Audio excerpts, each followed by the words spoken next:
你绝对是历史上最悲催的穿越者。本以为16岁踏入武林神话，静候天下无敌，却得知天上来敌即将覆灭自己的家族。原来这个世界竟然还有修仙者的存在，并且修仙者勾结皇族武林强者，将在7天后覆灭整个方家。而听到这个消息后，方家却并没有放在心上，甚至将散布消息的4国的养女周雪给关了禁闭。不过作为方国公府13公子，你还是打算去探查一番。于是你悄悄来到周雪的窗前，此时屋内传来周雪的叹气声。想我一方仙尊重回年少，竟然无法扭转家族命运，哪怕再往前1个月也不至于如此。听到这，你顿时大吃一惊，自己也算是转世之身，遇到重生之人并不算离奇。不过一想到方府被灭门，心里就堵得慌。这一世父母家人对你极好，所以你很喜欢方府，并不想看到方府被灭门。犹豫了一会，你强行拉开窗户跳入屋内，而周雪并没有被你吓到，反而只是平静地看着你。两人对视良久，一时间屋内陷入了沉寂。周雪率先开口问道：“你这身手不简单，我竟毫无察觉，你是何人？”听到这话，你袖中的右手不由得暗暗握紧。虽然我这16年确实低调，但真的没存在感吗？随后你直入主题询问灭门之危一事。我叫方天，之前听闻你声称方府有灭门之危，特来寻求真相。周雪皱着眉头，本想驱逐你，但想到你的身手确实是一大助力，纵容他前世贵为仙尊，但如今身体比凡人还要弱小，7日时间根本来不及以一己之力扭转灭门惨案。此时你知道唯有2人联合方府才能有一线生机，于是你对着周雪问道：“既然你乃仙人重生，脑海里定然有仙法，你可以随便传授我一招，我自有法子检验真假。倘若是真的，那我愿相信你的话，与你一同扭转方府的命运。因为在你的脑海里有一座天宫，你一旦开始修行内功武学意识，就会进入天宫，直至你将绝学修炼到圆满意识，才能离开天宫回到现实。而无论你在天宫内待多久，现实都是一瞬间。这也是你能16岁踏入武林神话之境的原因。”此时周雪眼神冰冷地看着你：“我为何需要你的信任？你只是3代子弟，在方府可没有话语权。”而你平静地回答道：“但你现在别无他法，你若是能取得我的信任，我至少能说服我的父亲，事关灭门之危。如果你并无虚言，那请你相信我。”周雪听后觉得有些道理，眼下确实没有其他办法，那我便传授你御剑术。御剑术是修仙者的入门法术，也是修仙与武学之间的门槛。随后周雪开始吐露御剑术的心法口诀，而在听完口诀后，你的脑海顿时一震，意识瞬间来到一片金碧辉煌的宫殿里。此时你整个人激动难耐，竟然真的是修仙之术。最重要的是，纵然是修仙之法，你也能进入天宫，这无疑将为你省去大量的修行时间。平复心情后，你当即开始修行御剑术，足足用了10年时间才将御剑术炼至大圆满。达到大圆满的那一刻，你的意识也回到了现实。而周雪讲完御剑术后，便盯着你问道：“现在你是信还是不信？”此时你的眼中闪过一抹神采，只见你嘴角上扬，脸上露出少年的意气。信，如此绝学绝非凡夫所会。从现在起，我将与你一同改变方府的命运。周雪顿时愣住了，一脸古怪地看着你，她心里说不上来是欣慰感动，还是无奈好笑。窗外的落日越来越低，仿佛在告诉她时间已无力。她只能相信眼前的少年，就像少年相信他一般。随后你向周雪询问灭门之夜的具体情况，能灭方府要么是大军袭城，要么是武林门派潜入方府，而且是大量高手一起行动。方府里的家丁可是有不少退隐江湖的高手。周雪拢了拢耳畔的秀发，深吸一口气。7日之后的夜晚，方府就会迎来灭顶之灾。前来的强者共有7人，其中6位来自皇城的绝顶高手，还有1位则是修仙者。方府绝大多数人都死在他的手里，并且他手里有一件异宝，能吸收死者的亡魂。而听到修仙者的存在，你顿时心里一沉。通过修行御剑术，你已经了解到了武夫与修仙者的差距。纵然你踏入武林神话之境，但面对未知的修仙者，压力依旧很大。随后你连忙向周雪问道：“我若掌握御剑术，能否诛杀他？”听闻此言，周雪满脸古怪地看着你，看练到什么程度吧。他在修仙界不过是低层罢了，但7日之内你不可能掌握御剑术，更别说修炼到诛杀修仙者的程度。而听到这话，你顿时松了口气，心里大概有数。紧接着你便与周雪定下接下来大概的行动计划。而到了夜晚，你将灭门之事告知父母。父亲方莹听闻此事，顿时大怒，母亲江氏更是被吓得脸都白了。你皱着眉头向父亲说道：“上个月我就听江湖游侠说过此事，本以为是无稽之谈，今日问了周雪方才印证，有神秘高手潜入府中，将此事悄悄告诉了他。”父亲脸色阴沉，留下一言便离去。我去找你爷爷。母亲见状叹息一声，一边给你夹菜一边嘱托道：“平日里少跟那些江湖人打交道，太危险。”而你笑着回应道：“知道了娘，以后不会了。”心想等度过此劫就去追求仙道，什么狗屁武林不闯了，要闯就闯修仙界。而父亲去了1个时辰方才回来，此时他脸色凝重地对你说道：“你爷爷已经相信准备严防，这些事你不用管了，有我们在方府不可能出事。”听到这话，你才放心离去。这一夜你难得做梦，梦见自己御剑遨游天地，成为人间逍遥真仙。次日一早，你便吩咐下人给你寻找一把最锋利的剑，随后你便前去拜访周雪，希望寻求一些不太需要灵力的修仙手段。然而此时周雪已经被解除禁闭离开。最近这段时间，方府大肆招揽江湖人士，一些在外习武的方家子弟也被召回。而到了第6天下午，周雪突然找到，随后从怀里掏出一个香囊给你，这是我炼制的10香软骨散，只要对方吸入毒粉，3息之内必倒地，不过对那位修仙者无用。而你拿着香囊忍不住问道：“修仙界是否分正魔两道？”周雪瞥了你一眼，轻声哼道：“自然分，我就是魔道修士，死在我手里的人魔鬼怪数不胜数，你怕不怕？”见状，你连忙认真说道：“你重生归来还能惦记方府，光凭这一点我就不怕你。”不过此时你心里还是有点发虚，你可能是唯一知晓周雪重生者身份的人。而在经过短暂的思索后，周雪严肃道：“你的武功不错，但只能对付武夫。那位修仙者交给我来对付你，切不可强出头。他对你很有好感，却也知晓少年天才的义气。你如此年少便掌握高强的武功，冲动之下很可能会挑战修仙者。”你想了想，缓缓点头，毕竟对方是重生者，定然有些手段。这一夜，方府很多人都难以入眠，任谁听闻自己的家族要被灭门，都会慌乱不已。而你也在屋中运功积蓄真气，让自己更有底气。到了第7日夜晚，整个方府都开始紧张了起来。昔日繁华热闹的南秋城陷入了沉寂中。此时，你坐在屋檐上，擦拭着刚得来的宝剑。周雪坐在庭院石桌前，眼中涌动着黑色的杀气。另一边，南秋城的东城墙上，一道道身影悄然跃入城内，而一位青衣道人站在城墙上，眼眸中透着毒蛇般的阴冷。不愧是大齐南方最繁华的城池之一，定能让焚魂幡复苏。方府大堂灯火通明，府中的郎君、夫人皆在堂中。坐在首座的是府主方猛，年近70的方猛，白发苍苍，如同暮年的雄狮，坐在椅子上，双手撑着拐杖。他的眼神犀利，平静地望着门外的夜空。子时已至，仍没有贼寇来袭，果然是讹传。我就说嘛，2个娃娃的话岂能轻信？方旺那小子平时不是挺聪慧的吗？怎么也听信如此谣言？方府可是国公府，谁敢擅闯，那是要掉脑袋的。安静点，你们这群妇人懂什么？天还未亮，就不能掉以轻心。父亲，我心里的不安倒是越发的强烈。郎君们皆是方旺的伯伯，他们的脸色都很凝重，倒是一些夫人故作轻松，想要让气氛不要那么沉重。四郎君方振的话令兄弟们动容，因为方振是从过军的，是从尸山血海里爬出来的人，他对危险的感知远超其他人。方猛哼道：“老夫戎马一生，如今解甲归田，交了兵权，但也不是谁想惹就能惹的，无论谁敢来，都得死，而且此事不会完。”他心里的火气很大，放眼大齐天下，谁敢如此鲁莽地针对一方国公府？谁又有这个力量？方猛心里有猜测，只是没有说出来。突然，啊！东边传来一道尖叫声，是一名婢女的叫声，声音充满惊恐。方旺的大伯方氏立即冲出去，几步间就消失于众人的视野之中。方府剩下的4位郎君方哲、方金、方振、方莹立即走到大门外，四处张望。他们的夫人虽然被吓到，但没有惊慌失措，只是挤在一团，瑟瑟发抖。方猛咳嗽几声，在老妻的搀扶下缓缓站起身来。很快，方府各处传来尖叫声、喊杀声以及刀剑相击的声响。待在屋檐上的方旺看到各个方向皆有神秘的黑衣人闯入方府，敌人之数比他想象中要多，他朝着身法最快的那位黑衣人冲去。与此同时，方寒雨也动了，而周雪仍坐在石桌前，耐心等待着。大一位黑衣人翻过院墙落地，他右手持刀，面上带着黑布，只露出一双眼睛。他的目光落在院内的3名丫鬟，丫鬟们一见到他，吓得尖叫，连忙向屋内跑去。黑衣人二话不说，便向他们冲去。咻！一道破空声传来，划破夜空。黑衣人顿时停下来，在他身后的墙角，一块石子落在墙上，击出一个拇指大小的凹痕后落地。月光照耀下，这块石子上的血迹呈黑色。黑衣人跟着向后跌倒，他的头重重砸在地上，双目暴睁，死不瞑目，额头被击穿一个血洞，十分瘆人。在他的双瞳之中，方旺的身影一闪而过，在院墙上快速前行。方旺时不时掷出一块石子，这是他提前备好的，每一块石子都能轻松诛杀一名肆虐方府的黑衣人。方旺时不时改变方向，哪里有黑衣人，他就杀向哪里，没有敌人能扛住他一击。方府占地辽阔，宛若城中城，黑衣人四散开来，方旺无法在短时间将他们杀干净。在穿行的过程中，方旺也在观望远方。周雪说过，此次入侵的敌人除了那位修仙者外，还有6位来自皇城的绝顶高手。要知道，方府可没有绝顶高手，即便有数千家丁家官兵相助，也难以诛杀6位绝顶高手。方旺准备先解决6位绝顶高手，再对付那位修仙者，让方府的伤亡数尽量降低。忽然，方旺瞧见一个方向出现强大的气劲，连阁楼都被轰塌，他立即转身冲去。枪！刀剑相击，方寒雨被震退，双脚脚尖在地上划出2条长长的痕迹。他猛地弯腰，将手中的剑鞘杵在地上，跟着半跪而下，鲜血止不住地从他的嘴中涌出。刚交手，他便败下阵来。方寒雨的长发略显凌乱，他艰难地抬眼看去，眼中满是惊骇之色，咬牙吐出2个字：绝顶。夜幕之下，寒风瑟瑟，站在方寒雨前方的黑衣人手持一把金铁长刀，与其他黑衣人不同的是，他戴着一具青铜面具，露出双目与口鼻。面具男子冷漠地俯视着方寒雨，哼道：“如此年轻便达到一流之境，方府倒是出了一位天才，可惜今夜便要夭折于此。”他抬起右手中的长刀，刀刃之上竟冒起寒气。方寒雨满脸不甘心之色，今夜之前他就见过一位绝顶高手，是他们门派的掌门，也是大齐武林赫赫有名的宗师。掌门曾指点过他，让他深知一流高手与绝顶高手的差距。他的心陷入绝望之中。方府虽是将军出身的国公府，但并没有绝顶高手的存在，他大伯方氏再强，也只是一流顶尖的层次。你究竟是谁？幕后是谁在指使？方寒雨沉声问道。他艰难地站起身来，握着宝剑的手都在颤抖。只是刚交手，他已经被对方的真气震伤5脏6腑，即便如此，他也不想退缩，因为这里是他的家。面具男子抬步走向他，刀刃折射着寒光，在废墟旁闪烁。将死之人何须了解真相？人间的一切都将与你无关。面具男子寒声道。他斜提手中的长刀，刀刃上的寒气高涨，宛若迷雾，模糊了他的身形。方寒雨将剑鞘丢在一旁，然后抬手擦了擦嘴角的血迹，摆出剑势，准备死战。就算不能诛杀对方，也要想办法让其受伤，为方府争取更多的时间。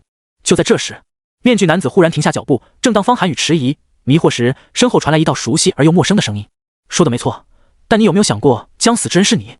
方寒雨下意识扭头，余光刚好瞥见一道身影，如同惊鸿般掠过他身旁。正是方望。他以绝影步快速赶来，身带残影，挡在方寒雨与面具男子之间。一身束身白衣的方望身子骨已经长大，挺拔而英俊，只是面目略带稚气。他眉宇间的义气是寻常少年没有的。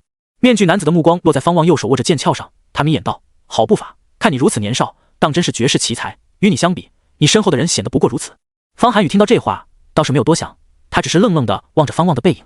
他自然记得这位堂弟，只是多年不见，再加上灭门之危在即，回来后他一直没有找到机会跟方望叙旧。刚才那步伐，他也习武了。方寒雨诧异地想到，回来之后，他也曾向父亲询问过方望的经历。这位弟弟一直待在方府，从哪儿习得如此高明的步伐？方望盯着面具男子，突然拔出手中的宝剑，剑光刚出鞘，面具男子的瞳孔骤然放大，在他的双瞳之中，一把剑正在变大。他下意识抬刀，噗呲，鲜血飞溅。方望出现在面具男子身后，右手举剑，斜指明月。他微微扬起下颌，头也不回，轻声道：“你在我面前也不过如此。”扑通，看着带给自己绝望的面具男子倒在地上，方寒雨瞪大眼睛，面露难以置信之色。好快的速度，那是什么步伐？方寒雨好歹也是一流高手，他从后面看去也没有看清方望的步伐，实在是太快了，其挥剑的速度更快，一出手就击毙绝顶高手。方寒雨突然怀疑自我，是他太弱，还是方望太强？莫非他并非是一流之境？方望转身将剑刃往面具男子身上擦去，待剑刃上的血迹被擦干净后，他方才收剑入鞘。他抬眼看向方寒雨，若是还能战斗，那就去杀敌，除了那些绝顶高手，你还是很强的。说罢，方望转身离去，脚踏绝影步，掠过院墙，消失于夜色之中。方寒雨深吸一口气，握紧手中的剑，朝着另一个方向走去。方府乱了，大乱！数千家丁到处捉拿神秘的黑衣人，那些黑衣人个个身怀武艺，最弱者也能以一敌数十位家丁，更别说绝顶高手造成的巨大威胁。轰！方望的大伯方氏双掌与一名黑衣人对击，两方比拼真气，衣袍疯狂鼓动，仿佛随时要破开，脚下的石板碎裂，花草被卷飞，10步之外的老树都被震得摇颤。至阳长方氏果然名不虚传，半只脚已经踏入绝顶之境。倘若你不是方家嫡长子，你的武学造诣将更高。可惜，与方氏对长的黑衣人冷笑道，他同样戴着面具，是一张白色的戏曲面具，面具上勾勒着奸诈的狞笑，让他在深夜里如同妖魔鬼怪。方氏已至壮年，双掌仿佛滚烫的烙铁，真气抗衡，双掌烫红，使得周遭的空间看起来像是微微波动。堂堂绝顶高手，却蒙着面，毫无习武之人的胆气。我若是可惜，那你便是可笑。方氏冷哼道，双臂一用力，强大真气炸开，两人齐齐后退。方氏后退8步，而对方只退了5步，高下1分。这一幕让方氏的心更加紧绷。作为方府武功最高的人，他若是连眼前这人都拿不下，那方府真的可能迎来灭门之危。他先前瞧见了几道身法极快的身影，极有可能也是绝顶高手。能调动这么多绝顶高手，针对方府的势力，方氏的脸色愈发难看。他的双掌变化招式，真气涌动，双掌散发出灼热气息，在夜幕之下显得格外醒目。对面的黑衣人没有手持兵刃，而是抬起右腿，全身肌肉紧绷，给人一种蓄势待发的惊悚感。两人对视一眼，猛地杀向彼此。砰砰砰！两人近身战斗，方氏用掌，掌法刚猛，大有一力降石灰的架势。黑衣人脚法敏捷，双腿如利鞭，面对方氏的招式，他以腿见招拆招，其速如风，其势如雷。庭院里掀起沙石，道道劲气无序地肆意摧残庭院。庭院外的家丁们惊恐地望着他们，想要支援方氏，却又找不到入场的时机。数百人将此处院子包围，连院墙上都有人。他们搭建拉弓，可惜他们的眼睛跟不上黑衣人的身法速度。像这样的战斗之处，在方府可不少，庭院、廊道、花园，甚至连屋檐上都有交战的身影。方府虽然没有太多的武林高手，但习武的子弟家丁可不少。毕竟方猛是从沙场杀出的国公威名，位列大齐朝开朝10大将军之一，权势巅峰时甚至可以独领3军。即便方猛交了兵权，刻在骨子里的好强风气仍在方府传承着。除了方氏，其他战斗都以黑衣人占据上风。这群杀手的武功都很强，即便以寡敌众，也游刃有余。每时每刻，方府都有人死去。杀机、恐怖笼罩方府。方望虽有武林神话般的功力，但终究是强大的凡人罢了。他可不会分身术，他快速前行，死在他手里的黑衣人越来越多。这一幕被一人目睹，此人站在方府最高的建筑上，那是一座楼塔，里面摆放着方府收藏的所有书籍。他站在塔尖，隐于夜色之中，正是那位青衣道人。武功不错，在武夫之中算得上真正的绝顶。倘若我没来，或许丞相的算计要落空了。青衣道人嘴角上扬，脸上露出不屑之色。习武之人终究是凡人，再强也绝非他的对手。他修的可是仙。青衣道人抬起左手，一道黄符从袖口飞出，悬浮在他的掌心之上，黄符迸发出光芒，照耀在他的脸上。就在这时，青衣道人的目光向着某处瞥去，顺着他的目光看去，只见一名红衣少女站在一棵老树顶上，远远地望着他。周雪望着青衣道人，周雪的目光无比冰冷，透着摄人的杀机。是他，我果然重生了。周雪心中这般想到。这7日里，他一直有种不真实的感觉，生怕是一场梦或者一场幻境。直至今日，瞧见记忆深处那道带给他绝望的身影，他方才感觉自己真的重生了。恨意、杀意，还有一丝亢奋。青衣道人感受到周雪的目光，眉头不由皱起。不知为何，周雪让他感觉很危险。他的第一反应就是对方也是修仙者，可仔细打量，对方并没有修仙者的气息以及法器。青衣道人当即纵身跃起，犹如苍鹰划过夜空，杀向周雪。周雪立即从树上跃下，消失于夜色之中。茫茫夜色对于青衣道人而言如同白昼，他快速逼近周雪。青衣道人脚尖点过院墙，身轻如燕，人还在空中，右手挥动拂尘扫向周雪，几乎是瞬间，周雪突然转身，掷出5个飞镖，5个飞镖竟然划出5条不同的弧线，杀向青衣道人。青衣道人的眉头一挑，眼中的杀机更甚。砰！一道身影砸穿院墙，碎石击飞，他如同一滩烂泥般倒在石道上，四肢呈现不自然的扭曲，极为瘆人。方望收回悬在半空的右腿，望着前方的尸体，他的脸色冰冷。今夜是他第一次杀人，但他并没有任何不适，因为他看到了方府不少人惨死，甚至有些还是他的族人，仇恨已经主导他的脑海。他已经诛杀37位黑衣人，最弱也是2流高手，其中还有3位绝顶高手。他的表现也被不少族人、家丁瞧见，不过方府仍处于危难之中，没人来得及去惊叹他的强大，他的眼中也只有杀敌这一件事。他朝着府主大堂纵身掠去，他的父母都在大堂内，他这一路都是朝着大堂杀去，他怕父母出事。以武林神话的功力，方望在不动用真气的情况下，就能诛杀沿途所有的黑衣人。他一直保留着真气，以最狠的招式结束敌人的性命。没过多久，方望杀至府主大堂周围，这里的家丁足有500之数，将整个院子包围得水泄不通。这里已经有好10数具黑衣人的尸体。方望风尘仆仆地赶来，白衣不染血，家丁们都认识他，纷纷让路。一路来到大堂前，瞧见父母尚在，方望松了一口气。旺儿，快过来，外面危险！方望的母亲江氏见到他，急忙招手喊道。方莹看到儿子无事，不由松了一口气。他正欲开口，忽然西边传来巨大的轰鸣声，所有人扭头看去。方望同样转头看去，一阵金光照耀在他的脸上，他的瞳孔跟着放大。他尚且如此，更何况其他人，无不是瞠目结舌，一副活见鬼之色。只见西边一阵耀眼金光从楼宇间升腾，在那金光之下悬立着一道人影，高举金光，背对明月，以方望的出众目力能看清对方的真身。那是一名青衣道人，单脚踏着一柄木剑，右手握着拂尘，左手高举过头顶，掌心之上是一块黄符，不断迸发出金光，璀璨夺目。那是什么？怎么可能？人怎么能在空中？是鬼怪！鬼怪要灭我方府啊！一定是戏法，纵然是武林绝顶高手，也不可能凌空而立。倘若是戏法，那今夜怎会有如此多的高手袭击方府？周围的方府人惊异连连，一股难言的恐慌正在蔓延。即便是那些拿着兵器的家丁也被吓到，更甚者已经下跪磕头，嘴里祷告着什么。方望当即抬步向着青衣道人的方向赶去，这一幕被江氏看到。旺儿，你去干什么？江氏喊道，引得不少人看向方望。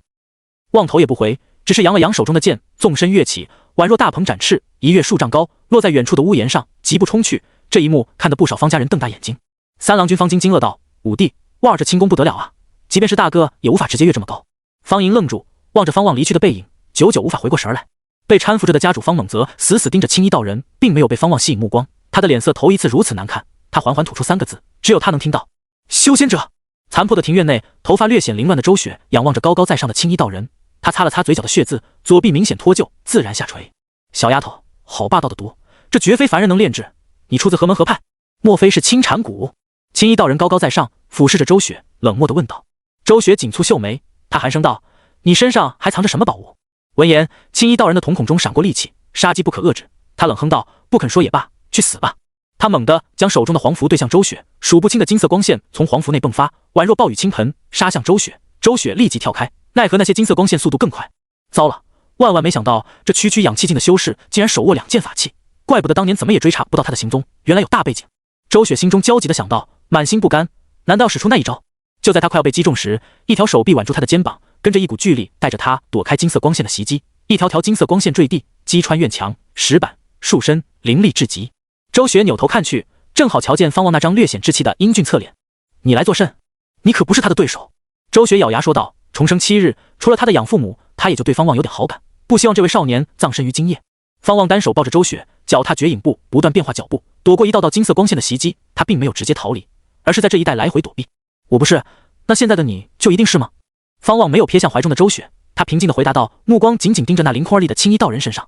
周雪沉默，无言以对。这时，青衣道人的攻击停下来，方望落在断壁之上，周雪自然而然地脱离他的手臂，与他保持一个很有分寸的距离。这就是法术吗？修仙界的底层这么强，你没骗我？方望盯着青衣道人，低声问道。那些金色光线的杀伤力极为可怕，刚才在躲避时，方望感受到前所未有的危险气息，心神紧绷，不敢大意。周雪深吸一口气，道：他的境界确实是修仙界的底层，但他手握2件法器，在他所在的境界，他确实算得上1流高手，不过以他的灵力，可不能一直施展刚才那样的攻击。方望一听，心里顿时有数。在他的注视下，高高在上的青衣道人落了下来，看来凌空而立虽帅，但消耗也大。你是谁？青衣道人紧紧盯着方望，沉声问道。方望的身法与他见过的武林高手皆不同，甚至超越了大部分氧气境修士。他暂时看不透方望的身份，但周雪的毒让他可以确定此女就是修仙者。方望抬剑道：“询问别人名号，不该先自报身份。”青衣道人一听，露出阴冷的笑容，道：“那就让我看看你凭什么敢反抗。”他突然冲向方望二人，速度远快于先前的黑衣人。方望不退反进，提剑杀向青衣道人。两人快步如箭，眨眼间就相距不到7步之遥。方望挥剑斩去，青衣道人侧身挥动拂尘，好快！两人同时这般想到。方望惊讶修仙者的身体反应速度如此了得，青衣道人则惊讶他的步伐，这小子究竟是氧气境几层？两人躲过彼此的招式，展开一场凌厉而迅猛的对决，在庭院空地上进攻彼此，飞沙走石，两人短时间内都无法伤到彼此。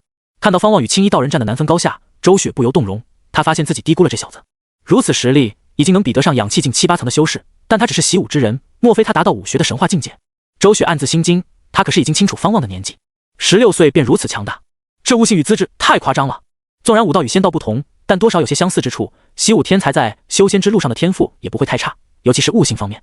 周雪对方望的欣赏加深。与此同时，方府的一些高手迅速赶来，当他们看到方望与青衣道人的战斗时，全都下意识停下脚步。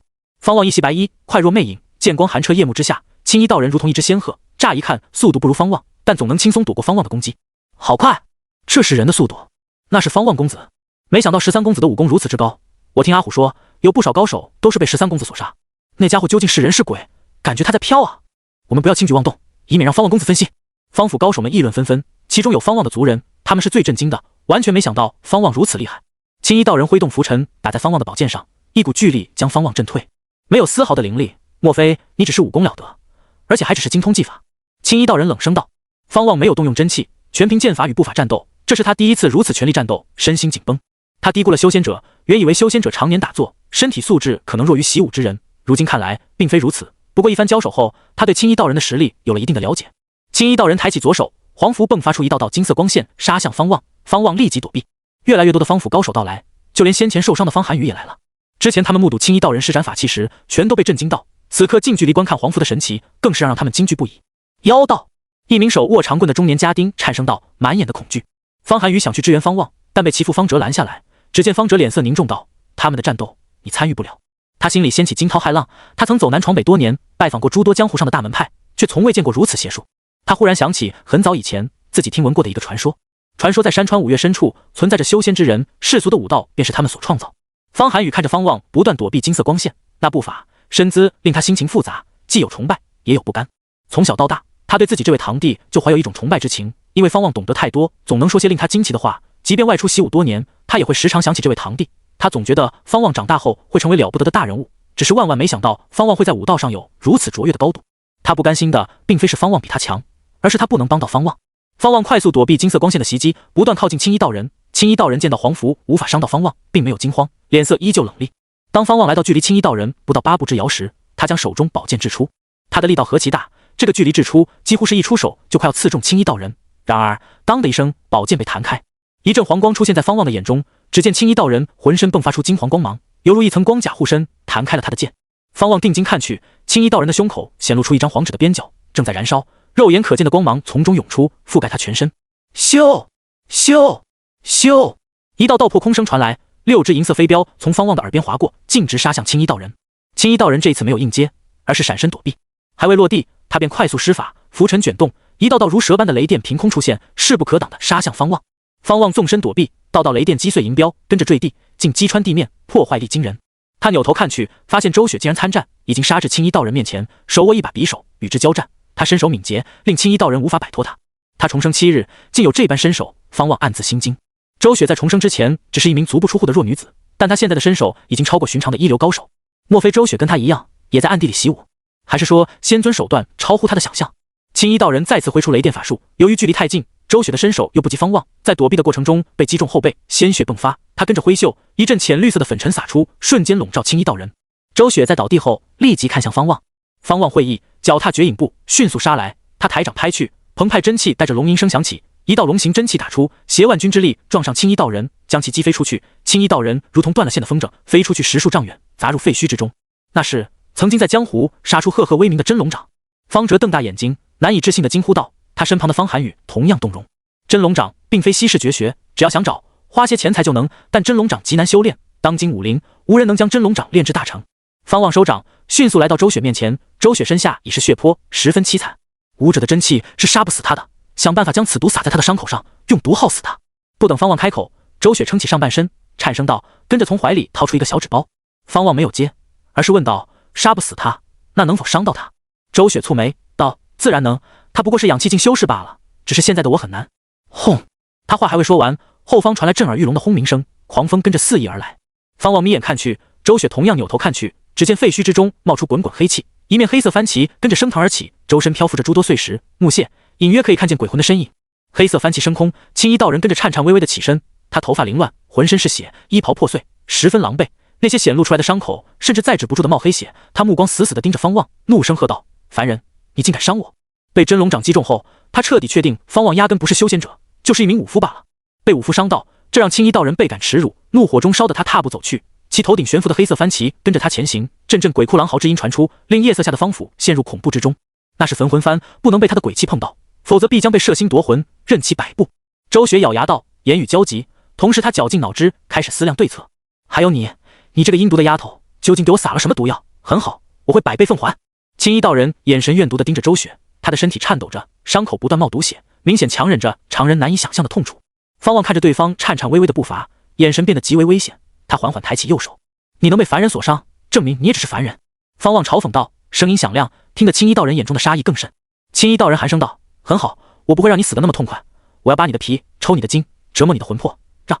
他一边说着，一边逼近方望二人，可他话还未说完，方望的右手忽然竖起食指、中指、双指并拢，以指为剑，隔空点向青衣道人。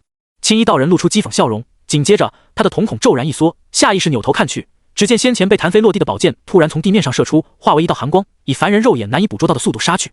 身负重伤的青衣道人根本来不及躲避，砰！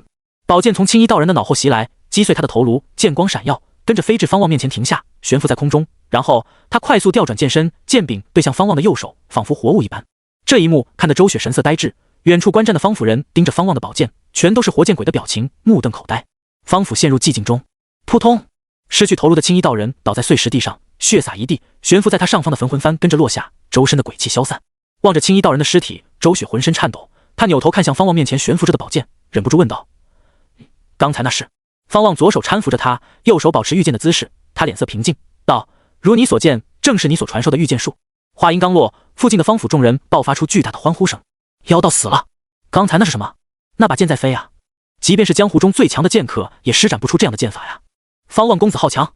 方府众人兴奋极了，青衣道人如此强大，诛杀了他，那其他杀手就不足为惧。也有些人担心青衣道人死而复生，毕竟这厮是妖道，妖道不能以常理来推断。周雪听到方望的话，脸色巨变，情绪激动之下咳嗽起来，咳了一地的血，吓得方望连忙中断摆姿势，扶住他的身体。哐当，宝剑坠地，剑刃上还沾着青衣道人的鲜血，森然惊悚。我没事，死不了，我只是动用了秘法，让这具身体短时间内拥有一定的战斗力，虽然伤得很重，但1个月之内就能痊愈。周雪抬眼说道，她脸色煞白，但她的双眼充满神采，仿佛要吞了方望一般。方望被她的眼神吓到，毕竟这厮自称重生前是魔修。方望，你之前真的没有接触过修仙之道吗？周雪盯着方望，深吸一口气，严肃问道。方望犹豫片刻，还是决定相信他，于是回答道，确实没有，但当你说出御剑术时，我能感觉到这并非胡编，确实可行，于是修行了7日，施展御剑术，我用的是真气，你应该能感受到。他还想靠着周雪踏上修仙之道，自然没有必要扮猪吃老虎，展现出自己的价值，才能让人更看得上自己。真气怎么可能施展出御剑术？而且你的剑还不是法器，隔空操纵，我也不清楚，但就是成功了。方望摇头道，他心里暗自得意，开玩笑，我这是御剑术，这是大圆满的御剑术，即便是高境界的修仙者，未必会花时间去钻研御剑术。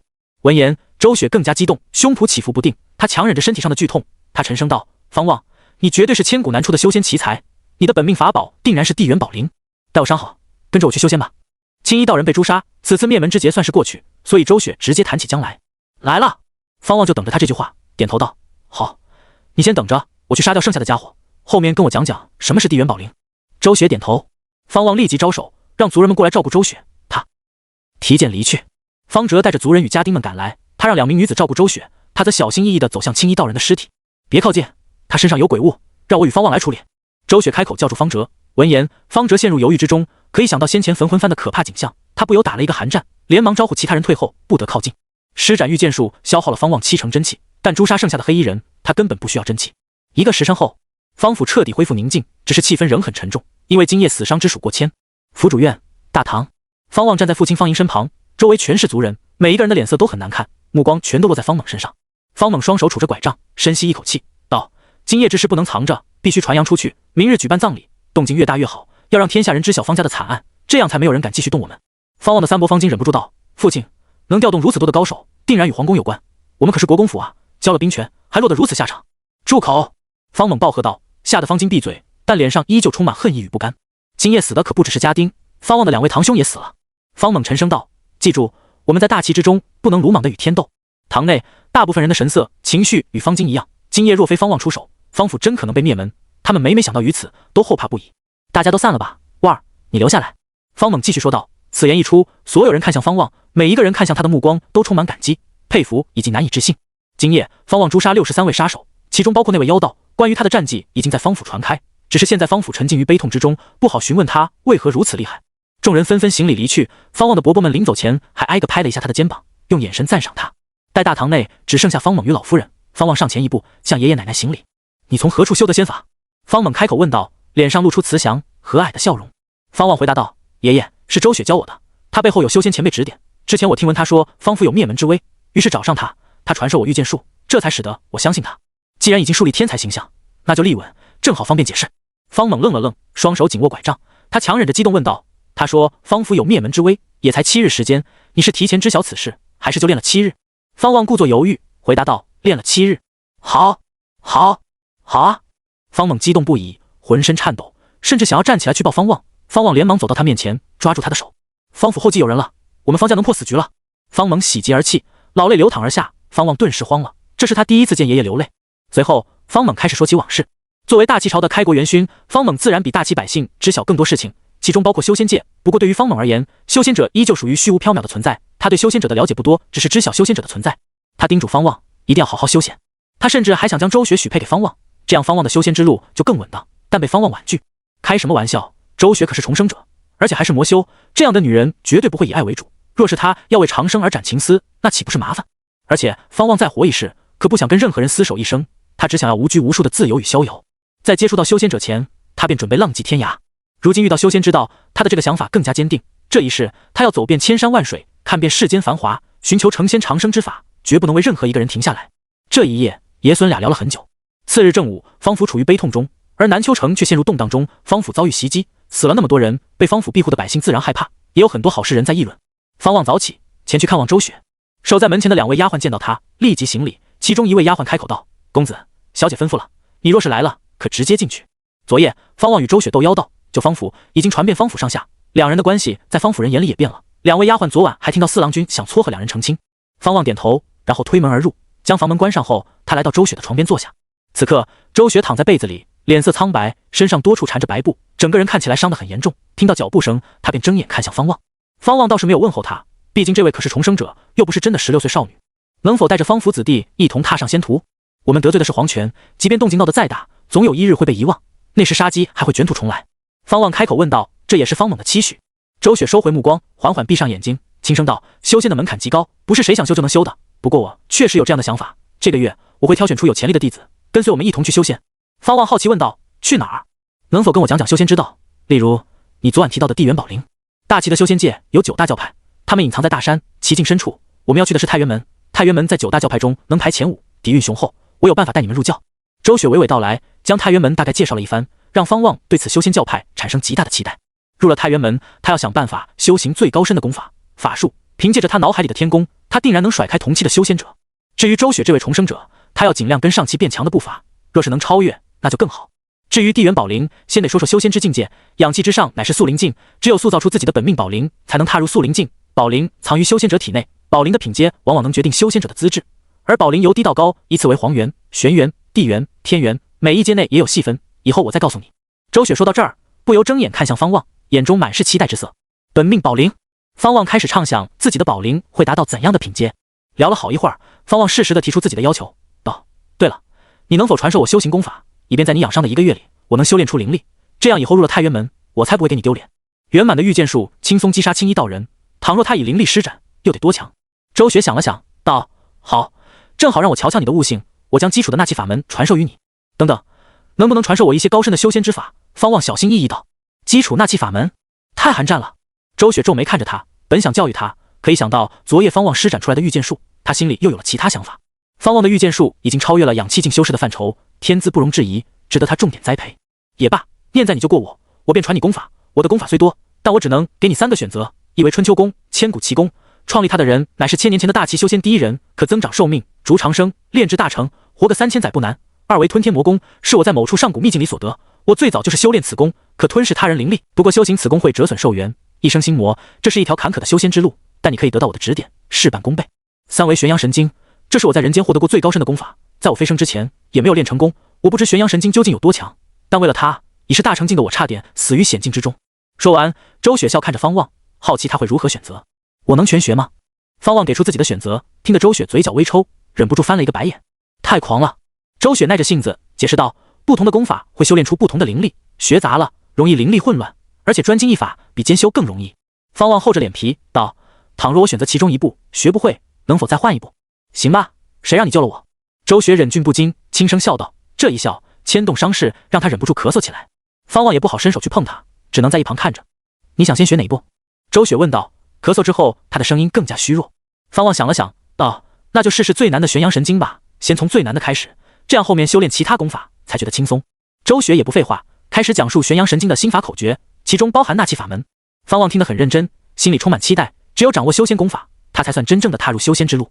周雪一边传功，一边看着他，他心里颇为感慨，没想到我也会如此待一人，这便是亲情吗？若兰，你说的对，依附他人没有用，必须培养信得过的势力。冥冥之中，我能重生，或许这是上苍指引我走上另一条路。周雪看着前世没有印象的方望，认真听自己讲道，真正感受到心声。既然重活一世，那他不止要成仙。周雪心里升起万千思绪，灭府之危已经过去，接下来他要谋划新的人生。方望不知他在想什么，他现在专心于玄阳神经之中。待周雪将玄阳神经的所有心法讲述完，方望只感觉脑海一炸，视野变得模糊。下一秒，他出现在天宫内。当他睁眼看清周围的环境时，他当即挥拳振臂高呼：成了！方望激动不已，只要能进入天宫，就说明他是能练成玄阳神经。天宫虽然只能帮助他领悟绝学，可若是将玄阳神经炼至大圆满，再纳气修行，必定事半功倍。这可是周雪飞生前都练不成的功法。方望就地打坐，立即开始修炼玄阳神经。玄阳神经一共9层，炼至第3层，灵力蕴含玄阳之火，可灼烧魂体；炼至第6层，万火不侵；炼至第9层，可凝聚出玄阳真火，焚烧一切。方望从最基础的纳气法门开始修炼，天宫内产生变化，出现修仙者需要的天地灵气。这灵气是虚幻的，用来帮助他修炼。所谓的天地灵气诞生于天地，孕育着生灵万物，只是天地间还存在着诸多种类的气，修仙纳气便是提取天地灵气，淬炼自身的过程。然而，光是修炼玄阳神经第1层，方望感觉过去了10年，10年才能练成第1层。莫非我的修仙资质很差？方望不信邪，继续修炼。为了确定自己的修行时间，他心神一动，在天宫内浮现出大钟，犹如地球的现代产物，只是表面显得古朴，其底部还记录着年份，方便记录时间。然而第2层所用的时间是先前的2倍，方望不得不放下对自身资质的顾虑，专心练功。就这样，方望一直修炼玄阳神经，渐渐的心也开始麻木，忘记了外面的一切，好似岁月长流，斗转星移。待他将玄阳神经炼至大圆满时，他脑后凭空燃起烈焰，凝聚成一颗颗火球，宛若小太阳，一圈小太阳悬浮在他脑后，正是玄阳真火。玄阳真火看起来与寻常烈焰差不多，但玄阳真火可吸收阳光，在白日里燃烧时间越长，其威力越可怕。方望睁开双眼，眼神变得沧桑，这不是历经红尘的沧桑，而是心累的沧桑。他扭头看去，发现自己修炼玄阳神经总共用了213年，这他娘的都快赶上一方王朝的存在时长。方望心情郁闷，只能归咎于玄阳神经太难。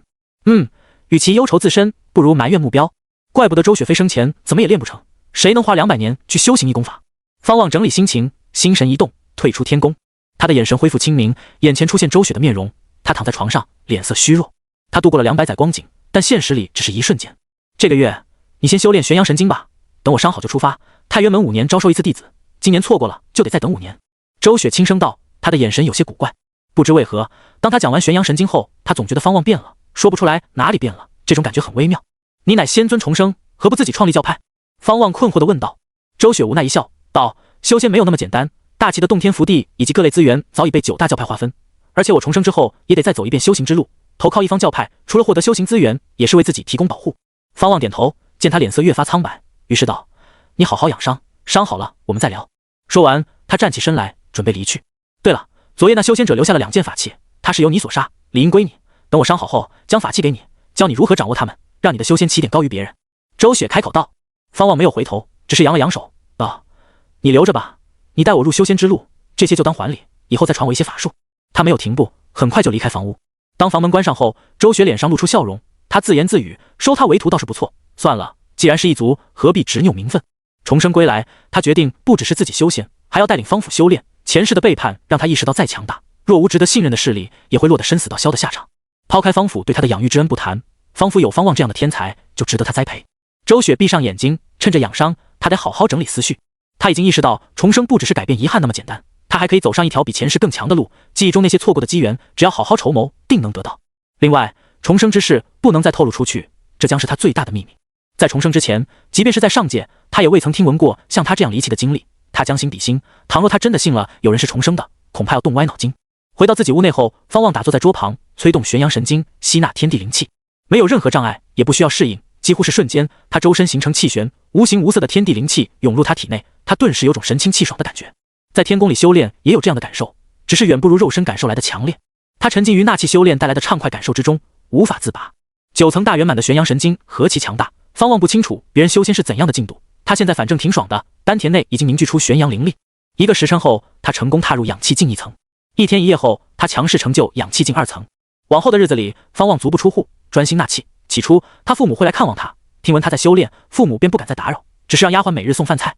经由那晚的大战后，方望在方府内地位急剧攀升，成为整个方府的骄傲。不过修仙之事并没有传开，方猛还下令禁止传扬妖道的存在，只说方府遭遇一群神秘的武林高手袭击。一处幽静的书房内，大齐天子坐在椅子上，手里捧着一本古书，他看起来只有20岁出头，十分年轻。一名老臣走进来，一路来到桌前弯腰行礼：陛下，蓝丘计划失败，臣请的仙师也死了。老臣轻声道，他身穿官服，体型微胖，鬓角斑白。说出这番话时，他的脸色并没有变化。大齐天子一听，握着古书的右手一颤，他缓缓放下古书，面无表情地盯着老臣，开口道：你不是说万无一失？老臣叹息一声道：能诛杀仙师，说明方府也藏有这样的力量，亦或者有这样的力量在庇护他们。臣确实失算了，本以为万无一失，不过这样也没事。臣已经书信给那位，此事之前他向臣保证过不会出岔子，想必他会自己解决此事。大齐天子扭头看向窗外，喃喃自语：修仙的力量，长生，朕想跨入这道门，牺牲如此之多，尚未成功，方府又是靠什么得到修仙力量的支持？老臣没有回答，他也百思不得其解，他甚至不敢派人去调查方府，生怕打草惊蛇。良久，大齐天子收回目光，直勾勾地盯着老臣，道：暂且就这样吧，朕不知此事，事情做干净点。老臣点头。大齐天子挥袖，老臣当即行礼告退。世人皆说皇权好，可再大的皇权又怎能比得了长生？书房内响起大齐天子的悠悠叹息，语气中充满无奈。方望闭关半月时间，方府遭遇屠杀的消息向大齐天下传开，天下各州各郡都在议论此事，方府还派人进皇城喊冤，这让各方世家胆寒。毕竟方府可是国公府，究竟是怎样的势力如此胆大包天？这一日，周雪前来拜访方望，方望起身相迎，两人坐在桌前，方望为其倒茶。这伤势好的也太快了吧！方望暗自心惊，先前周雪的伤势何其严重，寻常医术可能需要养上半年。周雪又恢复飒爽英姿，依旧一袭红衣，令人眼前一亮。跟半月前相比，她的气质更加出众，眉宇间透着锋芒毕露的锐气。她打量着方望，问道：玄阳神经练得如何？方望心想还行，也就9层大圆满。不过面对周雪这位重生者，他可不敢毫无保留，毕竟他还是魔修，先前两人并肩作战，只是方府之威迫在眉睫，双方来不及提防彼此。还行，感觉能练下去。方望回答道：修炼玄阳神经后，他暂时不打算去练什么春秋功、吞天魔功。玄阳神经太强了，半月修行已经让他脱胎换骨，其修仙境界已至氧气境6层，而且在天宫待个100年，太折磨人了，只有他自己清楚那是怎样的枯燥煎熬。周雪盯着他，眼神微妙。方望被他的眼神看得心里一咯噔，莫非他看出什么了？周雪收回目光，轻声道：13日之后就启程，我挑选了一番，加上你我，一共9名方府子弟，一同前往太原门。方望点头，眼中满是期待之色。光掌握功法可不够，他还要修行强大的法术。嗨嗨，周雪，能否传我法术？方望假咳一声，厚着脸皮地问道。周雪似笑非笑地盯着他，笑道：好啊，你的御剑术如此厉害，想必在剑道上很有天分。我这里有一套剑法，你若掌握，可横扫同境界。当真？那我要学。方望眼睛一亮，连忙说道：他最擅长的就是剑法，主要是一直有一颗仗剑走天涯的心，而且剑与修仙者更配。就像那御剑术，按照周雪所说，凡是修仙者都会学，可见剑对于修仙之道而言的普遍性。周雪二话不说，开始传授剑法。方望认真听着。过了一会儿，周雪讲完，然后盯着方望。方望却是皱起眉头，他犹豫片刻，道：这部剑法不对劲，虽然我没有修炼过修仙剑法，但万法皆有相同之处，更何况同为剑道，我感觉按照你所说的法门去练这套剑法行不通。他都没有进入天宫内，足以证明这套剑法是假的。周雪一听，并没有生气，眼中反而流露出欣赏之色。他赞叹道：“了不得！我现在可以确定，你除了资质，你的悟性更是绝顶，怪不得能在7日之内将御剑术练到那种程度。既然你已经达到氧气境6层，那就继续修炼吧。法术暂时不急，入了太元门，前2年都得苦修，前期以修为境界为主，氧气境最后3层的难度远超前6层，尤其是氧气境9层到速灵境，其中的艰辛是当下的你无法想象的。你若能在5年内成就速灵，那时太元门的法术任你挑选。”当周雪点破方望的境界时，方望也没有惊奇，毕竟是仙尊重生嘛，看出他的修为也正常。方望故作郁闷道：“倘若我看不透，岂不是要白练这套剑法？”周雪微微摇头道：“试探一下你罢了。你的天资悟性确实非凡，但终究是凡人，凡人寿命有限，记住，修为才是重中之重，莫要仗着悟性了得，将大部分时间花在涉猎旁门之上。”方望听到这儿，只得作罢。他倒是没有太失落，反正玄阳神经自带玄阳真火，若是运用到御剑术与他掌握的武学上，也相当于法术的威力。周雪叮嘱了几句后，便起身离去。望着他的背影，方望突然很好奇他的修为境界。直觉告诉他，周雪已经踏上修仙之路，而且修为不差，只是他似乎掌握着某种隐秘气息的法门，让他看不透。待周雪关上房门，方望不再多想，继续修炼。修炼是能让人沉迷的，尤其是努力就有成果的情况下。蓝天之下，青山之间，3辆马车正在前行，身处壮丽的群山之中，他们显得十分渺小，在天上雄鹰眼里与石子没有区别。方望靠着车门，手里牵着马绳，欣赏着沿途的风景。13日光景并没有让他突破到氧气境7层，但灵力却是增长不少。想起分别时父母的不舍，方望心里有些感慨，更多的是兴奋，倒不是他性情凉薄，只是他有着前世记忆，对这一世的方府虽有好感，但还没有到不可分开的程度。他早就想出来，奈何在这个类似古代的世界里，城外贼寇时常出没，从小到大他就没有走出南丘城，所以他现在对沿途的一切都觉得新奇。周雪从车厢内出来，坐在他旁边，与他一同欣赏山水。你说这天下究竟有多大？大齐在这天地间占了多大的地？方望忽然开口问道。周雪看着远方，回答道：“很大很大，大齐不过是沧海一粟。听那位前辈说，在大齐之外，甚至存在着人人修仙的王朝，重生之事已经被他消除。现在方府子弟都知晓他背后有某位修仙前辈在指点。人人修仙，那得多厉害？”方望心驰神往道。周雪轻声笑道：“或许大齐以后也会转变为修仙王朝，或许那就是真的。毕竟车厢内还有其他人，周雪不敢暴露自己的认知，只能用猜测来说。方望自然明白这一点。齐王朝竟然能从凡人王朝转变为修仙王朝，怪不得周雪愿意扶持方府，莫非是想在将来的齐王朝里立足？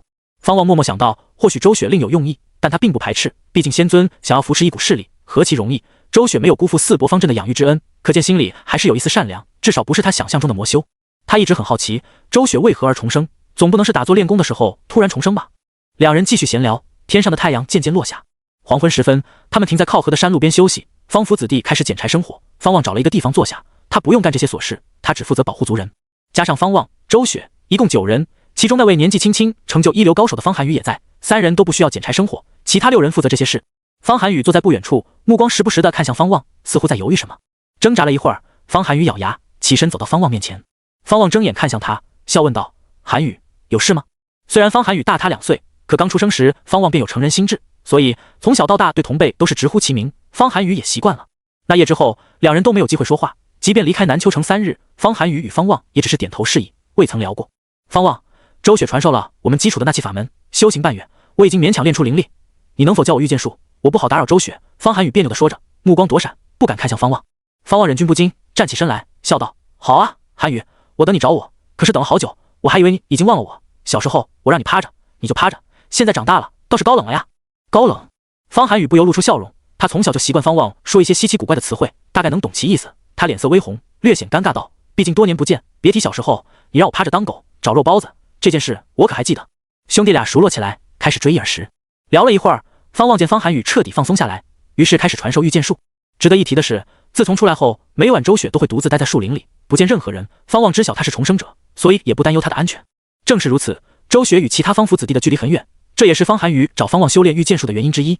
从这一夜开始，方望每晚都会指点方寒雨修炼御剑术。不得不说，这小子还真是个天才，3日之后便能让木剑悬浮起来。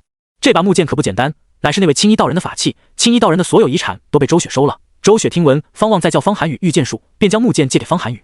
寒雨哥真厉害啊，我连灵力都还没有练出来，哎，差距真大。哈哈，人家寒雨本来就是天才，周雪不是说了吗？半年内修炼出一丝灵力就有资格修仙。寒雨越厉害，我们到了太元门就越有底气，以后能互相照顾。方寒雨被族人们围着，一向冷峻的脸难得露出笑容，他不是在得意，而是为自己的成果感到兴奋。他将目光看向不远处站在湖边的方望身上。清晨时分，方望与周雪站在湖边，远远地望着他们，湖面雾气缭绕，宛若人间仙境。两人站在一起，犹如天造地设的一对，随时可能羽化成仙。方寒雨的资质确实不错，倒是令我惊喜。周雪赞叹道：“这些方府子弟在他眼里并非同辈，他更像是在看待自己的子孙。毕竟前世今生相见，他的岁数比大齐最悠久的世家历史还长。”听这话的意思，在原来的命运里，方寒雨会死在方府灭门之夜中。方望看着方寒雨，心里这般想到，脸上也露出笑容，为方寒雨高兴。距离太原门还有多少日路程？方望问道。他已经可以御剑飞行，但同行还有7位族人，这里面还有2位少女，走半天路都嫌累，所以只能马车赶路。周雪望着那些青涩的族人，轻声回答道：“再有3日就能到。”他顿了顿，继续道：“这2日你应该能感受到，遇到的村庄越来越少，接下来容易遇到邪祟、精怪，赶路的时候小心点。”邪祟、精怪，方望没有紧张，反而兴奋起来，正好试试他的玄阳神经。太阳出生，方府子弟们兴奋一会儿后，开始收拾行李，继续上路。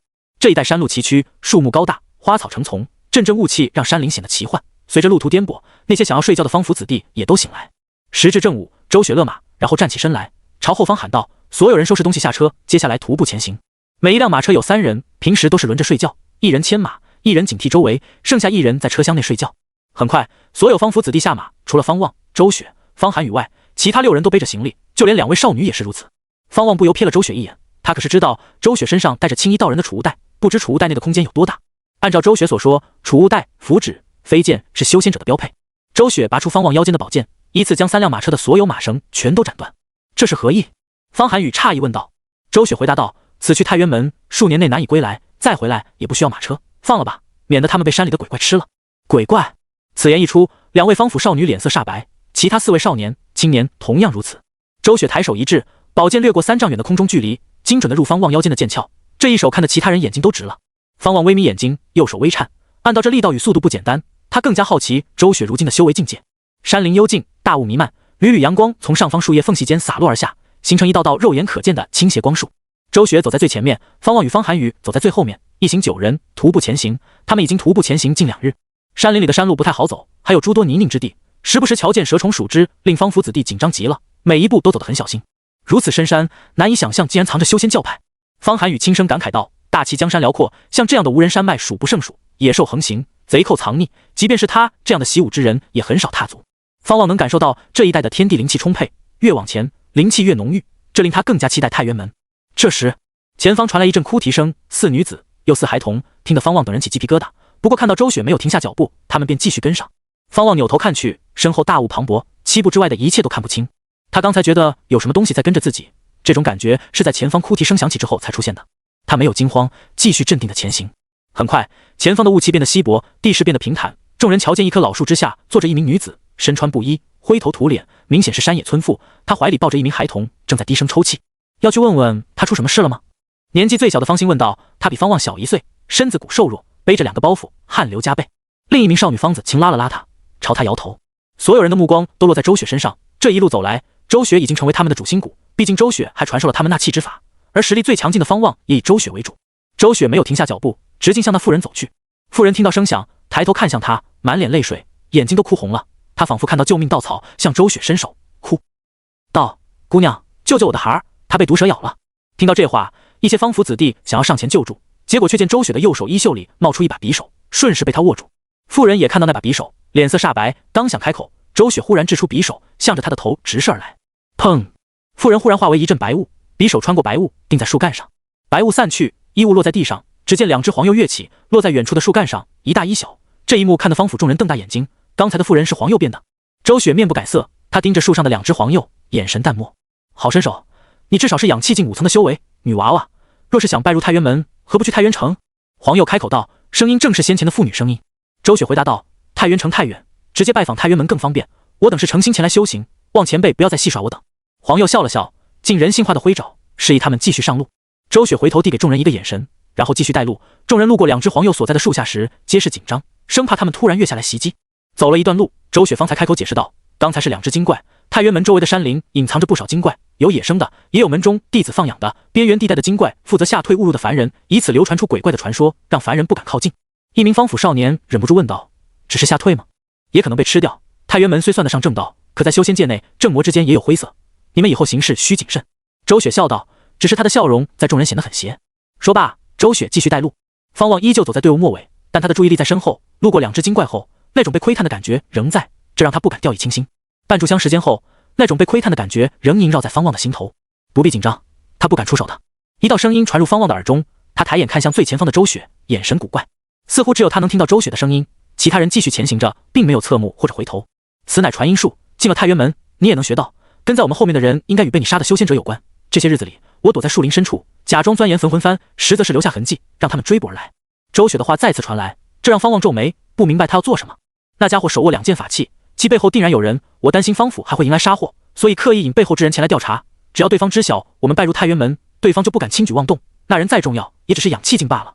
为了他，得罪太渊门这样的庞然大物，得不偿失。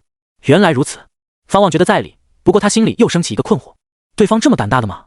竟然跟到这里，不怕太渊门发现？周雪不再传音，方望没有掉以轻心，依旧保持警惕。一直到傍晚，那种被窥探的感觉终于消失，看来对方不敢再前进。树林里，众人停在小溪旁边，已经升起火堆。方望坐在周雪身旁休息，其他人也围坐在一起。明日就能到太渊门前的山谷小镇，我先跟你们讲一下，太渊门有9脉，估算着还有6、7日就要进行入门考核。以你们的资质，通过考核不难，我希望你们各入1脉，不要抱团。周雪轻声说道。方府内能修仙的人可不止他们，周雪只是选出资质最卓越的一批子弟前来，先站稳脚跟再说。听闻要独自1脉，方心脸色一白，顿时紧张起来。其他少年、青年则没有胆怯，更多的是兴奋。周雪瞥向方望与方寒雨，道：“你们2人进入考核后，不可留手，要尽可能的展露天赋，这将决定你们入太渊门后的待遇。资质一般者只能为普通弟子，想要晋升，需要很多年的努力。尤其是方望，这时候你可别玩什么扮猪吃老虎的事。”周雪对方望很顾虑，因为这小子太能藏。重生之后，他了解了一番，原来不只是他，整个方府，包括方望的父母，都不知方望有那么高的武功。他也曾疑惑过，前世为何没有看到方望出手。后来他想通了，前世在灭门之夜，他手无缚鸡之力，当夜就逃了，只是瞥见了青衣道人一次。很多方府子弟与青衣道人的战斗，他都没有瞧见，没有御剑术。方望再强，也得死在青衣道人手里。方望无奈道：“知道了。”搞得他很狗一样。周雪继续叮嘱，他没有具体讲述考核内容，不知是为了磨练他们，还是被太渊门的高人听见。一夜无事，月落日升。当清晨的第一缕阳光洒下时，方望等人继续上路。往后的路途上，他们瞧见了诸多奇物，人头般大的蜘蛛，挥动的食人树，面容如人的野山羊，5条尾巴的黑猫等等。按照周雪所说，这些都是最低级的妖物，还没有到精怪的程度。精怪的特点就是能口吐人言。除了妖物，他们还看到诸多颜色鲜艳的花果，看着就不凡。不过被周雪告知有剧毒后，他们都不敢触碰。一直到正午之后，他们终于抵达周雪所说的山谷。山谷口立着一扇巨门，上门挂着牌匾：太渊镇。山谷内阁楼林立，炊烟袅袅，周围的山体雄伟，让方望莫名想到五指山，而太渊镇就被困在五指山内。山门没有人守护，方望等人直接入镇。前方的街道上有诸多人来往，个个看起来都不是凡人，甚至还有人驾鹤升腾，从镇内飞出，迅速飞至高山之后，引得方府子弟们心驰神往，全都亢奋起来。这一刻，他们方才有真正接触修仙之道的感觉。沿途，方望也在观察周围，街道两边都是各种商铺，有卖丹药、法器、符纸、功法、法术等等，甚至还有奇物阁。虽然大多数铺子都没有人满为患，却也展现出浓郁的修仙风气。周雪带着他们来到一家客栈入住，交完银子后，小二带他们上楼。除了方心、方子晴外，其他人皆是各自一间房。啧，太渊门还收银子？方望心中感慨着，虽然觉得离奇，不过看周雪交纳的银子可不少，想来太渊门也需要摄入世俗。方望走入自己的房间，关上房门，他来到床前，简单的收拾一番后，便开始打坐。还有6、7日时间，他不想到处瞎逛，而是尽可能的提升修为。他的玄阳神经已至大圆满，但灵力需要靠时间去堆积。既然周雪说了不让他藏拙，那他就要拼尽全力。就这样，方望闭门不出，其他方府子弟也不敢轻易打扰他。6日之后，4时，天色明亮，一阵钟声响起，回荡在山谷内，震耳欲聋，惊醒了方望。来了吗？方望默默想到，脸上露出笑容。昨夜他总算突破至养气境7层，凭借着玄阳神经大圆满的功力，也花了1个多月才成就养气境7层。倘若他从玄阳神经第1层开始修炼，很难想象需要多少时间才能达到此境界。速速出来，入门考核要来了。周雪的声音从门外传来，方望拿起自己的宝剑便走下床榻。纳气淬体他都不需要洗漱进食，所以他无需再做准备，整个人看起来也很干净清爽。半炷香时间，方望等人在周雪的带领下走出客栈，发现有不少人同样如此，街道上更是如此一批人朝着同一个方向走去。方望好奇问道：“你之前提到太渊城，这太渊城与太渊镇有何区别？”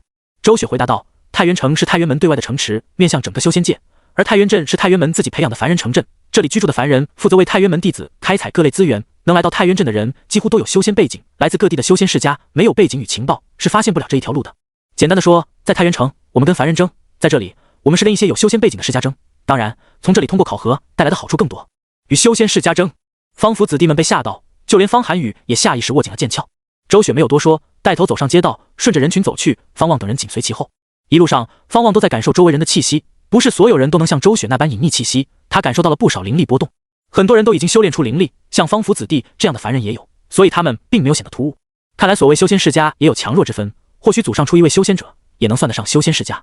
方望这般想着，很快他就发现一道灵力极为雄厚的身影，都快赶上他。那人戴着斗笠，一袭黑衣，背着书箱，腰间挂着葫芦，装扮古怪，引得不少人打量他。太原镇有一条主干街道，一路走到尽头，竟是一片大湖。这片大湖被周围的高山以及太原镇包围，湖面直径超过100丈，湖水呈青色，阳光照耀下，波光粼粼。湖边有一排身穿统一衣袍的男女，个个身姿挺拔，男俊女美，宛若仙家子弟，估摸着是太原门弟子。太原门的衣袍以白袍打底，袖口、肩部、腰部以及靴子皆是黑色，绣着精致的衣纹。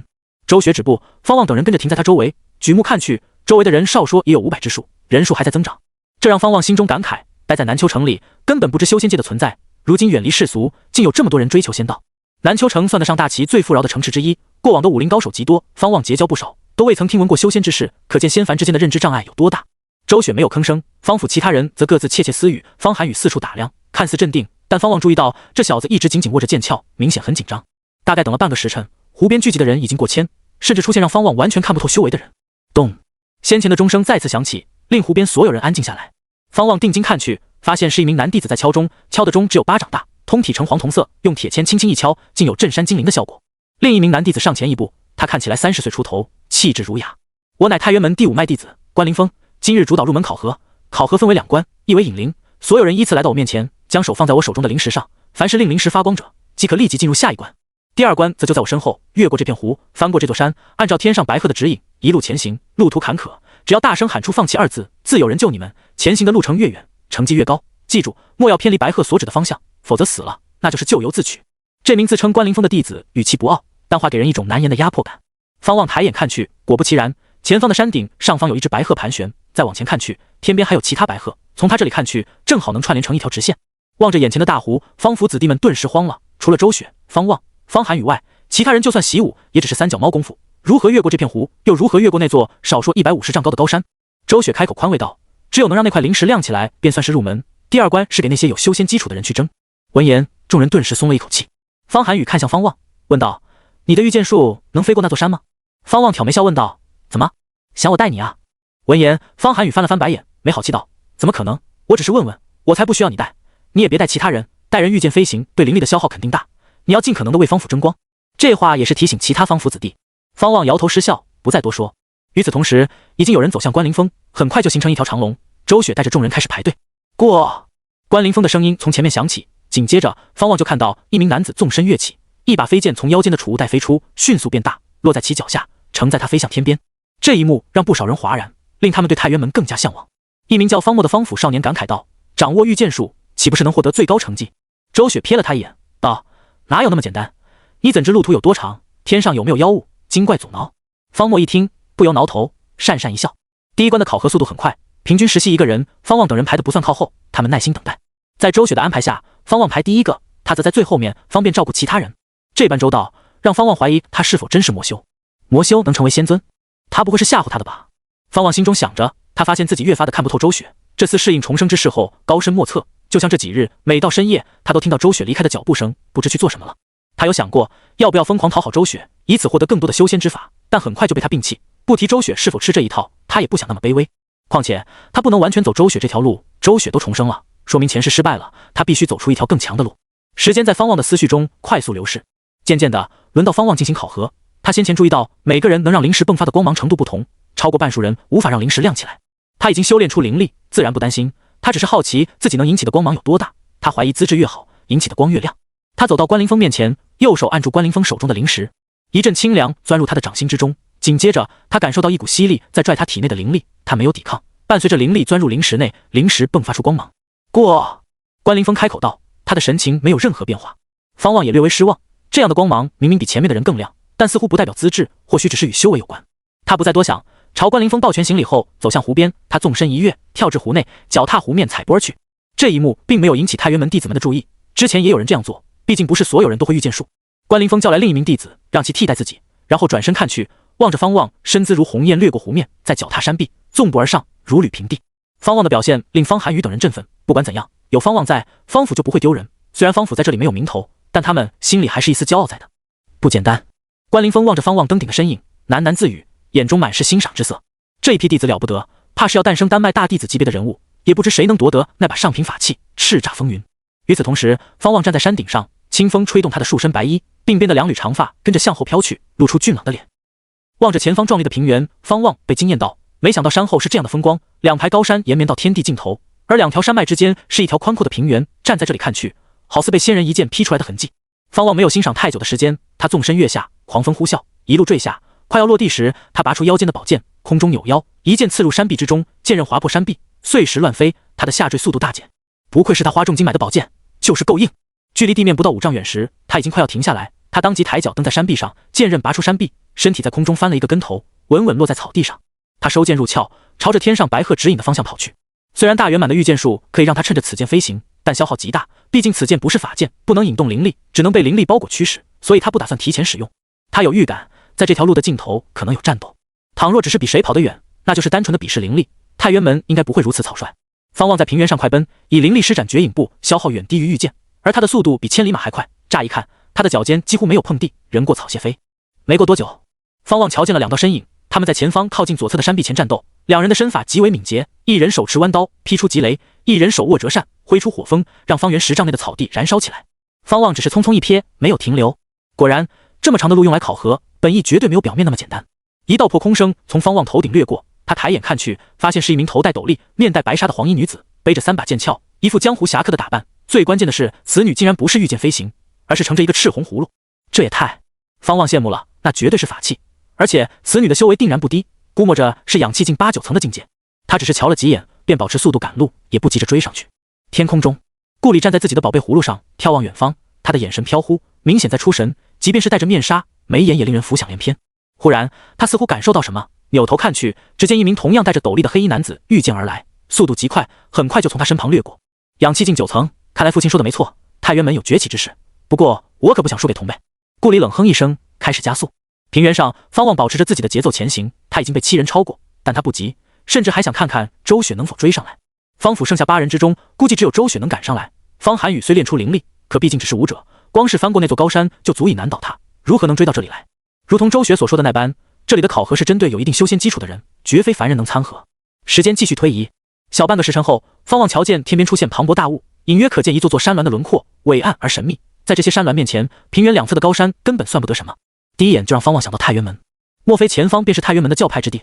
方望期待地想到。很快，他看到悬崖前停了不少人，他刚准备停下来，便听到一人大喊道：“我放弃！”话音落下，一道青光从天而降，掠过那人的身旁，一缕青光奋出，缠住那人，带着他一同腾飞，迅速消失于悬崖前方的磅礴大雾之中。那是法器，饶是以方望的目力都没能看清楚具体是何物。方望走到无人处，站在悬崖边往下看去，下面深不见底，一片漆黑，两边则被大雾遮蔽。他抬眼看去，目测想要抵达大雾后的山峦，少说也有10里路程，必须飞过去。方望扭头看去，一些先前施展御剑术的人此刻也束手无策，看他们疲惫的神情，估计是灵力耗空，有的甚至就地打坐，再服用丹药。还能这样？方望倒没有不服，只是心里感慨，世家子弟就是不一样。看什么呢？难道你的灵力耗光了？一道熟悉的声音从身后传来，方望转身看去，只见周雪脚踏一把飞剑落在他面前。方望好奇，这是哪来的飞剑？周雪没有从飞剑上跳下来，而是抬手一挥，一把细长的飞剑从他的储物袋中飞出。方望抬手一抓，一握住此剑，他便能感受到里面的灵力，这不是普通的剑，是一把法剑。方望诧异地看向周雪，问道：“哪来的？”周雪嘴角一扬，摆了摆手，转身飞走，眨眼间就消失于大雾之中。方望莫名想到先前斗法的2道身影，难道周雪是抢来的？也对，魔修如此行事很合理。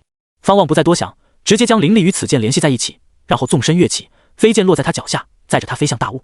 大圆满的御剑术能让他轻松掌握此剑，当然也是因为此剑不算太厉害的法器。按照周雪所说，厉害的法器是很难降服的，修仙者得塑造出本命宝灵才好操纵。呼呼呼，大风呼啸脸庞，方望露出笑容，还得是御剑飞行，脚踏飞剑，凌风前行，令他心情舒畅，傲立天穹，胸中自有一股豪情升起，怪不得世人都想追求修仙之道。穿入大雾之中，方望突然听到一些奇异的声响，他当即拔出腰间的宝剑，一只黑鹰忽然扑出，双爪狠狠地抓向他，速度极快，已经超越武林中绝顶高手的速度。方望抬手一剑，灵力凝聚成剑气斩出，将其斩灭。黑鹰化为飞烟消散，看得方望挑眉，不是活物，看来也是考核。方望一边御剑前行，一边小心防范，往后的路途时不时有黑鹰飞出，各个方向皆有，好在他一一化解，不算太难。一路前行，当他穿过磅礴大雾时，他看到了一片雄伟的群山，仿佛立于云端之上，群峰在山峦之后林立，最高的山峰直耸入云，无法目测有多高。在方望的头顶有白鹤指引方向，顺着这排白鹤，他落在一处辽阔的空地上，周雪已经等候于此。落地后，方望反手握住飞剑，一眼扫去，除了守在最前面的太渊门弟子外，一共有16名考核者到此，个个看起来都不简单。顾里瞥了方望一眼，没有太在意，他记得这小子徒步奔跑，一看家境就不是很宽裕，至少对他接下来的目标不会造成威胁。周雪走到方望身旁，赞叹道：“这么快，我还以为你要适应一会儿。”方望笑道：“是花了一点时间。”两人站在一起，低声交流，其他人则四处分散，没有靠近彼此。时间继续流逝，一名修仙者穿过大雾，落在这片空地上。方望注意到，最弱的也有氧气近5层的修为气息，这让他心中感慨不已。怪不得这里的待遇更高，全都是尖子生啊！1个时辰后，此地的入门弟子人数已经超过50，方望暗自心惊。光是这里便有50人，再加上前面过的人，少说也有500人通过入门考核。这还只是太渊镇，那太渊城招收的弟子定然更多，每5年招数1000名弟子。这就是我选择太渊门的原因。100年之后，太渊门会成为大齐之地的最强教派。周雪的声音传来，用的是传音术，听得方望不由扭头看向他。最强教派，方望信了，毕竟周雪是重生者，他更加期待自己在太渊门的修行岁月。又过了一会儿，一只白鹤从天而降，鹤背上竟然躺着一名矮胖老者。之前方望注意过这只白鹤，没发现其背上有人。白鹤落地，矮胖老者缓缓坐起来，他虽然穿着太渊门的道袍，但显得不伦不类，十分懒散，毫无仙家气派。一看到对方这气质，方望在心里直接给他打上一个高人的标签，此人定然很强。矮胖老者掐着胡子，扫视在场所有人，然后笑道：“不错不错，一共52人，看来我太渊门是要中兴了。你们能来到这里，已经可以成为太渊门的分脉弟子。在太渊门内，待遇与地位由低到高可分为外门弟子、内门弟子、分脉弟子、持剑弟子以及亲传弟子。外门弟子、内门弟子同样可以选择一脉进行修行，只是得从杂役开始。分脉弟子可以直接在你们选择的脉峰上选择一位师傅。”所有人都聚精会神地听着，看得矮胖老者满意一笑。先自我介绍一下，我乃一脉供奉长老，你们可以称我为贪睡真人。你们别看我这名号可笑，在修仙界那可是赫赫威名。矮胖老者也就是贪睡真人得意笑道。一名蓝衣青年面露敬佩崇拜之色，拱手行礼道：“在下就曾听闻过贪睡真人的威名，传说在100年前的正魔大战中，您一人一剑杀入古魔山，斩杀1000余位魔头，那一战令魔道士气大降，方才能让和平提早降临。”贪睡真人一听，不由扬起下颌，鼻孔是人。顾里瞥了蓝衣青年一眼，虽然脸上有面纱，但他的眼中还是流露出明显的鄙夷之色。大多数人则是一脸崇拜的神情，很显然是第一次听闻此传说。方望暗道，果然真是高人，估计还是太渊门数一数二的存在。平时看起来吊儿郎当，关键时候肯定很猛。好了，回归正事，你们已经成为分脉弟子，现在可以争持剑弟子与亲传弟子。贪睡真人假咳一声，正色道。一名女子忍不住问道：“可以直接争亲传弟子？9大教派皆没有这样的先例啊！”其他世家子弟皆是低声议论，都显得很振奋。贪睡真人傲然道：“以前如此，但往后不一样了。太渊门打破陈规，就是为了助天才更好的成长。尔等皆是养气境修为，现在就可以争。想要成为亲传弟子的，可以站出来独占其他所有人，胜了就能成为亲传弟子。而表现最好的5人，可成为持剑弟子。独占所有人。”此言一出，所有人安静下来。方望不由瞥向周雪，用眼神询问是否要争。周雪缓缓点头，只是他的眉头微皱，显然始料不及。莫非这厮前世并非是太渊门弟子？方望心里忍不住吐槽，他开始怀疑周雪对太渊门别有用心。顾里开口问道：“敢问长老，若不止一人想当亲传弟子，由谁来独占所有人？”这番话引得10数人点头，敢点头者皆是信心满满者。贪睡真人似笑非笑道：“这就得看你们，亲传弟子可是有对同脉弟子执法管理的权利，必须有服众能力。”顾里当即上前一步，开口道：“我叫顾里，来自洛北顾家，修仙12载，已至养气境9层，习得家父顾天雄的5圣剑法，我想当亲传弟子，谁不同意？”洛北顾家，在场大部分人不由动容，令方望好奇洛北顾家有多强。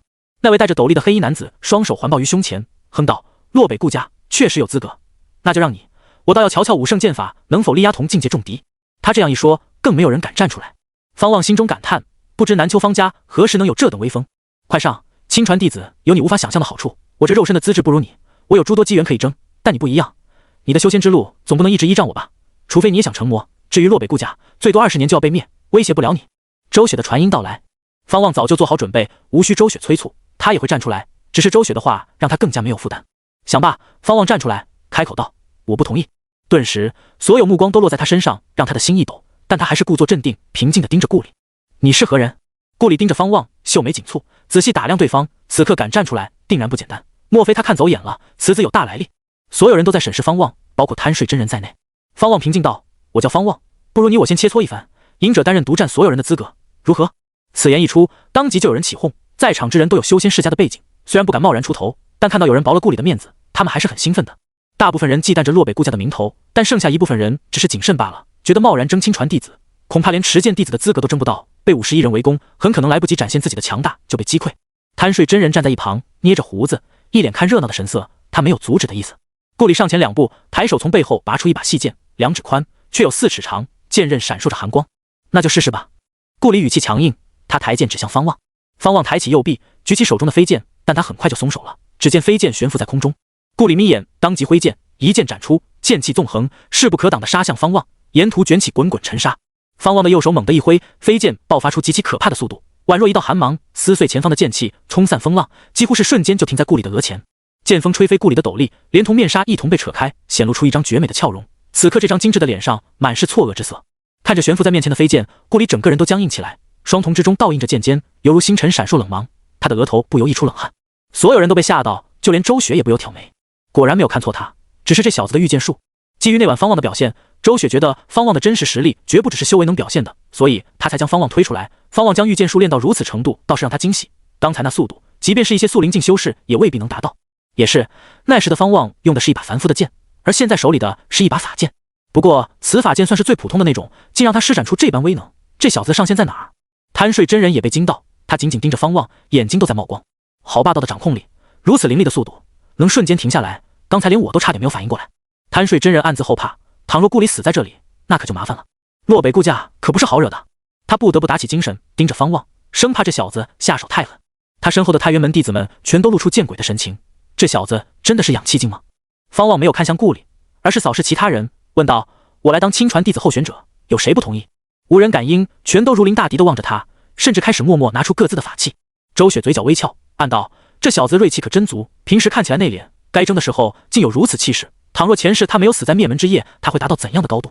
想归想，他同样拿出法器，正是之前青衣道人所用的黄符。方望瞥见这一幕，心里一跳，你不会要动真格的吧？喂，自己人啊！方望右手往内一旋，悬在顾额前的飞剑猛地缩回去，落入他的手心之中。顾里心跳如鼓，望着方望，整个人恍惚了。刚才那一瞬间，他感觉到了死亡的气息，倘若对方想杀他，他定然躲不过。差距为何如此大？他甚至还没有施展出自己的武圣剑法。这一刻，他想起了父亲的话，太渊门有腾飞之象，定然会涌现天骄人物，到了那里，切不可大意。方望没有在意顾里的想法，看到其他人挪动步伐，将自己团团围住，他便知道光凭御剑术不足以应对当下的局面。想罢，他将手中的飞剑刺入泥土中，双手空对四面八方的包围。哐！这是所有人的感受。正当有人按捺不住时，方望抬起右手，掌心朝下，轰！一股霸道气势从方望体内爆发，脚下尘土呼啸而起，其脑后凝聚出3颗火球，宛若小太阳旋立，衣袍鼓动，他的神色变得冷峻。这是怎么可能？贪睡真人与周雪都被惊到，前者是惊喜，后者是纯粹的震惊。玄阳神经，周雪自称飞升前没有练成，那是吓唬方望，实际上他曾将玄阳神经练至第6层，只是后来因为其他原因放弃了。光是6层，他就花了数十年时间，方望才修炼多久？看方望脑后的3团烈焰，明显不只是练成第1层那么简单。他突然怀疑方望可能练至他没有达到的第7层，怪不得这小子修为增长得如此快，竟将玄阳神经练至如此程度，这才1个多月而已。这样的天才竟然诞生于大齐。周雪忽然感受到宿命的力量，或许冥冥之中有一股力量在左右方家的命运。这一世，方望活下来了，那世道就要变了。周雪虽觉得不可思议，但也没有到无法接受的程度，毕竟他飞升过，更妖孽的存在都见过。上！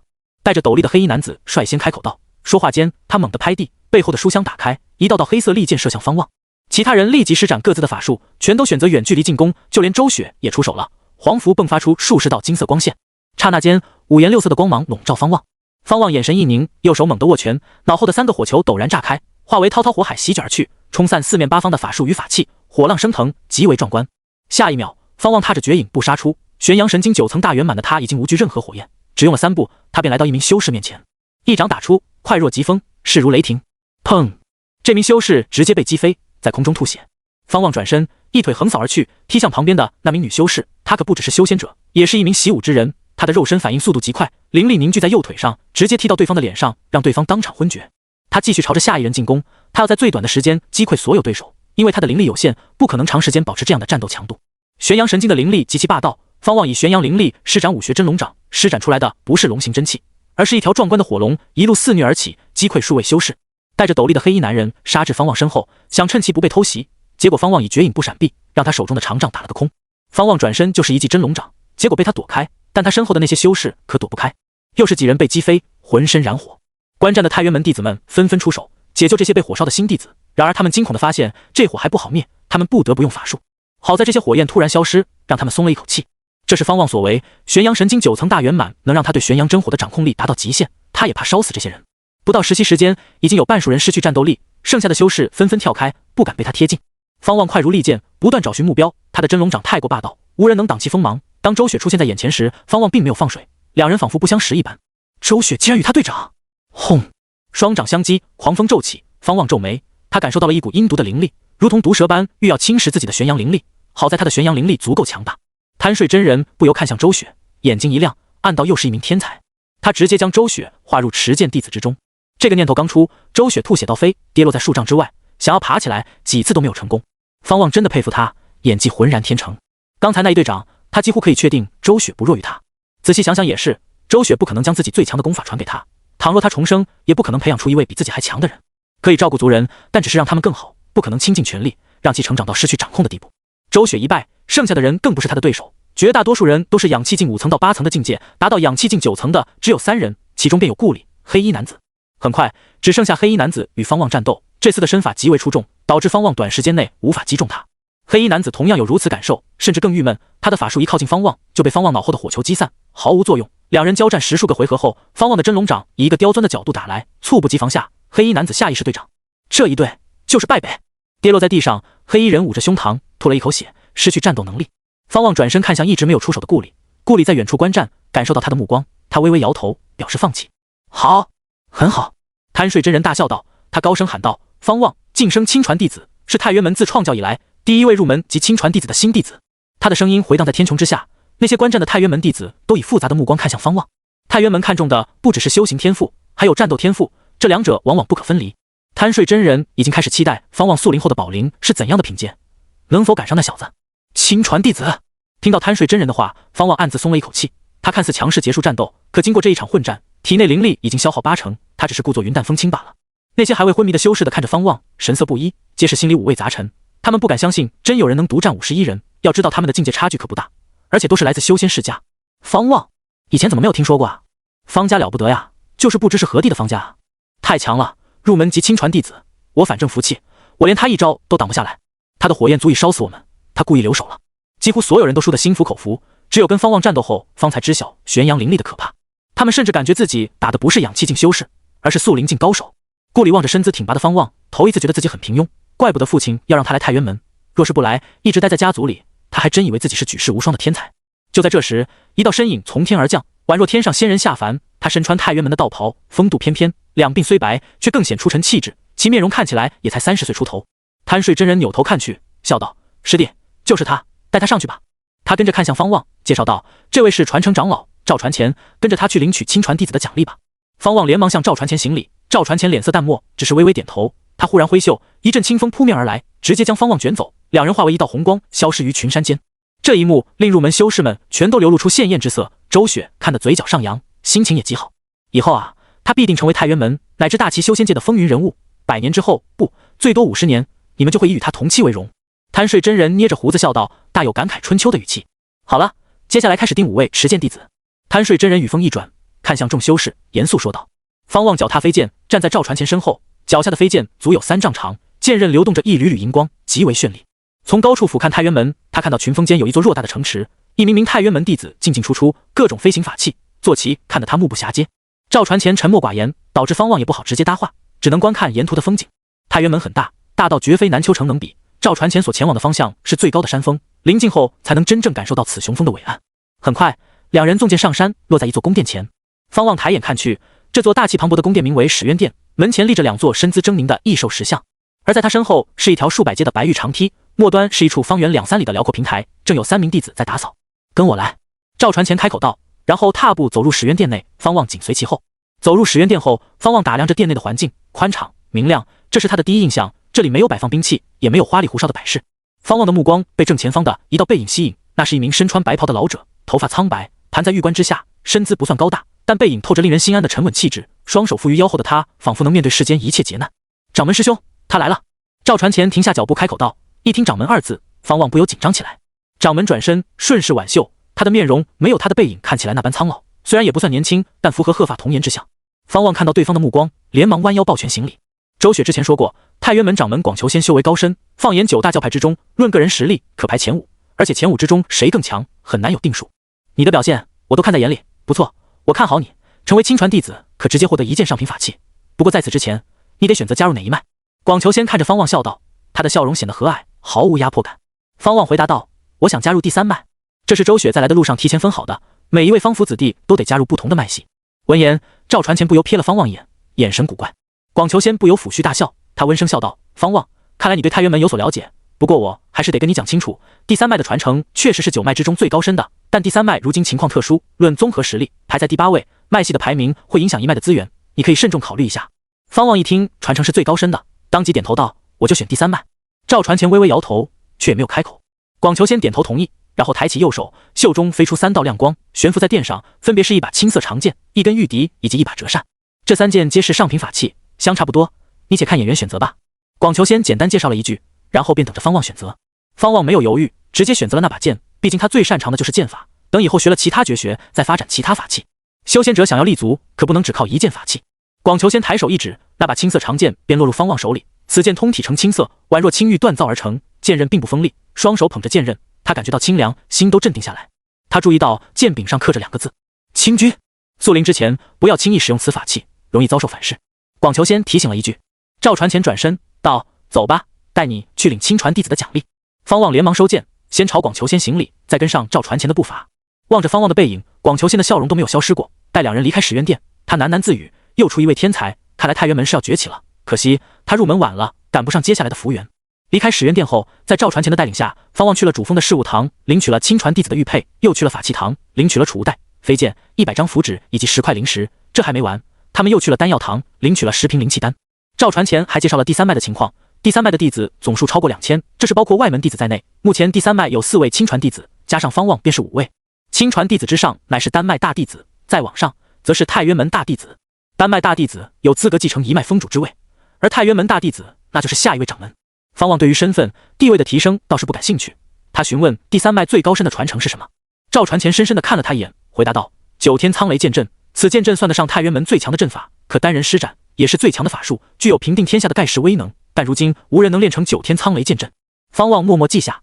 之后，赵传前带着他飞至第3脉的山峰上，满山遍野全是弟子打坐修行的身影，山上还有诸多石门，不知里面是什么。在赵传前的带领下，方望落在一处空地，这里聚集着数百名弟子，正在修行某种剑法。空地正前方，一排气宇轩昂的弟子正在审视那些修行弟子。当他们看到赵传前的身影，当即转身，齐齐朝他行礼。李鱼，这位是你的师弟方望，他今日入门，已经得掌门认可，你带他入住洞府。赵传前对为首的一名男子说道。说完，他便御剑离去，留下方望。李鱼，第3脉大弟子，看似年轻，实则已经200多岁。听到赵传前的话，李鱼眼睛一亮，他身后的其他弟子同样激动起来，纷纷围过来。亲传弟子，看来你是这一批新弟子里最强的呀！好小子，有眼光，选择第3脉，绝对不会让你后悔。哈哈，终于有了不得的天才加入第3脉。方望师兄，以后有什么吩咐，随时找我。我是分脉弟子，我叫周伯，在太渊门内，弟子级别更高便是师兄，只有同级才论资历。方望也没有摆谱，与他们一一客套。折腾一会儿后，李鱼带着方望前去挑选洞府。一路上，李鱼很是热情，为方望介绍着第3脉。第3脉的峰主名为杨元子，峰主除了主导一脉事务外，也会收亲传弟子为徒。李鱼对杨元子极为吹捧，仿佛杨元子是最强峰主一般。足足半个时辰后，方望才选好自己的洞府。原来山上的石门便是洞府，洞府之间也有品阶差距。身为亲传弟子，他享受的是最好的洞府之一。李鱼告辞离去后，方望入洞府。以后他将用自己的身份令牌进出此洞府，无主的洞府只需要将弟子令牌往门上一按即可认主。当然，这里的认主并非不可破的，峰主是能强行收回洞府的。眼前的一切令方望眼睛一亮，从外面看还以为洞府很小，没想到里面别有洞天，足有各足球场般大，最深处还有一片小湖。洞府内涌动着浓郁的灵气，他光是吸一口就神清气爽。洞府内有10桌10凳，也有一张白玉大床。他简单的逛了一遍，便打坐在白玉大床上纳气修炼。今日消耗的灵力过多，必须补回来。按照李鱼所说，杨元子得5日后才能出关见他。亲传弟子在太渊门内是很自由的，平日里没有任何事，即便不做事，也能按时获得太渊门的修行资源。一边纳气修炼，方望一边怀揣着心思：9天苍雷剑阵必须搞到手。5日时间，方望都没有离开自己的洞府。虽然拜入太渊门很兴奋，但他并没有外出结交弟子的想法，因为他很清楚自己在太渊门的地位取决于自己的修为，只要他保持天才的名头，身边就全是好人，一旦他耽搁了修行，麻烦事自然接踵而来。这一日正午，方望感受到什么，睁开眼睛，拿起腰间的令牌，里面传出一道声音：方望，前来清心殿见我。这是一道沧桑的男声，但听到清心殿，方望便神色一震，他立即起身，想了想，将储物袋挂在腰带上，再拿起周雪给的飞剑，他快步走出洞府，然后御剑离去。清心殿乃是封主的宫殿，也就是说，刚才那人就是他未来的师傅杨元子。对于接下来能学到什么，他很是期待。清心殿位于第三脉山峰的顶端，之前大弟子李渔曾指过。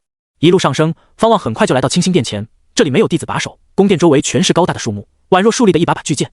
方望站在大门前，缓缓推门，踏入其中。清心殿不算大，看起来像是一间普通的道观。方望走到一道身影身后，弯腰行礼，道：弟子方望见过师傅。杨元子背对着他，打坐在一座石像前，这座石像竟是一名女子，身姿婀娜，其面容没有刻印五官，反而显得庄严神秘。闻言，杨元子站起身来，转身看向他。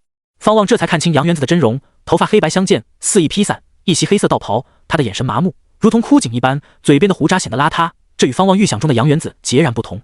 杨元子开口道：为何选择第三脉？方望早已想好措辞，他回答道：为了最高深的传承。九天苍雷剑阵。果然，你来自哪个家族？弟子来自南丘城方家。没听说过，算了，也不感兴趣。既然你已经拜入我门下，以后就是我徒弟，排行第5，前面有4位师兄师姐，以后慢慢认识吧。你已经是氧气境7层，可有什么想学的？杨元子平静道，他似乎对方望这位天才毫不感兴趣。方望这时才意识到掌门广求仙为何要劝他入第一脉，看来第三脉的问题出在杨元子身上。方望也没有客气，道：师傅，能否教我怎么用储物袋？闻言，杨元子的瞳孔微微一缩，他忍不住问道：你不会用储物袋？家里人没教你？家里不懂修仙，只是有一位族人得修仙者指点，我是跟随他一起来的太渊门。你修行多久了？不到1年。不到1年就能有氧气境7层的修为？杨元子不由重新打量方望，他眯起眼睛道：不错，想要开启储物袋，你需要培养出神识。见方望还想继续问，杨元子抬手递给方望一本秘籍，道：此乃太渊门的修行总纲，这上面记录着修行的各类基础法门，你回去看看吧。方望连忙拜谢师傅，殊不知杨元子很无语。这本书乃是太渊门给外门弟子准备的，引他们入修仙之道。自从成为封主后，他几乎没有拿出过这本书。这本书还是当初他初入太渊门时所得，留作纪念。方望将秘籍放入怀里，然后问道：师傅，能否传我9天苍雷剑阵？我想试试。杨元子哼了一声，没好气道：在太渊门，不是你想学什么就能学什么的，即便你资质悟性再高，你得做出贡献。入门时，太渊门没有查你的底细，一是不在意，二是入门你需要做贡献来证明自己。身为亲传弟子的你，可以前往道法阁选取3部上乘秘籍，但9天苍雷剑阵乃是一脉的镇山传承，你想学，先得成为大弟子。方望连忙追问道：如何才能成为大弟子？杨元子没有烦躁，反而饶有兴趣道：想成为大弟子，首先得达到灵丹境，还得立下赫赫功劳，50年之内你就别想了。方望一听，顿时失望。杨元子语锋一转道：不过你是太渊门有史以来第一位入门即是亲传弟子的人，虽然以前没有这样破例收弟子，但也能载入太渊门的史册。他抬起右手，一卷青色玉简出现在他的手中。此剑法名为惊鸿神剑诀，乃是我私人所掌。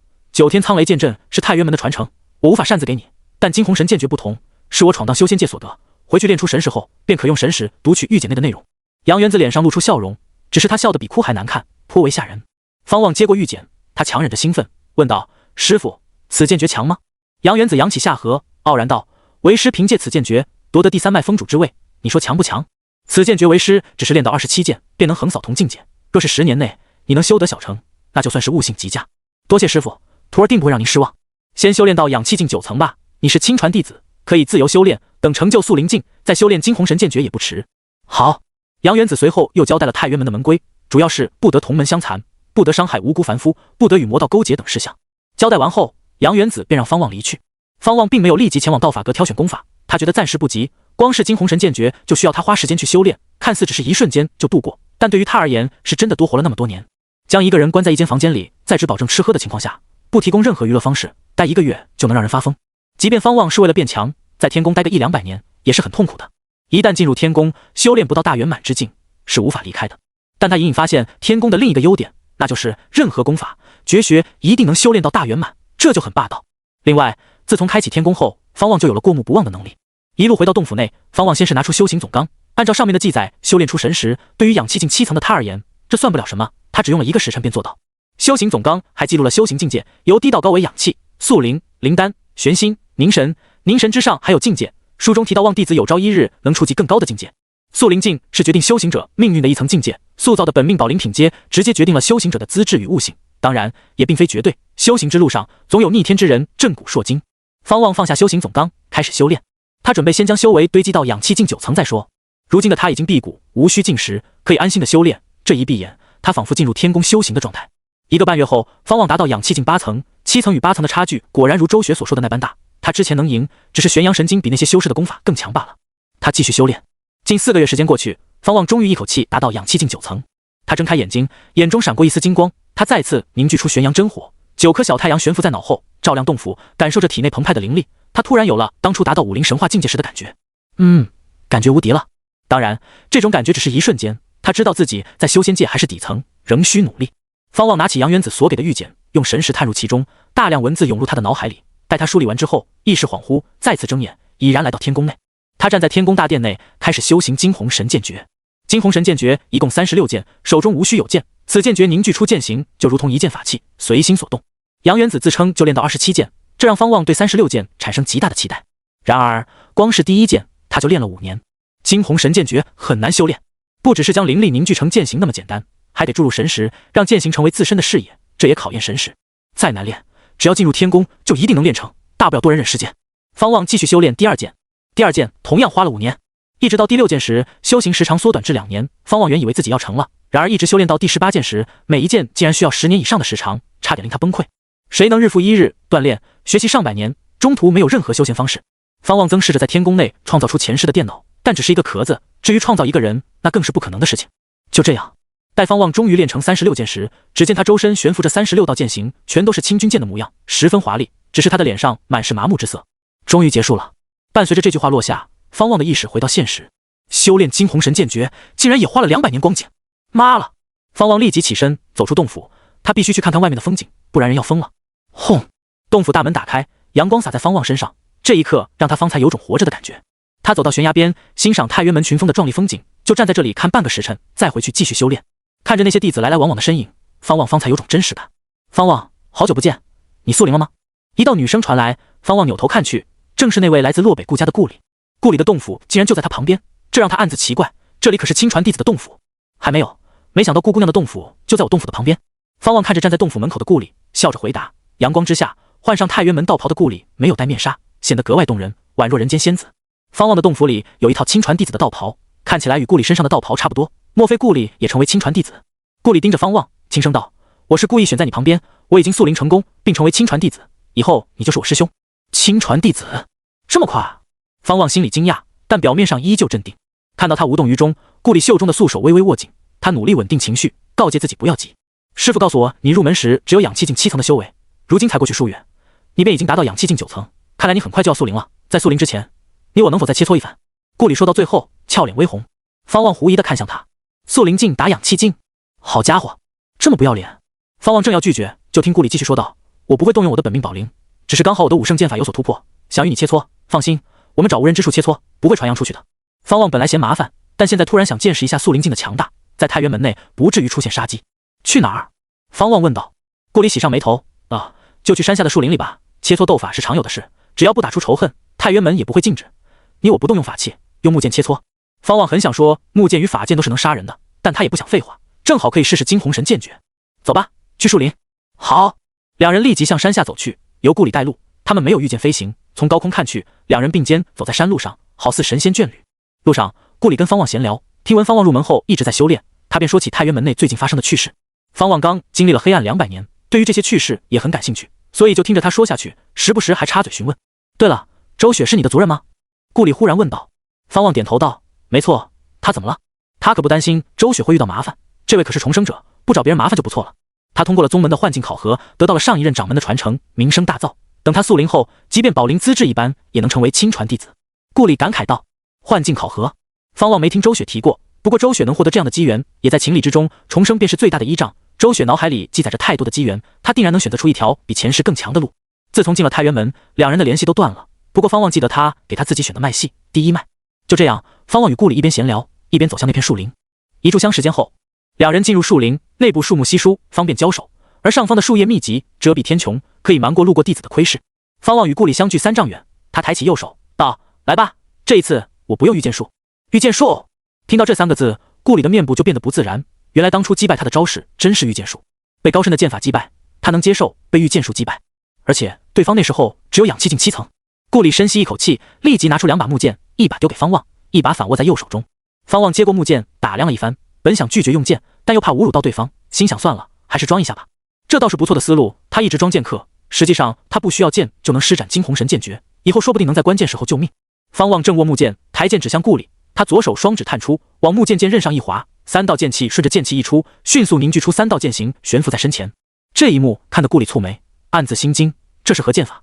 顾里深吸一口气，当即施展家族绝学武圣剑法，他快速挥剑，剑招凌厉，身姿快得升起残影，顷刻间好似有5人同时挥剑，肉眼可见的霸道剑气如同狂风骤雨席卷向方望。沿途的树木被割破出密密麻麻的细痕，极其凌厉。方望右手握剑，手腕一旋，突然往前一突，3道剑形忽然化为3道青色寒芒杀去。轰！2股剑气相击，看似强势的武圣剑气直接被3道青芒撕碎。顾里的长发被吹乱，他下意识瞪大美目。这一刻，他有了之前争夺亲传弟子时的惊悚感受。好在3道青芒刚杀至他面前就消散了，可即便如此，那强大的剑芒也令他心惊肉跳。方望收剑，暗自感慨，幸好我的惊鸿神剑诀已经大圆满，否则刚才还真不好收剑。周围的树林剧烈摇晃，落叶纷纷，犹如下雨了一般。沐浴在这场夜雨之中，顾里整个人陷入恍惚中。方望担心他在提要求，于是开口道：“顾姑娘，你的剑法很强，是我交手的最强剑修，以后再切磋吧，我得回去修炼了。”说罢，他纵身跃起，脚踏木剑离去，迅速飞出树林。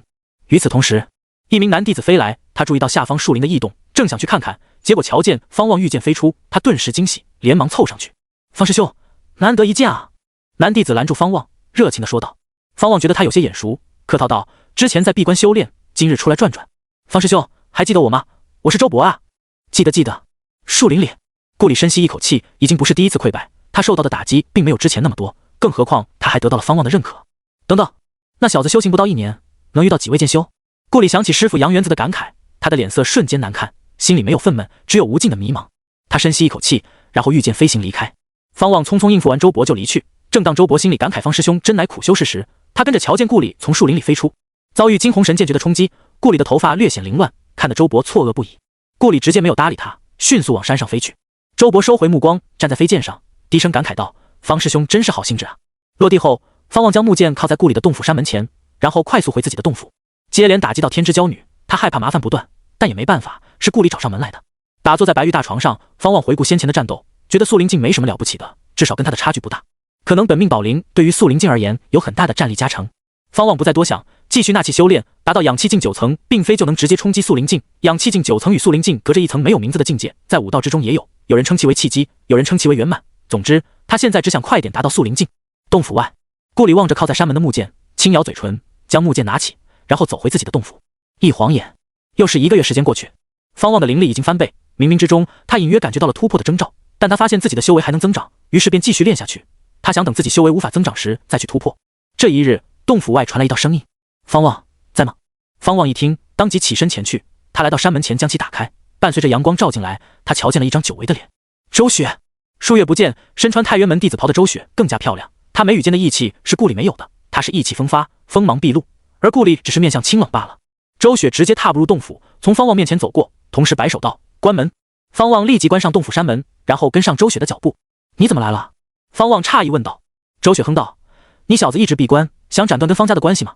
其他方家弟子已经见过面，互相建立联系，唯独你一直没有走出第3脉，我不得不来找你。”方望解释道：“我只是想早日达到素灵境，氧气境9层还不错，看来没有耽误修行。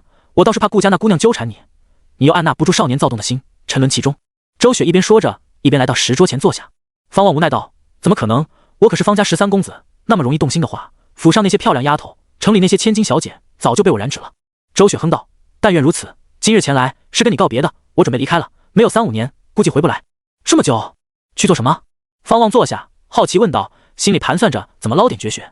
周雪看向他道：“去夺一件大机缘，顺便调查我手中的焚魂幡，此事不解决干净，我心里不踏实。带上我，你资质如此好，就安心修炼吧。像你这样的天才就是要沉下心来修炼。我见过太多绝世之姿的天才，以为自己已经够强，结果出去被老怪物与大气运者打死，成为别人传说里的可怜人物。而且我一个人更好行事。好吧。”方望只是简单的客套一句，他总不能厚着脸皮求周雪带自己，而且他确实也不想出去，他暂时还没到出去寻找机缘的地步。只是怎么开口呢？周雪戏谑笑道：“怎么还想从我这里要功法法术？方望没想到周雪如此直接，他假咳一声道：“我变强了才能帮到你，就像之前在灭门之危中一样。”周雪盯着他的眼睛，看得他心里发毛。不过一想到要数年后才能再相见，方望只能硬着头皮跟周雪对视。四目相对了数息时间，周雪露出笑容道：“我只能给你一次机会，你说说吧，你想要什么类型的绝学？”一次机会？方望心底略微失望，但也能理解周雪，毕竟人心隔肚皮，何况周雪是重生者，他的前世遭受过多少次背叛，只有他自己清楚。御剑术、玄阳神经，再到现在，方望欠周雪的更多。至于救命之恩，何尝不是周雪救了方望？若无御剑术，方望碰上那修仙者，必死无疑。以他的骨气，是不可能丢下族人逃跑的。反正他已经死过一次，所以在这件事上，两人是相互救赎。方望总不能直接跟周雪说：“我有天功，你助我无敌，我保你永生永世平安。”太扯了！没有人是世界的绝对主角，就算周雪信他有天功，方望还得考虑对方会不会起歹心。人终究只能靠自己。方望思来想去，觉得自己不差功法，不差战斗的法术，他缺乏速度类的绝学，例如遇到打不过的敌人时能跑得快点。于是他将自己的想法说出：“御剑术只是修仙界的基础法术罢了，你确实需要一门遁术，我传你白虹遁术吧。”周雪沉吟道。见方望还想追问，他不由瞪了他一眼，道：“别问我此术强不强，练了就知道。”方望尴尬，只得点头。周雪开始传授白虹遁术的修行法诀，方望认真听着。待周雪说完，方望不可拒绝地进入了天宫。望着这大气磅礴的天宫内殿，他不由叹了一口气。刚闷了200年，才出去待了不到半个时辰，就又回来了。但他没有办法，毕竟周雪即将离开。他开始修行白虹遁术，此术是一种飞行之术，可身化白虹，以极快的速度飞掠长空，大成可快若白虹，飞纵万里。白虹遁术不像是玄阳神经、惊鸿神剑诀分了层数，所以方望修炼起来看不到距离大圆满还有多久。足足修炼了63年，方望方才将白虹遁术修炼到大圆满，最后的成果让他很满意，当真是快若白虹掠空。而且随着他修为越来越高，此术只会越来越快，至少目前展现出来的速度已经超过他入太原门后见到的所有飞行速度。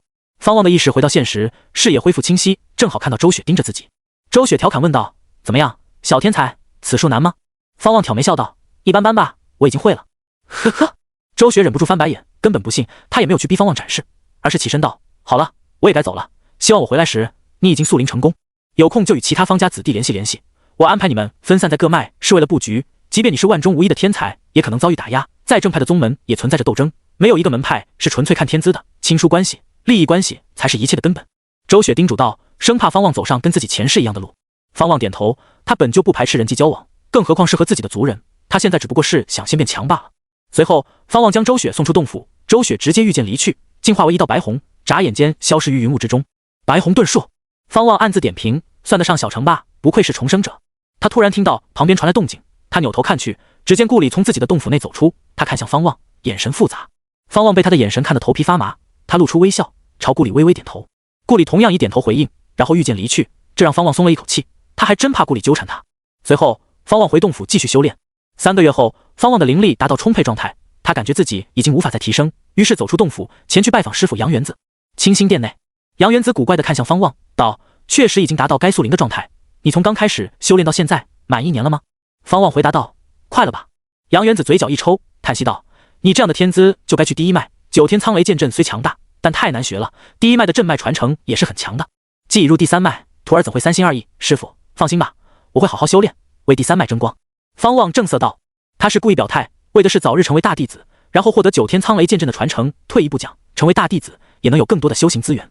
仗着大圆满的玄阳神经，亲传弟子的洞府，方望暂时没有到需要资源的地步，但他可不会目空一切，他相信后面的境界更加艰难。强若周雪也得四处谋划机缘。杨元子听到方望的话，并没有露出笑容，反而摇了摇头，他跟着道：“9脉皆有速灵之地，但你的修行天资算得上100年难见，我带你去见掌门吧，主峰的速灵之地效果更好。”方望大喜，连忙拜谢师傅。就这样，方望跟着杨元子前往主峰，师徒俩进入始渊殿拜见掌门广求仙。广求仙听闻方望即将速灵，并没有惊讶，毕竟他早就知晓方望的修行速度，他抚须笑道：“自然可以，走吧，正好有一人在速灵，你也可以去瞧瞧。”他站起身来，带着杨元子、方望走向偏殿，一路穿过弯弯绕绕的廊道，他们来到一处始渊殿深处，这里与山壁相连，竟有瀑布从云端落下，形成一片小池，在池中有一名赤着上身的男子正在速灵。方望站在廊道上，瞧见旁边有一套衣物以及书香，顿时明白此人是跟他同期的黑衣男子，之前戴着斗笠，浑身包的岩石，所以他第一眼没有认出此人来。此子名为周行士，与你一同加入太原门，曾败于你手，如今拜入第2脉，你别小瞧他，他即将塑造出玄元宝灵。广求仙抚须笑道，看着太原门涌现出越来越多的天才，他心里充满骄傲。杨元子哼道：“你让他来这里速灵，是以为他能塑造出地元宝灵吧？人嘛，总得有个念想。哼，像陆远君那样的天才数百年难遇，哪能轻易遇到？哦，是吗？你对你徒弟没信心？方望听着听着就觉得不对劲，这两人怎么有种明争暗斗的感觉？莫非不对付？怪不得掌门刚开始有阻拦他去第三脉的意思。糟了，不会站错队了吧？第三脉是被掌门排挤的。杨元子哼道：“等会儿就知道。”方望盯着周行士看，周行士看起来20-30岁的面相略显沧桑，此刻他周身环绕着一缕缕黑光，好似漩涡般流向他的头顶，其头顶有一把黑扇正在缓缓凝聚，逐渐凝实，隐约还透着金属质感。这就是宝灵吗？方望心中充满期待，他在期待自己的宝灵。广求仙与杨元子也不再斗嘴，专心观看。一炷香时间后，周行士头顶上的黑扇忽然一抖，一阵肉眼可见的黑色气浪震开，横扫池面，就连瀑布都被截断，眼看着快要冲击到始渊殿。广求仙抬手以自身灵力抵挡，轰！黑色气浪撞上无形的铁壁，瞬间散开。方望衣袍鼓动，两鬓的发缕被吹起，他不由看向广求仙，暗自心惊，也不知掌门是何境界。光是这气势便让方望有种不敢抗衡的感觉。池中的周行士缓缓睁开眼睛，他抬起右手，其头顶上的黑扇迅速落入他手中，握着此扇，他面露笑容，如释重负。上品玄元宝灵，了不得，足以在当代弟子排入前10。广求仙赞叹道。周行士起身朝广求仙行礼，同时他注意到方望的到来。广求仙看向方望，笑道：“去吧，打坐在池中，一边运功，一边想象你想要的宝灵，这里的天地灵气会助你塑造出自己的宝灵。”方望点头，当即走向小池，周行士跟着走上来，两人对彼此点头，算是打招呼。打坐在池中央，方望深吸一口气，开始闭目运功。周行士穿上衣服后并没有离去，而是留下来观看方望塑灵。方望在三人的注视下，心里有些许压力，但他很快就抛开对外界的杂念。按照修行总纲所说，本命宝灵由低到高分为黄元宝灵、玄元宝灵、地元宝灵、天元宝灵，每一阶由低到高又分为下品、中品、上品以及绝品。太元门有史以来品阶最高的宝灵也只是下品地元宝灵。据说那位陆远君的本命宝灵达到中品地元宝灵，打破了太元门的历史记录，他也是如今太元门中心的原因。塑造本命宝灵需要特殊的天道灵石，只有在天道灵石上才能塑造本命宝灵，而方望所在的小池底下便是一块巨大的天道灵石。9大教派之所以雄霸大气修仙界，就是因为他们掌握着最高品阶的天道灵石，而且不止一块。许多修仙世家无法塑灵，只能让家族子弟加入9大教派。方望开始幻想自己的本命宝灵造型，他的第一选择是一把剑，毕竟他现在的最强杀招就是惊鸿神剑诀。渐渐的，他周身溢出一丝丝火光，环绕周身，再汇聚向他的头顶，就如同先前的周行士一般。塑灵的过程无比奇妙，当方望幻想出自己想要的剑形宝灵时，他进入了一种奇异的内视状态。他看到自己体内出现一片黑色区域，在那黑色之中，烈焰熊熊燃烧，逐渐凝聚出一把剑的形态。方望的注意力集中在这把剑上，这一刻，他的思绪仿佛化为无形的双手，可以触摸到这把剑。当他沉浸其中时，他周身的火焰涌向头顶，凝聚成一颗火球。广求仙、杨元子、周行士站在廊道上看着，你这徒儿修行的功法不简单，我还是第一次瞧见如此灼热的灵力气息。广求仙赞叹道。杨元子没有吭声，他对方望的了解其实不多。周行士则想到入门前的那一战，他只是与方望对了一掌，足足养了1个月的伤，至今回想起来仍为之胆寒。塑造玄元宝灵的喜悦在当下已经淡去，他盯着方望头顶的宝灵雏形，直觉告诉他，方望的宝灵一定高于他，养气境7层就能横扫他与50位修士。他不敢确定方望会塑造怎样的本命宝灵。在家族里，他听闻过诸多天才的传说，但方望是他见识过最恐怖的天才。抛开实力不谈，这小子数月前才养气境7层，如今就跟着他塑灵。周行士的心为之一颤，看向方望的目光越发复杂。时间缓缓流逝，半个时辰后，方望头顶上的宝灵已经初具践行，周身的烈焰越发的庞大，宛若一条条火蛇缠绕身躯，连带着池中的水都开始沸腾，升起阵阵热雾。广求仙抚须笑道：“玄元至少有了。”杨元子眼神凝重道：“此阶段就能达到玄元品阶，怕是真可能达到地元品阶。”他的目光不由瞥向周行士，看得周行士心里狂跳，突然后悔留下来观看，但现在说要走，那更走不了。广求仙盯着方望，得意笑道：“继远君之后，又出了一个方望，太元门何愁不兴旺？”闻言，杨元子摇了摇头，冷哼道：“掌门劝你别得意忘形，可别忘了太清门的惨案。太元门以天才来吸引修仙世家，可能导致其他教派妒恨。一位陆远君或许不会出事，若是再出一位，那可不一定。”广求仙一听，笑容渐渐消失。听到这儿，周行士更是后悔，开始琢磨等会儿如何应对。时间继续1分1秒的流逝，方望头顶上的剑形宝灵越发的凝实，甚至能看到一些细致的纹路。不仅如此，此宝灵开始吸收周围的天地灵气。地元，广求仙吐出2个字，塑灵石就能吸收天地灵气是地元宝灵的特点。周行士心里五味杂陈，双手紧握。他这样的天才塑造出地元宝灵不足为奇，我何苦与他比？周行士自我安慰着。方望的宝灵还在凝聚，这让广求仙无法保持从容，眉头紧皱。杨元子眯起眼睛，目光紧紧盯着方望的本命宝灵。此刻，方望仍在内视自己的本命宝灵，在那片黑暗之中，他的本命宝灵已经凝聚成他想要的剑形，剑格与剑柄仿佛被一条神骏的红龙盘绕，威武霸气。手握这样的剑，得多帅气啊！方望对自己的审美很满意，正当他欣赏着自己的宝灵时，忽然感受到什么，视野下意识往上移去。只见上方的黑暗中出现一道亮光，他的天宫竟然显现而出。这是……正当方望困惑时，天宫大门忽然打开，一道光束迸射而出，扶摇而下，迎面击中他的本命宝灵。轰！他的剑形宝灵瞬间湮灭。与此同时，在外界，广求仙三人瞧见方望头顶的宝灵突然炸开，一阵火浪扩散。广求仙抬手以自身灵力挡住火浪的席卷，他的眉头紧锁，眼中流露出失望之色。杨元子紧皱眉头，沉声道：“失败了？怎么可能？只有黄元宝灵才可能塑造失败。”周行氏看到这一幕，心里有惊喜，也有惋惜。如此天骄遭遇塑灵失败，那就是从云端跌落至人间。他心底里还是期待着方望塑灵后是怎样的强大。倘若成功，他或许会见证当时传说的崛起。可惜，内视状态下，方望望着天宫愣住，怎么回事？天宫为何摧毁他的宝灵？这一刻，他慌了。虽然有天宫在，定然有出路，但他可不想玩扮猪吃老虎。在太原门内，本命宝灵决定着资质，也决定着待遇。就在方望不知所措时，天宫的大门并没有关上，门内出现光芒，越发的耀眼。那是……方望望着天宫内的强光，隐约瞧见一道模糊的身影。失败了！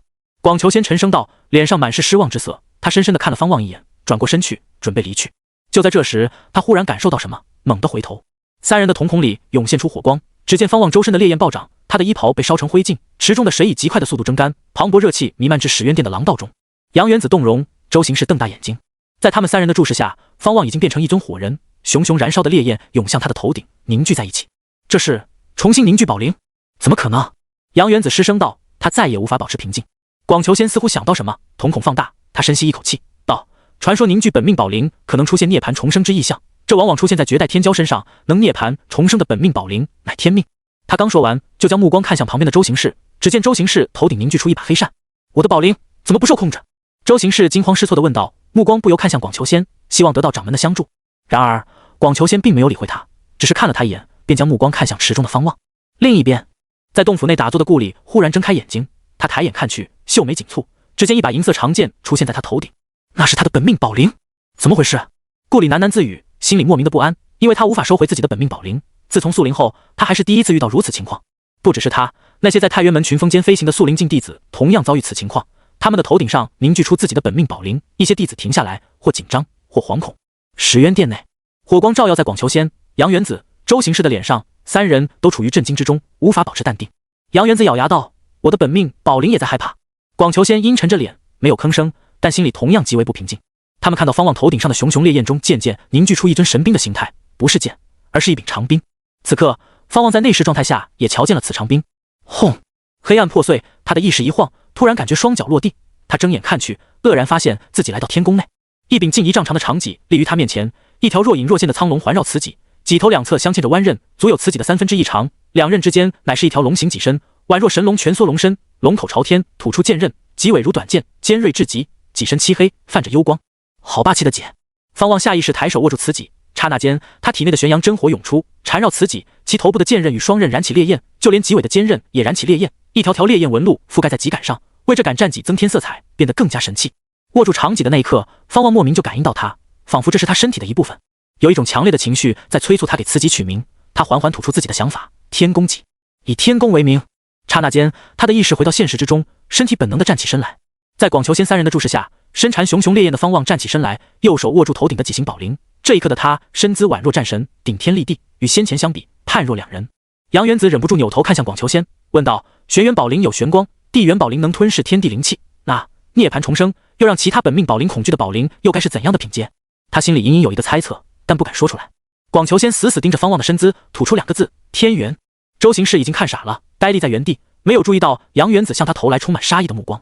与此同时，方望周身的烈焰全都钻入天宫戟内，他的身形显露出来，1丈长的天宫戟在他手中显得极其霸气。方望顺势将天宫戟的戟尾杵在池底，一股恐怖气浪席卷开来，逼得广求仙再次出手。这一次，连始渊殿都在颤抖。掌门，我这宝灵是何品阶？方望看向广求仙，开口问道。他强忍着激动，他明显感觉到体内的灵力在沸腾，灵力的本质在蜕变。塑灵境。广求仙盯着天宫戟道：地元宝灵之上，具体是何品阶，我也不知，因为我还未见过天元宝灵。他的目光跟着斜视周行氏。周行氏感受到杀机，顿时惊醒，他后退2步，慌忙说道：我绝对不会说出去。上品玄元宝灵本该是太原门当作宝贝一样的存在，这也是广求仙放任周行氏留下来看热闹的原因。在他看来，方望能塑造地元宝灵已经是奢望，就算成功，正好让这2位天才相识，以后互相提携，共同成长。但随着方望的宝灵超越地元宝灵，一切就变了。上品玄元宝灵在天元宝灵面前根本不值得一提。广求仙明白一件事，一旦方望的宝灵传开，其他8大教派一定会想方设法的除掉方望，所以他绝不能让此事传开。他看向周行氏的目光越发冰冷，而杨元子更是没有掩饰自己的杀意。面对2位教派强者的杀意，周行氏吓得跪下，苦苦求饶：“掌门，我绝不会说出去，真的，您一定要相信我。我好歹也是上品玄元宝灵，以后定能为太元门做出不小的贡献。”说到最后，他的额头紧紧贴着地面，他明白自己根本逃不了，只能求饶。杨元子看向广求仙，寒声道：“掌门，此事容不得有一丝变数，你若舍不得下手，我来。”广求仙沉默。杨元子抬起右手，灵力在手掌之上凝聚出一道剑气。手握天宫戟的方望见此，开口问道：“难道就没有手段控制他，让他不得说出今日的所见所闻？”他没有那么善良，事关自己的性命，他可不会求广求仙2人放过周行氏。若是能控制周行氏，倒是能让周行氏活下来；若是不能，那只能杀。天元宝灵让方望喜出望外，惊喜过后则是无尽的忧虑。光是地元宝灵就足以让太元门腾飞，再出一位天元宝灵。最关键的是，广求仙还无法确定他的天宫戟具体是何品阶。这一刻，方望甚至担心广求仙。杨元子心生歹意。杨元子听到方望的话后，不由看向广求仙。广求仙深吸一口气，道：“天元宝灵事关重大，必须谨慎。但太元门可不是魔道，就按方望所说吧。”杨元子闻言，忍不住摇头，觉得广求仙太过仁慈。随后，杨元子上前捏散手中的剑气，跟着从储物袋内掏出一只小瓶。他蹲在周行氏面前，左手抓住周行氏的下颚，捏开其嘴，将小瓶里的东西倒入其嘴中。整个过程中，周行氏没有一丝的反抗，因为他明白这是自己唯一的生路。他甚至向方望投去感激的目光。方望则瞧见那小瓶里的东西是一种深红色的虫子，看得他心里发毛。此乃万毒春秋虫，无药可救，人死虫亡。他们生来就被驯服，只要有人在服虫者面前念出咒语，万毒春秋虫就会自陨，毒性扩散人体，导致服虫者在3息之内暴毙。杨元子站起身来，俯视着周行氏说道，脸色淡漠，仿佛在看一只爬虫。随后他传音给方望，将那句咒语告知给方望。方望神色平静，心里则觉得古怪，他这位师傅怎么看都不像正派啊，竟然养了如此毒物。广求仙转身看向方望，道：“天元宝灵之事必须隐瞒下来，以后我不会在明面上特别照顾你，只能当你是一名普通弟子。但你有任何事可随时来找我，我私下里帮你解决。我向你保证，你就是下一任太元门掌门，不论人品，不论出身，直接将掌门之位定给方望。”这一刻，方望才真正感受到天元宝灵的重要性。他连忙回答道：“当不当掌门对我而言无所谓，既入了太元门，我就永为太元门弟子，以后定当为太元门赴汤蹈火。”漂亮话嘛，谁不会说？至少把当下的场面搞好点，以免广求仙心生猜忌。此事只能由我们4人知晓。方望，你也别跟你的族人说，天元宝灵确实强大，可你还未成长起来，一定要低调。以后你的本命宝灵就定为上品玄元宝灵吧。广求仙一边说着，一边将目光看向刚刚站起来的周行氏身上。他沉声道：“周行氏，以后你的任务就是保护方望，任凭方望差遣，你的待遇直接按丹麦大弟子来算。”闻言，周行氏连忙拜谢广求仙，再感谢方望。杨元子跟着道：“掌门，我先带方望离开吧，外面来了很多人，不能让他们看到方望。”广求仙点头，随后杨元子从储物袋内重新取出一套衣服丢给方望。方望连忙穿上，然后跟上杨元子的脚步。始渊殿内竟然有一条通往地底的洞道，一路上方望都在感受体内的天宫戟。在他体内，天宫戟位于丹田之上的一处独立空间，里面漆黑无比，他分不清那是异次元空间还是灵魂空间，但他能感受到天宫戟的存在，随时可以将其召唤出来。只是有一点让他困惑，天宫戟所占据的空间相较于整个黑暗空间来说十分小，而且不是正中央的位置。难道还能有第2个本命宝灵？洞道寂静，正当方望处于好奇困惑时，杨元子的声音从前方传来：“方望，记住，以后任何人都信不得，掌门信不得，包括为师，你也不能完全信。”方望抬眼看着杨元子的背影，不知该如何接话。人心终究是会变的，掌门现在能以你为下一任掌门进行培养，是因为他还未到大限，待他面临大限时会产生怎样的邪念，为师也想象不到。在修仙界，夺取宝灵、夺舍肉身的事情可不在少数。不瞒你说，先前为师就曾产生过邪念。杨元子语气悠悠，让人无法看透他心里在想些什么。方望开口道：“多谢师傅提醒，徒儿谨记在心，师傅之恩，徒儿永世不忘，以后定当回报。”是吗？杨元子呵呵一笑，自始至终他都没有回头，也没有停下脚步。接下来的路途，他不再说话，方望则忐忑起来，生怕他突然袭击。好在一路有惊无险，走出洞口时，杨元子便让他先回洞府。方望御剑离去，在飞行途中，他注意到各峰都有诸多弟子聚集，似乎在议论什么。自他入门起，还是第一次瞧见如此热闹，该不会是天宫戟引起的动静吧？方望心里一紧，加快速度，回到第3脉。他落在洞府山门前，瞧见顾里站在自己的山门前眺望远方。顾里扭头看向方望，问道：“方师兄从何处回来？”方望回答道：“去了一趟道法阁，太元门似乎发生了什么事情。顾姑娘若是感兴趣，可以去跟其他弟子聊聊。”说罢，他便进入自己的洞府。顾里面露狐疑之色，但也没有想太多。他满心困惑，到底是出了什么事，竟然让他的本命宝灵不受控制。洞府山门关闭后，方望径直来到洞府内的空地上，他召唤出天宫戟，仔细端赏自己的本命宝灵，越看越喜欢。握着天宫戟，他便有种目空一切的强大情绪，怪不得素灵对修士而言如此重要。随后，他收回天宫戟，打坐在白玉大床上，开始巩固修为。他的境界已经达到素灵境1层，素灵境同样分为9层。接下来，他打算安心修炼，顺便等风波过去。天宫戟的出现让方望不得不转变思路，以后不能再冲着剑法去学习，得学长兵的绝学。惊鸿神剑诀倒不算白学，毕竟此剑绝不需要剑。他打定主意，在太原门内不轻易使用天宫戟，用惊鸿神剑诀应该足以横扫同境界的竞争者。假装是剑修。就这样，2月光景匆匆过去。进入素灵境后，方望的修行进度开始减缓。2个月时间，凭借着大圆满的玄阳神经，也只是堪堪突破到第2层。直到这一日，方寒雨前来拜访方望，打断了他的修行生活。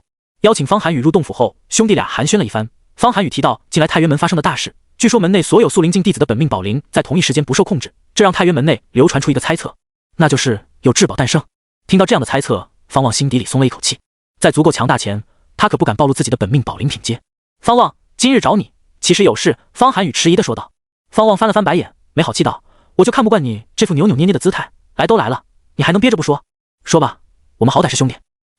不是亲生兄弟，要求可别过分了。方寒雨如释重负道：我准备出去历练，但周雪交代我要照顾好其他族人，尽可能的不要麻烦你。可我一直待在太原门内，修为很难突飞猛进，毕竟我只是内门弟子，我想出去寻找机缘。就这事，那你可有计划？方望问道。人各有命，其他方府子弟没有他这样的天资待遇，谋求自己的机缘是应该的。方寒雨点头道：第2脉的师姐获得一处秘境地图，里面据说有大修士作画，我脉已有23位弟子决定一同前往，我不想错过。方望想了想，还是点头道：那就去吧，其他族人有我照顾。方寒雨露出笑容，连忙道谢。兄弟俩又聊了几句，方寒雨见没有话说，便告辞离去。他前脚刚走，方望刚坐下，又有人来拜访他。周行氏。方望掌握着杀死周行氏的咒语，自然不怕他，于是邀请他入洞府。周行氏虽然穿着太原门弟子的道袍，但他带着自己的斗笠，显得风尘仆仆。他坐在石桌前，从怀中掏出2块玉简，道：这是掌门让我带给你的上乘法术，适合你的宝灵，不得外传。不得外传？那我传你如何？方望看着周行氏，笑呵呵地问道。周行氏脸色微变，连忙道：方师兄莫要开我的玩笑，我怎敢妄想？方望摇头笑道：我可没有说笑，以后你是我的人，我自然希望你越强越好。回去吧，7日之后来拿这2篇玉简。周行氏听后心里惊喜，却不敢喜形于色，只能应下，然后起身离去。刚走了2步，他忽然想起什么，回头道：对了，掌门让我叮嘱你，平时第3脉的任务该做还是可以去做，能磨练你的战斗经验，历练道心。你有任何需求都可以找他，只是任务的奖赏在明面上不会变。周行氏心中感慨万分，他现在想到方望拥有天元宝灵，就忍不住心惊。那可是传说中的天元宝灵啊！大齐修仙界自古以来都没有出现过天元宝灵。周行氏不会质疑广求仙的判断，因为那日他的宝灵是真的恐惧，而且事后他了解到整个太原门的宝灵都不受控制，刚塑造成型就有如此威势，除了传说中的天元宝灵，还能是怎样的品阶？方望点头，然后自顾自地拿起桌上的1篇玉简。周行氏见此不再打扰，迅速离去。待洞府山门关闭后，方望看着手中的玉简，心里想到：周行氏，你究竟算我的人还是掌门的人？看看你的表现吧。杨元子的话他确实记在心里，对任何人都不会完全信任，至少心里如此。那所谓的万毒春秋虫，方望总觉得不只是面前念咒那么简单，念咒应该只是让方望能防止周行氏袭杀，杨元子定然还有其他办法，至少可以远程操控周行氏的生死。这就有意思了，周行氏的生死被杨元子掌控，又替广求仙行事，如今又得辅佐方望，3重身份，估计他自己也难受至极。方望开始用神识阅读手中的玉简，他首先读到4个大字：护体神罡。7日时间转眼即逝，周行氏如期而至。洞府内，他拿着2篇玉简，犹豫问道：真的给我？而且这么短时间，你完全记住了所有修行方式？方望点头道：记住不难，你拿去修炼吧。对于周行氏而言，只是7日时间，可对于方望来说，已经过去138年。在天宫内修行护体神罡花了他40年时间，修行大天引雷术花了他98年时间。护体神罡顾名思义，防守型法术，而大天引雷术就很霸道，引动天穹之雷，降世灭敌，威力无穷。通过修行时长来看，广求仙确实没有含糊，都是上乘之法。寻常修士每日大部分时间都在纳气，用来修炼法术的时间占比很难超过1/3。像护体神罡，想要练到大圆满，估计要上百年，这还是在资质跟方望差不多的情况下。大天引雷术更别说，定然是太原门绝大多数弟子穷其一生都接触不了的道法。方望作为亲传弟子，还能去道法阁选取3部上乘道法，但他暂时没有这个打算。目前来说，他的战斗手段已经有了，不如将精力用在堆积修为上。周行氏看着手中的2篇玉简，心绪涌动。他能活下来是方望开的口，如今他还未做什么，方望就赐予他2部绝学，他如何能不出动？不过他不是那种喜欢表达自己的人。好，周行氏应了一声，便行礼告退。待洞府山门关闭，方望才安心修炼。借花献佛罢了，若能收拢人心，那自然是好事，不能的话，他也不亏。秋过冬来，飞雪终至，太原门群峰被皑皑白雪覆盖，苍茫而别有一番意境。一柄巨大的飞剑穿过茫茫大雪，落在太原门内巨城的城门前。两道身影从飞剑上跳下来，其中一人正是大齐天子。他乔装打扮，看起来像是一名书生。站在飞剑上的太原门弟子俯视着他，道：“你的令牌只能让你待1个月，1个月之后自行离开，否则我门指法堂对你可不会客气。”说罢，这名弟子便御剑离去。待他消失于茫茫大雪之中，大齐天子身后的一名年轻男子撇嘴道：“陛下，此人真是傲慢，简直可……”闭嘴，切勿胡言乱语！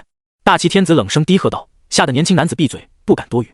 白雪纷纷，大齐天子拍了拍头顶上积雪，看着巍峨的城墙，眼中满是向往之色。他轻声道：“走吧，去看看这仙家之地。”茫茫积雪之中，一主一仆向着城门走去，他们的身影何其渺小，仿佛随时会被大雪掩盖。另一边，第三脉山峰之上，一处洞府的山门打开，方望带着自己的6名族人走出，众人有说有笑。方望哥，我们先走了，回去后一定要好好修炼。嘻嘻，有13哥的指点，我们肯定好好修炼。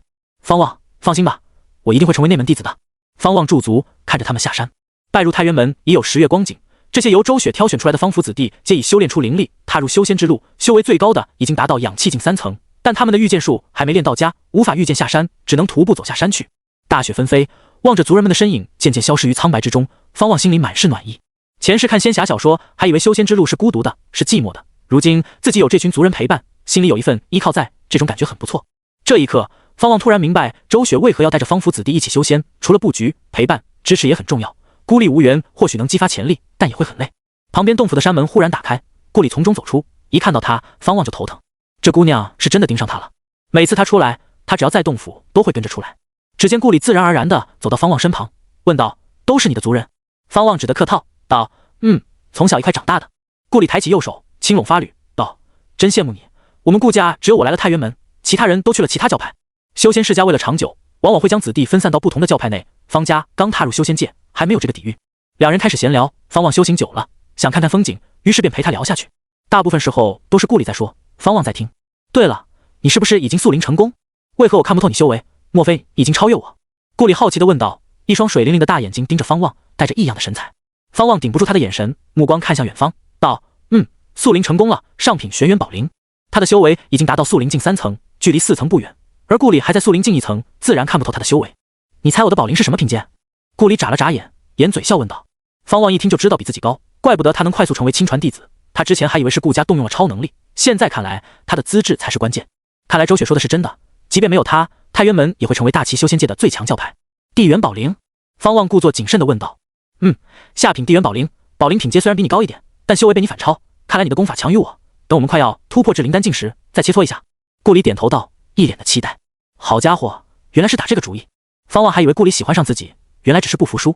这样的话，他反而没有负担，当即扬起下颌，笑道：“好，你可得好好修炼，以后我在每层大境界前等你来挑战。”一言为定。两人相视一笑，随后顾里开始说起北洛的风土人情，介绍自己的家族。一直到半个时辰后，第三脉响起钟声。这样的钟声，方望之前也听过2次，这是脉系任务到来，他之前都没有在意。亲传弟子可以不理会这些任务。走吧，一起去瞧瞧，不能总是闷在洞府里。顾里提议道。方望犹豫片刻，还是点了点头。不知为何，听到这道钟声，他的心莫名的不安，似乎发生了不好的事情。两人御剑飞行，朝着山顶的清心殿飞去。第三脉山峰的各处洞府飞出1名弟子，全都朝着山顶飞去，最终聚集在清心殿前。见到方望与顾里到来，顿时就有诸多弟子围上来，十分热情。一些男弟子暗自握拳，还以为两人已经建立某种关系。一些芳心萌动的女弟子也暗自神伤，这位方师兄好俊，可惜已经有心仪的道侣。大弟子李渔站在台阶上，双手负于腰后，见到方望前来，他当即朝方望点头，脸上露出笑容。过了一会儿，待弟子来的差不多，李渔方才开口道：“今日召大家前来，是第2脉弟子遇到麻烦，需要我们第3脉相助。此任务全凭自愿，需要前往魔道教派的势力范围。”第2脉弟子遇到麻烦，方望顿时联想到方寒雨，他离开数月，至今没有归来。先前与族人聊天时，最小的方心还在担心他。李渔话音刚落，当即就有弟子质问第2脉的事，为何找他们第3脉？面对弟子们的困惑，李渔解释道：“此事事关第2脉，他们自然要参与，只是他们的任务与我们不同，他们是去对抗魔道教派，我们的任务是营救第2脉弟子。那批第2脉弟子遭遇魔修袭击后走散了，所以分给我们的任务比较分散。”周伯开口问道：“第2脉弟子为何去了魔道地界？”李渔没有隐瞒，回答道：“他们发现了极浩宗一位大修士的洞府秘境，所以弟子们自行组织前往探索，不料遭遇魔修袭击。”极浩宗，台阶下聚集的第3脉弟子们顿时哗然，开始议论起来，很明显都听闻过极浩宗之名。方望向旁边的顾里低声问道：“极浩宗是何来历？”听到这儿，他可以确定就是方寒雨那批弟子出事了。极浩宗是千年前的大宗门，大齐以及周围各王朝都曾是极浩宗的地盘，但不知出何缘由，极浩宗分崩离析。当今的9大教派都是在极浩宗覆灭后崛起的。关于极浩宗的一切，至今被各方教派世家所追逐，尤其是极浩宗的传承。顾里回答道：“不愧是大家族，懂得就是多。”正当方望心里犹豫时，李渔的声音传来：“根据第二脉弟子传回来的情报，他们发现了传说中的天罡圣体真功。调查天罡圣体真功的任务报酬最大，凡是得到此神功者，可直接晋升亲传弟子。这是面向9脉弟子的共同任务。但关于此神功的具体线索并不多，所以任务难度极高。天罡圣体真功听起来好霸道。方望的本命宝灵乃是长兵，所以他决定以后要侧重肉身方面的提升。这天罡圣体真功听起来就很霸道。他再次向顾里询问道：“天罡圣体真功很强吗？”顾里点头，面露向往之色，道：“传说中天罡圣体拥有移山倒海之能，在古老神话里，天罡圣体也是古神之一，象征着力量。而天罡圣体真功便是修炼天罡圣体的功法，也是极浩宗最强的功法之一。在大齐修仙界一直流传着天罡圣体真功的传说。”移山倒海，方望听得心动了，其他弟子同样如此。不过迟迟没有人上前接任务。思量片刻，方望抬步走向雨。不是为了方寒雨，是为了天罡圣体真功。大师兄，我要接任务。方望来到李渔面前说道。闻言，李渔有些迟疑，见所有弟子都将目光投来，他只得传音提醒道：“方师弟，此任务可能很简单，也可能很危险。至于那天罡圣体真功，更是虚无缥缈。身为亲传弟子，你没有必要犯线，让下面的弟子去历练就好。”方望没有用传音术回答，而是直接说道：“我有一位族人在第二脉，很可能参与此事，他叫方寒雨，不知师兄可有他的线索？我必须去救他。”李渔一听，只能作罢。他将神识探入自己的储物袋内搜索，很快他就抬起右手，掌心之中出现一块青玉。方寒雨的弟子令牌最后一次向宗门传递灵力的地点记录于这块引路玉内，他会引导你去那个地方，更多的线索暂时没有。李渔开口道。方望接过青玉，道了一声谢，然后转身离去。见到方望参与，当即就有其他弟子冲上来找李渔领取任务。顾里来到方望面前问道：“需要我帮忙吗？”方望摇头道：“我不是纯粹为了任务，你就别掺和了，好好修炼，我会在宿灵境9层等你来挑战。”顾里点头，也不再废话，两人朝着洞府飞去。回到洞府后，方望开始收拾东西，收拾好后，他将神识探入青玉之中，他的意识顿时处于一片黑暗之中。他下意识扫视，看到一道亮光，距离自己很远，这便是指引方向。修行总纲里有记载过此玉，名为引路玉。方望还是第一次使用，颇为好奇。他没有耽误太久，确定好方向后，便将引路玉放入储物袋内，然后起身离开。走出洞府后，他没有立即离开太原门，而是朝着丹药堂前去，准备把最近半年的宗门丹药都领取了，顺便再买一些疗伤药，以防万一。半个时辰后，方望脚踏飞剑离开巨城，准备下山。等等，我陪你。一道声音传来，方望扭头看去，周行士赶来。看到他现身，方望便知晓自己被监控了。杨元子定然嘱托了其他弟子关注他的行踪，或许是好意，但他不得不提防。谁让你来的？方望问道。周行士御剑飞行，与方望并驾齐驱，回答道：“你师父，他担心你第一次下山遇到麻烦，我们两人联手，好歹有个照应。”方望点头，不再多问，继续赶路。两人穿过茫茫白雪，身影迅速消失不见。大齐西境，蓝天白云之下，青山绿水汇聚成一幅美景。一处山谷内，花草丛生，树枝树叶极为茂密。方寒雨靠在树干上，身躯被树荫遮蔽，他的衣袍脏旧破烂，双目绑着一块布遮蔽双目。他想要运功，但忍不住剧烈咳嗽，甚至还咳出血来。别乱动了，你中了清肠蛊的毒，即便有我医治，也需要休养数载。一道女声传来，只见旁边的树上蹲着一名少女，她身穿青衣，脸上戴着一张狐狸面具，看其身形，好似只有15、16岁。方寒雨无法失误，他开口问道：“我何时才能走路？”“再等3个月吧，你本就筋骨寸断，能活下来已经值得你庆幸，别催了，好吗？”青衣少女不耐烦地冷哼道。方寒雨沉默，他袖中的双拳紧握，心里憋屈至极。这一刻，他突然想到方望、周雪以及其他在太原门的族人，他又想到南秋城的方府，他努力平复情绪，激励自己，他可不能倒在这里。一道嘶鸣声从天穹上掠过，惊动山林里的鸟禽。青衣少女仰着头，瞧见一只庞大的妖禽从山谷上方掠过，她啧啧称奇道：“到底是什么东西，竟然引得这么多魔道修士大动干戈？他们似乎在找寻什么，不会是找你吧？你身上藏着他们想要的东西。”方寒雨没有回答，靠着树干的他仿佛睡着了。切，不说就不说，我也不想惹麻烦，你就祈祷他们不会发现这里。若是他们找上门来，我可保不了你，定然弃你而去。青衣少女哼道，说着，她也躺在树枝上，准备小憩。方寒雨微微抬头，似乎想要看天，但他已经有很长一段时间没有见过光芒。夜幕降临，树林里，方望与周行士坐在火堆前，火光将他们的影子拉得很长。太原门内的季节与人间差别真大。方望感慨道。下山已有5日，距离引路玉所指引的方向已经接近。方望努力不去想方寒雨生死的可能。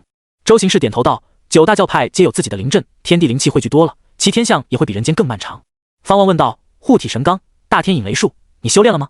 闻言，周行士露出苦笑道：“这2部绝学高深至极，怕是没有数十年的苦修很难练成。”方望来了兴趣，追问道：“你掌握了多少法术？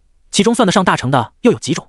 有7种法术，真正算得上大成的只有1种，还是家族传承。修仙之路，光是纳气积累修为就需要消耗大量时间，我能有1种法术大成，已经很不易。周行氏如实回答道，他忍不住看向方望，他忘不了方望独占51位修士的场景，那震慑故里的一剑定然是大成剑法，还有奇功法，那可怕的烈焰显然也达到大成的程度。方望听后心里放心了不少，毕竟其他人没有天功，连速灵境修士都只能让少数法术大成，除了本命宝灵的品阶外，他还有战斗手段的优势。他掌握了大圆满的玄阳神经、金红神剑诀、白红遁术、护体神罡、大天引雷术，能攻能防还能逃，他已经算得上全面。按照这个方向，我们可能会接触到青禅谷、黄玉山。青禅谷是用毒的魔道教派，而黄玉山比较全面，这2教派相邻，争斗不休，我们行事得小心点，不能暴露身份。周行氏提醒道。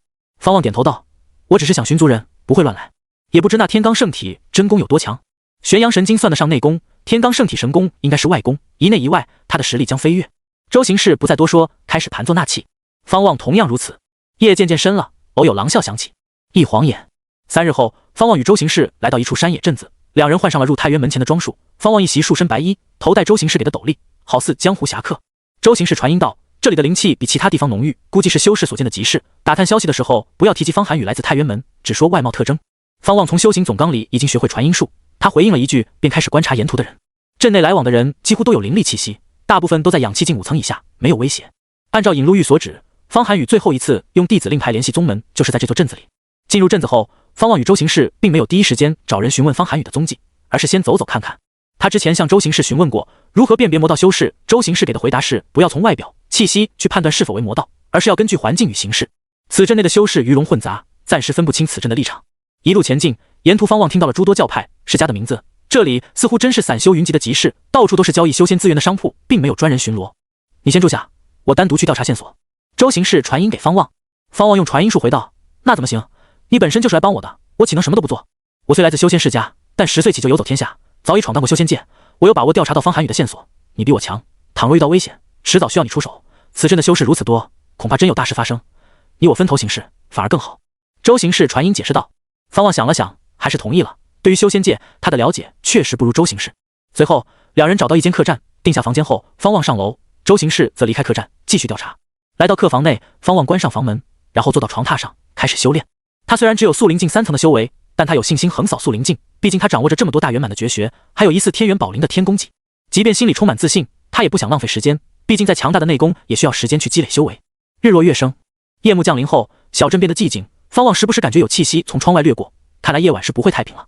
只要没人打扰他，他就懒得出去看看。一夜过去，太阳出生，小镇又热闹起来，街道上十分喧哗，以方望的耳力能听到一些声音。青禅谷的弟子死在东边的桥上了，谁下的手？莫非是黄玉山？这2大教派最近活动的频率好高，似乎在搜寻什么。据说往西500里之外的妖魔地狱发现了极浩宗大修士的洞府遗址，那人死得好惨，眼睛都被挖了。屋内的方望缓缓睁开眼睛，看来事情已经传开，想找到方寒雨就更麻烦了。这天罡圣体真功还得放，不能强求。方望心中盘算着，决定找到方寒雨就离开。只是周行氏一夜未归，莫非遇到麻烦了？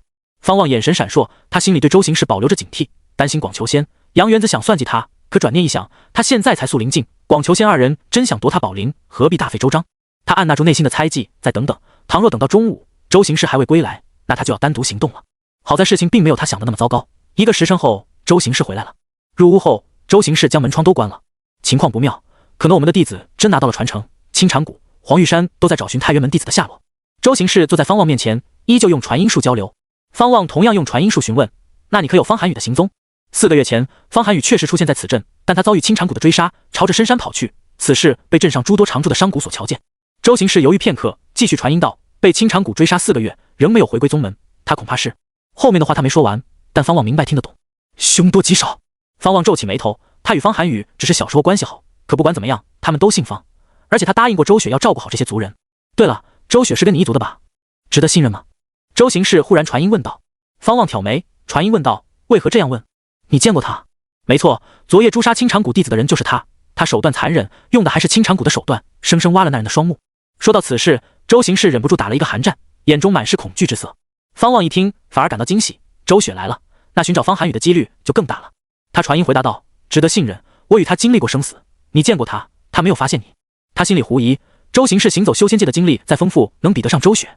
周行氏摇了摇头，正要传音回答，房门突然推开，惊得2人站起身来。他们定睛看去，一名戴着斗笠的红衣女子走进来，只见她仰起头，用一种睥睨的笑容看向方望二人。不是周雪，又是谁？你！周行氏大惊失色，下意识拦在方望面前。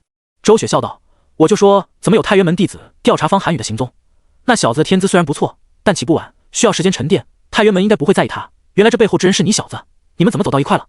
数月不见，周雪的风姿更盛，方望依旧看不透他的修为。不行，必须将他隐藏修为的法门学到手。方望无奈道：“你能不能关上门再说？”周雪抬手一招，隔空将身后的房门关上。他自顾自地来到桌前坐下，没好气道：“客栈里的人都出去看热闹了，说你们谨慎吧，知道用传音术交流，可你们敢来这里，真是胆大妄为。极浩宗的传承已经传开，即便你们已经是速灵境的修为，依旧很危险。”他的目光看向方望，眼神炙热，看得方望心里发毛。方望假咳一声：“啊，还不是因为方寒雨失踪了，我不得不来。谁让你嘱托我照顾他们？让你照顾是在宗门内，跑出来作甚？你入太原门不到1年，已经速灵境3层，你应该潜心修炼，说不定10年就能成就灵丹境。那时再行走修仙界，也足以纵横四方。”周雪瞪了方望一眼，呵斥道，颇有恨铁不成钢之色。周行氏走到一旁，他好奇周雪与方望为何如此亲近，但更让他震惊的是，方望竟然达到速灵境3层，两人可是同一日速灵，他还未突破速灵境2层，这就是玄元宝灵与天元宝灵的差距吗？方望被周雪呵斥，并没有生气，反而心里有些暖。在这陌生之地，族人生死不明，他进退两难时，周雪的现身给他带来了希望。这位可是仙尊重生，跟着他生存几率定然更大。对了，你是何品阶的宝灵？达到地元宝灵了吗？周雪问道。本命宝灵特殊，只要修士不显露出来，外人很难窥探。据说本命宝灵是藏在魂魄之中，连神识都无法从外界进行窥探。方望点头，在天宫出手前，他的那把剑形宝灵确实能达到地元宝灵。这样看来，周雪的眼光毒辣，一眼就看准了。周行氏心中咆哮，何止是地元宝灵啊，他娘的是天元宝灵！就因为方望的本命宝灵是天元宝灵，才导致他身处如今的尴尬境地，被3人所逼迫，摇摆不定。说说方寒雨吧，你不是要出去数年吗？找到方寒雨后，我带他回去，你继续闯荡天下。方望转移话题道，多耽误一会儿，方寒雨遇到危险的可能性就更大。周雪收敛笑容，平静道，他还没死，至于我如何知晓的，暂时不能告诉你，我会去救他。你们回到正道地狱，找地方等我吧。方望皱眉道，周雪，我可以助你，不管怎样，你与我同时步入修仙之路，实力定然不会差距太大。周行氏在旁边，他不好将话说透。周雪不由想起灭门之夜那一晚，他确实大意了，若非方望出手，他恐怕只能舍弃方府，独自逃离，然后跟前世一样，背着血海深仇踏入修仙界，哪能像现在这般潇洒？此次行动可能到速灵境9层的高手，你们要做好心理准备。周雪正色道。周行氏眼皮一跳，双手握紧。方望诧异问道，一定不会出现灵丹境的高手？周雪瞥了他一眼，道，根据我的调查，至少9成吧。方望顿时意会过来，前世的周雪肯定参与过此事，或者知晓此事，所以才敢如此确定，剩下的1成就是变数，世上没有一定的事情。那就走吧。方望沉声道。速灵境9层，也不知能否抵挡天元宝灵、大圆满玄阳神经、大圆满惊鸿神剑诀、大圆满大天引雷术。方望心底里一直存在着追逐最强的斗志，所以他很想知道当下的他全力以赴有多强。倘若对方是灵丹境，他还是跑为上策；若只是速灵境，那不好意思，我剑也未尝不利。不急，再等5日，你们先在此修炼吧，我有事要做。说罢，周雪起身准备离开房屋。等等，能不能？方望连忙说道。然而周雪头也不回，迅速离开。他来得快，去得也快。方望叹了一口气，看来他猜到了他想说的话。周行氏关上房门，小心翼翼地问道，他真的和你同时修仙吗？为何先前我们都没有察觉到他的靠近？方望心想，仙尊手段岂是你能想象？他嘴上敷衍道，我怎么知道？你去问问他。周行氏想到周雪昨晚的手段，当即摇头。等等，这周雪看起来是魔修啊。那方望？周行氏想到这儿，顿时不寒而栗，甚至不敢看方望。整整1天，方望都待在自己的客房内修炼，而周行氏同样待在自己的客房内，两人互不打扰，但各自都怀揣着心思。方望好奇周雪在做什么，为何要挖清长谷弟子的眼睛？周行氏则在天人交战。倘若方望与周雪都是魔修，太原门培养方望，无异于是自掘坟墓。可方望对他很好，甚至将护体神罡、大天引雷术传授于他，这让他很是煎熬。在往后的日子里，这方镇子的气氛越发不对劲，夜晚的战斗越来越多，白天出现的死尸数量同样在增长。方望听楼下街道路过的修士议论，死者几乎都是被挖走双眼，难道都是周雪所为？他为何这样做？难道不怕惹来青长谷大修士？方望相信周雪不会坑自己，只能按捺住困惑，继续修炼。5日很快就过去，这一日天还未亮，周雪便找来，让方望、周行氏跟随他离去。3人迅速离开镇子，进入山林之中。方望忍不住问道，那些被挖去双眼的尸体都是你所为？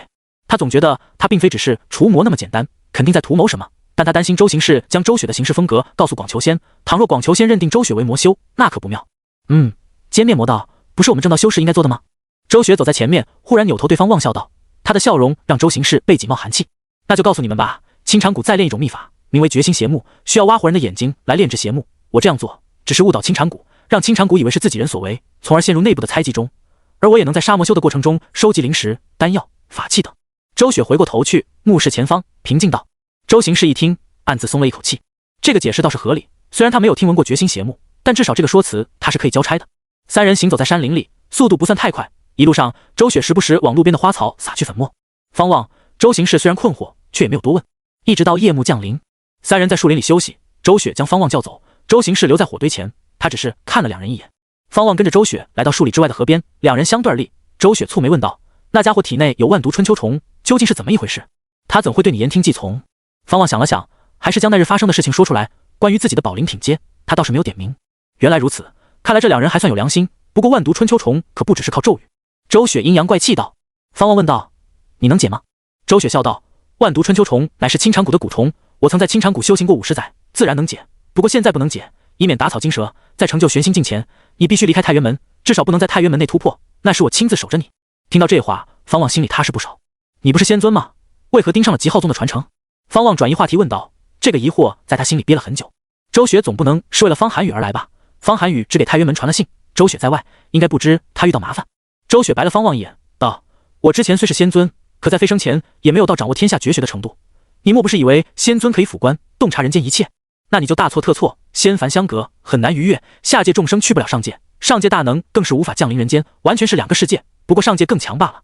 而且我来此地找的不是绝学，而是极浩宗留下的特殊法器、天材地宝以及极品灵石。纵然我为仙尊重生，也得一步步修炼，收集人间的修行资源是我要做的。而且飞升没有那么简单。”提起飞升，周雪脸上露出方望看不懂的神色。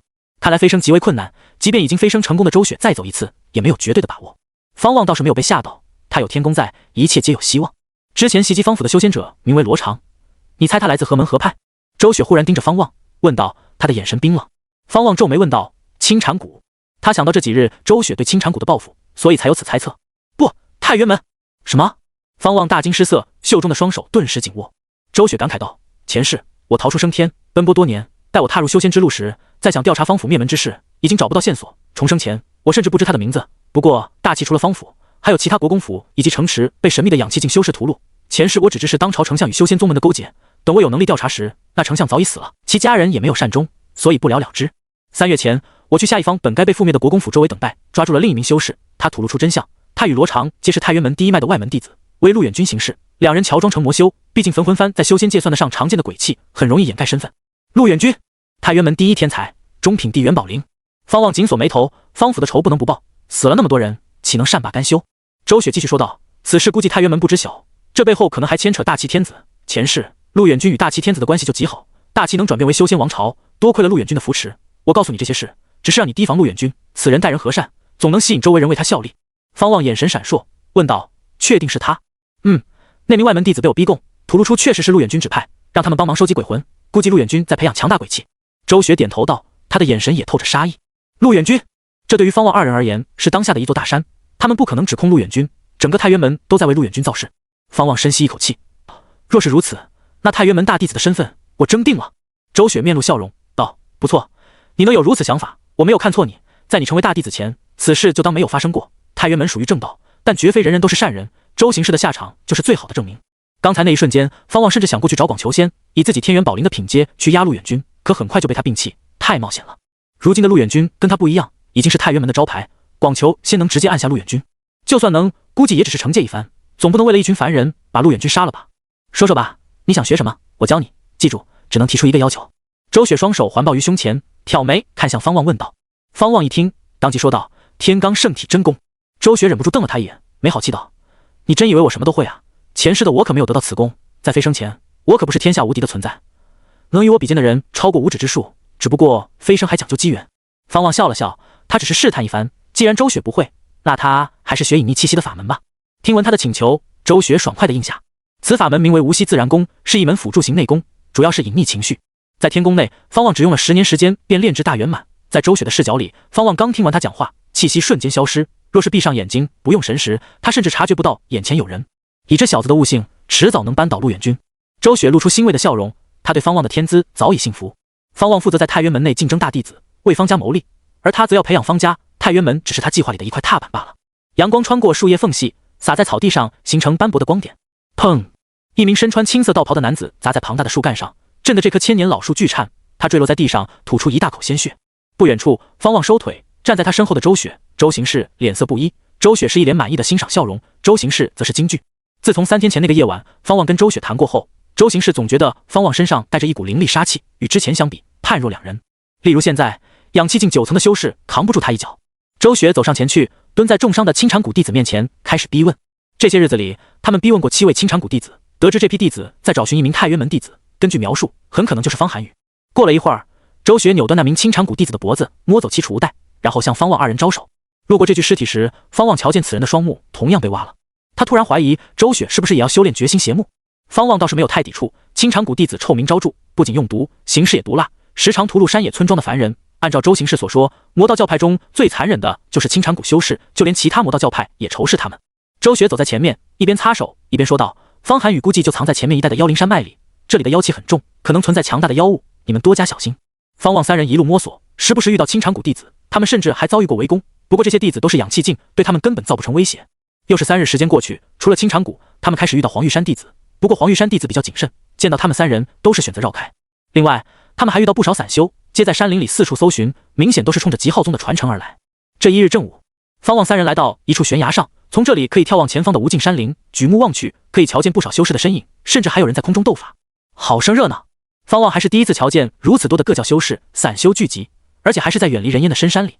修士们不只是御剑飞行，还有各种稀奇古怪的飞行法宝，甚至有精怪、妖物当坐骑，看得方望一阵羡艳，暗自决定以后一定要搞一支霸气拉风的坐骑。看样子方寒雨或者其他弟子的行踪已经暴露，竟然来了这么多人。周雪沉吟道。周行士皱眉道：“暴露了，却没有被抓到，莫非有什么强大力量在庇护他？”周雪摇头，他也不敢确定。前面可不只是氧气境，我已经感受到诸多气息比我强的修士，我们真的要营救他吗？周行士继续问道。周雪没有回答，盯着前方，陷入思索中。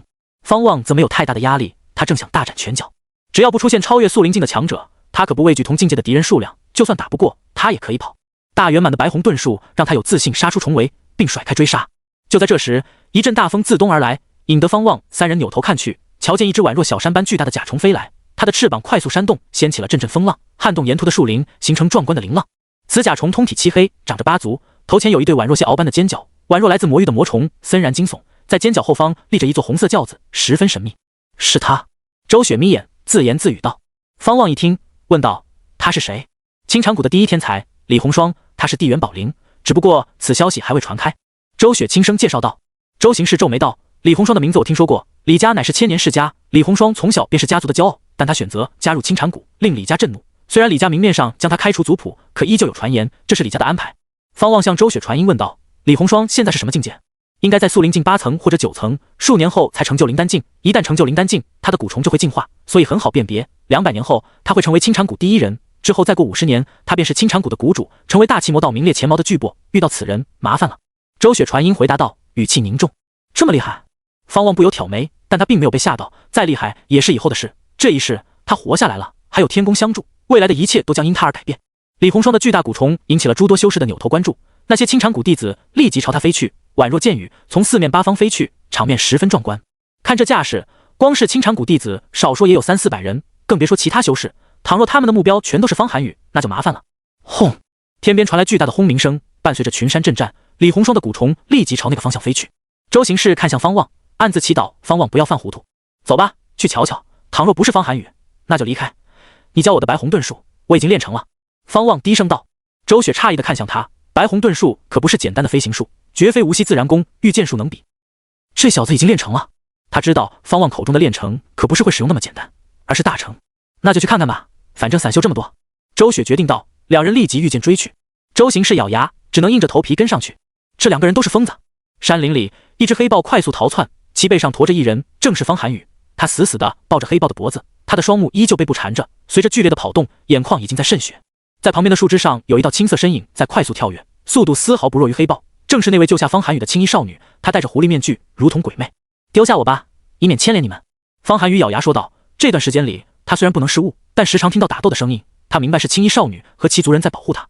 你以为我不想吗？可那些人一来我们的族地就四处杀戮，我很多朋友都被抽筋扒骨了。不只是我救了你，之前我的姐妹也救了另一名太渊门弟子，然后交出去了，结果我那位姐妹被当场诛杀，可恶至极。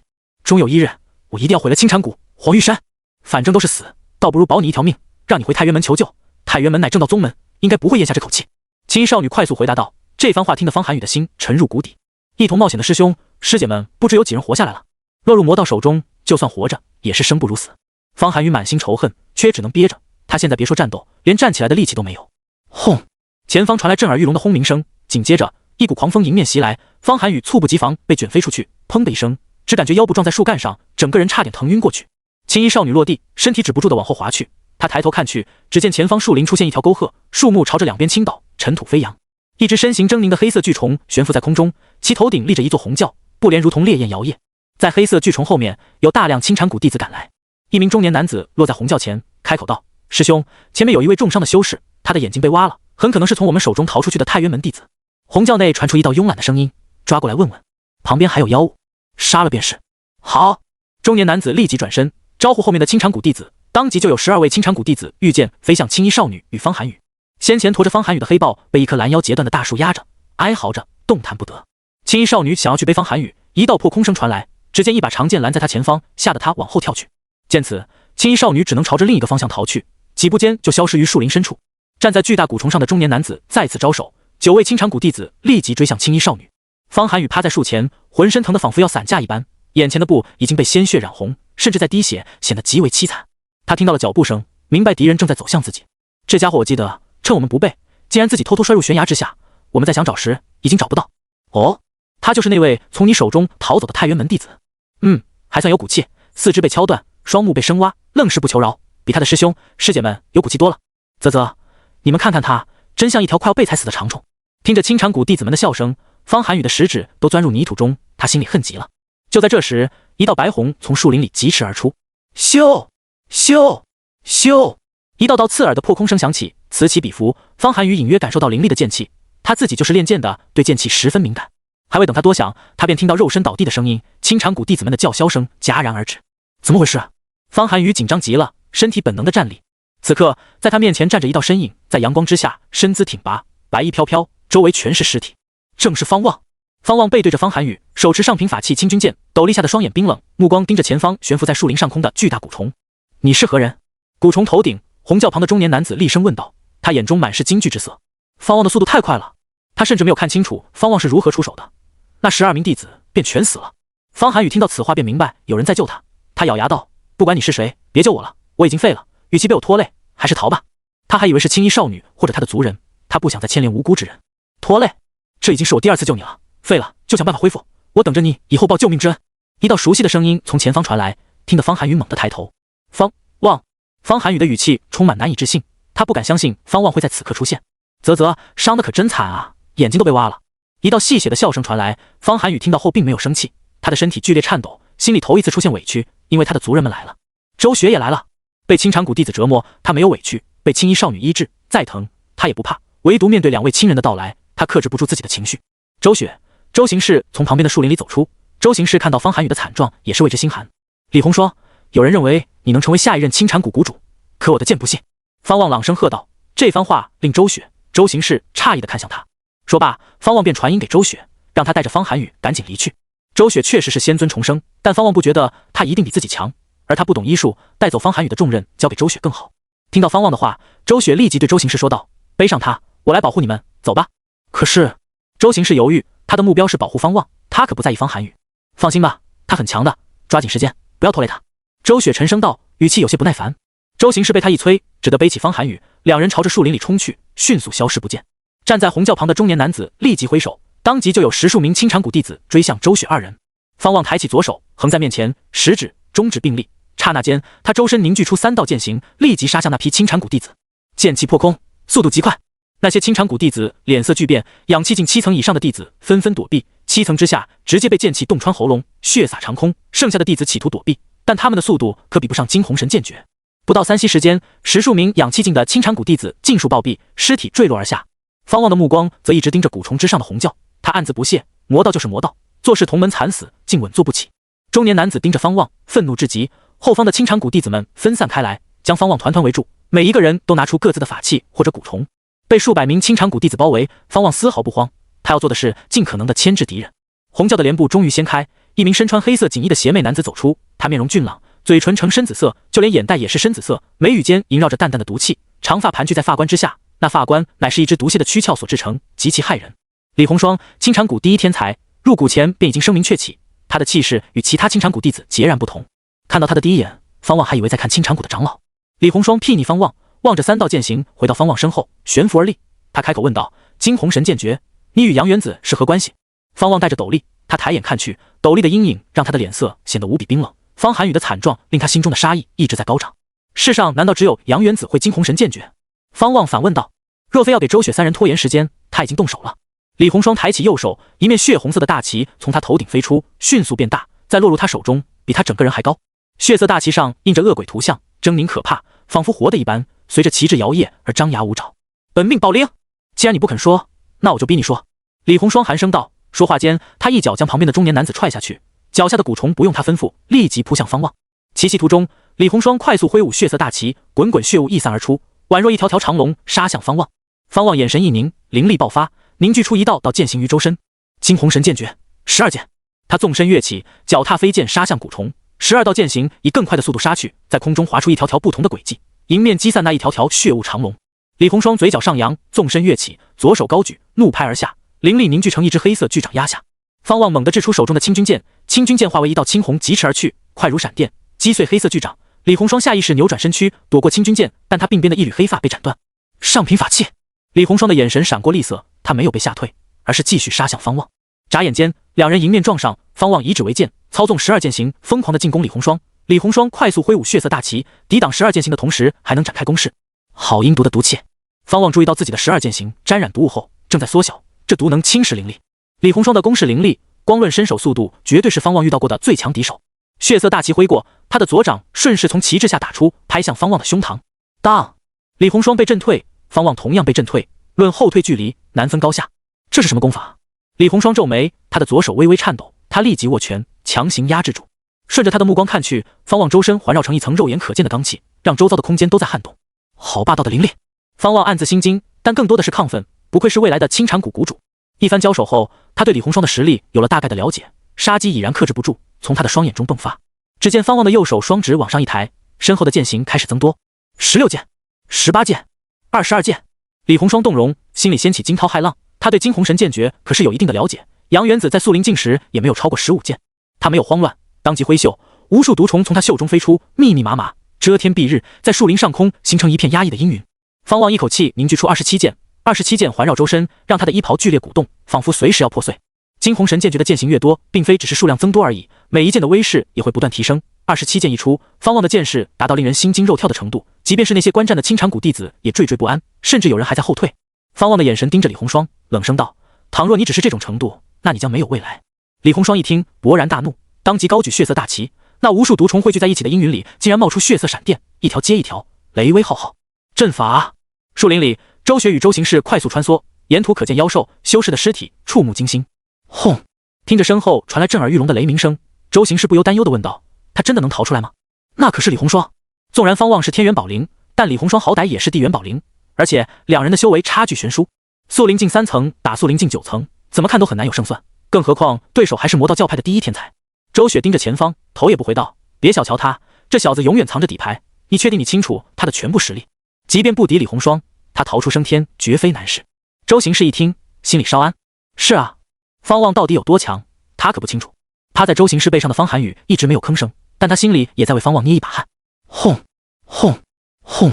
一道道雷霆扶摇而下，肆虐树林。一名名清禅谷弟子惨叫，被劈得浑身焦黑。原本300-400位清禅谷弟子，如今只剩下1/3，全都躲在远方，恐惧地望着这片战场。李红霜的巨大蛊虫压着一片树林，身上冒着焦烟，一缕缕血雾弥漫于此，让这片战场增添压抑气氛。这雷霆并非是李红霜的阵法。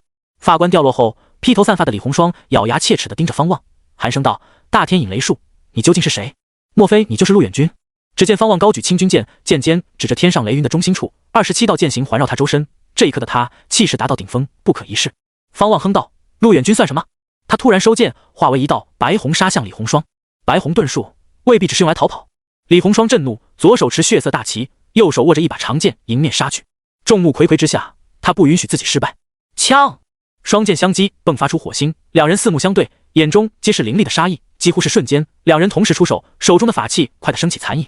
惊鸿神剑诀27剑跟随方望而动，从四面八方杀向李红双。李红双大开大合，血色大旗舞动，抵挡27剑，手中长剑施展出一套凌厉剑法，单手面对方望。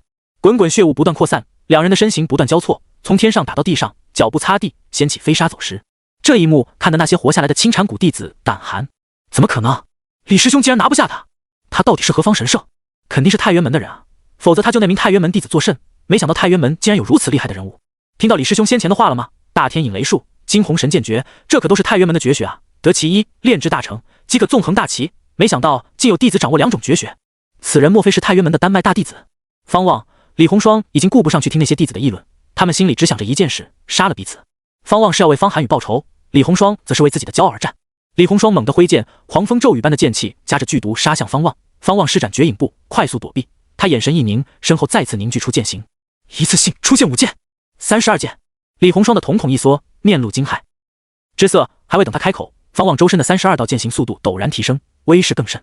32剑疯狂袭击李红双，李红双手持2件法器，勉强抵挡，可不到3息时间，他就受了伤，越发的被动。方望猛地掷出清军剑，划破滚滚尘土，迎面杀向李红双。即便被32剑打得措手不及，李红双仍反应极快，身体后倾，躲过清军剑。他刚立起身躯，32剑同时从四面八方杀来。哐当！李红双手中的剑猛地落地，只见32道剑形插在他身上，浑身飙血，就连他的嘴里也涌出大量毒血，根本遏制不住。他死死地盯着方望，眼中满是血丝。他颤抖着嘴皮道：“惊鸿32剑，你究竟是谁？”噗呲！清军剑忽然从后方袭来，斩下他的首级，其头颅落地，滚了几圈，被方望的右脚抵住，双目仍怒睁着。山峦起伏，微风吹动树林，泛起轻微的绿色海浪。一处山涧旁，方寒雨靠着一块大石头，周雪正在为他疗伤，周行士则站在不远处警惕周围。2个时辰过去了，他怎么还没有追上来？不会出事了吧？周行士忍不住回头问道。他的性命可是与方望挂钩，他最怕方望出事。周雪一边为方寒雨包扎伤口，一边平静道：“放心吧，他没死。”“你怎么敢确定？”“我自有办法确定，就像之前能确定这小子还没死一样。”周雪的回答让周行士愣住，仔细回想，在找到方寒雨前，周雪就笃定他没死。莫非此女在方寒雨身上动了手脚？虽然方望在周行士心里更强，但他觉得周雪更危险，更加高深莫测。过了一会儿，周雪站起身来，俯视着方寒雨道：“你这身体废了，我有办法让你涅槃重生，甚至更胜从前，但要吃很多苦头，你可愿意？”闻言，方寒雨当即抬头，咬牙道：“愿意。我不想当一辈子废人，再大的痛苦我也不惧。等方望回来，我带你们去一个地方，在那里治疗你。”周雪说完，走到小溪前蹲下，开始洗手。周行士暗自好奇，方寒雨都伤成这样，还能涅槃重生？他对周雪的来历更加好奇。很明显，在入太原门前，周雪便有很深的修仙背景。之后，周雪3人就在此山涧等待方望归来。大概过去半个时辰，他们终于听到一道破空声袭来。周雪、周行士立即扭头看去，紧接着2人都松了一口气，跟着露出笑容。来者正是方望。方望脚踏飞剑而来，手中提着清军剑，剑刃上沾着血迹。不仅如此，他的白衣已经染成血衣，腰间挂满了血色布带，那些都是储物袋。他的形象看起来极其凄厉，但周雪、周行士并不担心，只要还能御剑，就说明死不了。方望落地，飞剑钻入他的储物袋内。周行士快步走上来，关心地问道：“你还好吗？”不知为何，方望总觉得有些别扭，不该是周雪率先凑上来关心他吗？怎么是一个男人先来关心他？没事，没有受伤，不过我的灵力快要耗尽了。方望回答道。纵然是大圆满的玄阳神经，经过2个多时辰的高强度战斗，也快要见底了，毕竟他的对手全都是修士。周行士点头，然后退到一旁。周雪走过来检查他的身体，笑问道：“李红双的实力如何？跟他斗上一场，应该能开拓你的眼界吧？”看着方望平安归来，他心里充满自豪，毕竟他传授了方望功法，所以在他心里已经将方望当成徒弟。修炼不到1载，就能从青禅谷第1天才手中逃出升天，这份战绩绝对彪悍，很强，确实开拓了我的眼界。方望点头道。周行士暗自心惊，身为世家子弟，他对李红双的了解更深。李红双跟他们都不是同辈，方望素龄才多久，天资妖孽，修行时间更长的李红双却拿不下方望，这让他对方望更加敬佩。周雪检查了他的身体一番，确定没有中毒后，方才放心。对了，有没有办法让头颅不腐？我等着带回去交给太原门，增加贡献。方望突然问道，然后将腰后的一个布帛取下。周雪蹙眉道：“生死关头，你还有心情在意这些？你就不怕李红双追上你？”“不怕呀。除了李红双，这一代的青禅谷弟子没有出众的人物，都是李红双手底下的小喽啰。估计青禅谷有意为李红双培养势力，小喽啰的头颅有何用？丢了吧。”周雪摆手道，他这才意识到方望不过17岁罢了，少年心性终究有些稚嫩。巧了，正是李红双的头颅。方望挑眉说道，脸上一片平静，心底里则爽翻了。什么？周雪愣住，周行士也扭头看向方望，眼睛瞪大。方望的右手一抖，李红霜的头颅跟着掉落下来，刚好脖子朝地，立在地上，其双目瞪得老大，死不瞑目的模样令人胆寒。真是李红霜！你……周雪看清楚李红霜的脸后，抬眼看向方望，眼中难掩惊讶之色。周行氏则是一脸活见鬼的表情。李红霜在带领数百名清场谷弟子的情况下，竟然被方望一人给斩首，怎么可能？即便是看清李红霜的面目，周行氏仍觉得不可思议。你跟他交手，他的实力如何？有没有拿出本命宝铃？他的本命宝铃是一面大旗。周雪蹙眉问道。方望翻了翻白眼，没好气道：当然，你们还以为我杀的冒牌货？杀他可不容易，我近乎全力而战。周雪深吸一口气，不再说话。他蹲下身来，从储物袋内拿出一只药瓶，往李红霜的头颅上撒药粉。方望扭头看向不远处的方寒雨，问道：寒雨，我帮你报仇了。这一路上我少说杀了300名清场谷修士，怎么样，兄弟够意思吧？方寒雨不知该说什么，先前他已经了解到李红霜有多强，如此强大的存在竟然被方望诛杀，他觉得感谢显得矫情，夸赞又显得苍白，他只能微微点头。方望看着周雪、周行氏、方寒雨全都安静下来，他不由撇嘴，反应不够大啊，不应该惊呼直呼恐怖如斯吗？对了，临走前我把李红霜的尸体烧了，他应该不会再复活吧？毕竟修仙者会夺舍，我担心有借尸还魂般的手段。方望见周雪起身，当即问道。一边说着，他一边蹲下，将战利品重新包裹好。周雪回答道：头颅在你这里，身体真要是被烧干净了，那定然不能再复生。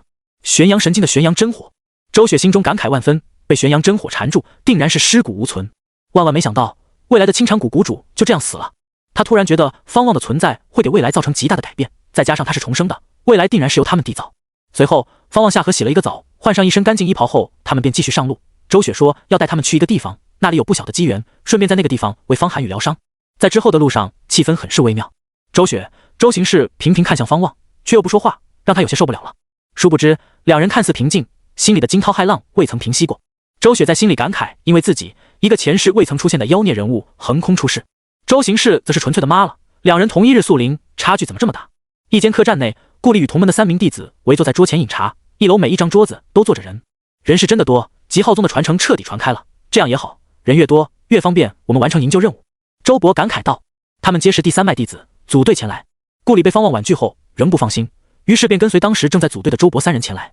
他戴着斗笠，一身黄衫，很像是江湖女侠，微微垂头的他让人看不到他的容颜。就在这时，一名布衣男子快步冲进来，嚷嚷道：出大事了，出大事了！清场谷的亲传弟子，被称为清场谷当代弟子中最强天资的李红霜，被太原门弟子杀了。此言一出，整个客栈哗然。这里的食客可不是凡人，皆是修仙者，大多数人都是散修，也可能是9大教派弟子伪装的散修。那李红霜可是素灵境9层啊，太原门的诸多亲传弟子都未必是他的对手，而且杀了他，相当于向清场谷宣战啊！李红霜都死了，事情闹大了。啧，李红霜背后可不只是清场谷，还有李家，在1000年前，这片大地的王朝就是他们李家建立的。哼，死了就死了，魔修罢了。客栈内的散修们议论纷纷，跟着就有人向那位传递情报的男子问道：小二，究竟是谁杀了李红霜？你还有消息吗？原来报消息的男子是这间客栈的小二，他双手叉腰，嘿嘿笑道：还真有，据说诛杀李红霜的太原门弟子使的是惊鸿神剑诀，你们可知惊鸿神剑诀是何来历？闻言，当即就有人站起身来说道：我知道，这是太原门第3脉峰主杨元子的绝学，100年前他靠着此剑诀强闯清场谷，全身而退。难道出手的是杨元子？惊鸿神剑诀乃是杨元子独自掌握，还没听说过哪位太原门弟子精通此剑诀。对了一半，错了一半，诛杀李红霜的人确实用的是惊鸿神剑诀，但十分年轻，绝不是杨元子。据活下来的清场谷弟子说，那人一身白衣，将惊鸿神剑诀施展到32剑的程度，绝对是太原门未出名的天才。现在那些清场谷弟子称那人为白衣惊鸿，清场谷已经派出灵丹境大修士追查白衣惊鸿的下落。小二摇头道，他的话惹得客栈内的散修们再次热议起来。周伯回头低声问道：白衣惊鸿，第3脉谁得了此传承？他入第3脉已经超过10年，未曾听闻过谁得杨元子的真传，大弟子李渔都没能得到惊鸿神剑诀。2位第3脉弟子摇头，顾里虽没有吭声，但不知为何他莫名想到一个人。难道是他？不可能吧，他才宿灵多久？茂密的树林里，方望背着方寒雨，前面由周雪带路，至于周行氏已经被周雪打发回太原门。临走前，周雪与周行氏单独谈了一番，谈完之后，方望就发现周行氏变得患得患失，离开的时候甚至没有多看他一眼。出来吧，跟了这么久。周雪忽然停下脚步，开口问道。方望并没有吃惊，数个时辰前他便感受到有气息跟着他们，只不过此气息很弱，所以他没有放在心里。数息之后，后方的一棵大树摇颤，一道青色身影落下，这是一名戴着狐狸面具的青衣少女。落地后，她开口道：我没有恶意，只是你们在朝着我族的族地走，我想劝你们，又怕你们只是路过。闻言，方寒雨抬头惊喜道：青姑娘，你还活着？青衣少女哼道：当然活着，不过我族死伤惨重，现在都在四散逃窜，我跟他们走散了，便朝着族地逃跑，没想到在路上遇到你们。周雪转身盯着青衣少女打量，她啧啧称奇道：山神一族，我说怎么有妖物救下方寒雨，原来如此，如今世间浑浊，修行者根本不认山神。青衣少女一听，当即上前几步，热切道：姐姐，你知我们山神一族？天地辽阔，山川无数，自古以来，深山之中有山神族的存在。他们虽与妖物同源，但自有传承，化形时间比妖兽更早。山神一族心地善良，以守护一方土地为己任。随着人族开始修仙，找寻不到仙神的踪迹，便对天地神之失去敬畏之心。山神一族虽有历史名头，可在修仙者眼里与妖物无异。你们的肉身对于修行者而言，更是各种良药。周雪轻声回答道：之所以介绍一番，他是说给方望、方寒雨二人听。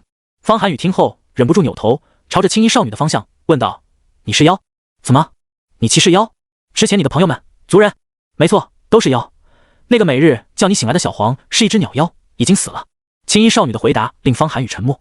如此沉重的话从青衣少女嘴里说出，好似在开玩笑，可方望能感受到她在克制。既然你是山神一族，又救过方寒雨，那就先跟着我们吧。我们去的地方只是路过你们的族地，并非你们的族地。不过以后那地方也可以成为你们一族的栖身之地，毕竟在今后的岁月里，各大魔道教派还会疯狂地绞杀各地的山神一族。周雪再次开口道，发出邀请。青衣少女点头，见此，周雪也不再多说，继续带路。方望背着方寒雨，传音问道：我诛杀李红霜时，有一些清场谷修士逃走了，会不会给方府添麻烦？山神一族遭遇屠戮，导致他再次为方家担心。周雪传音回答道：只要你没有报出自家名号，清场谷就算能查到，也需要时间。清场谷不会为一名弟子而报复家族，但李红霜的李家会，你不必担忧，我自有法子。听到周雪有对策，方望便不再多虑。一路前进，沿途碰到不少妖物精怪，因为青衣少女在，他们才敢靠近。渐渐的，队伍的规模越来越大。又是2日时间过去，他们来到一座伟岸的巨岳前，抬头看去，望不见山顶，高耸入云，雄踞10数里之地，四面八方的山势陡峭，延绵起伏，树木稀少，尽显苍茫。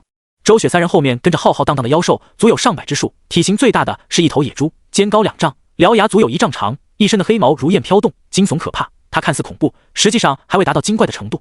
周雪径直走到一处山壁前，在上面摸了摸，很快，她似乎触动了什么机关，山壁颤动，显露出缝隙，尘土飞扬，一座山门往外推开，显露出一个5丈高的巨大洞口。这座山门在此山的山壁上显得渺小，可在方望等人面前，宛若一栋大楼。方望忍不住问道：里面是什么地方？周雪头也不回地说道：1500年前，有极浩宗的大修士在此地悄悄打造了一处庞大洞府，想供自己的家族躲避仇杀，之后一直没有被人发现，或许他临死前都没有来得及将此地告知家族，以后方家就在此修炼，团结山神一族，我将此洞府命名为方境。方望恍然大悟，他之前就纳闷，周雪有这么善良，接纳山神一族，原来是为方府做打算。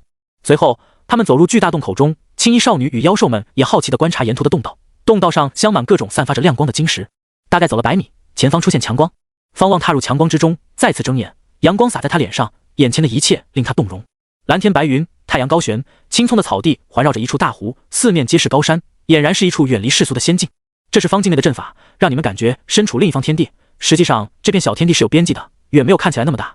你们都在这里休息吧，千万别出去，至少最近1个月不要出去。至于山神一族，灭不了族，等魔道教派们退去，你们再去寻找也行。周雪转身对妖兽们说道，目光主要落在青衣少女身上。青衣少女点头，经历这么多厮杀，她可不会鲁莽。方望问道：1个月后，青长谷会离开？极浩宗的传承会在另一个方向传开，引得魔道各大教派争相抢夺，掀起长达数年的血雨腥风。可是天罡圣体真功，自然不是，但也是一部了不得的功法，至少能让青长谷暂时放下李红霜的死。两人一边聊着，一边向旁边的山壁走去。方望将方寒雨放下，然后将腰间的储物袋全部放下，道：有空的时候检查一下，这些东西全都给你了，用来帮助方府踏上修仙之路。周雪也没有矫情，点了点头，然后从储物袋里拿出一尊小鼎，跟着就看到他不断往鼎内丢眼珠子。没错，眼珠子。方望看得一阵不适，当即走开。他一路来到湖边，开始打坐纳气。青衣少女则带着妖兽们散去，各自找地方休息。他们也累了，这些日子里一直提心吊胆，现在只想好好睡一觉。一直到夜幕降临，方寒雨忽然发出一声凄厉的惨叫声，响彻夜空。方望回头看了一眼，便收回目光，继续修炼。1个月时间过去得很快，方寒雨已经能打坐纳气，只是眼睛依旧被白布蒙着，无法见光。洞道内，周雪带着方望将洞道的各处机关了解清楚后，开口道：我得离开了，等方寒雨的眼睛凝聚成功，你们再回太原门吧。方望早有心理准备，他跟着问道：青姑娘想去找她的族人，放她出去吗？让她去吧，她从小生活在山林里，应该不会遇到麻烦。按照时间，那部功法应该已经传开，青长谷的注意力会被吸引走。总之，等方寒雨眼睛好了以后，你们可以自行回太原门，不用等我。周雪点头道，他又叮嘱了几句，最终在方望的催促下才离开。望着周雪御剑离去的背影，方望站在洞口看了好一会儿，方才关闭山门，回到方境的湖边继续修炼。与李红霜一战，让方望觉得自己的灵力不够用，光是诛杀李红霜就耗了他很多灵力，他必须提升修为境界，早日达到速灵境9层。方境宁静，那些躲避于此的妖兽都很安静，他们已经可以吸收天地灵气、日月精华，无需进食。值得一提的是，这片小天地内的日月都是真的，有特殊阵法能让山顶之上的日月显现在洞内，昼夜分明，与世俗同步轮转。在周雪离开的第3天，青衣少女便按捺不住，离开山洞天地，前去寻找其他族人。每隔3、4日，她都会领来一批山神异族的妖兽，这些山神异族都保持着人形，有的头如狼犬，有的如鹰鹫，能口吐人言。方望并没有跟他们多交流，而是让方寒雨去应付。一晃眼又是1月光景过去。这1日夜里，方望正在湖边修炼，方寒雨在一名山神族妖兽的带领下来到他身旁。待山神族妖兽离开后，他仍扭扭捏捏的，半晌不说话。何事？方望睁开眼睛，无奈问道。经历了这么多事，方寒雨还是这般性子，跟个害羞娘子似的。方寒雨咬牙道：方望，我感觉我后背很痒，尤其是修炼之时，你能不能帮我看看？那你坐下来吧。方望答应道，他也担心方寒雨身体不适。周雪走之前虽然没有说透，但方望觉得他给方寒雨装的就是清禅谷的绝心邪木，既然是邪木，就可能有副作用。在方望的搀扶下，方寒雨走下，背对着他，缓缓脱下衣物。在月光的照耀下，方寒雨白皙的后背上满是血色细纹，密密麻麻，看得人眼花缭乱。这是……方望眯起眼睛，仔细查看，方寒雨的背上竟然是一部功法。此功法没有显示名字，只有修行法门，但光看修行法门就知道是很高深的绝学。清禅谷在你背上刻字了？方望皱眉问道。方寒雨摇头，低声道：没有，不过之前在极浩宗秘境里，我后背被什么东西砸了一下，当时没太在意。极浩宗秘境？方望心跳加快，莫非这是极浩宗大修士的传承？不只是他，方寒雨也意识到这一点，呼吸都急促了。他低声道：方望，你仔细看看，若真是了不得的功法，你先学。方望哼道：还需你说，等我学会了教你。方寒雨嘴角上扬，心情雀跃，他终于不是拖油瓶，终于帮到了方望。方望仔细阅读，方境小天地陷入寂静中，旁边的湖面波光粼粼，湖边倒映着他们2人的身影。待方望将所有文字记下，意识跟着一乍，进入了天宫之中。他睁眼看去，望着宽敞的天宫大殿，他深吸一口气。随着他开始回忆那部绝学，他的脑海里渐渐涌现出感悟，那些困惑的部分变得清晰，令他茅塞顿开。这一次，他切真的感受到天宫的强大之处，不只是修炼到大圆满那么简单，是任何修行之法都能练成。融会贯通后，方望从法门的字里行间中得知了此法的名字——九龙神变诀。九龙神变诀乃是一种强大的攻击型法术，施术者化身为龙，获得极强的破坏力。此诀一共9层，由低到高为气龙、行龙、白龙、青龙、黄龙、紫龙、红龙、金龙、黑龙。为何黑龙高于金龙？那是因为此术带来的是毁灭，而非希望。方望理解九龙神变诀后，顿时产生极大的兴趣，他开始按照修行法门进行修炼。然而，九龙神变诀比他想象中更难练。光是凝聚出气龙，他花了9年时间；炼制行龙，花了17载。这一次，他并没有烦躁，反而充满强烈的修行斗志。因为九龙神变诀太强了，行龙的破坏力是气龙的数倍。最关键的是，九龙神变诀不只是依赖自身的灵力，还可以结合法器施展。法器越强，对所变之龙的毁灭力提升越高。方望沉迷于九龙神变诀之中，无法自拔，时间快速流逝。待他修炼到第9层黑龙大圆满时，他总共花了273载光景，这已经超过修炼玄阳神经所用的时间，成为他用时最长的绝学，但收获也是巨大。化身黑龙时，他觉得自己能毁灭一切，倘若手持天宫戟施展化身黑龙，那更加恐怖。待他彻底达到大圆满境时，周遭的环境破碎，他的意识回到现实中，眼前出现方寒雨那张触目惊心的后背。方望露出笑容，拍了拍方寒雨的背，笑道：此功了不得，等你眼睛好了，我教你修炼。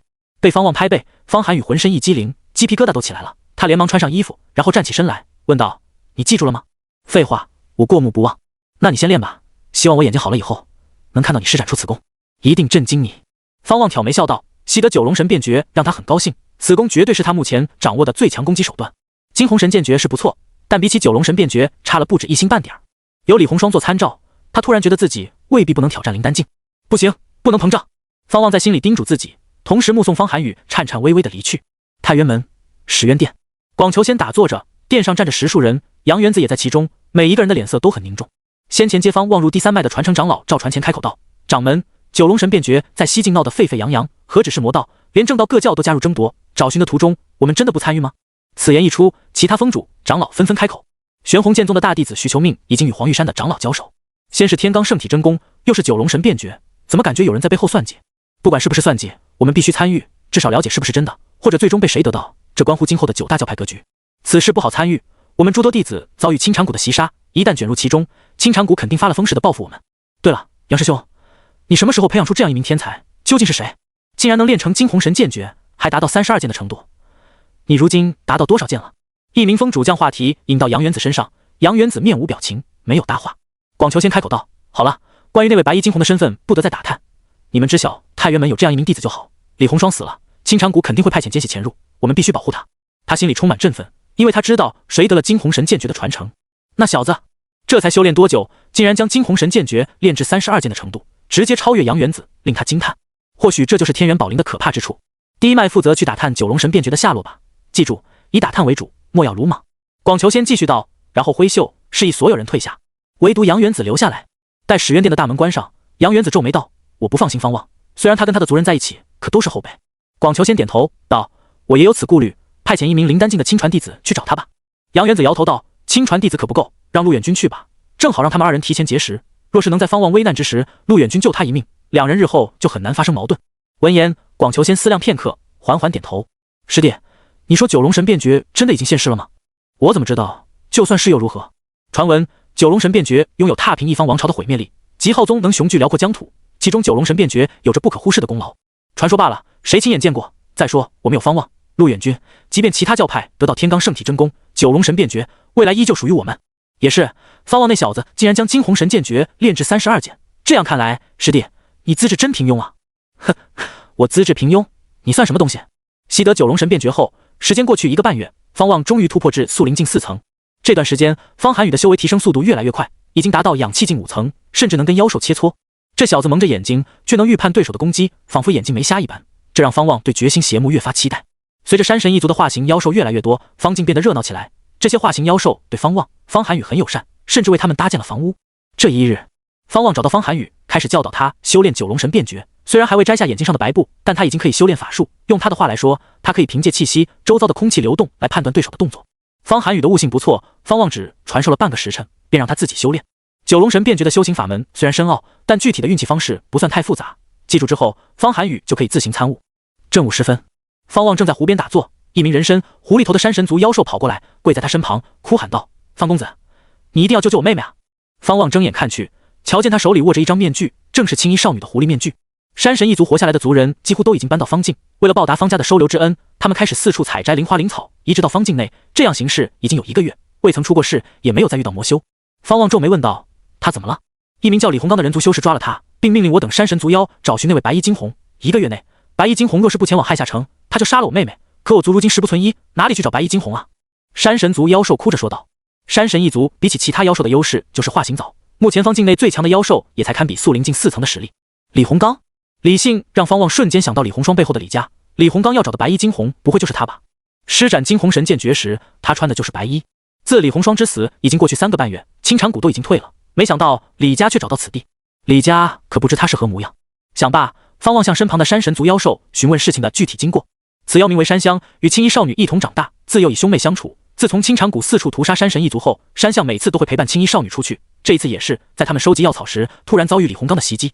一众妖兽联手，皆不是李洪刚的对手，只能任由李洪刚抓走青衣少女。他为何没有杀你们？就算是放消息，也不需要全部活下来吧？方望皱眉问道。山香愣住，迷茫的摇头。方望看向远方的方寒宇，青衣少女对方寒宇有救命之恩，如今他落难，确实不能见死不救。而且若是放任青衣少女在李家人手里，迟早会被逼问出方境的位置，他倒不如早点行动。想罢，方望站起身来，右手伸向山香，道：“把面具给我。”山香一听，连忙将手中的狐狸面具递给方望。方望将其收入储物袋内，然后询问亥下城的方向。山香回答后，他便向方寒宇走去。来到方寒宇面前，方望将事情说了一遍。方寒宇想跟着去，被他拒绝。此行可能是陷阱，你去只会妨碍我。既然是李家所为，定然是冲着我来。倘若在我离开之后，他们找上门来，你就当不认识我。方望传音叮嘱道，他对山神族还是保留一丝警惕。闻言，方寒宇握紧袖中的双手，缓缓点头：“你千万要小心。”“放心吧。”方望拍了拍他的肩膀，便转身朝洞口走去。在道里，方望从储物袋内取出一套黑衣换上，再戴上斗笠。他可没有那么傻，此行先得调查一番再行动。离开方境后，方望朝着山相所说的方向御剑而去，很快就消失于天地尽头。亥下城位于大齐王朝西境的边关城池，早在开朝初期，此城就与世隔绝，成为了修仙者往来的城池。此城四面环山，城池占地方圆10数里，只能算一座小城，但城墙巍峨，气势十足。时不时有修士御剑而来，落在南北城门前，缴纳灵石入城。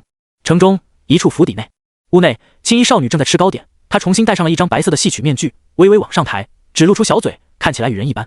山神，可吃的还好？一道中气十足的声音传来，只见一名身穿黑袍的中年男子踏步入屋，龙行虎步，苍发往后披散，面庞方正，浓眉暴眼，脸颊上还有3道疤痕，好似被某种野兽的爪子所伤。青衣少女立即停下来，将面具往下一拉，哼道：“都说了，我不认识白衣惊鸿，我压根没有见过他，我就太原门弟子，只是不忍罢了。为此，我山神一族已经付出惨烈代价。”李洪刚来到他对面坐下，自顾自地给自己倒了一杯酒，道：“是否认识不重要，你们山神一族能号令山野精怪，我要的是你们帮我传递消息罢了。若不挟持你，那些妖物岂能尽力？”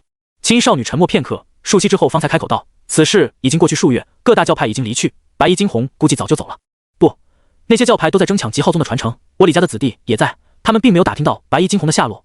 我猜测白衣惊鸿救走的那名太原门弟子身受重伤，需要时间治疗，他们应该就躲在附近。”李洪刚摇头道。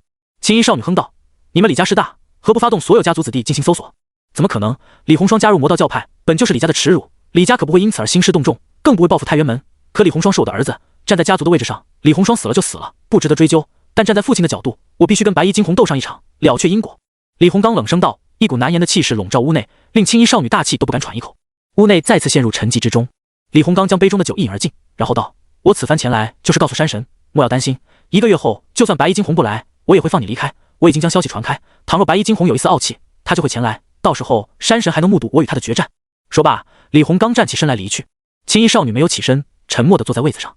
她自然知晓白衣惊鸿是谁，谁救了方寒雨，谁就是。不过此事她没有跟族人说，生怕带来麻烦。她现在只能在心里祈祷方望不要冲动。夕阳西下，一身黑衣带着斗笠的方望站在城门前，望着来来往往的修士，他心中狐疑，此城看起来不像是圈套。他来到城卫前，询问入城费用。入城需要10块下品灵石或者20枚灵气丹。城卫回答道：“在大齐修仙界，灵石由低到高分为下品、中品、上品、绝品，与法器一般。各大教派会将灵石切成同等重量的大小，发放给弟子，并与世家交易，形成货币。每一品阶的价值差距是10倍。1块中品灵石相当于10块下品灵石。方望身为亲传弟子，每月能领取10块上品灵石。而灵气丹同样是货币的一种，丹药规格早已统一，能用来修炼，也能用来恢复灵力，相当于灵石。”方望缴纳20枚灵气丹后便入城，他的衣着不算奇特，大部分修士都戴着斗笠，甚至还有人蒙着面。走在街道上，方望打量着亥下城的风景。在修仙前，他就听闻过亥下城的传说。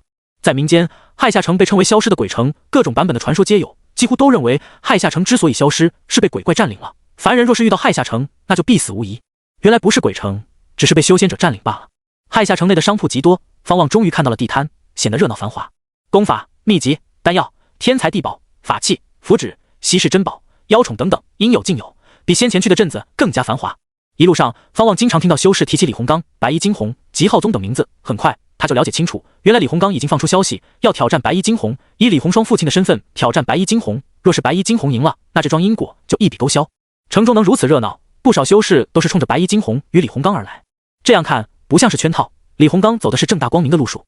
方望正想着，忽然瞧见一道熟悉的身影，他仔细看去，发现确实是顾里。顾里站在一个人较多的摊位前，目光盯着地上的一批妖宠蛋。他身穿束身紫衣，背着剑匣，头戴斗笠，面带轻纱，像极了方望第一次见到他时的模样。方望当即走到顾里身后，轻声道：“顾姑娘怎么在此地？”闻言，顾里扭头看向他，美目之中迸发出惊喜之色。方望被他的眼神撩拨了一下心弦，暗自提醒自己，错觉，一定是错觉，他只是想挑战我而已。方师兄，我们换个地方说话。顾里欣喜道，话还未说完，他拉着方望的手离开。方望这一世长这么大，还是第一次被除他娘以外的女子牵手，有些猝不及防。方望被顾里拉着走了好长一段路，他找准机会，自然而然地挣脱顾里的素手。不得不说，真嫩啊！方望心中感慨，但他可不会上当，他还年轻，可不能倾心于女子，耽误修仙。走在前面的顾里明显察觉到，他的耳根子都红了。一路无话，在顾里的带领下，方望走入一处府邸，府中无一人。这是我们顾家在亥下城买的府邸，在大齐的各个修仙城池里，我们顾家都有地契。顾里介绍道。方望点头，本想询问普通的凡人世家该如何转变为修仙世家，可转念一想，周雪肯定比顾里更清楚，顾家的历史未必有周雪活得岁月久。就这样，顾里带着方望走入一间大堂，然后将房门关上，他卸下面纱，盯着方望问道：“白衣惊鸿就是你吧？”方望挑眉道：“白衣惊鸿诛杀素灵境9层的高手，你看我有那实力？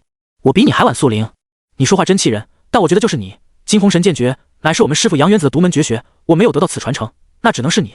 至于我们的师兄师姐，他们的资质悟性一般，否则第3脉也不会落得倒数第2的地位。”顾里盯着方望的眼睛说道，眼神中带着欢喜、崇拜、幽怨，足以让任何男人的心瓦解。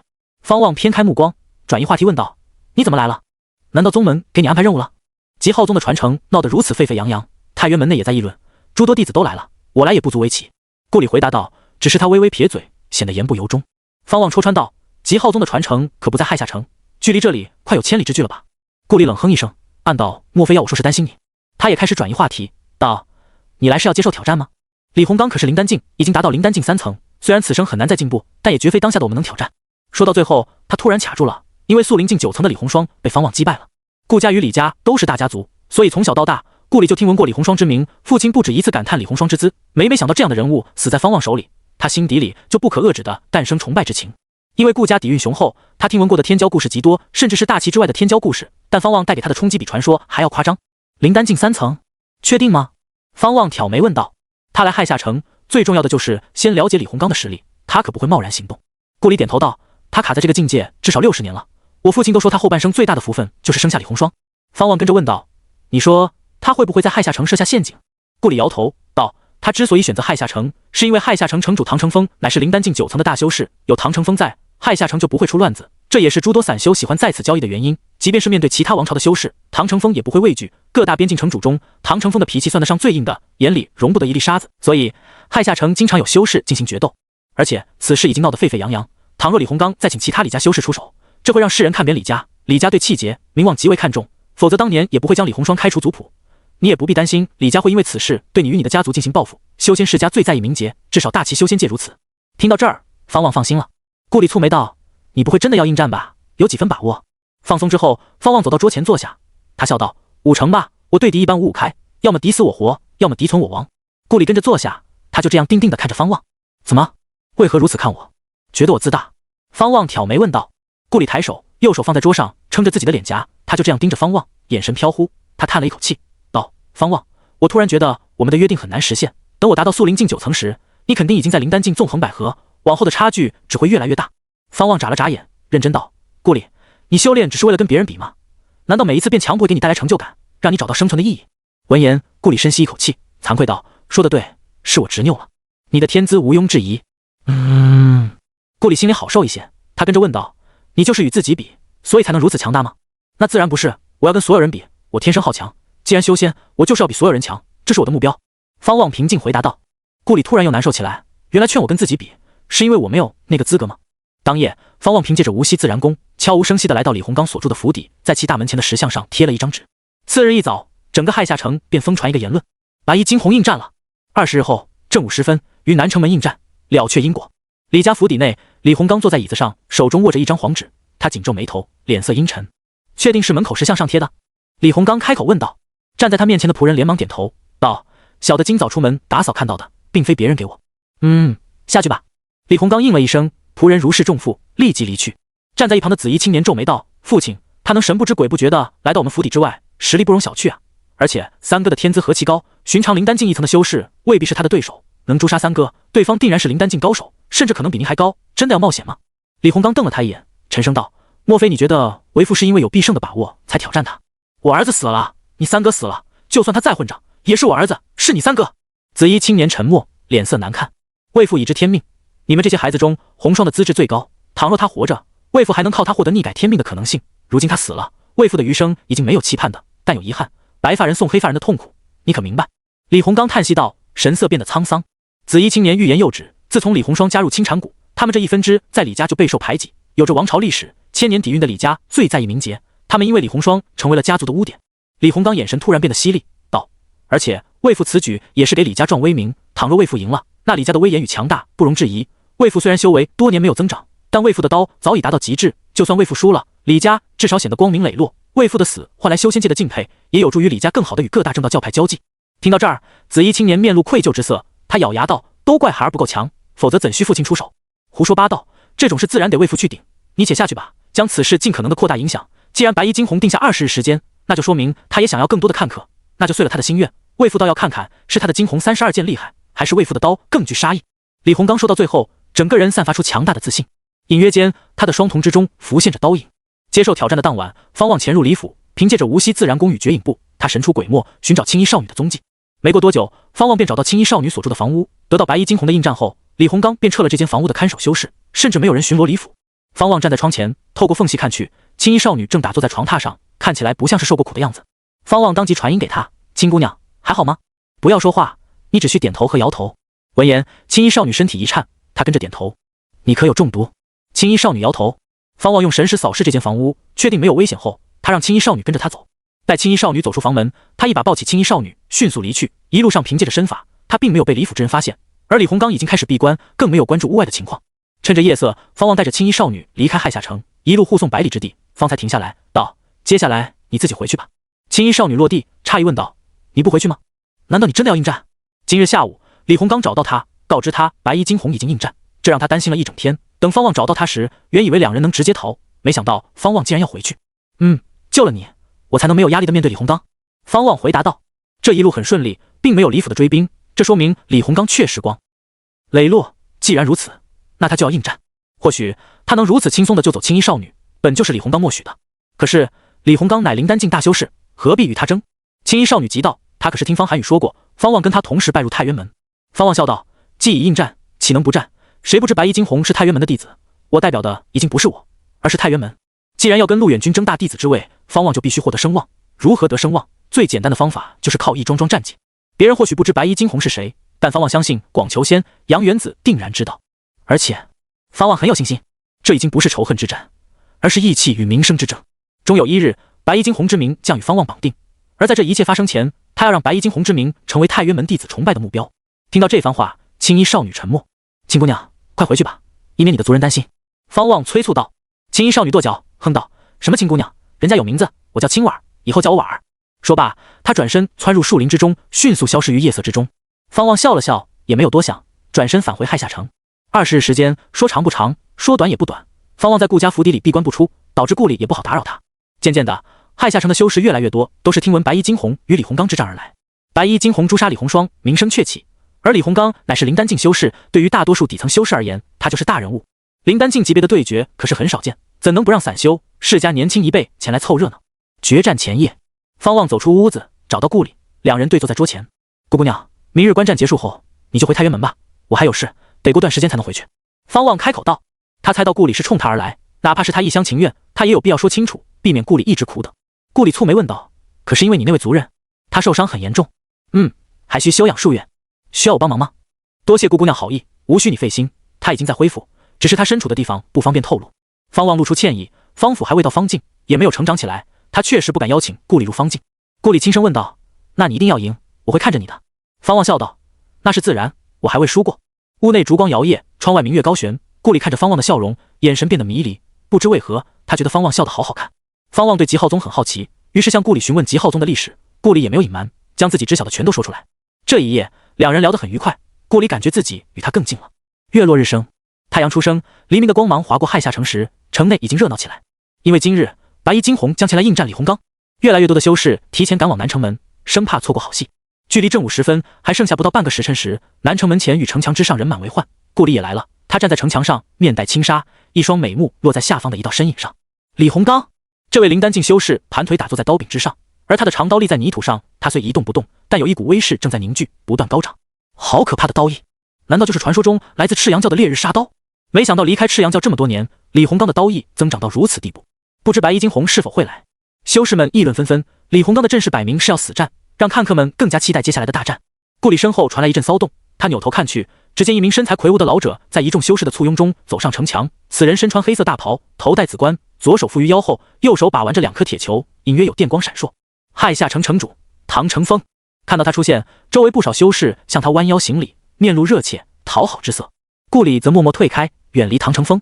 唐承风走到城墙边，俯视李洪刚，他露出笑容，笑道：“看来李洪刚是要拼死一战，倒是让我对他刮目相看。李家对得起他们的千年盛名。”旁边的一名白衣女子好奇问道：“父亲，你说他能赢吗？”“那我可不知，毕竟我还没有见过白衣惊鸿。”唐承风感慨道，他与周围的修士一样，心里对白衣惊鸿最为好奇。惊鸿32剑，太原门先是出了一位陆远君，如今又诞生一位白衣惊鸿，其中心之势已经不可阻挡。唐承风觉得接下来的一战会成为今后修仙界的拐点，所以亲自前来观战。城墙上、城门前的修士都在议论白衣惊鸿，猜测其身份，其中陆远君之名被多次提及，许多人都觉得白衣惊鸿就是陆远君。时间一分一秒的流逝，正午时分很快到来。打坐在刀柄上的李洪刚忽然睁眼，城墙上的唐承风则是眯眼，两人同时看向天边。咻！一道破空声袭来，南城门周围的上千修士转头看去，一些修士甚至御剑飞行，飞至空中观战。只见一道白虹自天边而来，速度极快，迅速停在距离南城门100丈之距的半空中，所有人的目光都落在白虹上。白光散去，一道白衣飘舞的身影显露在阳光下，他身姿挺拔，宽肩丰腰，脚踏飞剑，头戴斗笠，宛如谪仙。白衣惊鸿，有人惊呼道，绝大多数修士都以热切的目光盯着那道白衣身影。众目睽睽之下，白衣惊鸿缓缓抬头，斗笠之下竟然戴着一张狐狸面具，更加神秘。来者正是方望。方望的右手缓缓拔出青军剑，傲立于半空，俯视李鸿刚道：“一战了结因果。”李鸿刚缓缓起身，站在刀柄上，大袍剧烈鼓动。他抬眼盯着方望，冷声道：“定生死的因果，定生死的因果。”李鸿刚的话一出，亥下城南城门周围的修士全都亢奋起来。修仙界比世俗更加残酷，虽有正魔之分，但修士都以自身的利益为主。他们踏上修仙，可不是为了天下太平，而是逐长生，这本身就是与天斗的选择。好霸气，不愧是李家的修士。千年前的强大王朝，如今的修仙一流世家，李家能传承至今，确实有他们的骨气在。白衣惊鸿看起来好镇定，他究竟是谁？应该不是陆远君吧？陆远君已经不需要戴面具，看来太原门又培养出一位了不得的天才。我觉得他可能是太原门的一脉峰主，或者长老。顾里站在城墙上，听着周围人的议论，他面纱下的嘴角一撇，暗道他才不是长老，他是比陆远君还厉害的天才。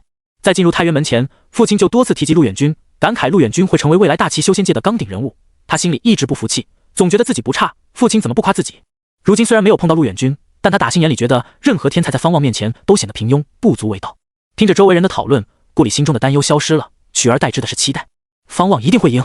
唐成风紧紧盯着方望，没有说话，光从神色很难判断他在想什么。他身旁的白衣女子咕哝道：“看身形还行，就是不知道面具下的脸好不好看。”李鸿刚周身溢散出肉眼可见的气焰，他竟升腾而起，脚下没有法器，那把立在泥土中的长刀颤抖几下，猛地射出，刀柄顺势落入他的右手中。手握长刀，李鸿刚紧紧盯着方望，大袍飘动，长发也跟着飘舞，宛若疯魔。方望的面具显露出双目，在他的双瞳之中，李鸿刚的身形燃着烈焰，渐渐与天上烈日融合。李鸿刚不断腾飞，已经可以俯视方望。这一刻，他就如同天上的皓日，周身的气焰达到极致，甚至沿着刀刃延伸，形成一道可怕的刀气，足有3丈长。在皓日的照耀下，这道刀气逐渐燃烧。方望抬剑，剑尖朝上，剑刃横在面前，一道道剑形凝聚在周身。1剑、3剑、9剑、12剑。这一幕更令观战的修士激动。对于修士而言，更追求剑。惊鸿神剑诀在修仙界的名气可不小。当年杨元子凭借此剑诀独闯青禅谷，全身而退，那一战至今令诸多修士为之振奋。这也是杨元子能传承太原门绝学9天苍雷剑阵的原因。当方望的剑形超过24支数时，城墙上甚至出现剑修开始数多少剑。32剑，真的是惊鸿32剑！有人狂热地喊道，他握着剑鞘的手都在颤抖。32剑环绕方望周身，全都剑指李鸿刚。32剑叠加的威势让方望气势如虹，丝毫不输李鸿刚。怪不得我儿会死在你手里，白衣惊鸿，让老夫看看惊鸿32剑究竟有多强。李鸿刚抬刀斜指方望，眼神睥睨。惊鸿32剑的气势确实强，但感受着方望的气势，李鸿刚心里产生一个大胆的想法，对方可能没有达到灵丹境。这个猜测令他心惊，觉得不可思议，甚至从心底里诞生从未有过的恐惧。没有达到灵丹境就有如此气势，这绝对是比李鸿霜更恐怖的天才。他都无法想象李鸿霜会达到怎样的高度，又如何去预测白衣惊鸿将来的上限有多高？如此恐怖的存在，倘若对李家心怀不满，那绝对是李家的灾难，必须诛杀他。李鸿刚眼中迸发出可怕杀意，气势陡然提升，手中的长刀烈焰大涨。32剑，方望的声音忽然传来，语气带着一丝不屑。只见方望的右手手腕一转，剑刃对着眉心，他的眼神是那么的凌厉。轰！方望的气势猛地提升，周身凭空增添4剑，36剑旋立，在他周身形成一个大圆。惊鸿神剑诀每一层的提升，可不只是增加剑数，其剑意、剑势也随之增长。越到后面，每多一剑，威势截然不同。36剑一出，方望的剑势气冲云霄，即便是远处南城门周围的修士也为之心惊，不少修士手中的剑都在站立，顾里背后的剑匣都在颤抖。这一刻，他突然想起那日太原门所有本命宝灵不受控制之时，他的本命宝灵也有当下相似的情况。难道当初的异象也是因为他？顾里想到那一日方望急匆匆的回来，莫非？他望着方望的眼神变得更加炙热，满眼期待。惊鸿36剑，唐成风一字一顿吐出6个字，他的脸色变得凝重。南城门周围的所有修士都为之动容，一边按捺住自己的剑，一边振奋地望着方望。李鸿刚同样被吓到，他的眼中流露出慌乱之色。36剑，怎么可能？李鸿刚心绪震动，气血为之震荡。这一刻，一股强烈的恐惧冲上他的心头，他怒喝一声，提刀斩去。长达近5丈的烈焰刀气横扫半空，一刀斩出恐怖火海，凝聚成一颗宛若皓日的巨大火球杀出，以极快的速度席卷向方望。方望的眼神一凝，猛地挥剑向前斩去，36剑宛如箭雨杀去，动若雷霆，势如山洪。刹那间，方望调动的仿佛不只是36剑，而是360剑。轰！剑雨一往无前，横掠而去，以极其霸道之势击散皓日烈焰。李鸿刚瞪大眼睛，衣袍被剑气搅碎，他根本来不及反应。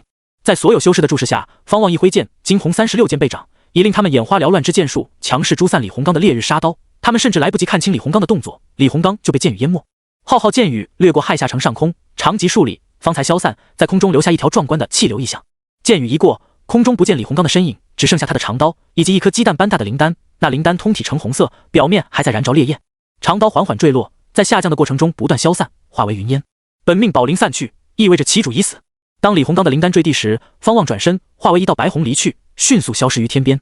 亥下城陷入死寂中。白衣惊鸿赢了！一名男子激动地喊道，打破沉寂，令全城掀起震天的欢呼声。李洪刚的儿子紫衣青年以及其他李家子弟站在城门前，呆呆地看着这一幕。扑通一声，紫衣青年跪在地上，失魂落魄。我的天！36剑！惊鸿神剑诀真有36剑，好强大的剑诀！原以为是一场大战，没想到李洪刚竟然扛不住一招。白衣惊鸿究竟是谁？一剑诛杀灵丹境3层，未免太不可思议了吧？太原门又诞生一位惊世之才。当所有修士在惊呼时，顾里望着方望离去的方向，面纱下的嘴角微微上扬。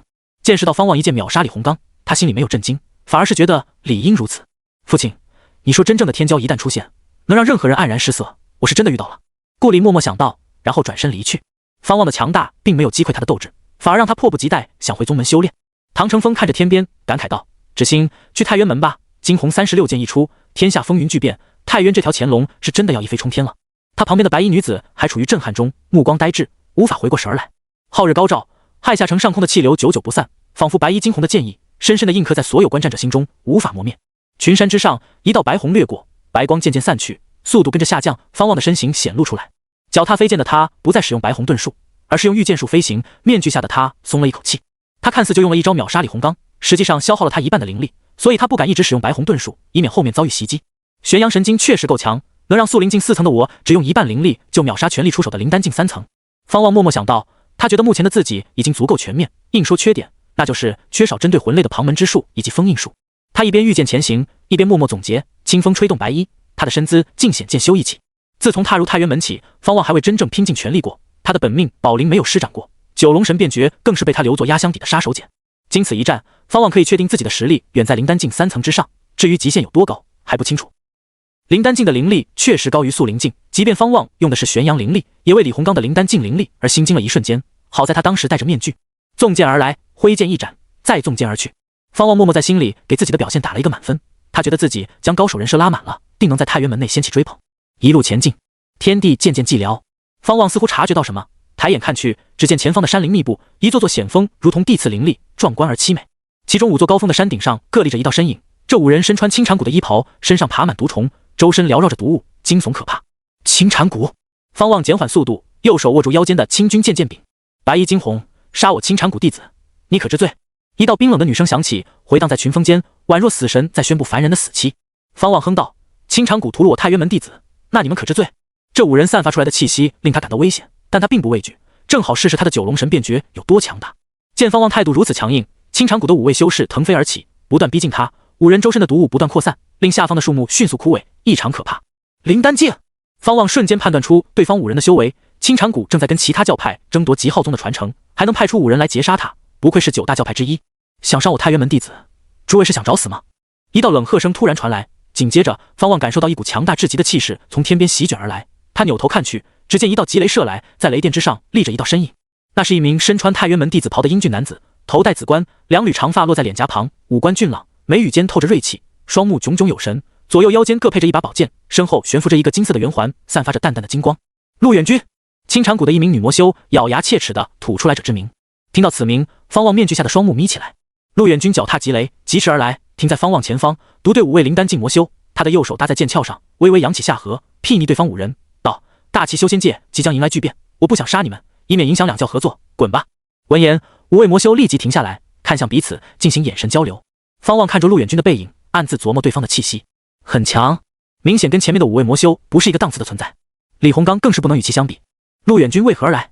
方望眼神闪烁，心头闪过诸多猜测。没想到太原门派你出来，行，那就给你陆远君一个面子，但下次他若是被我们遇见，我们可不会善罢甘休。一名青蝉谷的老者冷哼道，说罢拂袖离去。其他4人恶狠狠地瞪了方望一眼，然后跟着老者离去。他们离开的速度很快，不到3息时间就消失不见。陆远君转身看向方望，他面露热情而阳光的笑容，笑道：方师弟真是好能耐，速灵境杀灵丹境，太渊门自古以来，没有一位弟子能做到如你一般强大。听到陆远君道出自己的姓，方望便明白是广求仙让他来的。方望传承惊鸿36剑的消息可没有传开，方府虽差点被陆远君手底下的修士灭门，但陆远君并没有派人盯着方望，估计也怕此事闹大。方望开口道：“多谢陆师兄相救。”陆远君摆手道：“那5个家伙是青长谷的北毒5怪，全都是灵丹境5层到8层的修为。别看他们凶名赫赫，但以方师弟的资质，不到20年，不对，或许不到10年，杀他们就如同杀鸡宰犬一般轻松。”他看着方望的目光充满欣赏意味，脸上的笑容更加热情。不得不说，倘若不知方府灭门之夜背后的真相，方望真会觉得这位师兄很不错，说话令他很舒服，而且眼神表情不像是作假。师兄夸张了，哈哈，师弟低调，我懂，走吧，师兄护送你回去，这可是掌门亲自下的命令。等回了太原门，以后你有任何麻烦或者想学什么，想要什么，随时找我。陆远君笑得坦荡，语气豪迈。方望故作迟疑道：“师兄，我能否不回去？我发现一处福地，里面可能暗藏玄机，我想钻研一番，数月后再回太原门。”之所以不说方寒雨，他怕陆远君直接要求去方境，毕竟论疗伤，肯定太原门更方便。说机缘更容易推脱，修行者最在乎的就是机缘，即便是同门，也不会打扰彼此的机缘，这是整个修仙界的规矩。动人机缘，如同杀人父母，不共戴天。陆远君一听，微微皱眉，道：“师弟，那机缘值得你冒险吗？”方望点头。陆远君见此，从储物袋内掏出一把符纸，隔空丢给方望。这些符纸被2根红绳捆着，所以没有散开。此乃上品符咒，只需将灵力灌入其中，3息之后就会爆炸，全部一起爆炸的威力可杀灵丹境9层的大修士。当然，你得贴近才行。师弟实力非凡，又有自己的主见，那我便不打扰。你收下这些东西，我去追杀北毒5怪，纠缠他们数日，逼得他们不能回头找你麻烦。说罢，陆远君转身离去，速度比北毒5怪还快，很干脆，丝毫不拖泥带水。方望看着手中的符纸，不由想起周雪对陆远君的评价，此人确实很有人格魅力，不说大话，只做事，倘若没有家族仇恨，方望必承他恩情。方望也不多想，继续御剑离去。接下来他并没有直接向方境飞去，而是在附近一带兜了几个大圈子，折腾数日后，再将陆远君所送的符纸丢在一片树林里，方才赶往方境。当日深夜，方望回到方境内，他打开山门机关，走入洞道。待山门关闭，他直接在洞道休息，以防陆远君发现方境。次日一早，青婉来到洞道，瞧见他的身影，顿时惊喜。他立即扑过来，问道：“方望，你回来了，赢了吗？”方望睁眼笑道：“勉强获胜，但消耗很大，所以昨夜便在这里休息。”青婉打量着他，啧啧称奇道：“真是厉害，修仙1年就能击败灵丹境修士。不说你，方寒雨的天资也很夸张。你们方家究竟是何来历？”闻言，方望站起身来，笑问道：“哦，寒雨莫非练出了什么？”方寒雨的天资很夸张。听到青婉的话，方望并没有质疑，反而心里充满期待。毕竟方寒雨装上了绝心邪目，这可是青长谷精心准备的眼睛。而且周雪也说过，换上此眼后，方寒雨会涅槃重生，天资远超从前。纵然他信了，可真正见识到方寒雨的天资，他还是被惊到。正午时分，方望与方寒雨在湖边切磋。1个月不见，方寒雨的修为又提升了1层。此刻他已经卸下遮掩的布条，身形交错间，他的双目透着血光。由于身法太快，好似2条血线在快速延长移动，引得远处观战的妖兽们时不时惊呼。方望没有动真格，完全是陪练。他感觉方寒雨的反应速度已经能比得上氧气境9层。每当他加快攻势时，方寒雨适应一会儿就能跟上。最关键的是，方望施展的剑招，方寒雨能迅速学会，这就是绝心邪目。方望对方寒雨的眼睛更加感兴趣，他开始施展惊鸿神剑诀的基础剑招。他施展惊鸿神剑诀，看似是直接凝聚成剑形，实际上并非如此。正常的惊鸿神剑诀需要剑招引导，他是因为达到大圆满境界，融会贯通，方能如此简单。惊鸿神剑诀每一剑的剑招都不同，随着方望的剑招开始变化，方寒雨也开始模仿，两人的动作几乎是同步。这说明什么？说明方寒雨的洞察力极强，尤其是他的眼睛动得太快了，令人眼花缭乱。仔细看去，方寒雨的瞳孔是血色的，而眼珠子则是青色，乍一看宛若厉鬼，十分骇人。不得不说，换上绝心邪目后，方寒雨整个人的气质都不一样，比以前更具侵略性，给方望的感觉就是像他娘的魔教中人。足足过去半个时辰，方寒雨停下来，他半跪在地上，单手拄剑，大口喘气，此刻已然汗流浃背。方望站在他面前，俯视着他问道：“学会了几成？”“全部已经记下来，但还没完全学会。”方寒雨喘息道。他抬眼看向方望，神采飞扬，阳光照在两人身上，这一幕看得青婉有些恍惚。他有预感，100年之后，这两人会名震大齐。方望伸手，方寒雨笑了笑，抬手抓住他的手，被他拉起来。“你这眼睛不简单啊，除了资质提升，带给身体的增强幅度也很大。”“任何动作在我眼里都会很慢，而且不知为何，我看一遍就能记住，身体还能顺畅的模仿出来，只是心里会不可遏制的产生杀意，以后还得控制。了不得，你这经历与蜕变放在故事里绝对是主角啊。”“主角？以后我周雪以及你就当方家的3位主角吧。周雪负责运筹帷幄，经营方家，你负责杀敌，横扫一切。故事里的3人组往往能成大事。那你呢？”“我负责无敌啊。”方寒雨虽然无语，但心里反而很激动，他感觉自己被认同了。方家第一批修仙的子弟都以方望、周雪为主，他自习吴起就是天才，但修仙后根本追不上二人，他心里一直憋着一股劲。方寒雨深吸一口气，郑重道：“好，以后你们两个让我杀谁，我就杀谁，不问理由。”青目红瞳再加上长发略显凌乱，即便身处白日，方寒雨也有种人间厉鬼的感觉。继续修炼吧，争取待到你能速灵为止。方望轻声笑道：“他现在不急着回太原门，方静的灵气丝毫不比他洞府的灵气低，倒不如在这里培养方寒雨。回到太原门后，方寒雨再培养其他方家子弟，这样的话，他在太原门就能有一批值得信任且派得上用场的人。接下来就是要好好发育，自己变强，让族人也变强，到时候就能叫板陆远军。陆远军可不只是天才那么简单，除了自身强大，其背后的水定然也很深。”想到这儿，方望充满斗志。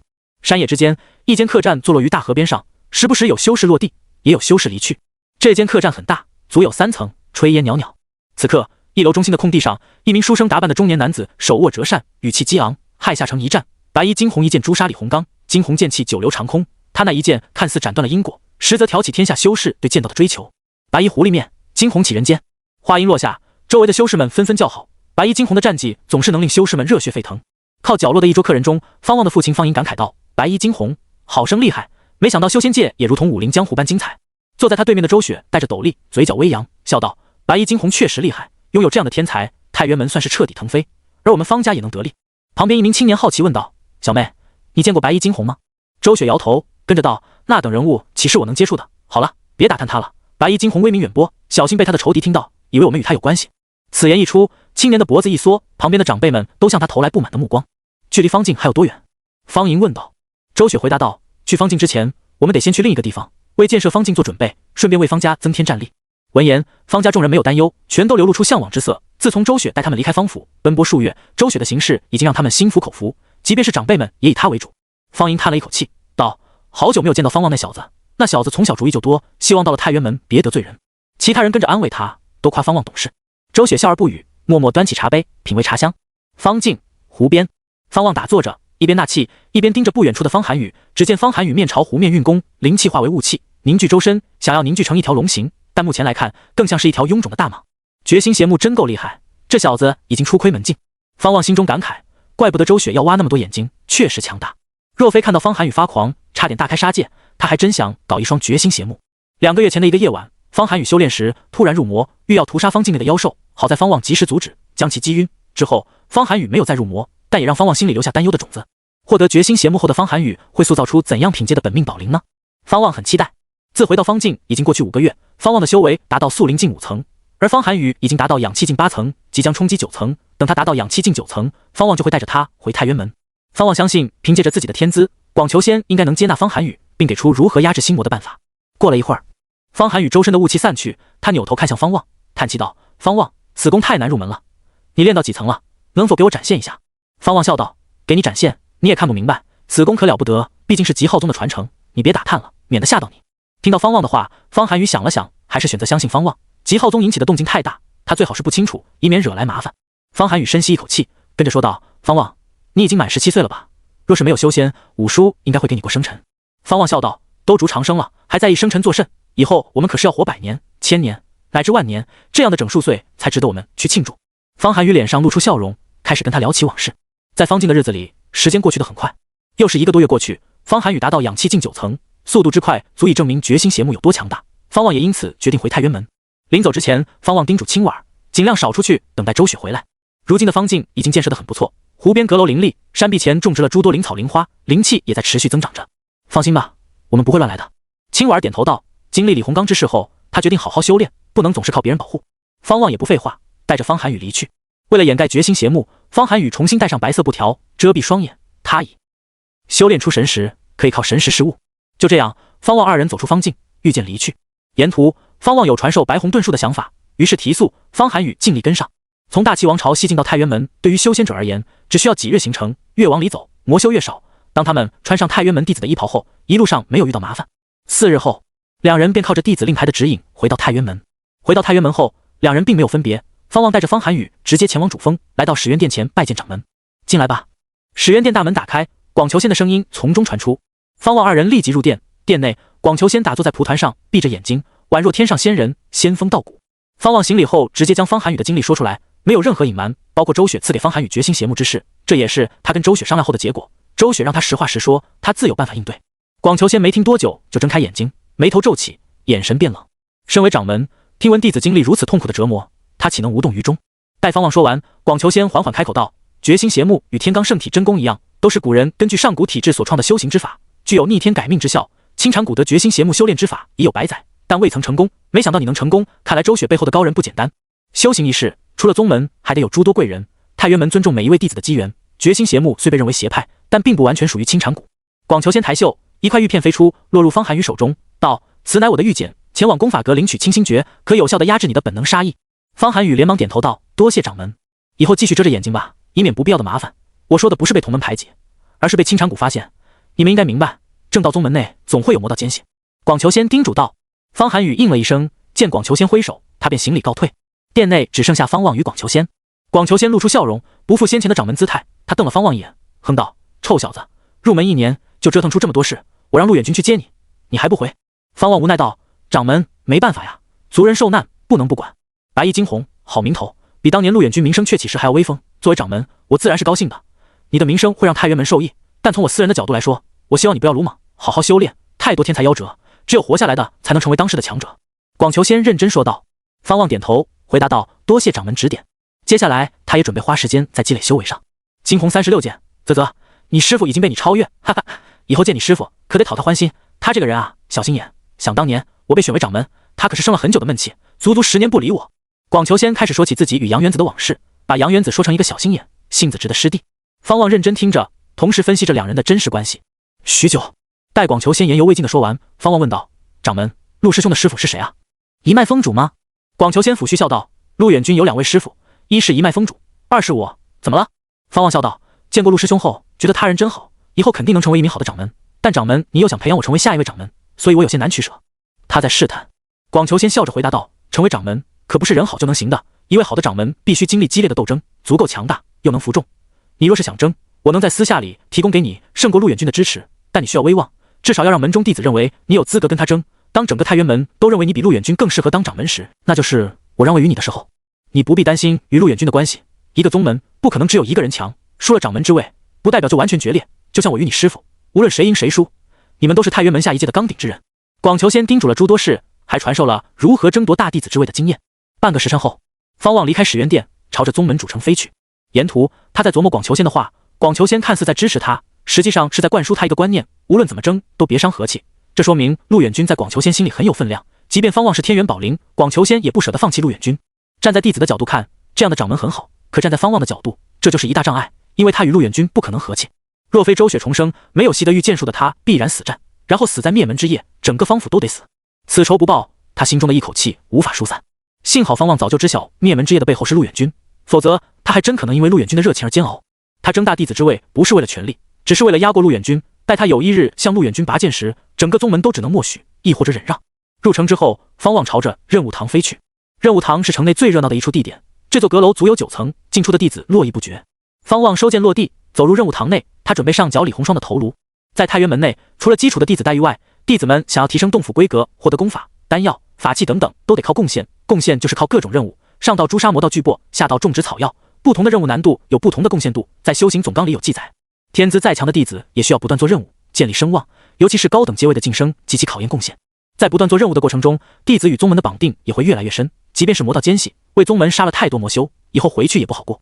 进入大堂内，宽敞的大殿映入他眼中，一进来他就看到10根柱子，其中9根柱子环绕着一根巨柱，每一根柱子上都显示着光字，那是一名名弟子的名字与贡献度。贡献柱这里记载着每一脉弟子的贡献排行，其中包括长老。被包围的巨柱则是整个太原门的贡献排行，能入主柱者都是太原门的强者。贡献柱的存在是提升弟子名气的一种方式，不至于让默默奉献的人毫无名气。方师兄，你回来交任务了。一道惊喜的声音从旁边传来，引得方望扭头看去。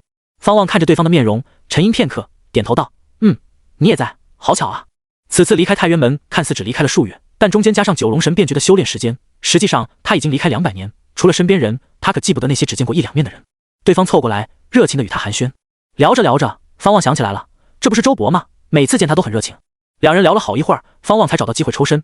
他看了一眼主柱，陆远君的名字已经杀入前20。要知道，前面的名字大多是封主、长老级别的人物，活了数百年。方望一路来到4楼，找到人物堂长老所在的书房。亲传弟子是可以直接面见长老的。这间书房很大，立着诸多法器，靠墙的地方则立着一个个书柜，上面摆放着数不胜数的书籍玉简。方望对吧？太原门有史以来第一位入门及亲传弟子的弟子，我可是对你很好奇，以后就叫我张师伯吧。任务堂张长老笑呵呵道，他体态肥胖，看起来很憨厚，但方望在主柱前时看到了他的名字。张师伯，我有任务要交，但怕事情传开，影响我的安危，能否只记录，不要传扬出去？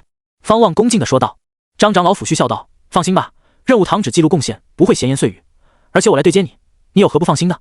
方望一听，顿时放心了，然后从储物袋内拿出一个布袋，放在桌上。张长老倒是没有被吓到，只是一脸微笑地看着他。方望将布袋解开，李红霜的头颅显露出来，除了血液凝固外，看起来刚死没几日，没有腐化的迹象。张长老瞥了一眼，本来没有在意，但紧接着他的眼睛就直了。咦，这是李红霜？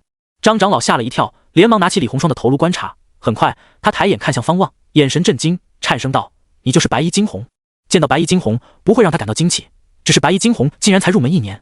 1年前，方望不过是氧气境7层，以氧气境7层横扫51位氧气境修士，这件事在长老圈层早已传开，各脉峰主都羡慕杨元子运气好。张长老虽然是任务堂长老，也渴望有方望这样的天才弟子。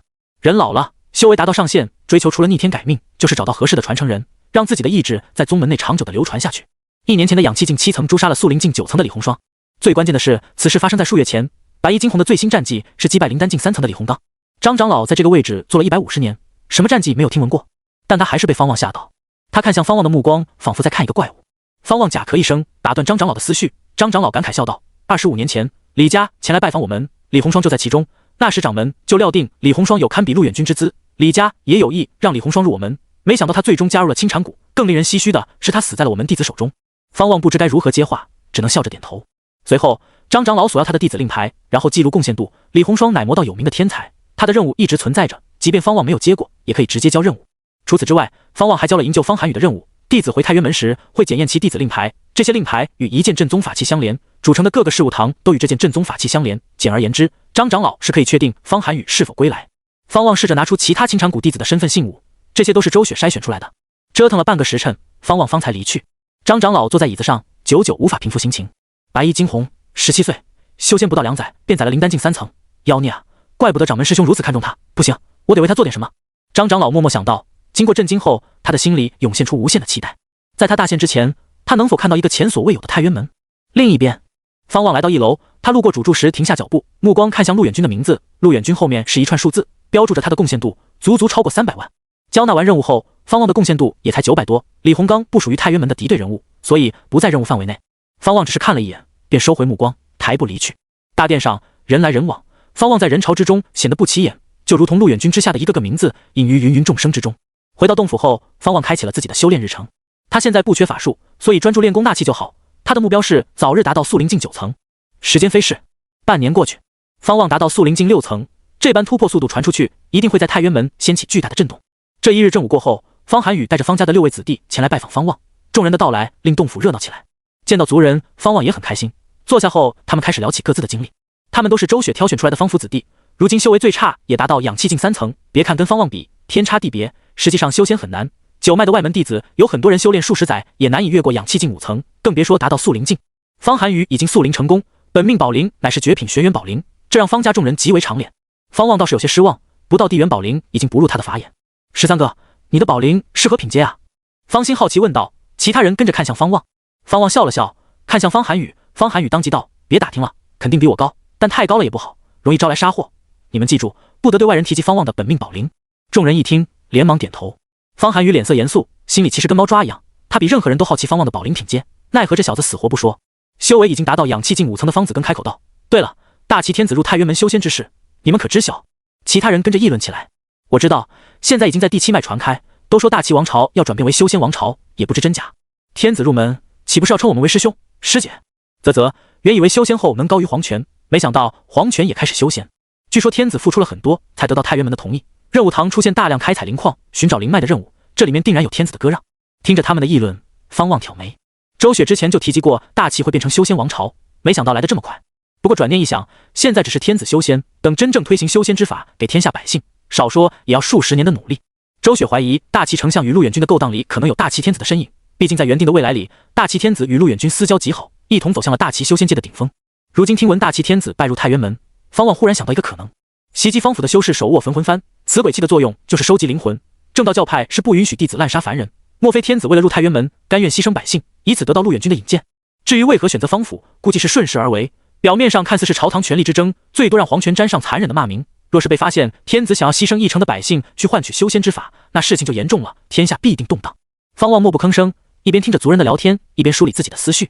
究竟是大齐天子选择牺牲方府，还是陆远军选择的屠戮方府，亦或者只是他们手底下的人盯上了方府，这些都不重要。方府的灭门之危与他们脱不了干系。如今方府还在，方望也没有急着报仇的想法，他要做的是努力修炼，等他足够强大时，谁也别想庇护他的仇家。聊了一会儿后，方府子弟开始聊修仙界之事。极浩宗引起的风波已经停息，无论是天罡圣体真功，还是九龙神变诀，都没有被人得到，至少明面上如此。参与的各大教都有伤亡。近来修仙界出现一支名为金霄教的神秘教派，据说在太渊门、太清门、青禅谷、古魔山争夺法器时强势入场，那位金霄教强者以一己之力独挡4教长老，夺得法宝，扬长而去。现在外界细传大齐修仙界以后将不只是9大教派，而是10大教派。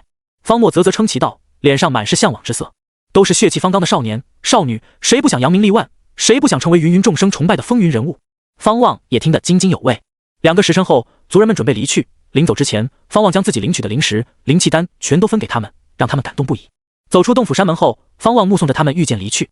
虽然只有一半人掌握御剑飞行之术，但足够带着另一半人下山。上次离别时，他们还得徒步下山。方望心中的感触比方府子弟更多，因为对他而言，远飞1年不见。轰！旁边的洞府山门打开，方望瞥眼看去，顾里走出洞府。不过看他的衣着，明显是要外出，并非是出来看方望。你终于回来了。背着剑匣的顾里走到方望面前笑道。他打量着方望，眼中满是异彩。方望笑问道：顾姑娘这是要出远门？顾里点头道：家族有事，召我回去一趟。方望突然想起来，刚入门时周雪曾提过，20年后顾家就会不复存在。若是之前的他肯定不在意，可如今相识这么久，顾里还专程去寻他，这份情谊他自然看得明白。一想到顾里可能随同家族死去，他的心不由一沉。不过好在是20年后，等周雪回来，他可以仔细打听一番。2人寒暄了一会儿，顾里御剑离去，迅速消失于环绕太渊门的磅礴大雾之中。方望站在原地，望着天边出神。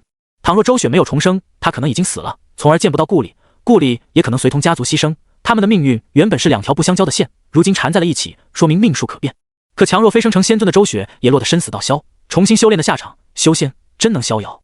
长生不死，可否实现？许久，方望收回目光，转身回到自己的洞府内。先到这条路，还得他自己去摸索，去寻求真正的意义。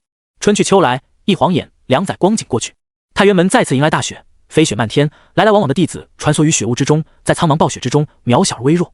洞府内，方望正在运功，2年过去，他已经达到素灵境8层，此刻正在冲击素灵境9层。玄阳真火环绕周身，天宫戟在他头顶若隐若现。突然，他猛地睁开双目，眼中迸发出烈焰，一股强大的气浪爆发，撼动洞府内的一切。住在旁边洞府的顾里似乎感受到什么，跟着睁眼看去，他又突破了。顾里暗自心惊，去年他就回来了，但这1年里他未曾见过方望，见方望闭关，他便也开始闭关修炼，不希望自己被甩得太远。他惊叹着方望的天资，忽然又想到父亲的话，神色跟着暗淡下来。另一边，方望突破成功，踏入素灵境9层，他开始运功调理气息。足足过去7日，他的气息方才彻底稳固。如今他的灵力是当初面对李洪刚时的10倍左右，让他的自信心倍涨。畅快！方望没有起身休息，而是继续修炼。达到素灵境9层时，他隐约感觉体内的宝灵空间产生变化，具体是什么他不清楚，所以他想钻研一番。刚踏入素灵境时，他就怀疑自己可以凝聚出第2件本命宝灵，只是无法确定。半个月后，第3脉的钟声忽然响起，不只是第3脉，其他各峰也响起此起彼伏的钟声，惊醒所有正在修炼的弟子。方望拿出自己的弟子令牌，杨元子的声音从中传出，所有弟子包括亲传弟子立即到清心殿前集合。方望当即将弟子令牌放入储物袋内，然后起身整理衣袍，再拿着清军剑走出洞府。一出洞府，他就瞧见顾里，顾里冲他微微点头，然后御剑腾空，见他什么话都不说就走，让方望有些不适应。紧接着他瞧见顾里停在空中，回头看向他，问道：方师兄怎么不走？方望摇头失笑，跟着御剑跟上顾里。2人并驾齐驱，一同御剑飞往山顶，整个第3脉飞出一道道身影，全都朝着山顶飞去，画面壮观。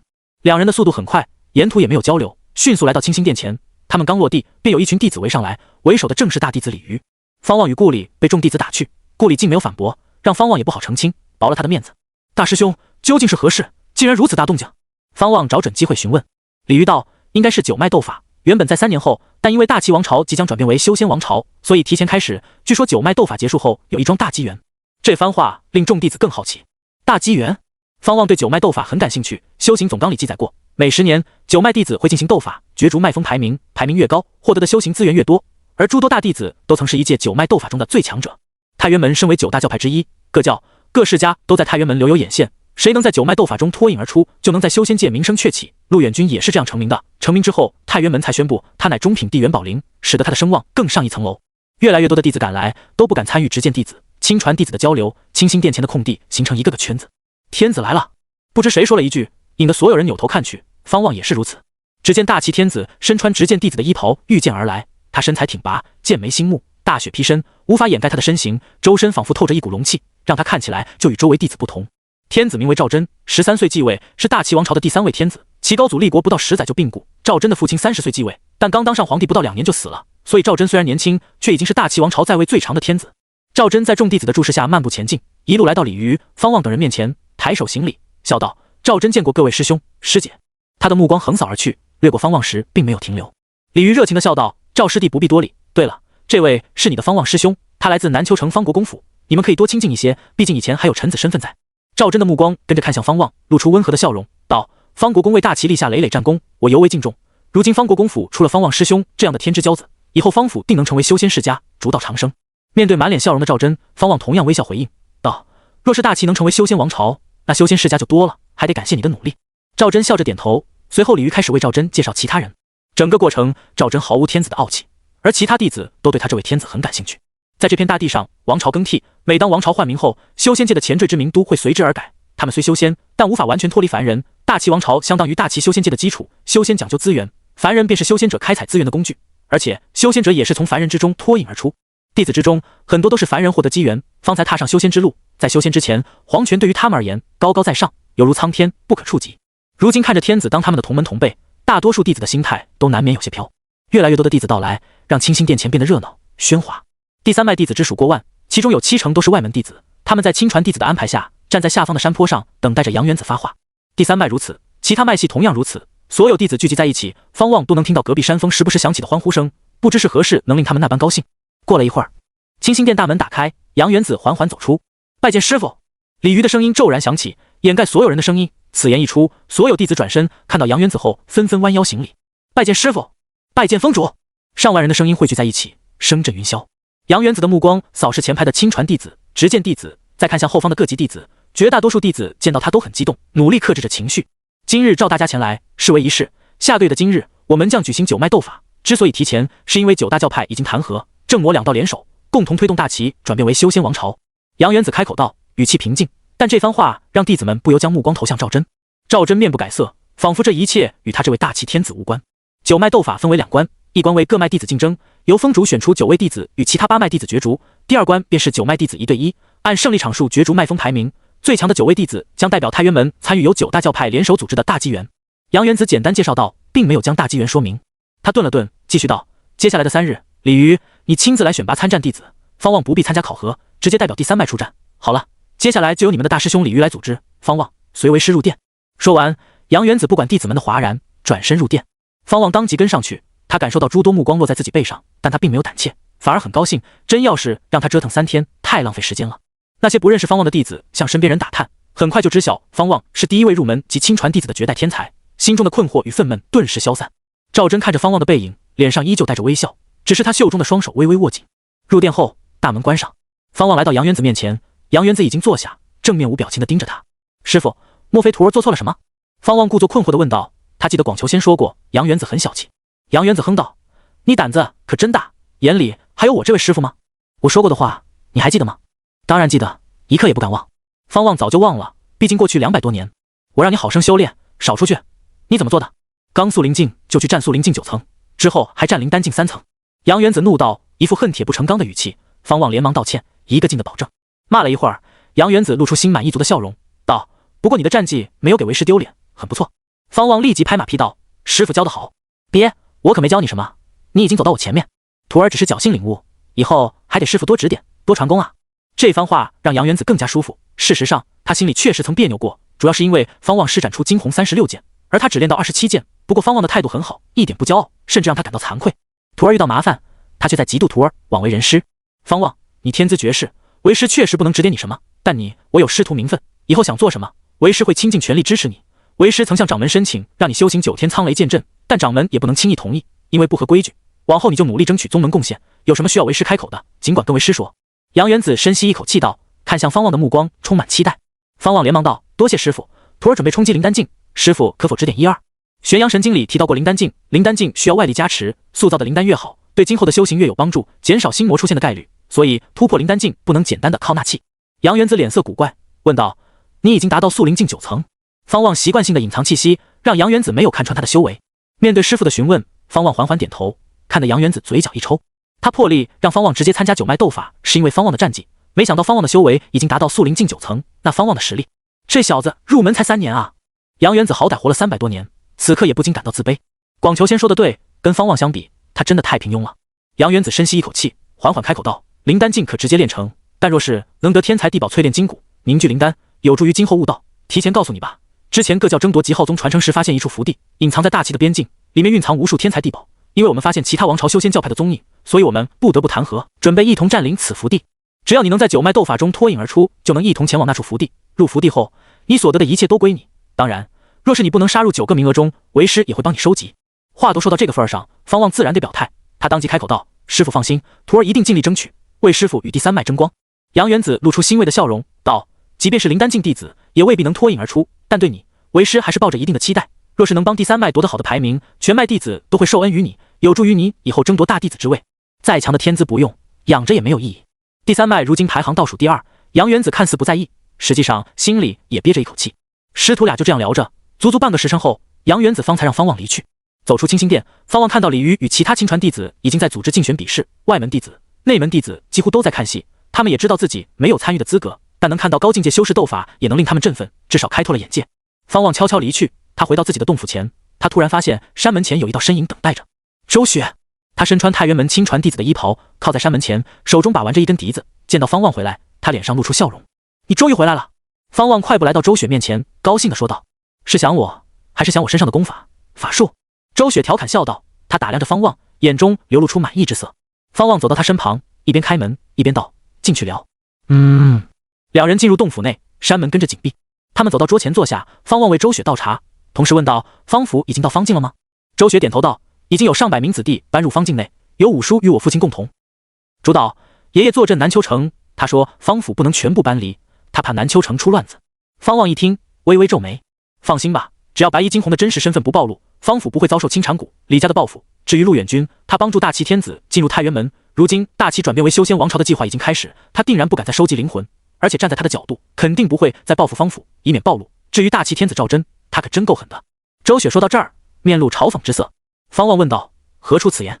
他将做此事的丞相暗杀了，并给丞相按上了诛九族的罪名，声称之前方府遭受袭击与丞相有关，不只是方府，还有其他被屠的城池也通通归罪于丞相，然后在短时间内诛了丞相9族。周雪回答道。方望紧皱眉头，问道：还有其他城池？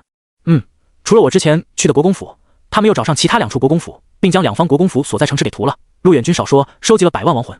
听到周雪的话，方望不由想到先前与赵真的交流，那位天子谈吐，气质显得温和阳光，很难想象暗地里竟然做出这么多狠毒之事。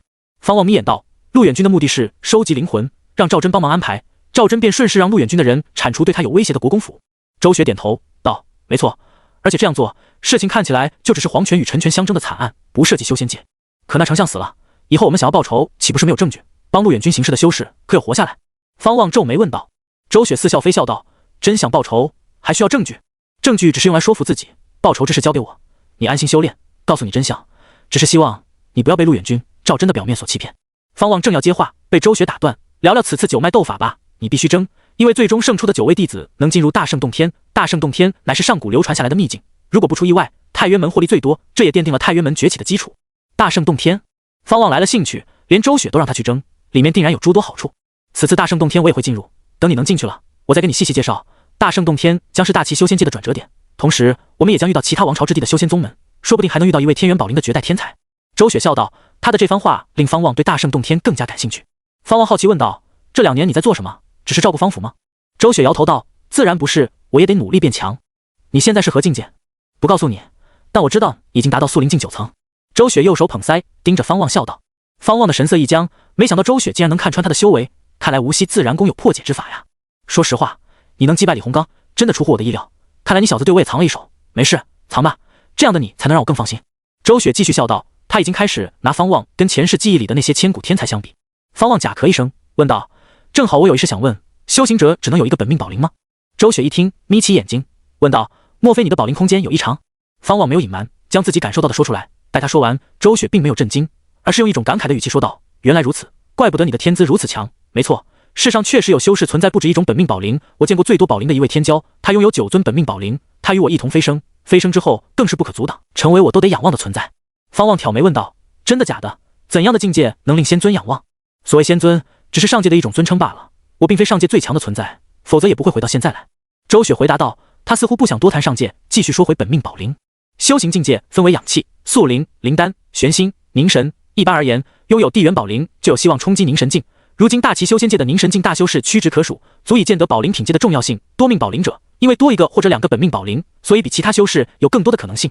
就拿你来说，你的第2个本命宝灵品阶未必低于第1个本命宝灵，但也可能不入流，全凭造化。估计等你突破灵丹境时，就能塑造第2个本命宝灵。方望听得心潮澎湃，他虽然没有使用过天宫戟，但之前在天宫内，他手持天宫戟施展9龙神变诀，那威力十分恐怖，足以证明天宫戟远强于上品法器清君剑。倘若能再多一个本命宝灵，两人继续聊着，方望再问，周雪再回答。渐渐的，方望对修仙界的了解越来越多。1个时辰后，周雪起身准备离去，方望立即相送。别再提要求，等你成就灵丹境，我就再传你一法，定不会让你失望。周雪走在前面说道。方望撇嘴，暗自想到，我是那种只想索取的人。好的，那一日不会太远。1个月过去的很快，这1个月里，方望难得没有修炼，而是在洞府内种植灵草灵花。9脉斗法之日到来时，他的弟子令牌传来灵力波动，他当即拿起弟子令牌，里面传出杨元子的声音：方望，立即来清心殿。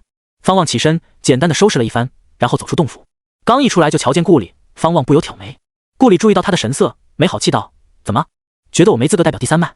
那倒不是，只是你刚入门，你不会以为9脉斗法都是灵丹境互斗吧？难道不是吗？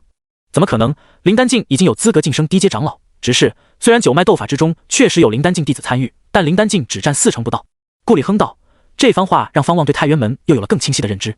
灵丹境之上乃玄心境，按照周雪所说，各脉峰主皆是玄心境，至于凝神境，只有掌门广求仙可能达到了。方望笑道，走吧，我们可得给第3脉争光。哼！顾里白了他一眼，然后两人一同御剑前往山顶的清心殿。清心殿前，杨元子与大弟子李渔已经在等待。方望2人落地后，还有4人没有到来。没过多久，剩下4人陆续赶到。方望发现，除了他与顾里外，还有3位素灵境，皆在素灵境8层，怪不得第3脉在上一届斗法中排倒数第2。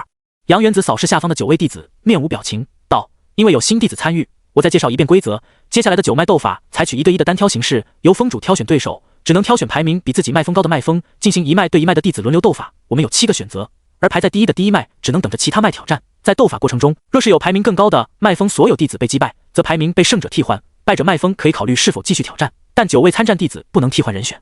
最终单人胜场次数最多的9位弟子，则代表太元门前往洞天福地谋求机缘。听完杨元子的介绍，方望觉得有些不妥，若只是论胜场次数定最后9个名额，岂不是排名越靠后越有利？只要排名第2的脉峰不去挑战排名第1名的脉峰，岂不是可以将第1脉活活憋死？但转念一想，他又明白了，这是9脉斗法，先是9脉之争，再才是个人之争，挑战哪一脉可不是弟子能说了算。对于峰主而言，脉峰的排名才是最重要的，至于最后9个名额，那是弟子的个人利益。排在第2的脉峰必定挑战第1脉，不然又得等10年。脉峰的排名事关宗门资源的分配，也会吸引弟子加入，就像第1脉弟子数量是最多的。等等，周雪在第1脉，陆远君也在。方望突然感受到来自第1脉的压力，这第1脉碰不得。不过第3脉排第8名，估计也不会挑战第1脉。杨元子继续说一些注意事项，9位弟子认真听着，一直等到宗门主城响起钟声，杨元子才带着他们离去。众人御剑飞行，站在高空中，方望瞧见包围着宗门主城的10座脉峰，正有诸多弟子飞去，他们穿梭在蒙蒙雪雾之中。宗门主城的钟声不断响起，城中各个区域升腾起金光，足有32道，在半空中凝聚成32面半透明的金镜。离得近了，方望方才看清镜面倒映着一座巨大的斗法台。那座斗法台位于宗门主城中央处，长宽100丈，边缘有阵法法器，再往外则是一座座阁楼。平日里，弟子也会在这里解决恩怨。方望跟随着杨元子朝着斗法台赶去，9脉弟子全都赶到城中，分布在各处，无需靠近斗法台，抬头看那些金镜便能观战。一些好事的弟子开始设立各种盘口，让弟子们用灵石、灵气丹压住。是方望哥，他也要参加。一条街道上，方心望着空中掠过的方望，激动道：旁边的3位方府子弟跟着激动起来，如此重要的宗门大事，入门3年的方望就可以参与，这是何等天资！他们这些族人没有嫉妒，只有无尽的骄傲。方望越有名，他们就越受益。蒙着眼睛的方寒雨从茫茫雪雾中御剑而来，他虽然没有瞧见方望的身影，但他就是来看方望战斗的。回来了解白衣惊鸿的战绩后，他便明白了真相，方望便是白衣惊鸿。以白衣惊鸿的实力闯入9脉斗法并不难。方寒与素灵之后实力大涨，可惜并没有从第2脉内杀出来。第2脉的整体实力排前3，绝非第3脉能比。脉风的名称是最早的排名，曾经的第3脉就是排行第3的存在，如今沦落到第8的排名。第3脉可谓是太原门内最大的笑话。方望跟着杨元子来到斗法台边缘的一座阁楼内，杨元子自顾自地走到楼台椅子前坐下，弟子们则站在他身后。师傅，我们先挑战哪一脉？李鱼开口问道。方望看着其他脉风陆续飞入其他阁楼，暂时没有看到周雪的身影。杨元子平静道：先挑战第5脉吧。第5脉上一次排名位于第7的脉风，挑战他们对于第3脉而言压力最小。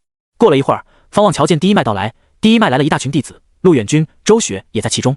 一炷香时间后，广求仙带着主峰的一群长老降临，杨元子等峰主纷纷起身，这也使得他们后面的弟子全都安静下来。之前担任入门考核长老的贪睡真人落在斗法台上，他看起来与3年前一般不着调。10年一度的9脉斗法提前开始，相信各脉峰主已经讲明规则，一共7日，诸位慢慢斗吧，不知哪一脉想当第一个挑战者？贪睡真人开口笑道，他的声音竟然通过城中的32面金镜传遍整个主城。说罢，贪睡真人的目光扫视各个阁楼。杨元子没有开口，反而闭上眼睛。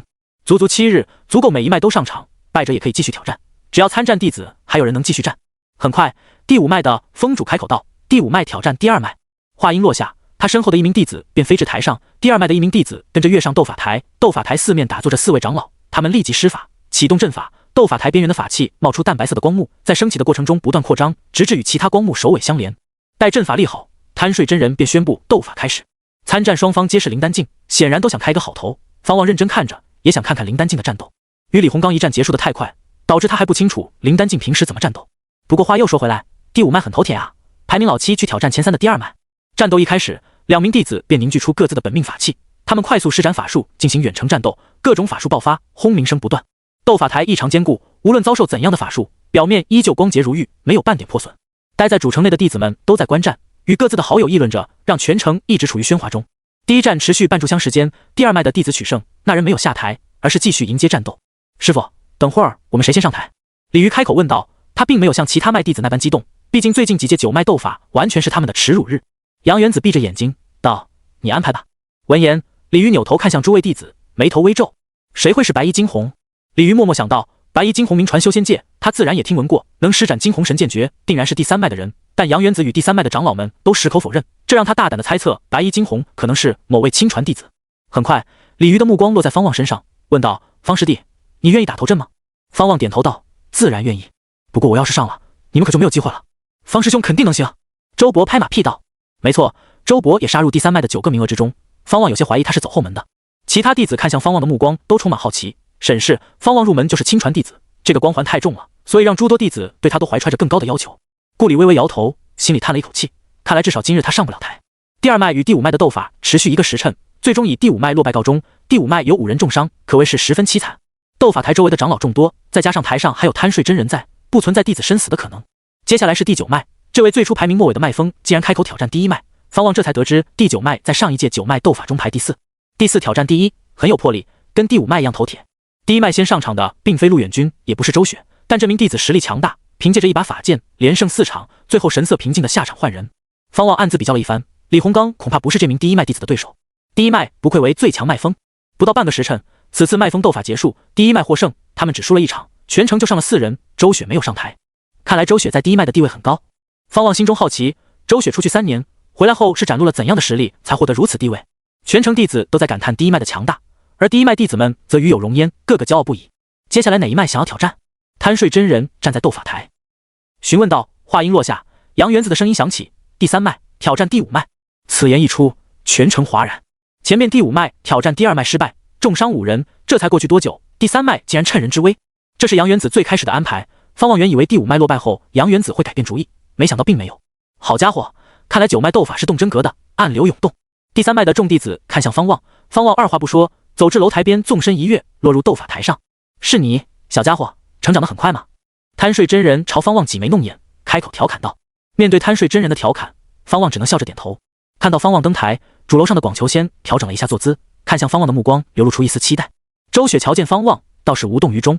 陆远君知晓方望便是白衣惊鸿，于是轻声笑道：这位是第3脉的方望师弟，他很强，绝对是第3脉此次阵容中的最强者。此言一出，原本对方望还有些质疑的第1脉弟子纷纷感到错愕，他们可不会怀疑陆远君的判断，他们只是纳闷第3脉何时出了这样一位弟子。与此同时，全城都响起非议。第三脉落井下石啊，这下子第五脉要垫底了。哈哈，这位师弟才入门吧？九脉斗法就是这般残酷，毕竟争的是一脉的修行资源，自然以利益为主。别急，这才开始，第三脉迟早被围攻。第三脉就算胜了，也胜之不武；若是败了，那就丢脸丢大发了。这人是谁啊？长得挺俊啊。城中，方府子弟看到方望登台，全都激动起来，向各自同封弟子介绍方望。一座客栈内，大齐天子赵祯坐在窗边，他望着天上的金镜，看着方望的身姿，他的剑眉紧皱。方望上台没多久，第五脉的一名弟子跃上斗法台，此人手持一把长剑，先前与第二脉交锋时，他胜了2场，绝对是第五脉阵容中最强的存在。方望抬起右手，本命宝铃逐渐凝聚在他头顶。天宫戟，他不能施展惊鸿神剑诀，那样的话会暴露身份，而大天引雷术对灵力的消耗过大，倒不如用天宫戟进行战斗。他即将凝聚第2件本命宝铃，也该用天宫戟。1丈长的天宫戟现身于方望头顶，被他的右手握着，阳光照耀下，戟刃闪烁着寒芒，戟身上的龙形活灵活现，仿佛真龙一般。天宫戟一出，顿时引起不小的哗然。长柄型本命宝铃，方天画戟。少见。广求仙身旁的一名长老抚须笑道，其他长老跟着点评，这天宫戟一看就不简单。广求仙笑而不语，没有参与他们的谈论。周雪的目光锁定天宫戟，秀眉微蹙，他似乎想到什么，眼中流露出异色。1丈长的天宫戟何其大，由方望握着，就给人一种莫大的压迫感。那就是他的本命宝铃。顾里的美目中满是期待之色，他以前以为方望的本命宝铃是一把剑，没想到竟然是长兵。贪睡真人盯着天宫戟，眉头皱起。他见多识广，可看到天宫戟的第一眼就知道此本命宝铃不简单。地元宝铃，难道比陆远君的本命宝铃品阶还高？第一脉阁楼上的陆远君也被天宫戟吸引目光，这一刻，全城90%的人都被天宫戟的造型吸引。好霸气的本命宝铃！方寒雨的眼睛被白布遮蔽，但事实上他能看到，他心里错愕。方望不是剑修？斗法台上，方望右手旋转天宫戟，跟着往前滑下，戟尖指向第五脉的剑修弟子，笑问道：“这位师兄，准备好了吗？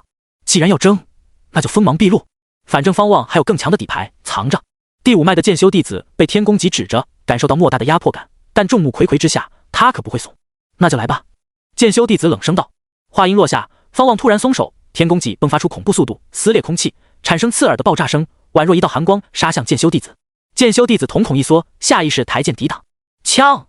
戟刃撞在剑刃上，一股难以想象的巨力来袭，直接将这名灵丹境的剑修弟子撞得倒飞出去，眨眼间就撞在斗法台边缘的阵法光幕上，鲜血从他嘴中喷出，跟着他坠落在地上。静！全城一下子静下来。32面金镜内，方望还保持着抬手的姿势，而天宫戟停留在剑修弟子先前所站的位置。九脉、主脉的各座阁楼上的所有人都被惊到。碾压式的胜利先前也出现过，但没有这么夸张。杨元子捏着胡子，暗自松了一口气，他还真怕方望施展惊鸿神剑诀。此战一出，在太原门弟子眼里，方望就跟剑修不沾边了。厉害啊，方师兄！周伯突然欢呼道，声音打破沉寂，引得斗法台周围的各座阁楼都响起议论声。一名长老迅速落在剑修弟子身旁，检查其伤势，然后再将其带出阵法之外。很快，第2名弟子上台，这是一名女弟子，满脸怒气，二话不说，直接凝聚本命宝铃，那是一把银色长剑。她施展剑法，剑刃抖动，一朵朵由剑气凝聚而成的剑花杀向方望。方望右手一挥，悬在半空中的天宫戟再次爆发出恐怖速度，大圆满的御剑术。天宫戟强势诛灭一朵朵剑花，吓得女弟子花容失色，连忙跃起，哪知天宫戟竟然跟着调转方向，划出一条完美弧线。在半空中，天宫戟以戟杆砸在女弟子的腹部上，将其砸飞出斗法台，撞在阵法光幕上，跟着落地。女弟子披头散发，强忍着痛楚，想要站起身来，结果一口逆血涌上喉咙，让她忍不住喷在地上。哗！又是一招击败。虽然第五脉弟子已经经历过恶战，但实力不至于如此悬殊吧？这是绝大多数弟子心中的想法。他们看向方望的目光变了，各脉长老看向方望的眼神同样变了。第五脉峰主紧皱眉头，他身后的一名弟子跟着跃出，登上斗法台。来！这是一名身形魁梧的中年男子，他抬手凝聚出自己的本命宝铃，竟是一条长鞭。方望立即冲向他，同时抬起右手，天宫戟从半空缩回来，迅速落在他手中。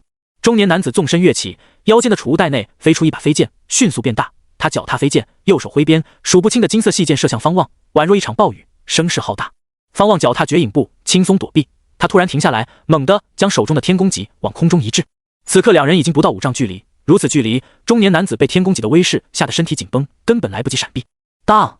震耳欲聋的撞击声响起，只见中年男子面前凭空出现一面金色的镜子，与悬浮在主城上空的32面金镜有几分相似，此镜硬生生地挡住天宫戟。方望皱眉，眼中闪过诧异之色。好了，这一战第3脉胜，第5脉换人。一道威严的声音从台上响起，说话者正是贪睡真人。只见他抬手一招，金色镜子迅速飞入他袖中。原来是长老出手。方望松了一口气，还以为对方这么猛。空中的中年男子满头大汗，看向方望的目光充满恐惧。一连3胜，而且是绝对的实力。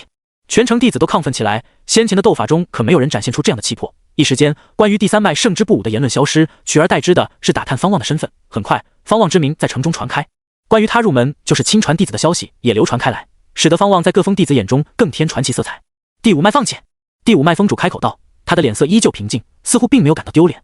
贪睡真人当即吩咐道，第三脉取胜，替换第五脉的排名位列第7。方望抬手收回天宫戟，正准备下台，这时杨元子的声音传来，第三脉继续挑战第6脉。贪睡真人也愣了愣，暗骂杨元子抢他话。方望已经懒得去记各脉的排名，无论杨元子选择谁，他都愿意一战。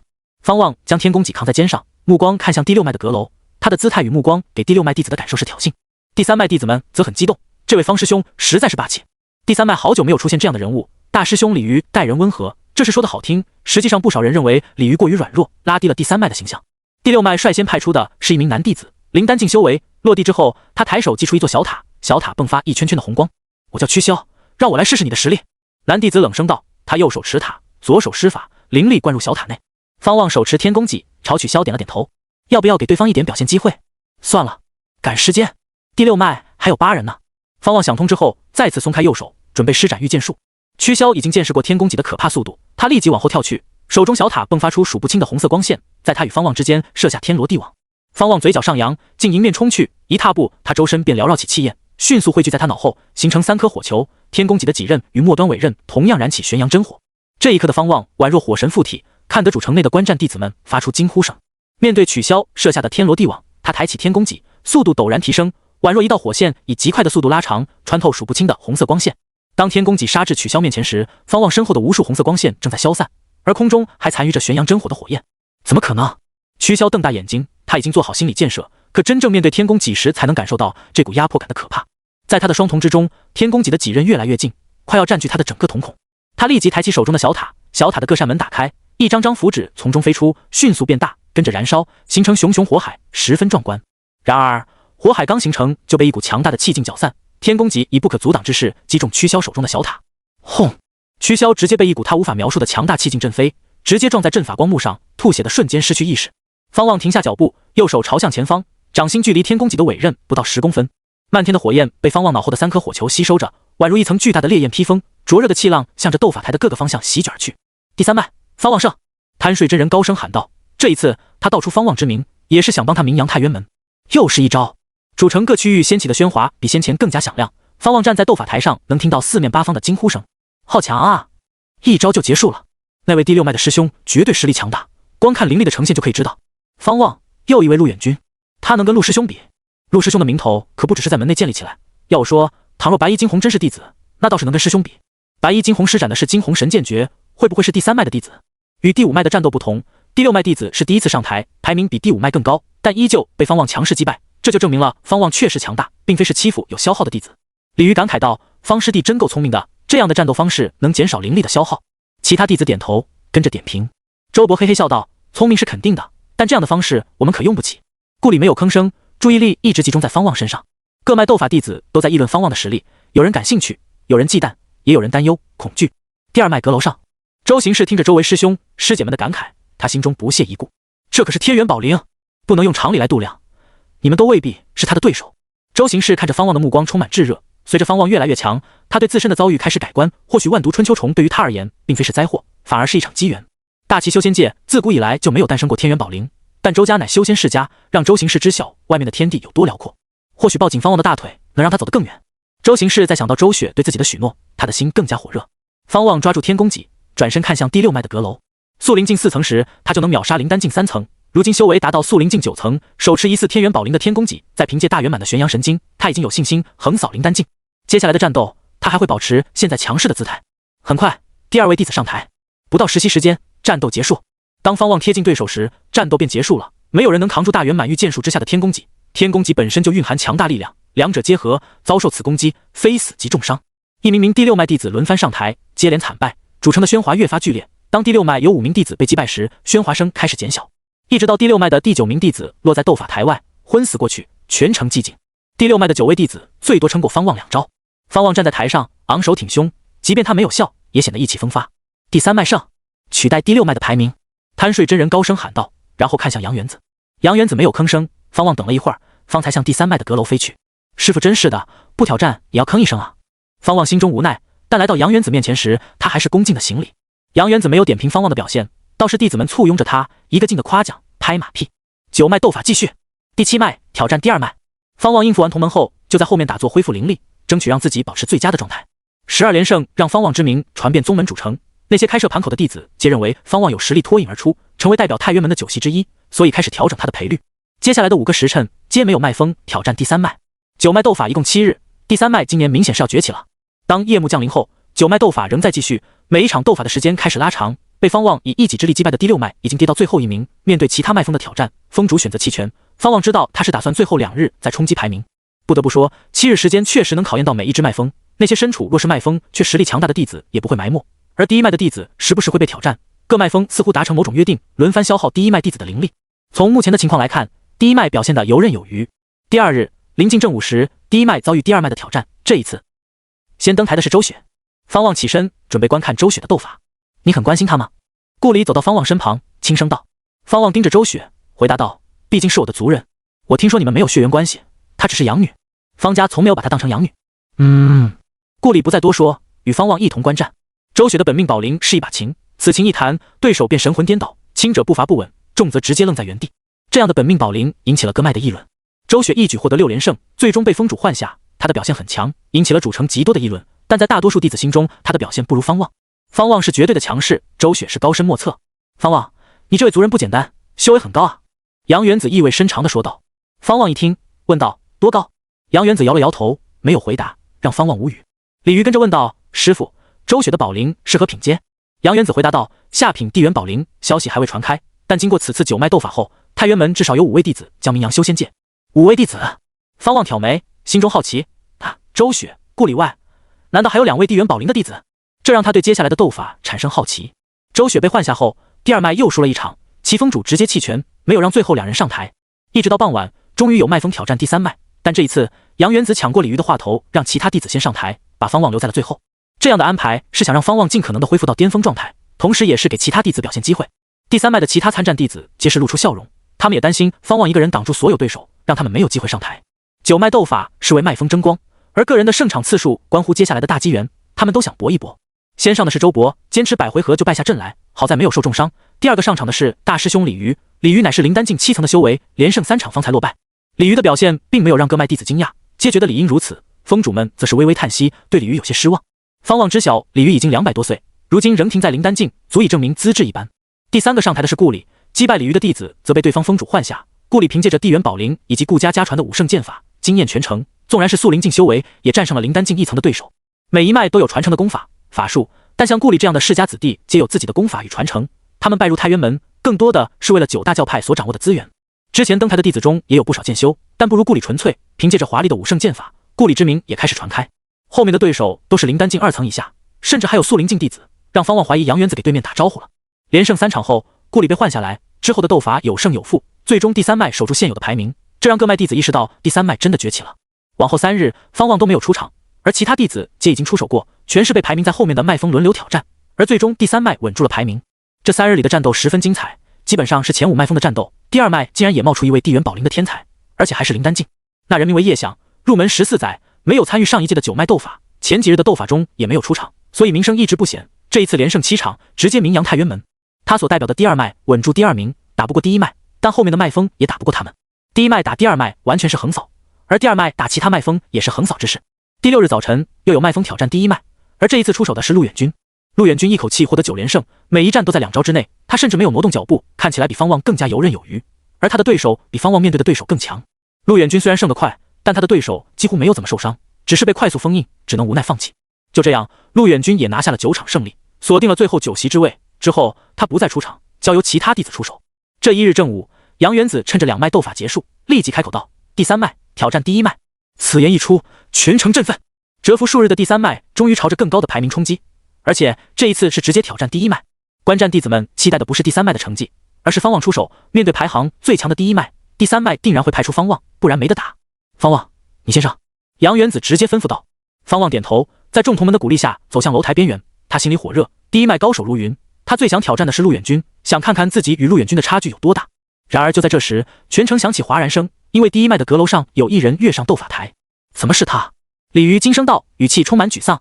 方望定睛看去，站在斗法台上的是一名蓝衣男子，长发被草绳随意绑在脑后，五官算得上俊朗，但脸上的胡渣显得不修边幅，给人一种吊儿郎当的感觉。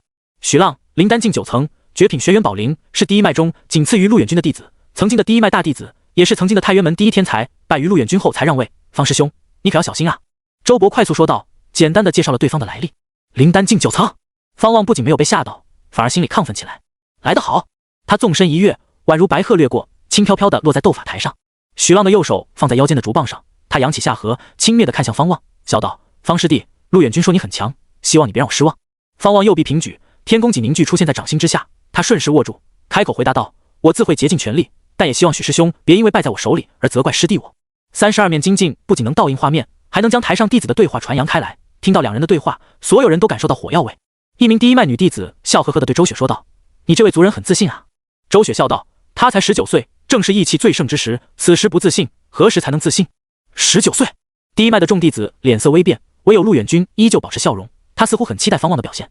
面对方望的霸气回应，徐浪冷哼一声，将腰间的竹棒拔出，竹棒之中竟是一把长剑。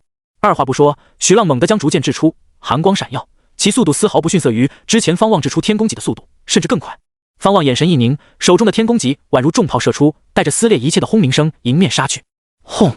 两兵相撞的瞬间，竹剑竟迸发出极其强大的剑气，撼动斗法台。方望与许浪几乎是同时踏步而出，纵然方望脚踏绝影步，他握住天宫戟时，许浪同样握住竹剑的剑柄。要知道，许浪挪动的距离更远。两人握住各自的兵器，方望单手挥戟是大力沉，许浪灵巧躲避，一个腾空，反身挥剑斩向方望。两人展开凌厉的近身战斗，几剑相交的声音此起彼伏，刃芒闪耀，寒光灿灿。他们的身法实在是太快，在方圆5丈范围内来回交错身形，灵丹境之下的弟子根本看不清，这也导致全程安静下来，观战者生怕错过每一个瞬间。第三脉弟子为方望捏了一把汗，第一脉弟子则为之惊讶。许师兄手里的可是绝品法器啊，那是他花费100万贡献换来的。这说明方望的本命宝灵品阶很高，极有可能是地元宝灵。肯定是地元宝灵啊，对比叶想就知道了。19岁就能大战灵丹境9层，要知道许师兄可不是平庸之辈，他也是天才啊。怪不得陆师兄说他比我们都强，可惜这样的天才怎么没有入我们第一脉？周雪看着方望的表现，嘴角微扬，他的瞳孔里全是方望的身影。轰！徐浪爆发出更强的剑意，一剑斩出，上百道剑气如同暴风般席卷向方望，声势浩大。方望单手将天宫戟杵地，玄阳灵力爆发，形成无形屏障抵挡。他的衣袍剧烈鼓动，但他的身姿岿然不动，给人一种舍我其谁的气势。当剑气撞上时，顷刻间立起一道10丈高的气墙，十分壮观。许浪纵身跃起，右手握着竹剑，左手凝聚出他的本命宝灵，同样是一把剑，一把只有剑柄的剑。他反手握剑，阳光下隐约能看到剑刃的轮廓。方望抬眼，玄阳真火从眼中冒出，右手燃起玄阳真火，迅速覆盖天宫戟，跟着松手，他的右脚猛地一踢戟尾，燃着熊熊烈焰的天宫戟被踢飞而起，在空中旋转。当戟刃朝下时，他迅速握住戟杆，跟着往上提斩而去。浩浩玄阳真火化为一条火龙扶摇而起，整个过程只在眨眼间，令人眼花缭乱。空中的许浪还未挥剑，一条庞大火龙已然出现在他面前，龙头比他整个人还要大数倍。面对眼前的巨大火龙，许浪的瞳孔骤然一缩，他没有被吓到，而是立即扭动腰肢，双手握剑，身体于半空中旋转，狂暴的剑气不断飞掠而出，迅速切断玄阳火龙。道道剑气肆意落下，方望挥动天宫戟抵挡，台面被剑气轰炸，就连斗法台边缘的阵法光幕都被激起道道涟漪。这是何等庞大的灵力啊！许浪师兄好强，剑气大开大合，锋芒毕露啊！方望也很强啊，丝毫不差。入门3年而已，方望已经强到这种程度。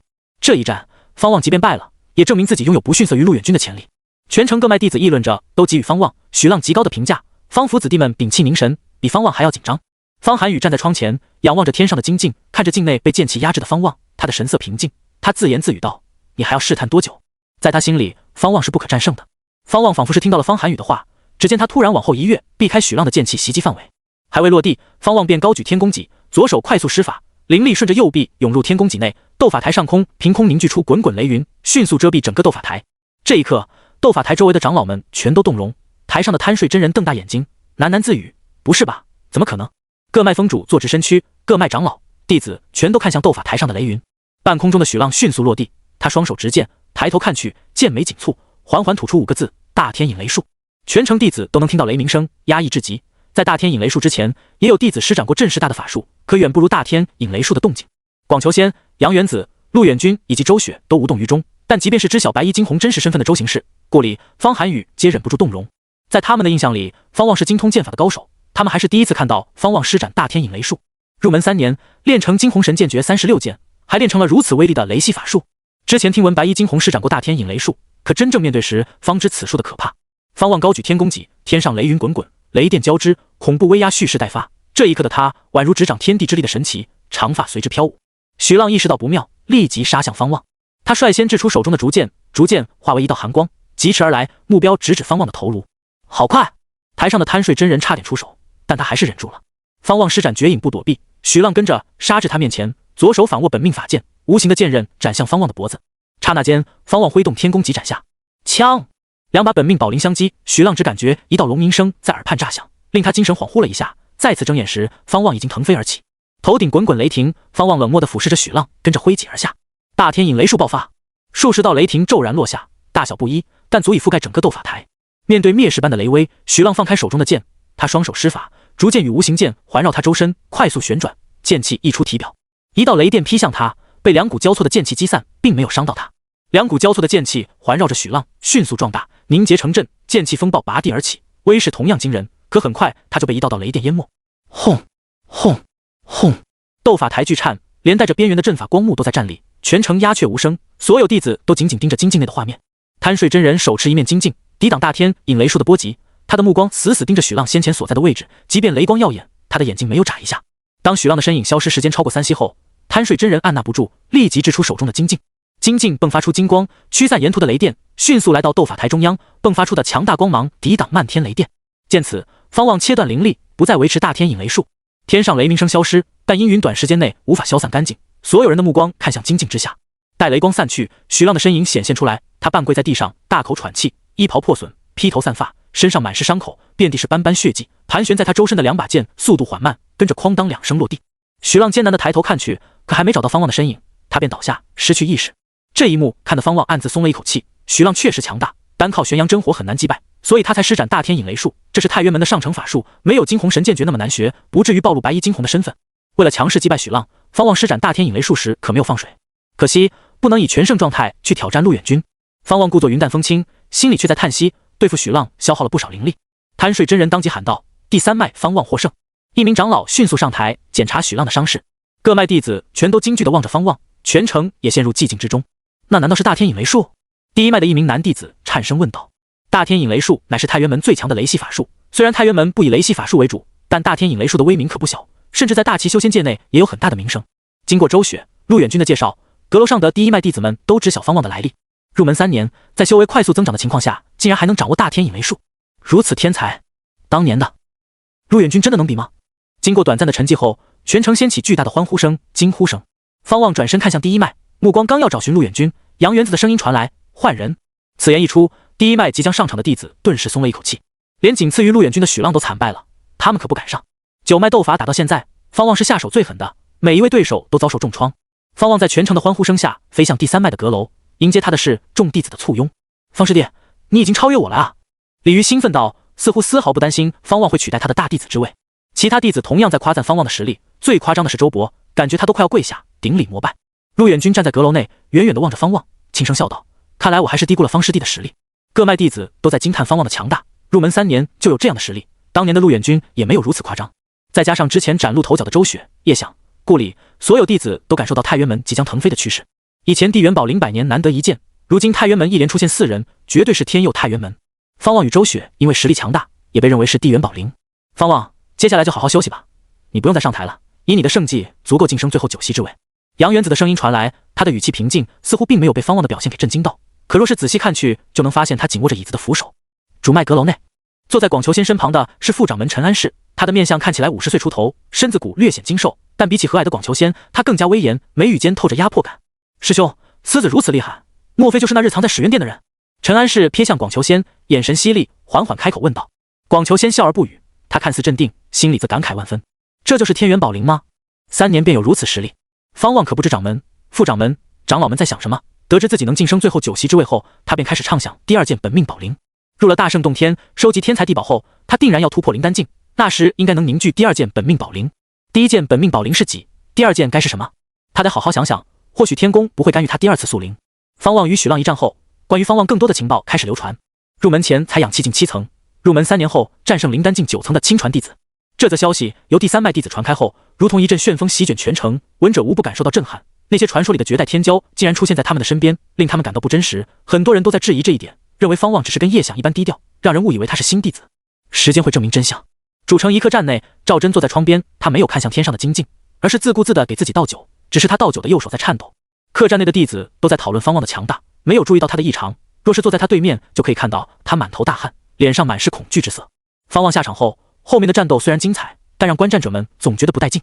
第一脉竟然还隐藏了一位地缘宝灵的天才，在不包括方望、周雪的情况下，这名天才加上叶想、顾里、陆远君、太原门拥有4位地缘宝灵的天才，怪不得在另一个时间线里能成为大气修仙界最强的教派。一直到最后半日，又有排名靠后的麦风挑战第3脉，杨元子派遣顾里迎战，对手是3名速灵境弟子，1名灵丹境1层的弟子。实锤了，有猫腻！顾里豪取4连胜后，回到方望身旁，面无表情，不知是不是方望的错觉，感觉他在刻意回避他的目光。其他弟子夸赞他时，他也只是微微点头。再想想顾里之前的对手，恐怕灵丹境之上的对手都有刻意放水。也对，这可是地缘宝灵的天才，太原门怎能不重点培养？任何规则之下都有灰色区域。时间飞逝，9脉斗法的7日之期终于到来，最终第3脉稳住了第5名的位置，迎来了50年以来的最好成绩。当广求仙宣布完各脉的排名后，副掌门陈安世站起身来，开口道：“代表太原门前往洞天寻求机缘的9位弟子，分别为陆远君、方望、许浪、叶想、周雪、顾里、燕飞月、唐觉、萧凌。1个月后的今日正午，你们到始渊殿前等候。”至此，本届9脉斗法结束。各座阁楼的弟子纷纷飞出，朝着第3脉所在的阁楼飞来，全都是冲着方望来的。面对各脉亲传弟子的结交，方望不得不客套，到后面甚至连各脉长老都来了。足足花了1个时辰，方望方才脱身。他迅速回到自己的洞府山门前，发现顾里在门口等待着。方望落地，正要开口打招呼，顾里率先说道：“很失望吧？但我没办法拒绝，即便我不愿，宗门也会推我上去。而且我本身也想要这次机会，我父亲之前就跟我说过此事。”方望眨了眨眼，道：“失望什么？我只有羡慕。拜托，你这是在炫耀吗？公平？开玩笑，这世上除了生死，哪有绝对公平的事情？修仙的出现，或许连生死都变得不公平。”顾里被他的语气逗得心中的郁闷减少，他丢给方望一个白眼，然后从储物袋内取出2本蓝皮书，他递给方望，道：“我父亲听闻入门考核时，你以养气境7层击败我后，想与你交好。这是天地宝录与我顾家的独门绝学神养剑气。天地宝录记录了天地间的天才地宝，有助于你在大圣洞天内收集宝物。神养剑气是顾家嫡传子弟必修的剑气法门，但能练出名堂的少之又少，若是大成，有传说里的神通之妙。”说完，他转身离去，看着他的背影，方望欲言又止。顾里走得很快，迅速回到自己的洞府，似乎生怕他拒绝。方望摇头失笑，然后走入自己的洞府。坐在床榻上，方望开始翻阅天地宝录，每一页都会有图像，然后是文字介绍，各种花草树果让他看得津津有味。除此之外，还有诸多奇特的矿石。虽然不是秘籍，但天地宝录还是给了方望惊喜。足足看了半个时辰，他才将天地宝录放入储物袋内，然后拿起神养剑气查看。他对神养剑气的期待不是很大，毕竟见识过顾里的武圣剑法。看着看着，他的神色变得认真。神养剑气不简单啊！此剑气乃是养在丹田内，修养的时间越长，此剑气越强。总的来说，神养剑气前期很弱，甚至在头10年内很难形成战斗力，所以顾里至今没有施展过。方望不同，倘若他一开始就将神养剑气炼至大圆满的境界，那他修炼神养剑气的速度就远超顾家人。毕竟顾家人修行神养剑气还得一步步来，凝聚剑气就需要花很长的时间。待方望快要翻到最后一页的时候，他的手微微一颤。鬼知道要在天宫内待多久，可想到马上要去大圣洞天，他又觉得多一种战斗手段是好事。方望深吸一口气，然后翻开最后一页，开始阅读。当他看完最后一个字时，脑海一炸，眼前的一切变得模糊。方望重新睁开眼睛，发现自己来到天宫之中，他也不浪费时间，立即开始修炼神养剑气。神养剑气没有按层分境界，但修行的过程很艰难，并非是寻常的剑气，更像是在探寻灵魂。就这样，一年年过去，最终方望花了120年才将神养剑气炼至大圆满境界。这一刻，他终于相信了顾里的话，神养剑气确实有神通之妙。大圆满的神养剑气不是在丹田内，而是灵魂之中，这也导致方望的神识大大增强，能内视自己的魂魄。本质上来说，大圆满的神养剑气相当于灵魂分割的部分，从眼中杀出，受他掌控，杀敌后再回到体内，不沾任何污秽，又具有恐怖的杀伤力。最关键的是神养剑气没有上限，他养得越久，神养剑气越强。方望的意识跟着退出天宫，他睁眼看去，入目的是自己的洞府。他强忍着想要出去看天地的冲动，开始修炼神养剑气，灵气入体，不到半盏茶时间，他的灵魂就炼出神养剑气。从此以后，当他纳气的时候，会有一部分灵气自动喂养神养剑气，这就是大圆满的神养剑气，无需他单独修炼。当然，倘若他认为神养剑气会影响修行速度，他也可以自行切断神养剑气与外界的联系。方望眼睛一瞪，瞳孔明亮，一道剑气从眼中冒出，以极快的速度在洞府内穿行，快若闪电。他跟着一收，剑气迅速入目，他的眼睛恢复正常。舒坦。神养剑气出体的瞬间，方望感觉自己像是有了分身，能完美的掌握神养剑气，甚至周遭的一切都有种停滞的感觉。以后对敌，神养剑气将是他的杀招。数百年之后，神养剑气将是他的大招。双目一瞪，剑气四溢，毁天灭地。方望光是想想就觉得带劲，他立即起身走出洞府，来到悬崖边，望着漫天飞雪。他很想大喊一声，发泄百年苦修的烦闷，但他忍住了。不行，必须出去走走，跟人聊聊天。方望立即动身前去拜访他的族人们，除了周雪，全都在各自的洞府内。一直到3日后，他才回来，走到山门前。他犹豫片刻，来到顾里的洞府前，开口道：“顾姑娘在吗？”没过多久，山门打开，顾里走出来，他困惑问道：“什么事？”方望难得主动找他，他还以为是出什么事了。我这3日一直在研究神养剑气，敢问顾家有几人练成神养剑气？最强者能运用到何种程度？方望认真问道。憋了120年，他得跟人比较一番。顾里无奈道：“方望，你确实是天才，但神养剑气不能操之过急。目前顾家能用神养剑气进行战斗者不到双手之数，最强的是我的爷爷，他能口吐剑气，无物不穿，甚至能击碎上品法器。口吐剑气，那不是我修炼40年时的程度吗？”听到顾里的一席话，方望确定自己对神养剑气的造诣已经超越顾家所有人，活着的所有人。原来如此，怪不得这么难练。方望故作认同地说道。顾里担心自己打击到方望的积极性，安慰道：“你别灰心，你天资这么强，连御剑术都能练到那种匪夷所思的程度，假以时日，你的神养剑气定然出神入化，连我爷爷也远不及你。多谢顾姑娘鼓励，那我得多练练，不能让顾姑娘失望。你要是练成神养剑气，记得跟我说。”“哦，为何？家父很期待你的成果。不会我练成了，你父亲就要把你许配给我吧？”“怎么可能？你想得到没？我这样的天资，我父亲可不会安排我的婚事。我这一生只追求修为，不可能嫁人。”顾里瞪眼道，他的脸颊微微羞红。方望突然分不清他是害羞还是恼羞成怒，不过他可不敢说自己现在就练成神养剑气，关于自身的天资，他还是想有所保留。“不跟你说了，我得修炼了。”顾里哼了一声，转身回洞府。方望笑了笑，觉得这样的顾里还挺有意思，至少不像平时那么端着。他跟着回洞府，准备修炼，前往大圣洞天可能遇到其他王朝修仙界的修士，他得尽可能的变强。1月之期很快到来，而太原门的冬雪还未消融。主脉始渊殿前，方望与顾里御剑而来，落在地上，已经有5名弟子等待于此，其中包括周雪、许浪。许浪瞧见方望，脸色很不自然，但他还是主动朝方望点了点头。方望同样没有摆谱，点头回应。周雪走到方望身旁，打趣道：“成双成对的，你们感情不错吗？”方望挑眉道：“毕竟是邻居。”顾里瞥了周雪一眼，默默走到一旁，给2人空间。他并没有因此而被冷落。其他弟子开始与他寒暄。方望轻声笑道：“还得是你，韩宇他们都说得到过你的相助指点，你没有冷落每一个人，这一点我比不上你，你就是我们的带头大哥。”“带头大哥？”周雪抿嘴一笑道：“这名头可真不好听，你别想太多，你就将你的全部精力放在自身的修炼上。我若是有事要离开，会提前跟你说的，平时你无需操心方家。”方望点头，2人共同经历过生死，值得信任。而且这一路走来，因为周雪的存在，他确实没有为其他事操劳过，即便是救方韩宇，也有周雪陪同，就连报仇之事都被周雪包揽了。方望表面上没有意见，心里却是憋着一股劲。等他拥有对抗陆远军以及其背后势力的实力，那时他定会手刃仇敌。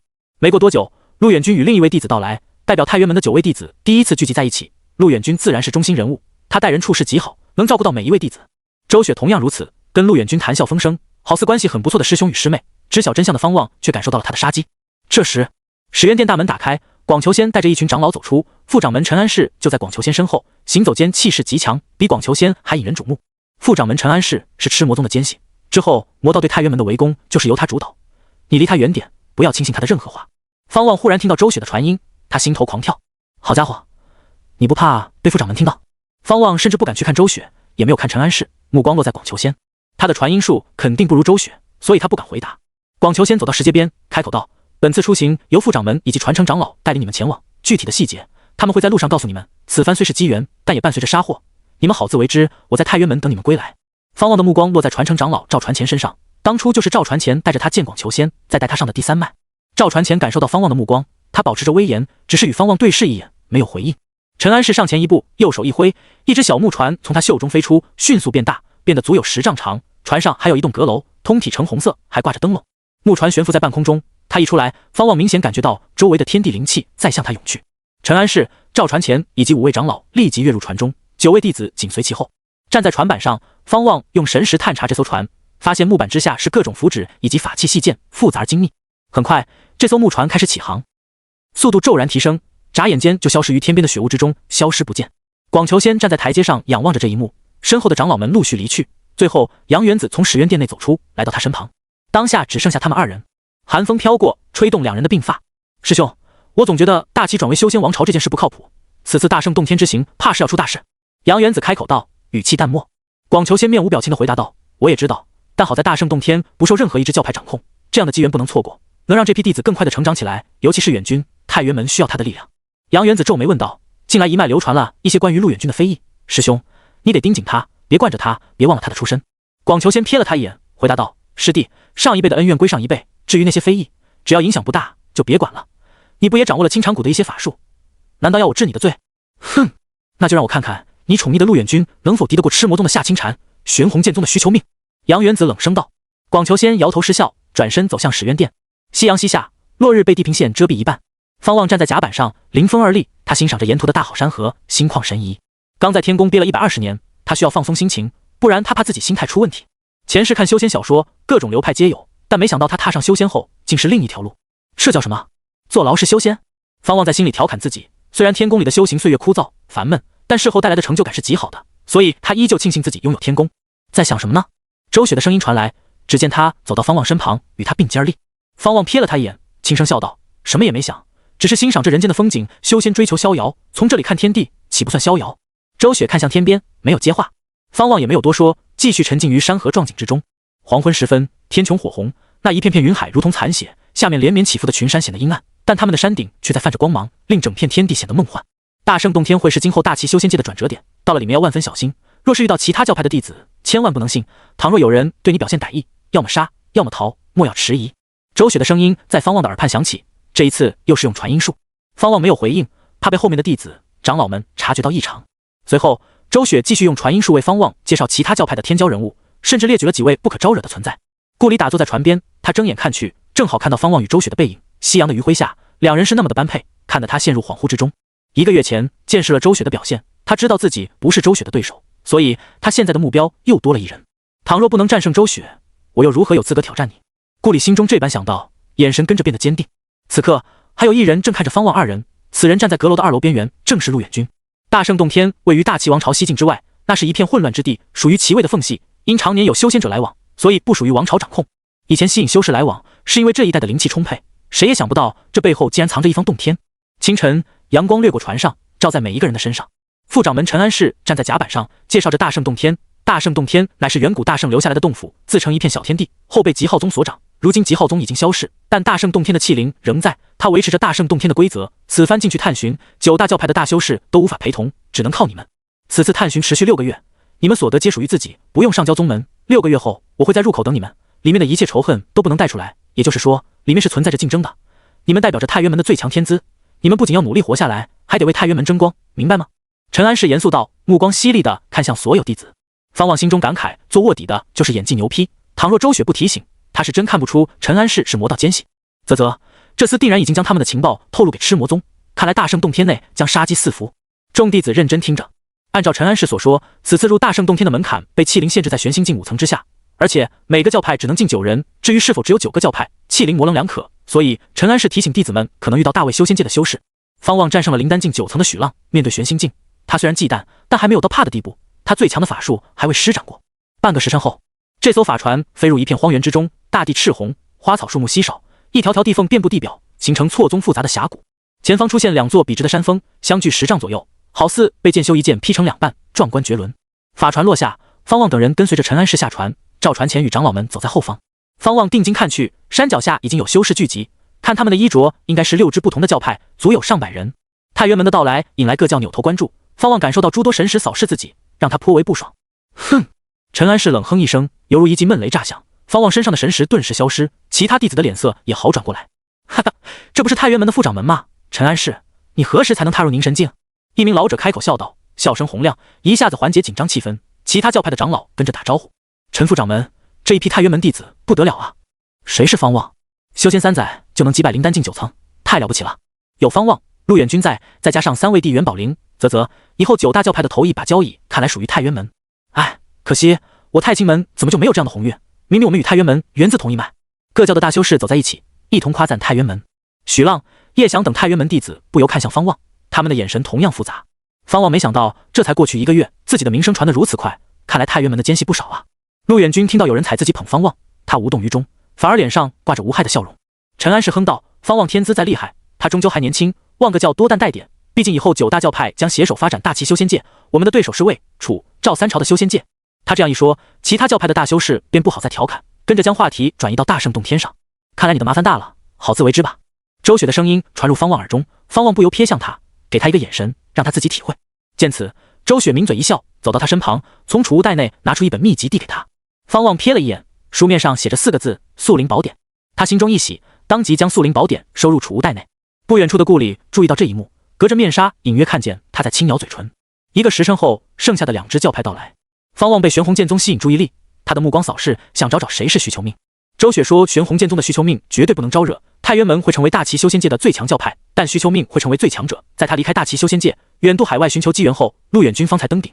按照周雪所说，陆远君是厉害，但也只是大齐修仙界这片池子里的风云人物，而徐求命是能真正追逐仙道的人物。待周雪来到人间最高境界时，徐求命同样如此，只是徐求命没有飞升的命。看起来最小的少年就是徐求命。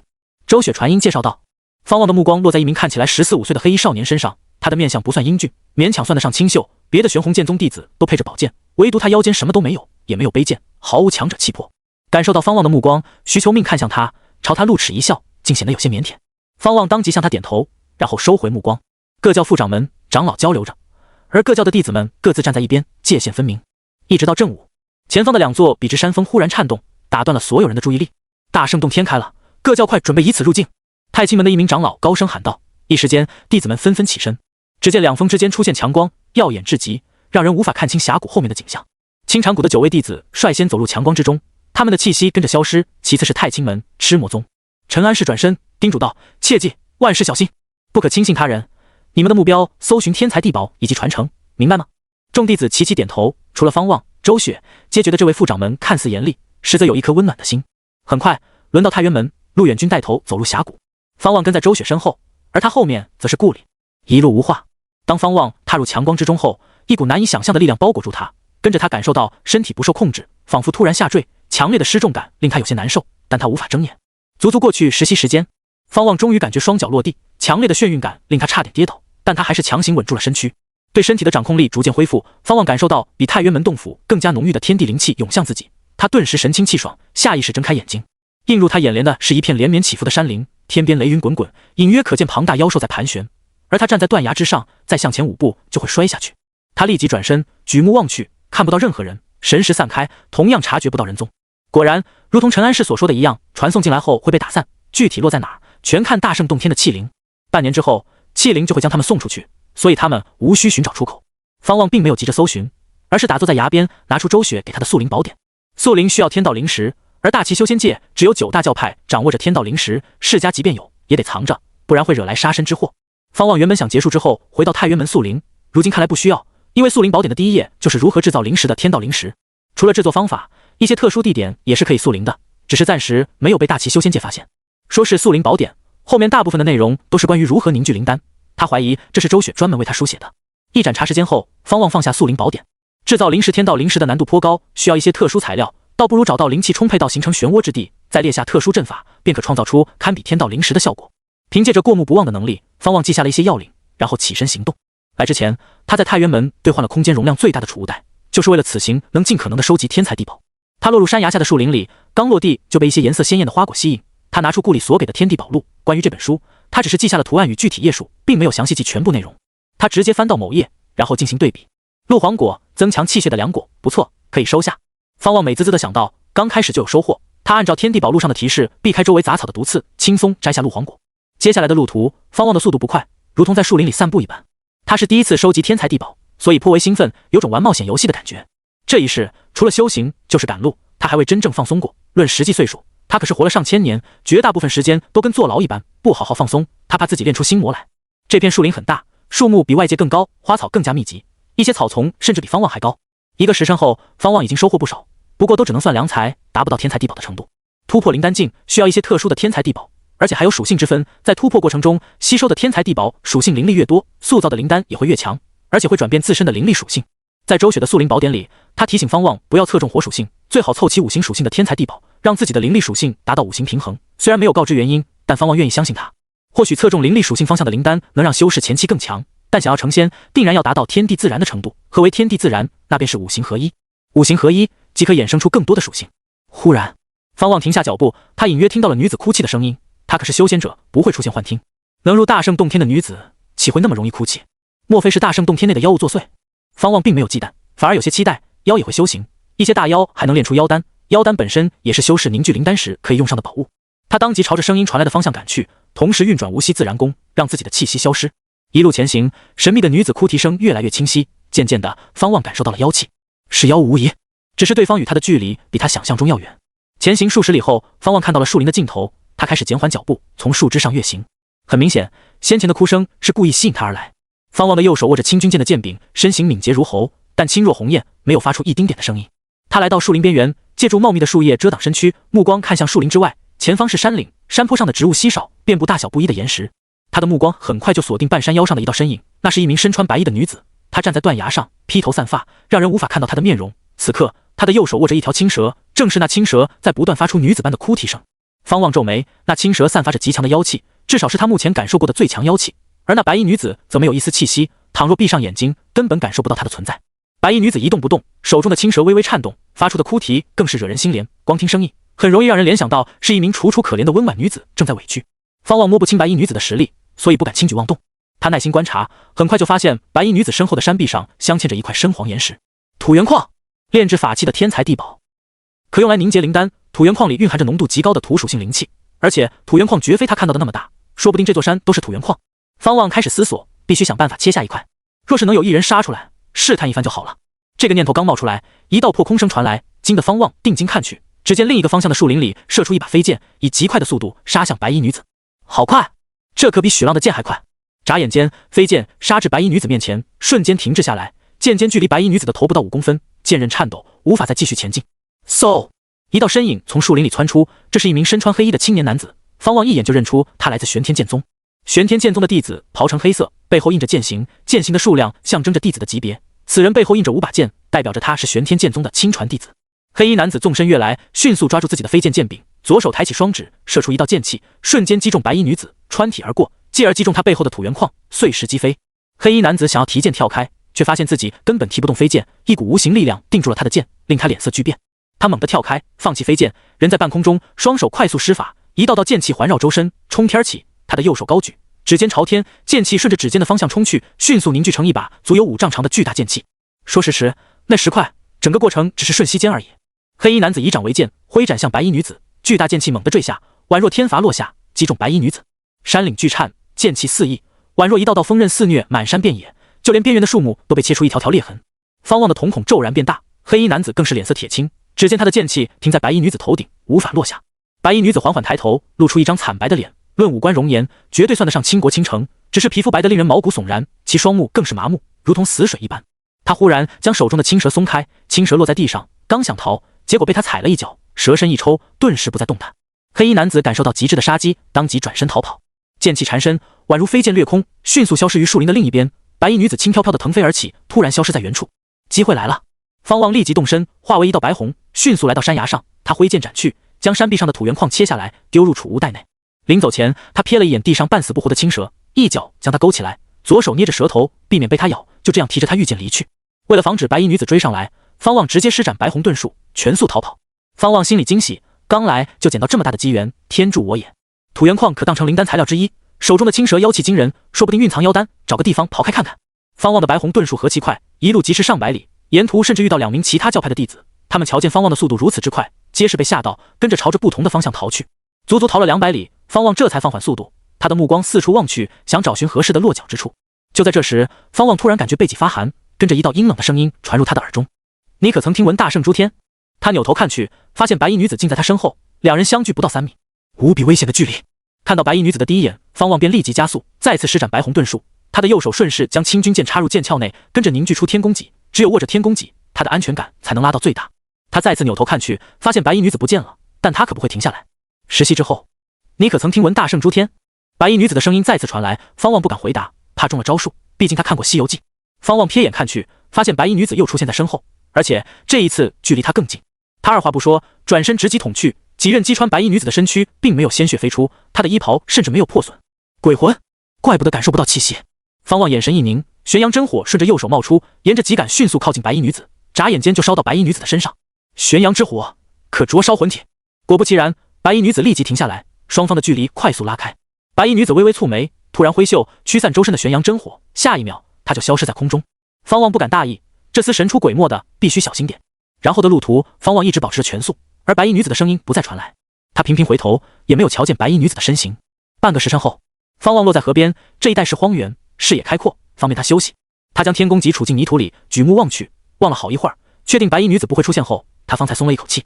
也不知先前被追杀的黑衣男子怎样了。方望将手中的青蛇扔在地上，然后拔出青军剑，刺入蛇腹中。啊！一道娇柔的女叫声响起，只见青蛇睁眼，方望的左手立即抓住她的舌头，用自身灵力强行镇压。青蛇的妖气是很惊人，但还没到令方望恐惧的地步，否则他怎敢带上她？别杀我！别杀我！我能带你寻宝！青蛇急声叫道，他的哭喊声足以让大多数男人心软，可方望不动于衷，他无法对一条蛇心软。他握剑的左手开始用力，疼得青蛇叫得更加凄惨。我知道大圣洞天的传承之地。方望一听，左手停下来，他眯眼问道：什么传承之地？大圣洞天曾经属于极浩宗，或许藏着极浩宗的传承。直至今日，方望还惦记着天罡圣体真功。据说天罡圣体真功比九龙神变绝只强不弱，那是周雪重生前都没有得到的功法。仙凡相隔，飞升后的周雪无法回到下界，很多遗憾变成了永远。很多传承之地，青蛇一边抽泣一边回答道。方望眯眼问道：大圣洞天有天罡圣体真功吗？天罡圣体真功，那可是极浩宗最强的功法啊！没有，但我在一处地方瞧见过他的地图。青蛇快速回答道，生怕方望动手，毕竟他的蛇腹上还插着一把上品法器。方望思来想去，决定给他一个机会。妖丹肯定还能再碰到，但向导很难。不过他得防备青蛇偷袭。方望拔出青军剑，然后后退，顺手将天宫戟带走。青蛇跟着翻身，然后蜷缩在一起。他吐着蛇信看向方望，一条毒蛇竟流露出委屈巴巴的神色。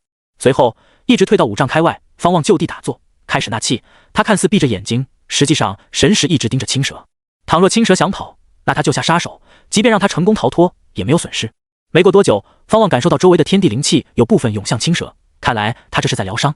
河边陷入寂静中，时间缓缓推移，那位神秘的白衣女子不再出现，看来是畏惧玄阳真火。黄昏逐渐降临，小河流水波光粼粼，细小的河鱼在里面涌动。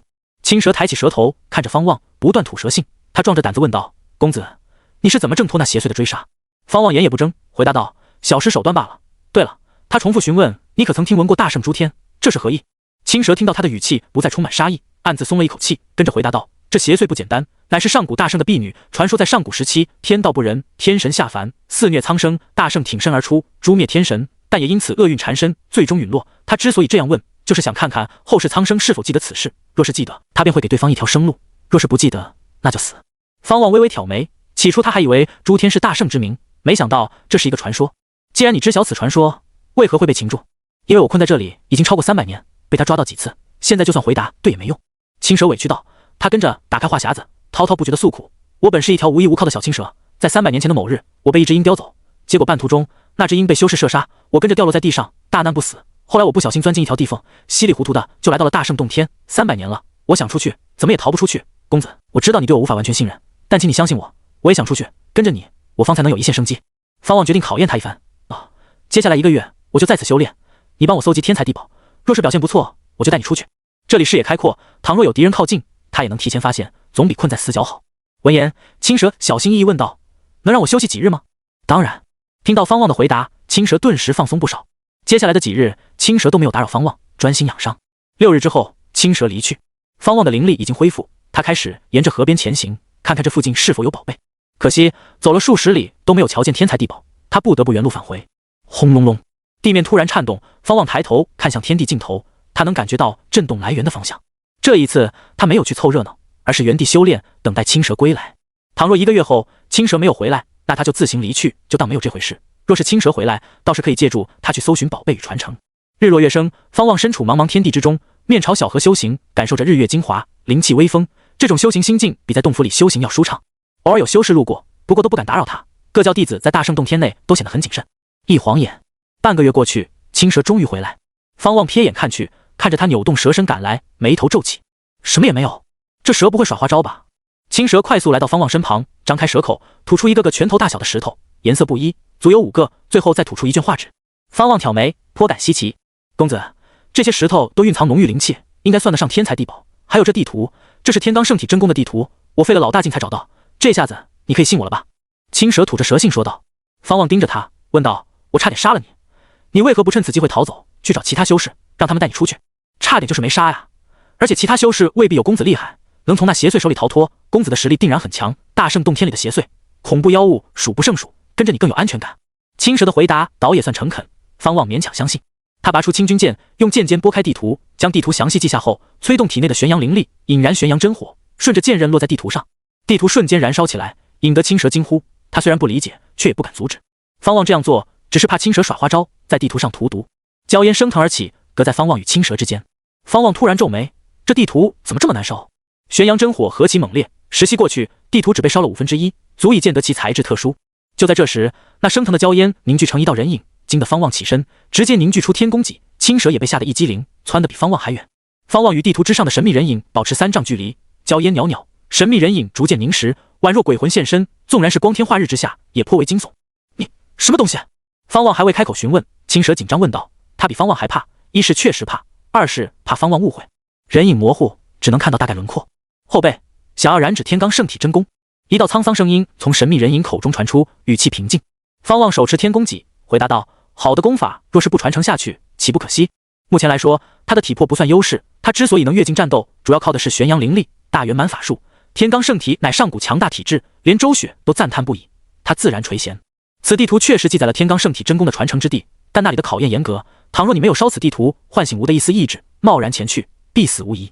神秘人影缓缓说道，听得方望挑眉。方望当即抱拳行礼道：请前辈指点。对方明显是有意要指引他，纵然不是活人，他也该行此礼。神秘人影面对方望道：一，必须达到凝神境；二，必须掌握九龙神变诀，缺一不可。方望一听，暗自松了一口气，不算太难。以他的资质以及在太原门的地位，达到凝神境应该只是时间问题。至于九龙神变诀，他已经达到大圆满之境。那前辈能否传我家公子九龙神变诀？青蛇忽然问道。方望瞥了他一眼，突然看他有些顺眼。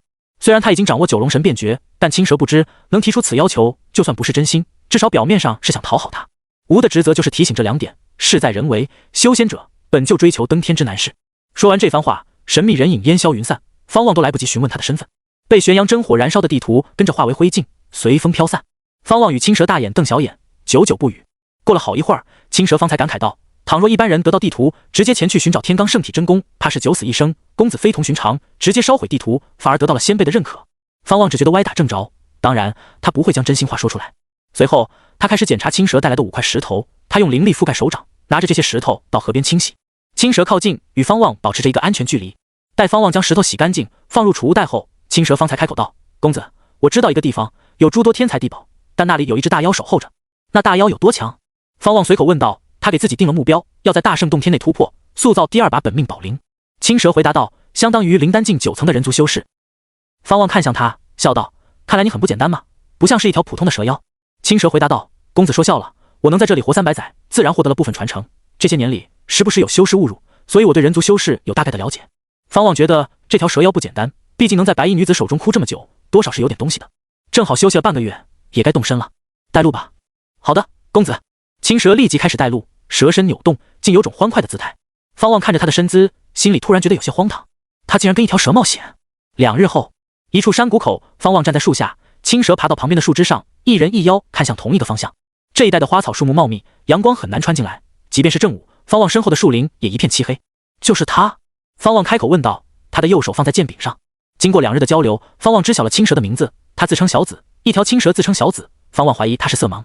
小紫点头道：就是他，他之前还想吃我，公子小心，这家伙嘴里的毒气很危险。顺着他的蛇目看去，前方的山谷长满了5颜6色的花草，最高足有2丈高，各种鲜艳的果实如同星辰一般繁多。乍一眼看去，这片山谷仿佛一片由奇珍异果形成的星河，十分迷幻。山谷中心是一片洼地，水面倒映着各种色彩，一只足有4丈高的红色蟾蜍趴在洼地中，身上长满了各种青苔花草，不仔细看还以为是一座小山。枪！方望抬步向前，顺势拔剑。小紫还是有些不放心，不由开口道：公子，他的背部无比坚硬，弱点应该在眼睛。方望踏出5步，直接施展惊鸿神剑诀，凝聚出36剑，剑气四溢，掀起狂风，周围的树枝、树叶剧烈摇晃，惊得巨大红蟾睁开眼睛，如同毒蛇一般阴冷。小紫看着方望周身出现的36道剑形，他当即闭嘴，蛇眸紧紧盯着方望。方望脚步没有停下，他右手持剑往前一刺，惊鸿36剑猛地射出，汇聚成一道巨大剑气，以不可阻挡之势杀去，沿途掀起花草乱飞。轰的一声，巨大红蟾被剑气轰中，直接炸开，血肉横飞，分散在4面8方的花草、树木上，就连远处的山壁都被散发着毒气的血肉挂上。小紫身如急电，躲避飞来的血肉，快速绕到上方的树枝上。方望的脚步未曾停留，衣袍飘动，他的眼睛都没有眨一下。清军剑往前一刺后，他的手腕一抖，宝剑旋转，他反手握剑，流畅地插入剑鞘内，拔剑、刺剑、收剑，整个过程不到一息时间。秒杀巨大红蝉。方望看似云淡风轻，实际上这一招是全力出手，是他当下能施展出来的最强惊鸿36剑，除了杀敌，还有震慑小紫。你去附近转转，看看是否还有其他妖物存在。方望背对着小紫说道。小紫一听，连忙惊醒，应了一声就窜入树林里。方望拿出天地宝录，参照着沿途的天材地宝寻找介绍页。不同的天材地宝有不同的采摘办法，有的脱离泥土就会散去灵气，有的若是折断就会迅速枯萎，还有的表面有毒，一旦触碰就会入体，可谓是千奇百怪。他第一次看天地宝录时就为之惊奇。在采摘的过程中，方望没有忽视周围，他的神识一直提防着。半个时辰后，小紫回来，而方望还在采摘。这里的药材真果实在是太多，不得不说，大圣洞天真的是大机缘。待上半年，只要活下来，每一个人都能暴富。公子，没有妖物在周围。小紫轻声道，语气敬畏。之所以花这么长时间才回来，是因为他在平复心情。方望实在是太下蛇了，这般实力，他就算想偷袭都不行。他也怕方望卸磨杀驴，那就去高处望风吧。方望随口应道，他不需要小紫帮忙，毕竟这家伙没有化形。闻言，小紫立即离去，一路来到山壁，然后嗖的一下窜上山顶。一直到深夜，方望方才将整个山谷洗劫一空，这一趟收获极大，还得到一颗妖丹。深夜，他们来到树林里的一条小溪旁，篝火旁，方望开始画地图。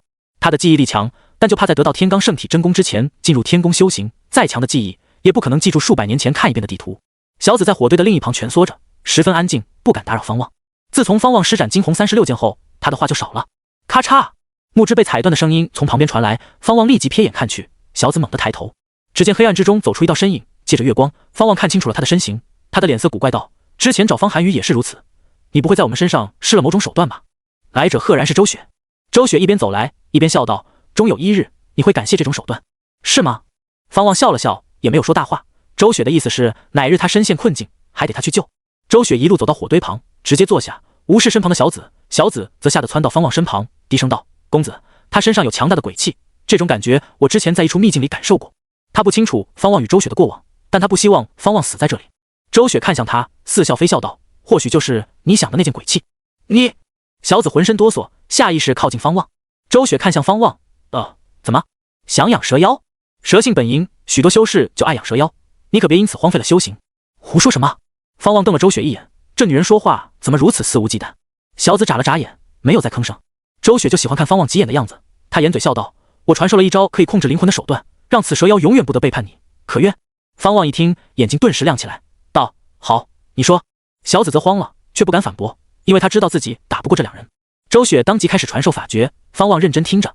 小紫陷入痛苦的纠结中，不知该不该逃。周雪传授的法诀名为拘魂咒，一旦在对方魂魄中打上此咒，即便相隔天涯海角，只要念咒，对方必定魂飞魄散，而且不需要口念，心里默念也行。方望在听的过程中感到惊讶，这已经超过法术范畴了吧？等等，等我一会儿。方望忽然叫停周雪，然后拿起笔纸快速画图。周雪好奇问道：“你在画什么地图？”方望回答道：“天罡圣体真功，想学吗？等我找到了教你。”周雪的眼神古怪道：“你还真惦记上了此功法，我可不需要任何功法法术，其实你也不需要，光修炼玄阳神经足够你登顶人间之巅，靠它是足够了，但能学到更多，我不就能更强？”方望回答道。他可不是周雪，脑子里多的是各种绝学，至少天罡圣体真功是他想学的，而且他怀疑天罡圣体真功配上九龙神变诀能发挥出更强的力量。快速画完地图后，方望将地图收入储物袋内，然后让周雪继续讲述拘魂咒。过了好一会儿，周雪方才讲完。小紫也听完了拘魂咒的修行法门，根本听不懂，只觉得十分玄乎，他心里松了一口气。如此复杂的咒术，方望应该很难学会。周雪抬眼看向方望，问道：“怎么样，听懂了吗？”月色下，方望微微垂着头，他深吸一口气，道：“听懂了，也会了。”什么？周雪、小紫同时说道，前者疑惑，后者惊惧。方望已经妈了，他娘的，幸好他提前把地图画下来，这拘魂咒竟然花了180年时间才掌握。回到现实后，他的神念大涨，感官也开始提升，但他需要静一静。修炼拘魂咒的过程可比修炼九龙神变诀、惊鸿神剑诀要枯燥，至少他们能让方望动，拘魂咒完全是枯坐。枯坐180年啊！方望需要平复下心情，他张开手臂，感受着周遭的空气，只觉得浑身舒坦。你真的学会了？周雪开口问道，眼神复杂，既有期待，又有些忐忑。方望扭了扭脖子，左手一把抓住小紫的舌头。啊，公子，不要啊！小紫一定不会背叛你。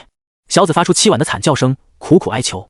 方望将她拿到面前，凝视着她，道：“抱歉，你对我确实有一定威胁，只要你表现好，等离开大圣洞天，我会解开拘魂咒，放你自由。”说罢，他的右手开始掐动法诀，双目迸发出幽光。小子哭泣着，却不敢反抗。周雪见到他掐动法诀，便知他真的会了，这让他的眼神变得微妙。一听就会，这样的天资，难道他也是天命之人？前世的天命之人明明不是他，莫非是因为他太早夭折，命格才转移到别人身上？算起来，他与那人是同年出生。周雪眼神闪烁，目光一直盯着方望。方望已经将拘魂咒炼至大圆满，他迅速将咒印打入小子的灵魂上。凡是诞生灵智的生灵，皆会诞生魂魄。小子即便没有化形，也有魂魄。小子很快就不再动弹，仿佛昏死过去一般，舌口张着，舌信掉在嘴边。拘魂咒乃是魂魄对魂魄的压制，除了消耗灵力，还消耗灵魂力。而且拘魂咒最多同时拘5个魂魄，超过的话，灵魂会遭受反噬，压制力也会受到影响。过了一会儿，方望将昏迷的小子放在身边，第一次施展拘魂咒，即便是大圆满之境，也让他有点头晕。你确实会了，但以后尽量不用，因为你的修为还太低。这次来找你，就是想助你突破灵丹境。周雪开口道，他又恢复镇定，让人看不穿他在想什么。方望点了点头，然后问道：我突破灵丹境后，要不要在大圣洞天内对付陆远君？你我联手，应该能拿下他吧？他的修为在玄心境5层之下，玄心境5层乃是入大圣洞天的上限，所以可以推断出陆远君的修为。方府灭门之夜或许是天子赵真选择的，但赵真是为陆远君做事，一切的开始是因为陆远君想要吸收魂魄，赵真只是顺势将方府划入其中。而且陆远君看似善良热情，可背地里已经害死了数百万百姓，杀他，方望心里毫无压力。周雪抬手向小子隔空一点，然后才开口回答：不行，陆远君的实力没有那么简单。那件吸收数百万魂魄的鬼器到底是什么？我还未调查清楚，因为在前世他未曾使用过鬼器，至少我没有瞧见过。另外，杀陆远君的麻烦太大，广求仙、杨元子都会成为你的死敌。周雪的话听得方望皱眉。广求仙支持陆远君，他能理解，他师父怎么也支持陆远君。周雪继续说道：陆远君的亲生父母来自魔道，只是在他3岁那年死去，是杨元子带他回的太渊门。而广求仙、杨元子都曾是陆远君母亲的挚友，杨元子甚至为陆远君的母亲独闯青禅谷，这是太渊门尘封的往事。很多年后，杨元子走火入魔，大闹太渊门，此事方才被揭露。那你还让我拜入第3脉？方望感到无语。周雪哼道：你拜入其他脉都没用，毕竟支持陆远君的是掌门。我之所以让你拜入第3脉，是希望你早点接触到杨元子。杨元子此人十分护短，他与陆远君的关系并不好，只要你不杀陆远君，他甚至可以帮你抢夺陆远君的大弟子之位，前提是他不知道你们2人是死仇。方望的眉头皱得更紧。周雪这是在算计杨元子。陆远君不能死，至少现在不能死，因为我们需要他来推动大齐转变为修仙王朝。陆远君身世特殊，背后的人能帮他撮合正魔两道，等大齐成功转变为修仙王朝，会迎来一场大机缘，那也是9大教派所共同追求的。等得到那场机缘后，再杀陆远君，即便广求仙、杨元子阻拦，我们也可以杀了后扬长而去。最重要的是，方家需要成长的时间。你我现在杀了陆远君能逃，但方家不能，明白吗？忍忍吧。周雪语重心长地说道。方望听到这儿也觉得不能鲁莽行事，他叹了一口气道：之前怎么不说？周雪道：你若是知晓这些，还如何面对杨元子？方望沉默。周雪不再说下去，让他慢慢思考。方望抬眼问道：那天子赵真呢？周雪平静道：等他离开太渊门，我会杀了他。他死了后，太渊门会扶持他的子嗣当皇帝，他的作用已经没了。之前不杀，只是需要赵真帮忙撮合大齐转变修仙王朝，因为这件事涉及修仙界与人间的各个权力世家。好了，接下来该准备助你突破灵丹境，所需要的天材地宝我已经帮你备好，接下来就是找寻合适的突破之地。都备好了？这怎么好意思啊？方望故作迟疑道。周雪眨了眨眼，笑道：不好意思就算了，等回去再慢慢突破吧。以你亲传弟子的身份，杨元子肯定尽心尽力的帮你。别好意思，毕竟咱们是一家人。方望心里暖暖的，从踏入仙道起，一直都是周雪照顾他，他还来不及回馈，只有努力修炼才能报答他。周雪道：平时心里别一直挂着仇恨，修仙之路很长，大齐只是天地间的一片小角落，太渊门也并非我们一直所带的门派，切记任何时候将自身的修行放在首位，强大才能报仇，才能得到想要的一切。方望点头，周雪已经将事情说透了，他自然不会鲁莽。离开大圣洞天后，他会继续闭关修炼，争取早日达到凝神境，再去拿天罡圣体真功。凝神境修为，再凭借大圆满的天罡圣体真功，九龙神变绝，整个大齐修仙界谁是他的对手？两人开始聊起修仙界的趣事，主要是周雪在说，毕竟这些年里他一直在外闯荡。轰隆隆，雷云滚滚，阴雨绵绵。方望、周雪行走在山野之间，山地起伏，一望无际，压抑的雷云仿佛是天要塌了，那一声声宛若神明怒吼的雷鸣声，更是令天地增添一分恐怖色彩。小子趴在方望的肩头上，忍不住开口道：真的要去那里吗？我之前靠近就差点被雷劈中，这里估计立着上古遗留下来的大阵。自从小子被打上拘魂咒后，方望便允许他趴在自己的肩头上。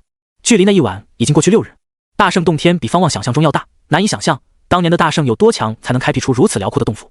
周雪头也不回地说道：没错，这里确实有一座大阵，看来你得到的传承不凡，能让你懂得这么多。方望，等出去了别放他走，以后养着吧。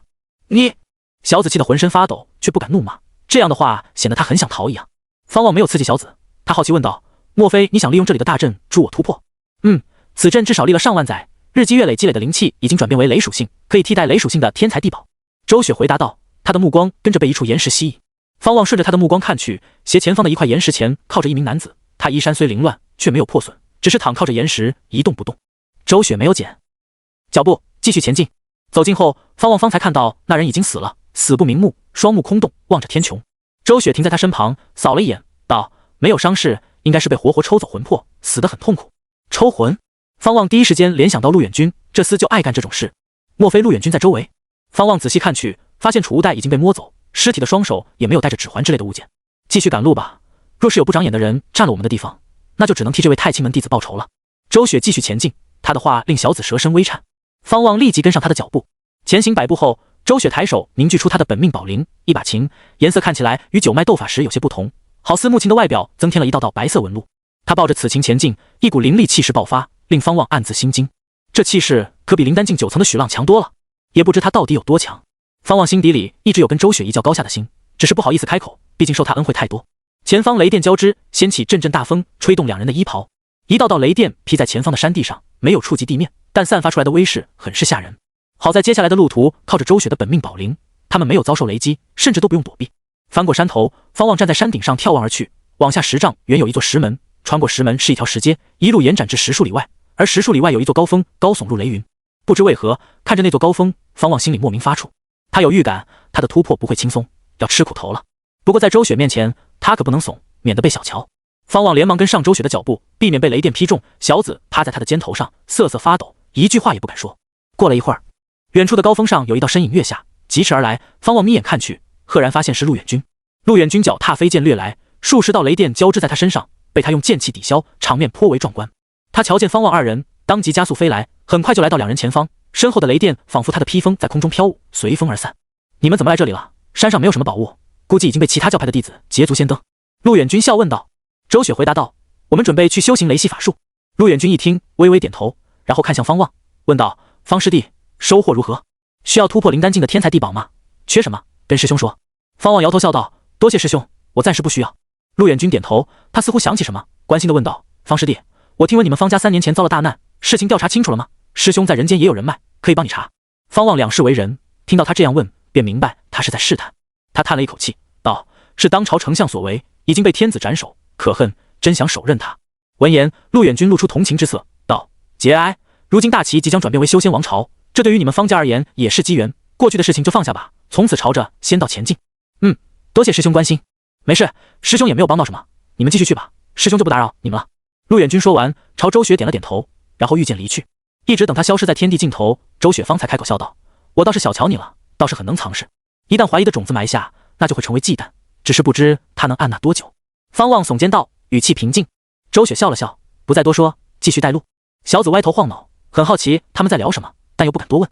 半个时辰后，悬崖上，方望打坐在地上，周围摆满了各种天才地宝，有花果植物，也有稀奇古怪的石头，甚至还有一些说不清形状的东西。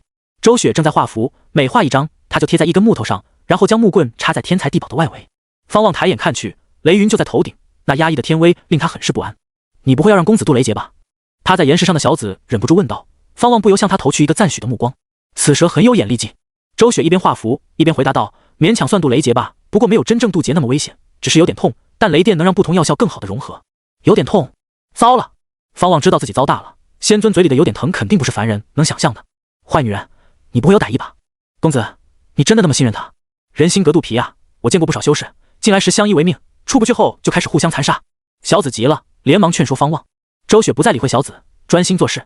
方望对小紫的态度很满意，但表面上还是义正言辞道：“我与他乃同族之人，共同经历过生死，岂能没有信任？”话虽如此，他心里还是犯怵，还是得提防点。九龙神变诀就是他的依仗，周雪可不知他掌握了九龙神变诀。真要对付你家公子，我需要浪费这么多天才地宝吗？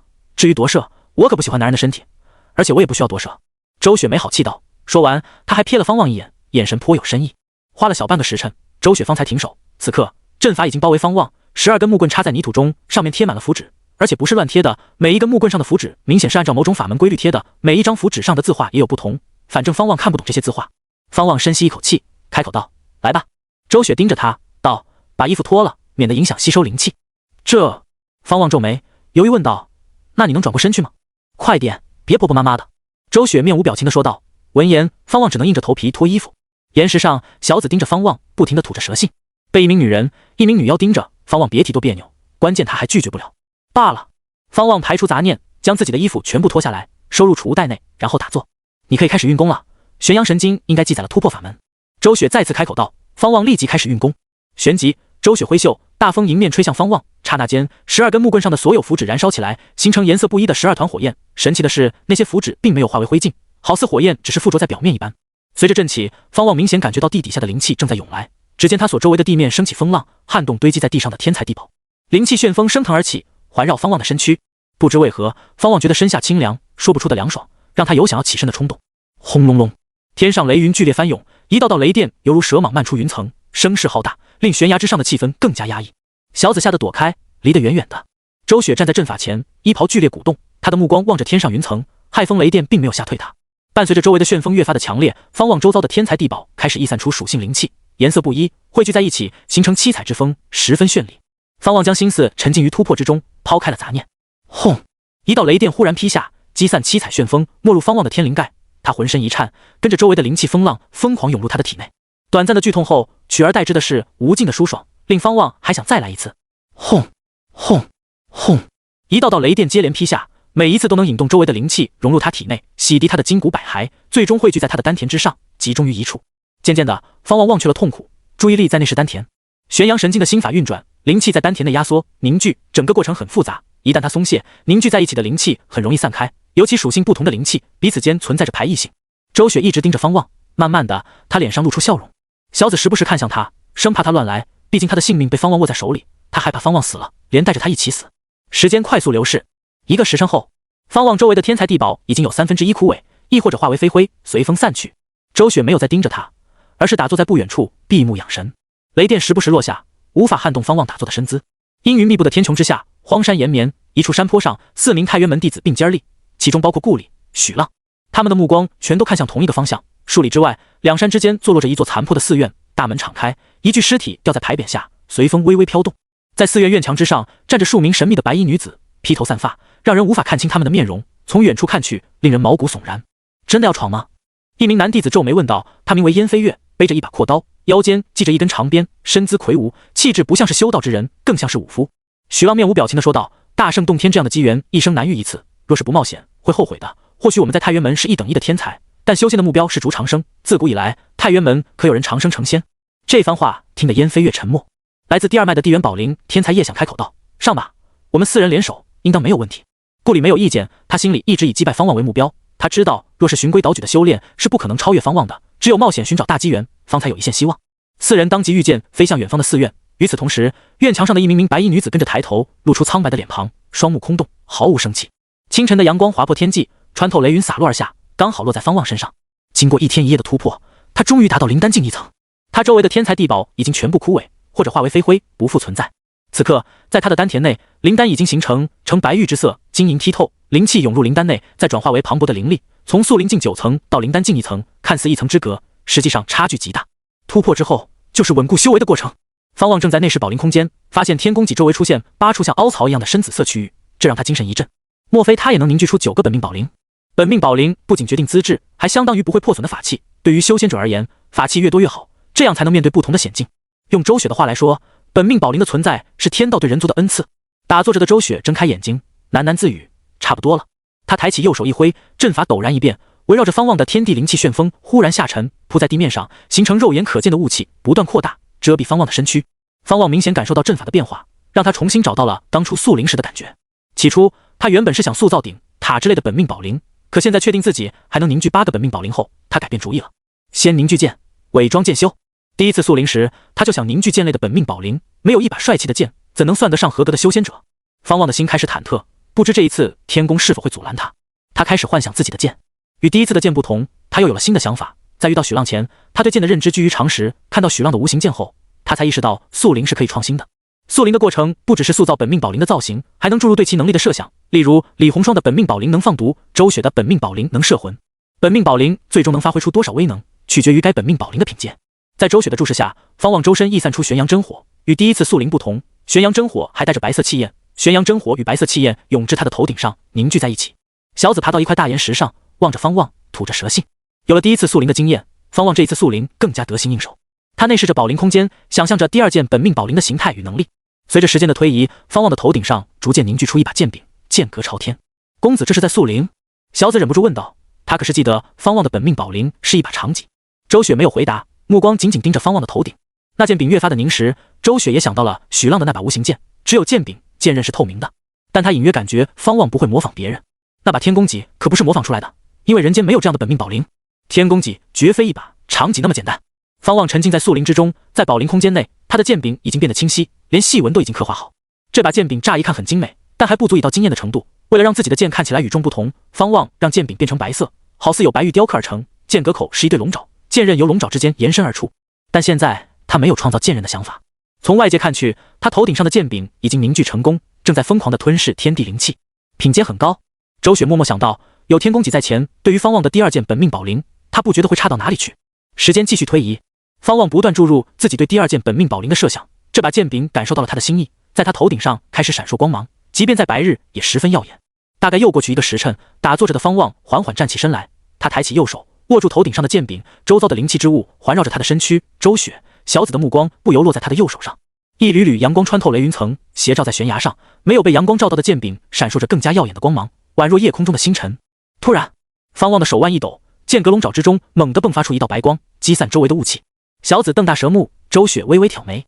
只见那道白光形成剑刃，足有4指宽，半丈长。方望单手举剑，白光剑刃横在头顶。他抬眼看去，剑光照耀在脸上，明晃晃的。方望嘴角上扬，右手手腕往上一滑，白光剑刃跟着朝天斩去，动作不算快，但刹那间雷云层直接排开，好似被他斩出一条巨大的剑缝，画面极为震撼，看得小紫张大舌口。没有声响，没有华丽的剑气，但方望就是这样轻轻一挥，天仿佛被展开，何其的壮观。方望眼中流露出喜色，他对此剑的设想并没有像放毒、摄魂那般花里花哨，他只是要锋利，绝对的锋利，能切开任何物体。此剑名为天虹。方望自言自语，定下此剑的名字。话音落下，他手中的天虹剑迸发出强大气势，掀动周遭的天地灵气，形成狂风扩张，横扫八方。轰隆隆，整座山峰为之颤动，仿佛在恭迎天军将士。小紫紧紧缠住岩石，差点被掀飞出去。周雪耳边的秀发被吹得横在眼前，她伸手撩开，眯眼看向方望手中的天虹剑。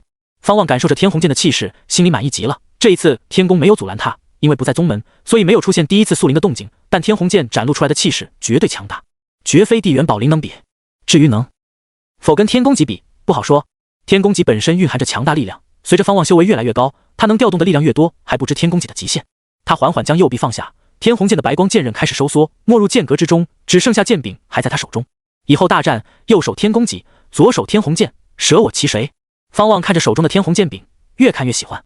这把剑要是放在网游里，肯定受追捧。哪个男人不喜欢光剑？也不知修仙界是否有这样的剑。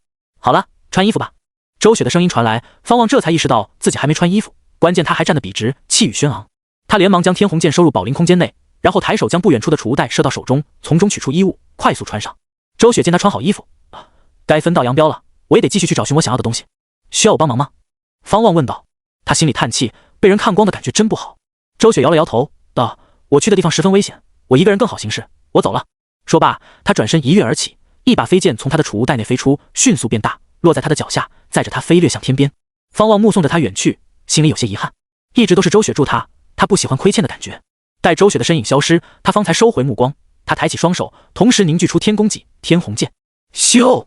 天虹剑迸发出白光剑刃，虽然不如天宫戟长，但半丈长在剑中绝对算极长的。手握2件本命宝灵，方望的底气大增。如今的他已经可以挑战玄心境，碰上任何人他都不惧。公子，你这2件本命宝灵真够气派的，不过我感觉你缺一件合适的衣裳。我知道一个地方，里面藏着大圣生前留下来的宝衣，名为金灵白羽衣。根据我得到的传承线索，金灵白羽衣至少是绝品法器。小紫开口道，语气难掩一丝激动。方望刚才挥剑斩天的一幕刺激到他，他觉得靠着方望，他能去闯荡那些之前不敢去的地方。绝品法器？方望挑眉，这样的法器在太原门内至少要花100万贡献，而且还不一定能买到。绝品法器可谓是有价无市，每出现一件都会引来各脉长老、亲传弟子争抢。至少是，具体是何品阶，我也不清楚。小紫点头道，一条蛇点头，样子颇为滑稽。好，找个地方休息几日，就去寻那金灵白羽衣。方望看着天穹说道。周雪一走，那雷霆又开始凝聚，随时都可能劈下来。小紫立即爬到他的肩头上，他脚踏青军剑，迅速飞离此地。7日之后，方望落在一块岩石上，小紫趴着他的肩头上，盯着前方，吐着舌信道：公子，就是那座寺院里，不过那里的邪祟太多，你可得小心啊。不用他提醒，方望已经看到远处寺院的院墙上站着数道白衣女子的身影，也不知当初追杀他的白衣女子是否也在其中。方望从岩石上跃下，踏步前进，顺便欣赏沿途的风景。这一带的山野荒芜，别说天材地宝，连花草都很稀少。一路前进，方望看到了血迹，明显是从空中飞洒而下，全都指向那座寺院。距离寺院不到半里路时，他突然瞧见一只手就落在旁边的碎石之上。方望抬眼看向寺院大门，瞧见大门前挂着2具尸体，披头散发，分不清男女。他抬起右手，天虹剑出现在掌心之中，他右手握剑，白光剑刃迅速凝聚而出，跟着缭绕起玄阳真火。玄阳真火可伤邪祟，野鬼，这是他敢闯荡此地的底气。顺着他的目光看去，院墙上的一名名白衣女子已经抬头，各自露出苍白面容，空洞的双目全都盯着方望。小紫立即钻入方望的胸膛一口之中，只露出舌头。方望没有计较他的胆怯，继续前进。很快，他发现寺院大门前挂着的一具尸体竟然穿着太渊门的亲传弟子袍，衣袍破损，不仔细看很难发现这一点。这具尸体的右袖已被撕碎，不见右手，估计先前路上的右手就是这具尸体的手。方望眯起眼睛，一边走一边辨别那具尸体的脸。他见过此人，在之前的九脉斗法之中，不过两人没有交集，导致他已经想不起来此人的名字。毕竟这段时间里，他在天宫枯坐过很多年。当方望来到寺院大门前时，院墙上的7位白衣女子跟着飘起来，大白天的厉鬼升空，依旧瘆人。方望抬起左手，隔空一点，剑气射出，斩下尸体腰间的储物袋，别在自己的腰带上。做完这一切，他方才纵身跃起，跃至寺院大门之上，准备越过院墙，强行闯进去。7名白衣女子立即扑向他，方望抬手便是一剑横斩而去，白光乍现，燃烧着玄阳真火的剑气横扫而去，势不可挡。一剑斩出，携带着玄阳真火的剑气速度极快，近乎是瞬间就掠过7位白衣女子，令他们的身形一致。方望冷眼扫去，7位白衣女子立即退开，跟着消失在半空中。没有了阻碍，方望顺势落在寺院内。这就跑了？方望怀里的小紫激动叫道。他猜到方望很强，没想到如此之强。在大圣洞天里，他不怕妖兽，不怕修士，就怕这群白衣女鬼。方望没有理会他，抬步前进，神识散开，警惕周围。寺院内到处是战斗留下的迹象，剑痕、血迹、燃烧一半的符纸等等，种种一切触目惊心。方望的目光落在前方的寺庙大堂，里面漆黑，一阵幽风从中涌出，向他扑面而来，吹动他的鬓发。他不疾不徐地踏入寺庙大堂，视野跟着变得清晰。他瞧见幽暗的大堂墙壁上有一个洞口，占据整个墙面，里面好重的血腥味。小紫吐着舌信说道。不用他说，方望已经闻到。他直接走入洞口，顺着洞道前进，天虹剑的白光剑刃照亮了洞道，洞壁上随处可见血手印，偶尔还会踩到碎骨。很难想象这条洞道以前经历了什么。洞道蜿蜒向下，明显是通往地底。方望保持步伐速度，神识一直保持着散开的状态，探寻前面的情况。与此同时，地底的一处辽阔空间内，顾里、叶翔、燕飞月以及一名玄天剑宗的女弟子打坐在树下，在他们头顶悬浮着一把黄纸伞，自主旋转着，散发出淡淡的光照，笼罩4人。前方游荡着诸多鬼魂，而在这片地底空间的中心处立着一棵巨大的老树，树身至少需要20人合抱，在树上盘踞着一条黑色蛟龙。没错，蛟龙，长着双爪，额头上还有一根犄角，身上披满黑色鳞片，少说也有20丈长，惊悚可怕。玄天剑宗的女弟子徐天骄睁开眼睛，蹙眉道：“许浪出去已经有半个时辰，会不会出事？”此言一出，顾里3人跟着睁眼。脸色冷峻的叶想开口问道：“你的宝灵还能坚持多久？”徐天骄回答道：“最多再坚持2日。”顾里紧蹙眉头，燕飞月则咬牙切齿：“都怪许浪，非要来此地，这么多邪祟，还有一条妖王存在，我们想逃都不行。”燕飞月低声骂道。叶想、顾里没有反驳，他们并非赞同，只是懒得内耗情绪。修行之事本就是与天斗，灾祸、危机总是难免的，虽追求长生，但死在路上也无怨无悔。徐天骄平静道。燕飞月气得只能握拳，不好跟女子反驳，怕显得没骨气。徐天骄突然笑道：“我们还有希望，等我兄长前来，定能解救我们。”闻言，叶想3人神色不一，顾里有些恍惚，他想到了另一个人。叶想挑眉，眼中略有不甘之色，燕飞月则流露出希冀之色。4人再次陷入沉默中。洞道内，方望手持天虹剑前进，有小紫陪着，他没有独自闯荡未知之地的紧张感。公子，我感受到了一股妖气，很强，比我们之前遇到的蟾蜍强得多。小紫在方望的怀里开口道，语气同样不紧张。自从跌入大圣洞天，他从未像现在这般轻松，跟着方望闯荡这些秘境，他很有安全感，这也是方望带给他的印象，高深莫测的强大。方望突然捕捉到一道气息，有些熟悉，似乎在哪儿遇到过。他加快脚步前进，在洞道的深处，一道身影颤颤巍巍的前行，赫然是许浪。此刻的许浪披头散发，衣袍破烂，浑身是血，他的左臂不见，肩头血肉模糊，仿佛从地狱里爬出来的一般。他一边喘气，一边步履蹒跚的前行，握着剑柄的右手在颤抖着，汗水顺着脸颊滑下，滴下去后却是血水。只能到此为止了吗？许浪心里满是不甘，他之所以闯荡此地，就是想变强，想一雪前耻。曾经他是太原门第一天才，直至他被陆远君击败，跌落神坛之后，他与陆远君的差距越来越大，如今更是被一名入门3年的弟子击败。他看似不在意，心态好，实际上心里憋屈极了。一阵阴风从后面传来，他不用回头也知道有邪祟在逼近，他已经无力反抗，只能尽全力的前进。动到昏暗，他的视野也开始模糊，眼中的一切似乎在旋转。他知道自己已经到极限，灵力耗尽，体力耗竭，他已经没有活下去的希望。就在这时，他视野之中出现一道白色光点，在黑暗中越来越大。他停下脚步，面露苦笑，前后皆有邪祟，无路可逃。那白色光点越来越大，突然就掠过他的耳畔，凌厉气势令他整个人惊醒，视野瞬间清晰。他下意识扭头看去，后面的一只鬼魂被那道白光击穿，接连消散。那白光最终停悬在洞道的拐角处。那是什么？许浪呆呆地想到，有种在做梦的感觉。许师兄，就你一个人吗？一道声音飘来，惊得许浪扭头看去，看见来人，他的脸色更是巨变。方望从黑暗中走出，见他神情呆滞，也不回话，心里不由有些尴尬。莫非他记错人了？这人不是许浪吗？对于许浪，方望还是有印象的，在天宫待上百年，也没有忘记。许浪深吸一口气，道：顾里、叶想、燕飞月也在里面，里面太危险了，劝你别进去，里面藏着一条妖王，即便是玄心境5层，也未必是他的对手。毕竟方望救了他，他也不希望方望涉险。他是妒恨方望击败了自己，但他想要的不是方望死，而是自己堂堂正正的击败方望，证明自己。听闻顾里也在里面，方望挑了挑眉，与许浪擦肩而过，留下一句话：许师兄先在此养伤吧，以免外面又冒出邪祟来，至于后面的邪祟，我帮你清理。说罢，方望加快脚步。许浪转身看去，恰好看到方望握住那道白光，那好像是一把剑，一把散发着耀眼光芒的剑。方望提着天虹剑快步前进，沿途的邪祟全都扛不住他一剑，玄阳真火对孤魂野鬼当真是天克。公子，你走这么快，莫非是要救人？小子忍不住问道。方望回答道：我是怕宝贝被人抢了。话是如此说，他心里很清楚，顾里3人的实力绝对不如许浪，许浪都差点死了，何况顾里3人。他的脚步越来越快，沿途诛灭的邪祟越来越多，一往无前，势不可挡。地底空间内，树下，顾里盯着远处的洞口，默默出神。不只是他，其他人也开始看向那个洞口，因为周围的孤魂野鬼仿佛感应到什么，全都朝着那个洞口飘去。没过多久，那个洞口里传出邪祟的嘶吼声，凄厉至极。有人来了，叶想皱眉问道。徐天骄露出笑容，道：天无绝人之路，要么是一群弟子杀来，要么是我兄长。轰！远处的洞口忽然炸开，黄暴的剑气携带着烈焰诛灭一只野鬼，灼热的风浪迎面撞上巨大老树，惊动树上盘踞的黑色蛟龙。蛟龙抬头看向那处洞口，滚滚尘土之中走出一道身影，不是方望，又是谁？他的右手斜提天虹剑，白光剑刃是那么的耀眼，他的衣袍剧烈鼓动，胸口冒出一只青蛇的蛇头，跟着他看向同一个方向，不停地吐着蛇信。方望！顾里惊喜地低呼道。叶想、燕飞月露出意外之色。徐天骄皱眉道：方望，就是击败许浪的那位天才。方望抬眼望去，被巨树上的黑色蛟龙惊艳到，虽然只有2只爪子，但这身形气势绝对是他见过的最强妖物。小子用一种羡慕的语气说道：他快化蛟了。方望感受着对方的妖气，虽然惊人，但还没有到令他望而生畏的程度。刚突破至灵丹境，他也需要一场战斗来验证自己的实力。与此同时，远处的树下，顾里想要起身，但被徐天骄按住肩头。不可鲁莽，我的灵力已经消耗90%，一旦解开阵法，再想隐藏起来很难。他能单枪匹马的杀到这里来，或许实力不错，我们见机行事，找机会救他。徐天骄沉声道，他眼中充满失望。他没有等到他的兄长，他听闻过方望的事迹，此子确实天资妖孽，甚至比他兄长的成长经历还夸张。可他修行才3年多，击败灵丹境9层的许浪，估计已经尽力，如何能击败这尊妖王？他可是玄心境1层的修为，面对妖王，差点身死。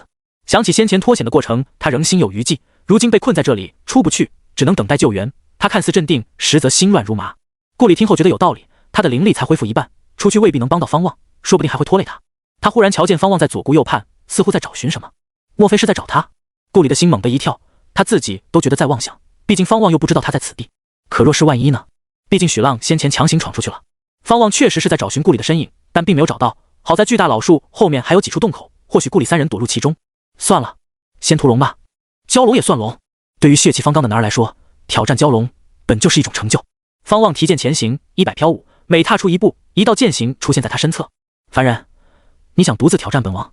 巨大老树上，黑色蛟龙开口问道，声音低沉如雷，说话间吐出灼热的鼻息。他撑起上半身，俯瞰方望。方望开口道：金灵白羽翼在何处？若是说出来，我未必不能放你一条生路。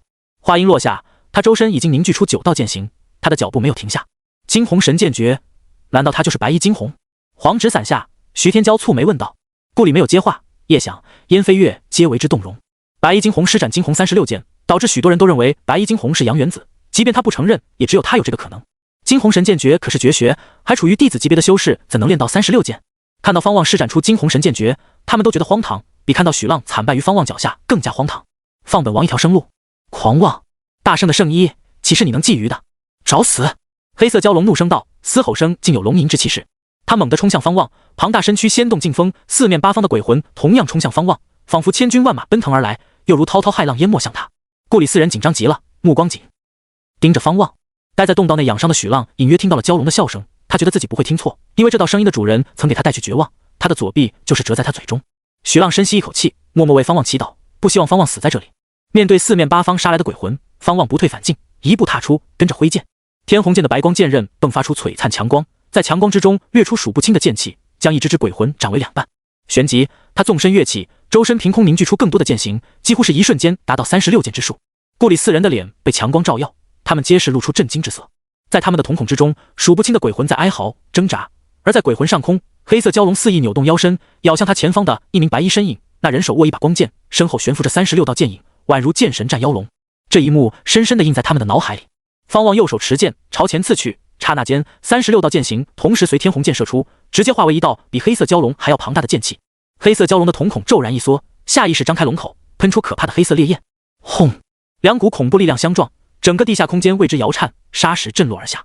惊鸿神剑诀的剑气犹如狂风暴雨，肆虐四面八方。黑色蛟龙的烈焰只是挡住了片刻，36剑合一的剑气强势诛散烈焰，迎面杀向黑色蛟龙。电光火石间，黑色蛟龙扭动腰身，想要躲避，可根本来不及。强大剑气落在黑色蛟龙的腰身上，将它钉在巨大老树上。紧接着，巨大老树的树身跟着裂开，掀起滚滚尘土。轰隆隆，剑气纵横而过，巨大老树被斩为两半，连带着黑色蛟龙的腰身也被斩断，鲜血喷涌。狂风之中，方望的身姿岿然不动，保持着刺剑的姿势，右臂在前，身姿半侧，背对着顾里四人，一剑斩龙。即便是对方望熟悉的顾里，也忍不住瞪大美目。徐天骄、燕飞月更是目瞪口呆。叶想的反应较好，但眼神也已经呆滞。在他们眼里，不可战胜的妖王就这样被强势诛杀。惊鸿36剑，白衣惊鸿。燕飞月喃喃自语，声音都在颤抖。方望的身姿缓缓落下，强大剑气驱散周围的尘土。他目睹着巨大老树朝两边裂开，黑色蛟龙的两半腰身砸在地面上，鲜血飞溅。哇，公子，你好厉害啊！小紫惊醒过来，连忙捧场叫道。他一直待在方望怀里，先前直面黑色蛟龙时，他的蛇身都僵硬了，有种蛇入龙口的惊悚感。方望提着天虹剑，踏步前进。半丈长的天虹剑只能斜提，滚滚尘土都无法遮蔽剑刃的白光。方望面不改色，心里则在叹气：唉，我太猛了，至今没有敌人能逼他施展九龙神变诀。方望来到黑色蛟龙的龙头前，黑色蛟龙满眼恐惧，他连忙叫道：饶我一命，请前辈放过我，告诉您金鳞白羽衣所藏之处。噗呲，天虹剑直接插在龙头上，黑色蛟龙浑身一颤，跟着不再动弹。方望懒得跟他费口舌，以免遭遇这次的偷袭，去把他的妖丹、妖精、蛇胆等宝物挖出来。方望开口吩咐道，怀中的小紫咻的一下便冲出去。他跟着瞥眼看去，那些还存在着的鬼魂们一看到他的目光，吓得纷纷逃窜，迅速消失于各处洞口之中。好在没有鬼魂敢去方望来时的洞口。方望开始绕着老树走，想看看还有没有其他人的尸体。方望！一道熟悉的声音传来，语气带着惊喜，惊得方望扭头看去，只见洞壁前的一棵大树下凭空出现4道身影，他们头顶悬浮着一把黄纸伞。方望皱眉，他先前怎么没有捕捉到这4人的气息？顾里快步来到方望面前，满眼崇拜地看向他。方望冷声道：这里如此危险，你来作甚？不怕死啊？难得听到方望责怪自己，顾里没有生气，心情依旧激动。他柔声问道：你怎么来了？你是来救我的吗？这句话藏在他心里，没有问出口。当然是来找宝贝的。方望避开他炙热的目光，回答道：哎呀，原来是有美人在啊，怪不得公子刚才听那人说了几个名字后，急冲冲地赶来。旁边的妖尸中传出小紫的惊呼声，只见他探出舌头，头上全是黑色蛟龙的血肉。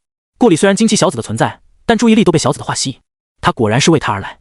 他看向方望的眼神更加明亮，暗含如水般的情意。这时徐天骄3人走来，他们看向方望的目光极为复杂。白衣惊鸿果然厉害，你莫非已经达到玄心境5层？徐天骄开口问道，脸上满是钦佩之色。燕飞月跟着道：方师弟厉害啊，没想到你就是白衣惊鸿，啧，第3脉藏拙啊，我感觉你挑战陆远君未必不能胜。叶想没有吭声，但看向方望的目光掺杂着诸多情绪。方望没有回答自己的修为，他神色平静地说道：望各位别说出去我是白衣惊鸿这件事，我可不想被青缠谷追杀。事已至此，他只能交好。不得不说，徐天骄的黄纸伞让他开了眼界，他先前真的没有察觉到丝毫的迹象。要知道他的神识已经强于寻常灵丹境修士。那是自然，你救了我们的命，我定然不会说出去。徐天骄认真回答道。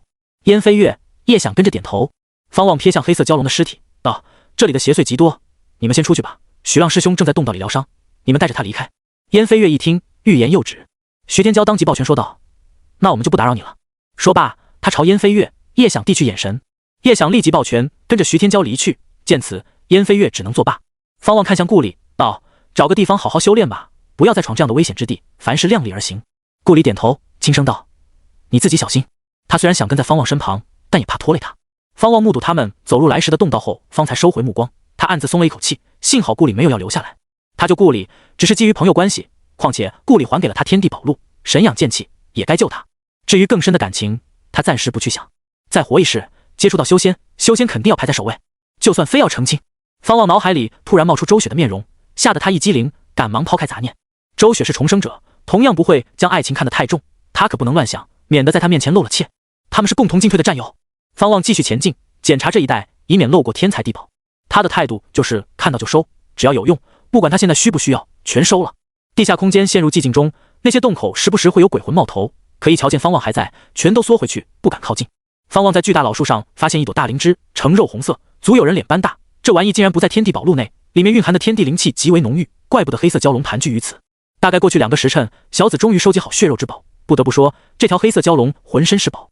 方望将满地的血肉之宝一一收入储物袋内，幸好他的储物袋够大。小子已经化为一条血蛇，想跳到方望的肩头上，但被他拒绝。等出去洗干净，再上我的肩。方望的话让小子十分委屈，却也不敢反驳。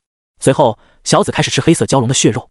双方的体型差距何止100倍，但小子吃得极快，不到半个时辰就只剩下一具骸骨。方望盯着面前的小子，发现他快有1丈长，已经是一条大蛇。以后不能趴他身上。似乎是感受到方望的想法，小子当即打了一个嗝，然后蛇身收缩，变得只有1米长。他还跟着蜕皮，新的蛇身十分娇嫩，变得干净，现在已经是青紫色。原来他的名字没有取错。公子，我现在可以上来了吗？小子用娇滴滴的声音问道。光听声音，好似一名温柔美丽的妙龄女子在撒娇。方望撩开自己胸膛的衣口，让他钻进来。做完这一切，他继续上路寻找精灵白羽衣。突破灵丹境后，他的灵力远超从前，先前的战斗只是消耗了他1/3的灵力。他一边行走，一边服用灵气丹，恢复灵力。小子之所以知晓精灵白羽衣的存在，是从一处壁画中得知，他还看到了地图，所以现在能为方望指路，省去了诸多麻烦。这位大圣的故事，你了解多少？方望走入洞道内，忽然心血来潮地问道。天虹剑照亮洞道，他的神识已经散开。小子盯着前方，吐着舌信说道：大圣存在于上古时期，具体叫什么名字我也不清楚，只知他得罪了天上仙神，惹来大祸临头。像这样的洞府，他还有不少，这座洞天只是他的洞府之一。洞府之一？这么夸张？方望更加好奇，大圣是何境界？那么强大，为何不飞升？之前每次听周雪说起飞升，他都是含糊过去，似乎飞升没有那么美好。人间修士想要飞升，并非修为达到就可以，还要一定的机缘。方望不信邪，他相信总有仙法存在，毕竟仙是无所不能的存在。或许终有一日，他会获得仙法，再靠着天功修炼至大圆满，在人间立地成仙。倘若在人间成仙，又不用飞升，岂不是能留在人间逍遥自在？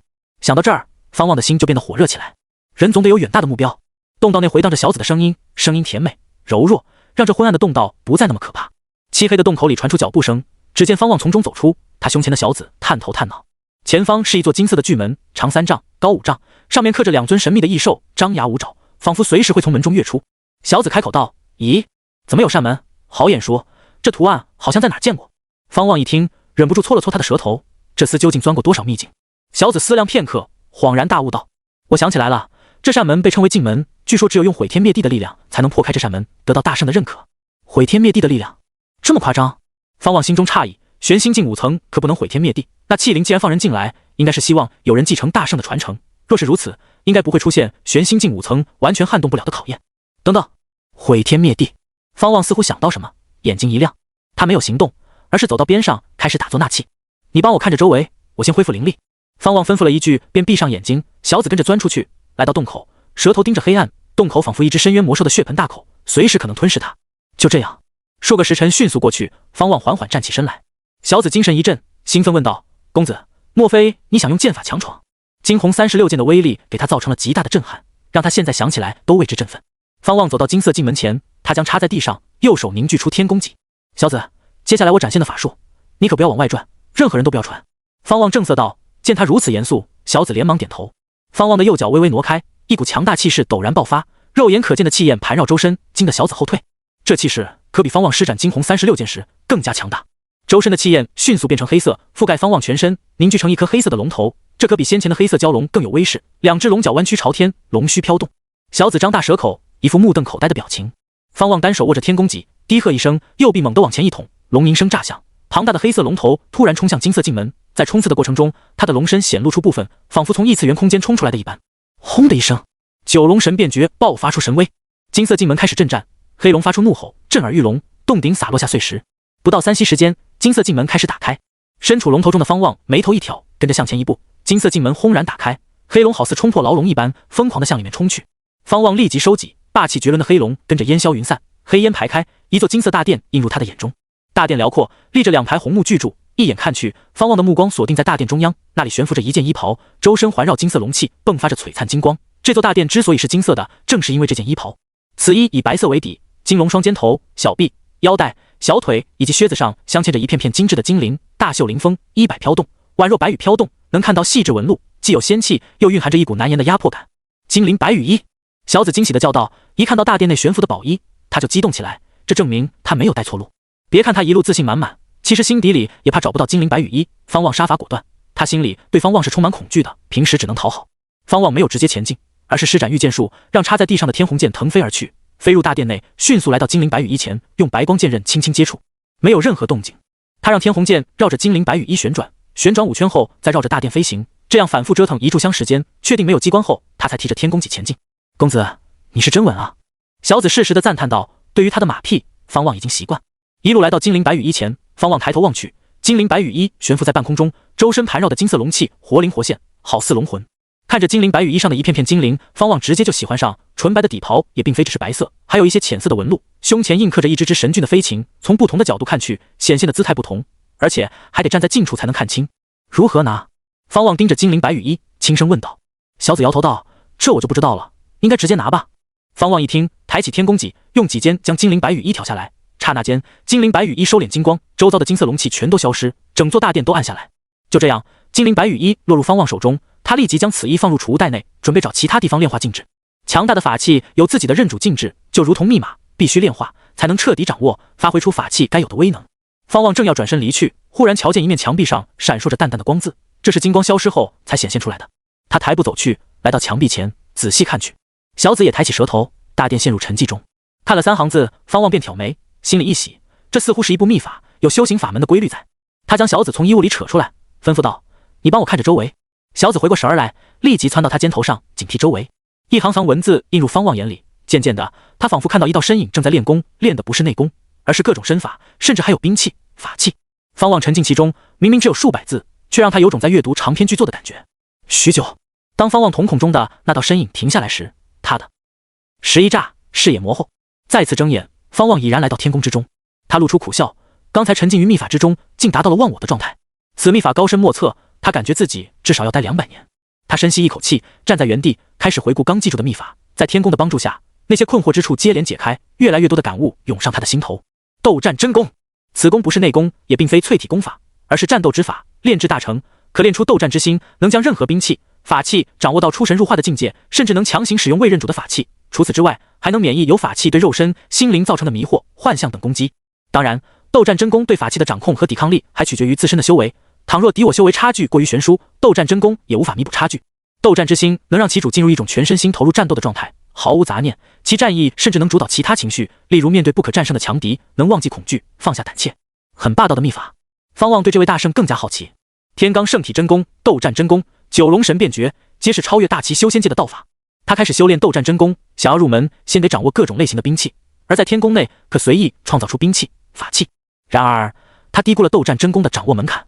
光是上面记载的兵械，他足足用了30年才彻底掌握。使用每一种兵器都能如臂使指，让兵器化为自己躯体的一部分。接下来是法器，方望继续修行。在天宫内不吃不喝不睡，1日相当于现实凡人的2日。好在斗战真功需要切换不同类型的法器，让他还能勉强保留新鲜感。一直修炼到100年之久，他开始感受到枯燥。后来，他以天弓戟来修行斗战真功，压制住了心中的烦闷。但修行斗战真功所用的时间远超他的想象。待他将斗战真功修炼至大圆满之境时，他的心已经麻木，双目无神。他扭头看去，摆放在天宫内的幻想大钟显示着已经过去426年，这是他迄今为止修炼最久的绝学。400多载光景的压抑让他内心充斥着一股难言的戾气，让他想要毁灭一切。在修行过程中，他时常怀疑自己为何要那么努力，为何要追求至强的绝学。正如周学所说，以他目前掌握的功法，安安稳稳修炼未必不能达到修仙界的顶点。可他每每想到前世的平凡生活以及这一世遭遇的灭门之危，他便按捺住了负面情绪，让自己咬牙修炼。只是压抑的情绪一直存在。方望的眼前一花，下一秒他回到现实中。昏暗的大殿内，满壁光字浮现在他眼前。他深吸一口气，恍若隔世。四面八方涌来磅礴天地灵气，疯狂地钻入他体内，掀动他的衣袍，惊得小紫跳开。小紫紧张地看向方望，小心翼翼问道：“公子，你怎么了？”方望没有回答他，而是默默地闭上眼睛。他正在凝结斗战之心，斗战之心在于体内，凝结之后还会改造他的肉身，让他的肉身契合斗战真功。小紫见他不说话，不敢打扰。不知为何，他觉得方望很生气，他身上有一股戾气，让他很是慌张。大殿陷入寂静中，极其压抑。1个时辰后，方望不再吸收天地灵气，他的心脏已经蜕变为斗战之心。乍一看外表没有变化，可当他睁眼时，那眼神透着极致的战意，既张狂自信，又坚定决绝。你记住了吗？方望开口问道，语气平静。小紫愣了愣，连忙回答道：墙壁上的秘法吗？记住了，但看不懂啊。那就走吧。方望转身，提着天宫戟走向大门。他没有破坏宫壁的想法，给后来者留下机缘。就算有人得到，想要练就斗战之心，何其艰难。小紫连忙跟上他，跳到他的肩膀上。他歪着头，小心翼翼地看着他的侧脸。他总觉得方望像变了一个人，他心里不由冒出一个大胆的想法：公子不会被夺舍了吧？返回的路上，偶有鬼魂拦路，可一瞧见是方望，纷纷躲避，不敢袭击他。一路畅通无阻。待方望走出寺院大门，站在半山腰的悬崖边缘，他张开双臂，享受着阳光的洗礼。在他身后，寺院大门上还挂着一具尸体，森然惊悚。呼！方望长出一口气，这一刻他才有种活着的感觉。公子还要去寻找其他的传承吗？小紫低声问道。方望一听，浑身不适，沉声道：不用了，到此为止吧，找个地方修炼。他怕自己再被关400年，那就太难受了。而且他目前的手段已经够用。斗战真功虽然是辅助型功法，但绝对能让他的实力翻很多倍，这也将是他的新底牌。我知道一个地方灵气充沛，只有妖兽，公子去吗？你指路吧。小紫一听，当即用舌头指向一个方向。方望纵身跃起，直接化为一道白虹飞掠而去。白虹遁术，不需要飞剑，他直接就能飞。靠着斗战真功，他的肉身已经相当于一件法器。小紫差点被掀飞出去，他赶忙钻入方望的怀里，在衣布里瑟瑟发抖。主人，你好快啊！群山环绕着一片大湖，湖面弥漫水雾，碧水倒映着山峰，宛若人间仙境。方望走到湖边打坐，感受着这一带的灵气，他脸上露出笑容，称赞道：不错，确实是修行的极佳之地。小紫松了一口气，一路上方望都没有说话，时不时还散发出一股戾气，令他胆战心惊。你随便行动吧，接下来我就在此修炼。方望说完这番话，便开始运功纳气。他需要通过纳气修炼来静心，这里的空气清新，随处望去皆能让心情豁达。小紫当即离开方望的胸膛，他回头看向方望，蛇信吐了几下，然后默默离去。距离半年之期还早，方望的收获已经足够多，在此静心也是不错的选择。半个时辰后，他睁开眼睛，望着湖面风景纳气。山水在大雾的遮蔽下显得神秘迷幻，湖面时不时泛起涟漪，偶尔有鱼跃出湖面，一切都显得那么美好。在天宫待了400多年后，再看如此山水，怎么看都不腻。就这样，日落月升，1日过去，方望就坐在湖边，未曾起身，看雾散雾起，看那骄阳东升西落，他心中的戾气在散去。小紫每隔数日回来一次，每次都带回来各种天材地宝。虽然方望休息了，但他不敢停，他觉得只有积极的付出，方望才能不变卦。1个月后，方望的心情恢复如初，小紫明显感觉到他的笑容变多了，这让他不再那么紧张。这一日，小紫刚离去，方望拿出金灵白羽衣，开始炼化里面的认主禁制。凭借着斗战真功，他对法器的感知远超从前，迅速找到认主禁制。金灵白羽衣的禁制极其复杂，认主难度很高，换做之前的他可能需要很长时间才能掌控，但练就斗战真功大圆满的他炼化得很顺利。3个时辰后，这件品阶至少为绝品法器的宝物认他为主。他站起身来，悬浮在面前的金灵白羽衣直接贴在他身上，金光迸现，淹没他的身形。2息之后，金光散去，方望已经穿上金灵白羽衣，阳光下，衣袍上的金灵金光灿灿，宽大衣袖与衣摆如同白羽飘动，神俊至极，周身还有肉眼可见的金色龙气环绕，宛如仙君降人间。方望只感觉身轻如燕，金灵白羽衣能自动吸收天地灵气，里面有防护禁制，遭受攻击时会自动触发。穿上此衣，他感觉状态好极了，甚至能引导金灵白羽衣储备他的灵力。好宝贝，方望越发的喜欢，他很好奇金灵白羽衣的防御力如何，不过在大圣洞天内，他可不好去实验。他心神一动，金灵白羽衣没入他的太原门弟子袍内，消失不见。他能感觉到金灵白羽衣化为一层薄膜贴在自己身上，他随时能将其召唤出来，方便。收获如此之宝，方望的心情更好了。他没有继续纳气修炼，而是走到不远处的树林里，削一根木枝，再做成鱼竿，用长草的根茎做成鱼线。他准备钓鱼，放松几日。没过多久，他坐在湖边开始钓鱼。在不动用灵力的情况下，他枯坐半日，等到黄昏时，好不容易有鱼上钩，可惜他用力过猛，扯出来时，鱼钩上只有一个鱼嘴。虽然失败了，但方望找到了乐趣。3日后，小紫归来，瞧见他在钓鱼，更加怀疑他被夺舍了，也不知是哪个邪祟。小紫心中忧虑的想到，中了拘魂咒，他只能跟着方望，别无选择。这段时间里，方望能感受到小紫的妖气在快速增强，估计是吞噬黑色蛟龙的血肉所导致，他没有点破，而小紫也没有说起此事。又是半个月过去，平静的日子终终究被打破。清晨时分，湖面上的磅礴大雾剧烈翻涌，狂风呼啸而来，吹起方望的黑发，衣袍飘动。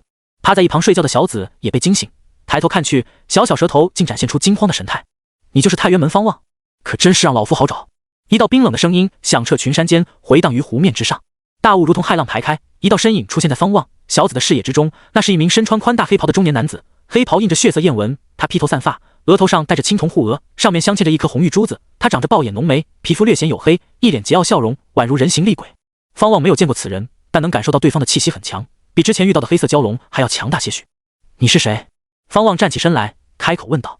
他已经记不得入大圣洞天时的场景，不知是否见过此人，更不知此人来自何教。金霄教南诸天王曹然。黑袍男子冷笑道，他一脸玩味地俯视着方望。听闻太原门出了一位修行3载就能击败灵丹境9层的千古天才，有人买下你的头颅，不介意老夫拿走吧？金霄教，方望总觉得好像听说过。他可以确定的是，金霄教并非大齐修仙界的9大教派之一。不管金霄教是何来历，方望可不会坐以待毙。他抬起右手，天鸿剑的剑柄凭空出现在掌心之中，他顺势一握，身上浮现出金光，金鳞白羽衣浮现而出。曹然瞧见他这身打扮，不由皱眉。小紫则亢奋起来，他没想到方望已经掌握此宝，此衣至少是绝品法器啊！曹然带给他极度危险的感觉，让他刚才紧张极了。现在瞧见方望召唤出金鳞白羽衣，他的心顿时踏实了。方望腾飞而起，来到与曹然同样高度的空中，手中的天鸿剑迸发出白光剑刃，看得曹然瞳孔一缩。这小子不简单！曹然活了数百载，一眼就瞧出天鸿剑与金鳞白羽衣的不凡之处。高阶宝灵，绝品法器，他还是保底判断，无法判断出2件宝贝的具体品阶。曹然二话不说，抬起右臂，一尊大鼎凭空出现在头顶。这是一尊3足的黑色大鼎，表面雕刻着神秘图文。此鼎一出，阵阵黑气从中涌出，宛若一群邪魔冲出。老夫虽刚经历重伤，境界跌落，但再差也有玄心境5层的修为。小子，今日就让你见识修仙界的天有多高，没有成长起来的，你根本算不得什么。曹然怒声笑道，右掌猛地拍向方望，大鼎涌出的黑气幻化成一只黑色的巨大虎头，嘶吼着杀向方望，速度极快。方望仿佛来不及躲避，被黑气虎头迎面击中，黑气破散，淹没他。曹然皱眉，眼中流露出不屑之色。就在这时，滚滚黑气忽然散开，一道白光剑气杀来，惊得曹然纵身躲避，剑气飞掠，将湖面上的磅礴大雾斩为2半，一路纵横，击中远处的山峰，山壁炸开，碎石乱飞，尘土飞扬，山头差点被削去。曹然扭头看去，黑气散去，方望的身形显露出来，一条条金色龙气环绕金鳞白羽衣，他右臂平举，天鸿剑的白光剑刃无比的耀眼。这一刻，方望的气势陡然一变，连他的眼神都变了。那是什么眼神？曹然多少次死里逃生，经历过不知多少险境，可他还是第一次瞧见如此眼神，他的心不由一颤。这小子！曹然抬手抓住大鼎的一角，调动灵力，黑袍剧烈鼓动。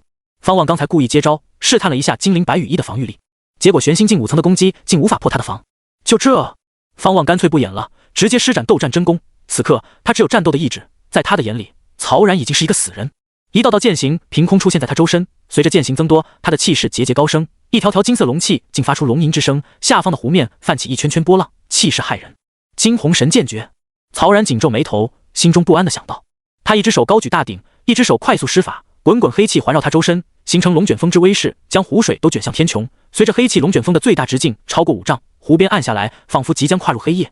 在昏暗的湖面上，方望成为了最耀眼的存在。金鳞白羽衣剧烈鼓动，他周身已经凝聚出36剑。惊鸿36剑加斗战真功，方望的气势已经达到顶峰，面对玄心境5层的曹然，丝毫不落下风，甚至隐隐压制曹然。曹然咬牙怒喝一声，猛地将顶口朝向方望，狂暴的黑气龙卷风携平山之气势冲向方望，湖水如暴雨洒去，宛若天河倾洒而下。几乎是同时，方望直剑刺去，36剑形齐齐杀出，迅速融合成一道庞大剑气，杀向遮天蔽日的黑气龙卷风，沿途蒸发漫天暴雨。轰！惊鸿36剑强势诛散黑气龙卷风，曹然双手持鼎，在他的注视下，前方的磅礴黑风猛地散开，一道无比耀眼的庞大剑气迎面杀向他。曹然惊得抬起大鼎抵挡，他只感觉一股难以抵挡的巨力撞上他的本命宝灵，竟然如此厉害！倘若我只是寻常的玄心境5层，恐怕本命宝灵会瞬间碎开。曹然咬牙切齿地想到，他拼尽全力，可依旧被压得后退，他的双臂都在颤抖。他在湖面上空暴退数十丈距离，纵然脖颈青筋暴起，依旧挡不住惊鸿36剑的可怕威势。忽然，他感觉到一股寒意涌上背脊，他下意识扭头看去，只见方望不知何时出现在他身后，居高临下的俯视着他，其手中还举着那把散发着白光的剑。方望面无表情，眼中闪烁着寒芒，他一剑挥斩而下，曹然立即躲开，可前后夹击，他的反应还是慢了，剑气斩破他的衣袍，斜斩在他的胸膛上，鲜血迸发。轰！在小紫的眼里，方望一剑就将曹然从空中斩落而下，扑通一声，曹然坠入湖中，而他的鲜血还在半空中洒落。曹然坠湖后，他的大鼎跟着砸入湖中。方望俯冲而下，闯入湖中，水花升腾而起。小紫在湖边紧张地观望，因为无法看清湖底的情况，他不由为方望捏一把汗。他没有质疑方望的实力，只是怕曹然耍花招。3息之后，湖面突然炸开，2道身影迅速跃出，直接砸在湖边的草地上，拖出一条长达7丈的沟壑痕迹。小紫扭头看去，只见方望踩着曹然，右手反握天虹剑，插在曹然的胸膛上。曹然双手握着白光剑刃，血肉模糊，双臂颤抖着。方望只用右手反握天虹剑，他面无表情地加大力气，甚至还扭转剑柄。此刻，他眼中的战意落在曹然眼里是冰冷的杀意。曹然无力推开方望，灵力集中在双掌之上，若非有灵力相助，他的手掌早就被天虹剑切下来。天虹剑搅动着他的胸膛，令他痛苦极了。他突然瞧见方望身后凭空凝聚出9道剑形，吓得他瞳孔放大。等等，老夫不是你的敌人！方望没有理会，身后的9道剑形突然杀向曹然，俯冲而下，掠过方望的脸颊。周雪！曹然连忙叫道，话音还未落下，9道剑形停下，其中1道剑形距离他的脸不到3公分。这一瞬间，曹然感觉自己死了。方望眼中的寒芒散去，恢复清澈。若非他练就斗战之心，如此距离，他根本来不及收手。这便是斗战之心的强大，抛开杂念，只剩下战意，并非是类似入魔的偏执状态，而是绝对理智下的战意。所以听到周雪2字时，他立即停手。进入斗战真功状态后，他感觉一切都慢了，这种感觉很微妙。方望没有松手，俯视着他，用眼神询问。9道剑形悬浮在他面前，那股锐气令他的脸生疼。曹然深吸一口气，咬牙道：“是周雪让我来试探你，怕你太骄纵，想让我教训你一番，长记性。”说起此事，他郁闷极了。本以为是欺负后辈的爽快事，没想到差点死了。他很想问问周雪，你究竟是想让方望长记性，还是让老夫长记性？方望皱眉问道：“你不是来自金霄教吗？”曹然假咳一声道：“事已至此，也不瞒你，2年前周雪就加入了金霄教，还将我从封印之地解救出来，所以我欠他一条命，此事别传扬出去，否则会影响他在太原门行事。”方望的脸色变得古怪。周雪加入金霄教？擦！太原门上至副掌门，下至他的族人都是卧底。方望拔出天虹剑，缓缓后退。曹然跟着起身，盘腿打坐，开始运功疗伤。他胸口血肉模糊，鲜血止不住的往外涌。你小子可真够厉害的，老夫还是第一次见到你这样的天才。放眼七国修仙界，估计只有传说中的那几位天骄能与你相比。曹然感慨道，劫后余生的感觉太他娘的刺激了，他的心脏现在还在剧烈跳动。方望仔细想了想，曹然应该没有骗自己，若是仇家找上他，不可能在生死之间编造出这样的借口。更何况他压根没有和金霄教打过交道。能跟我说说金霄教的情况吗？周雪为何加入金霄教？方望开口问道。曹然轻轻摇头道，抱歉，不能说，他不希望你与金霄教沾边，金霄教可不是善类，而且金霄教所图谋之事，迟早成为天下之敌。方望一听，倒也没有追问，而是丢下一句话就转身离开。伤养好了就走吧。望着方望的背影，曹然欲言又止。这小子怎么不像年轻人？他真的不到20岁吗？曹然没有勇气叫住方望，他头一次对一名后辈产生恐惧。算了，养伤，早点开溜。回到湖边，方望打坐纳气，小紫跟着凑过来，蛇目一直盯着曹然，生怕曹然搞偷袭。小紫没有吭声，就待在方望身旁盯着曹然，一直到傍晚，曹然告辞离去。飞行途中，他还在滴血，十分狼狈。公子，我们要换个地方吗？小紫轻声问道。方望欣赏着黄昏，道：不必了，这里的风景挺好的。玄心境5层都不是他的对手，他已经没有必要再跑，接下来就好好修炼，等待半年之期结束。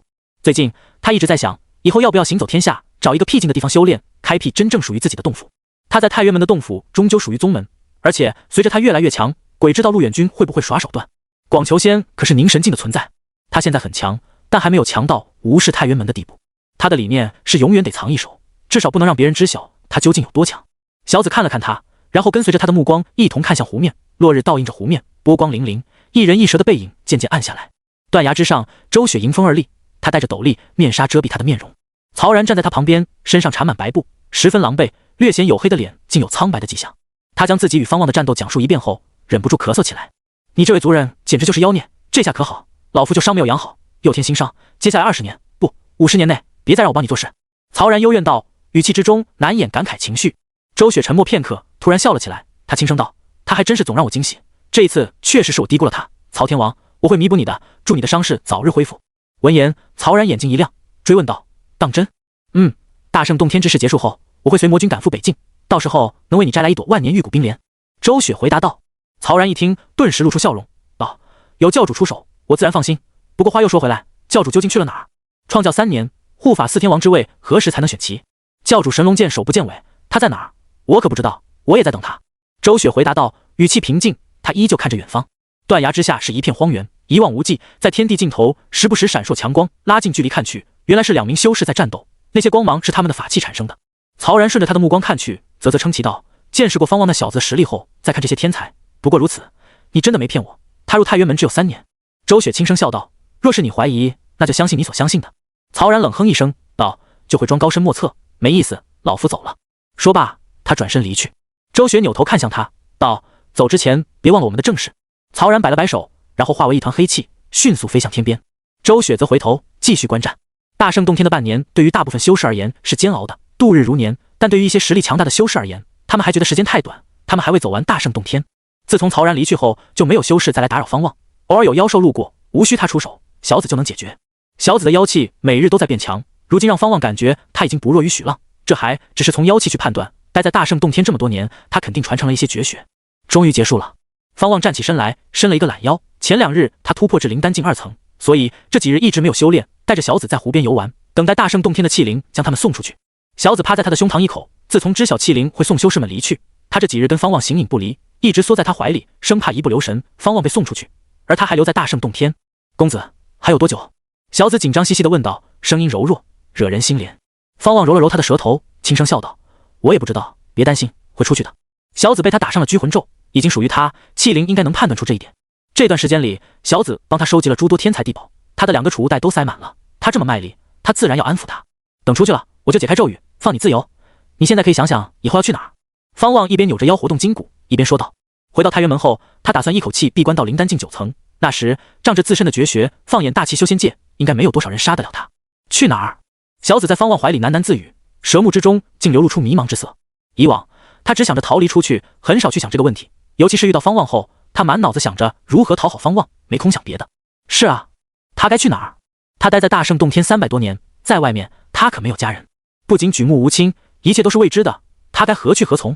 方望感受到他低落的心情，意识到自己没安慰好，于是提议道：倘若你不知该去哪儿，不如先跟我一段时间，只要你想离开，随时跟我说。离开了大圣洞天，你也帮不了我什么，我没有理由一直困着你，若是想让你隐藏秘密，我直接杀你便是。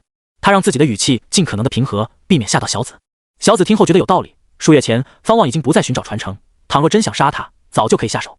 思来想去，小子撒娇道：那我就先跟着公子吧，望公子联系我。你这话是跟谁说的？方望无语，拍打了一下他的舌头。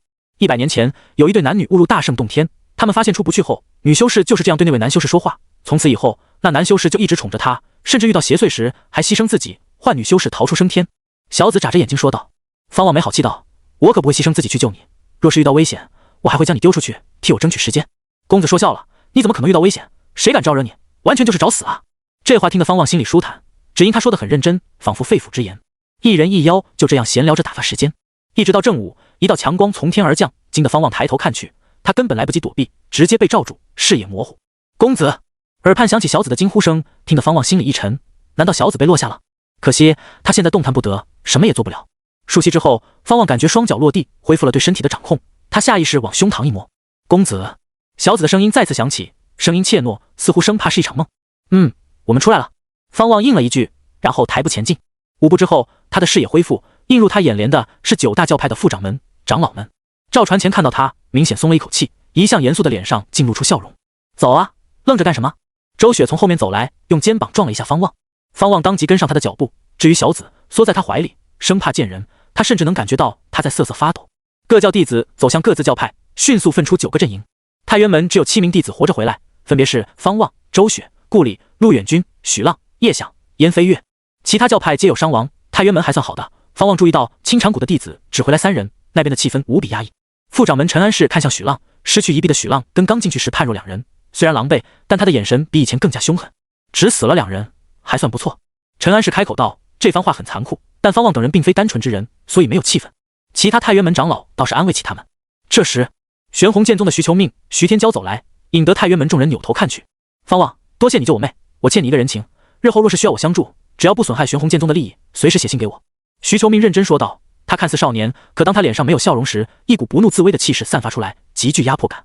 方望微微点头，跟徐求命客套了几句，徐天骄也表达了感激之情。徐求命也没有多待，带着徐天骄离去。待他们离去后，陈安世没有多问，直接挥袖，那艘载着他们来到大圣洞天的木船出现在半空中，众弟子立即跟随陈安世跃上木船。9大教派出来时还互相寒暄，可等大圣洞天结束，彼此很少交流。当太原门准备离去时，其他教派同样如此，仿佛大祸临头一般。木船在空中快速飞行，方望站在船边望去，其他8大教派朝着不同的方向离去，速度皆很快。归途之中，所有人保持警惕，不可大意。陈安世的声音响起，这也解释了为何9大教派离开的那么快。进来时说是不带仇恨，那只是明面上的约定。向清禅谷只剩下3名弟子，怎么可能咽得下这口气？方师弟，收获如何？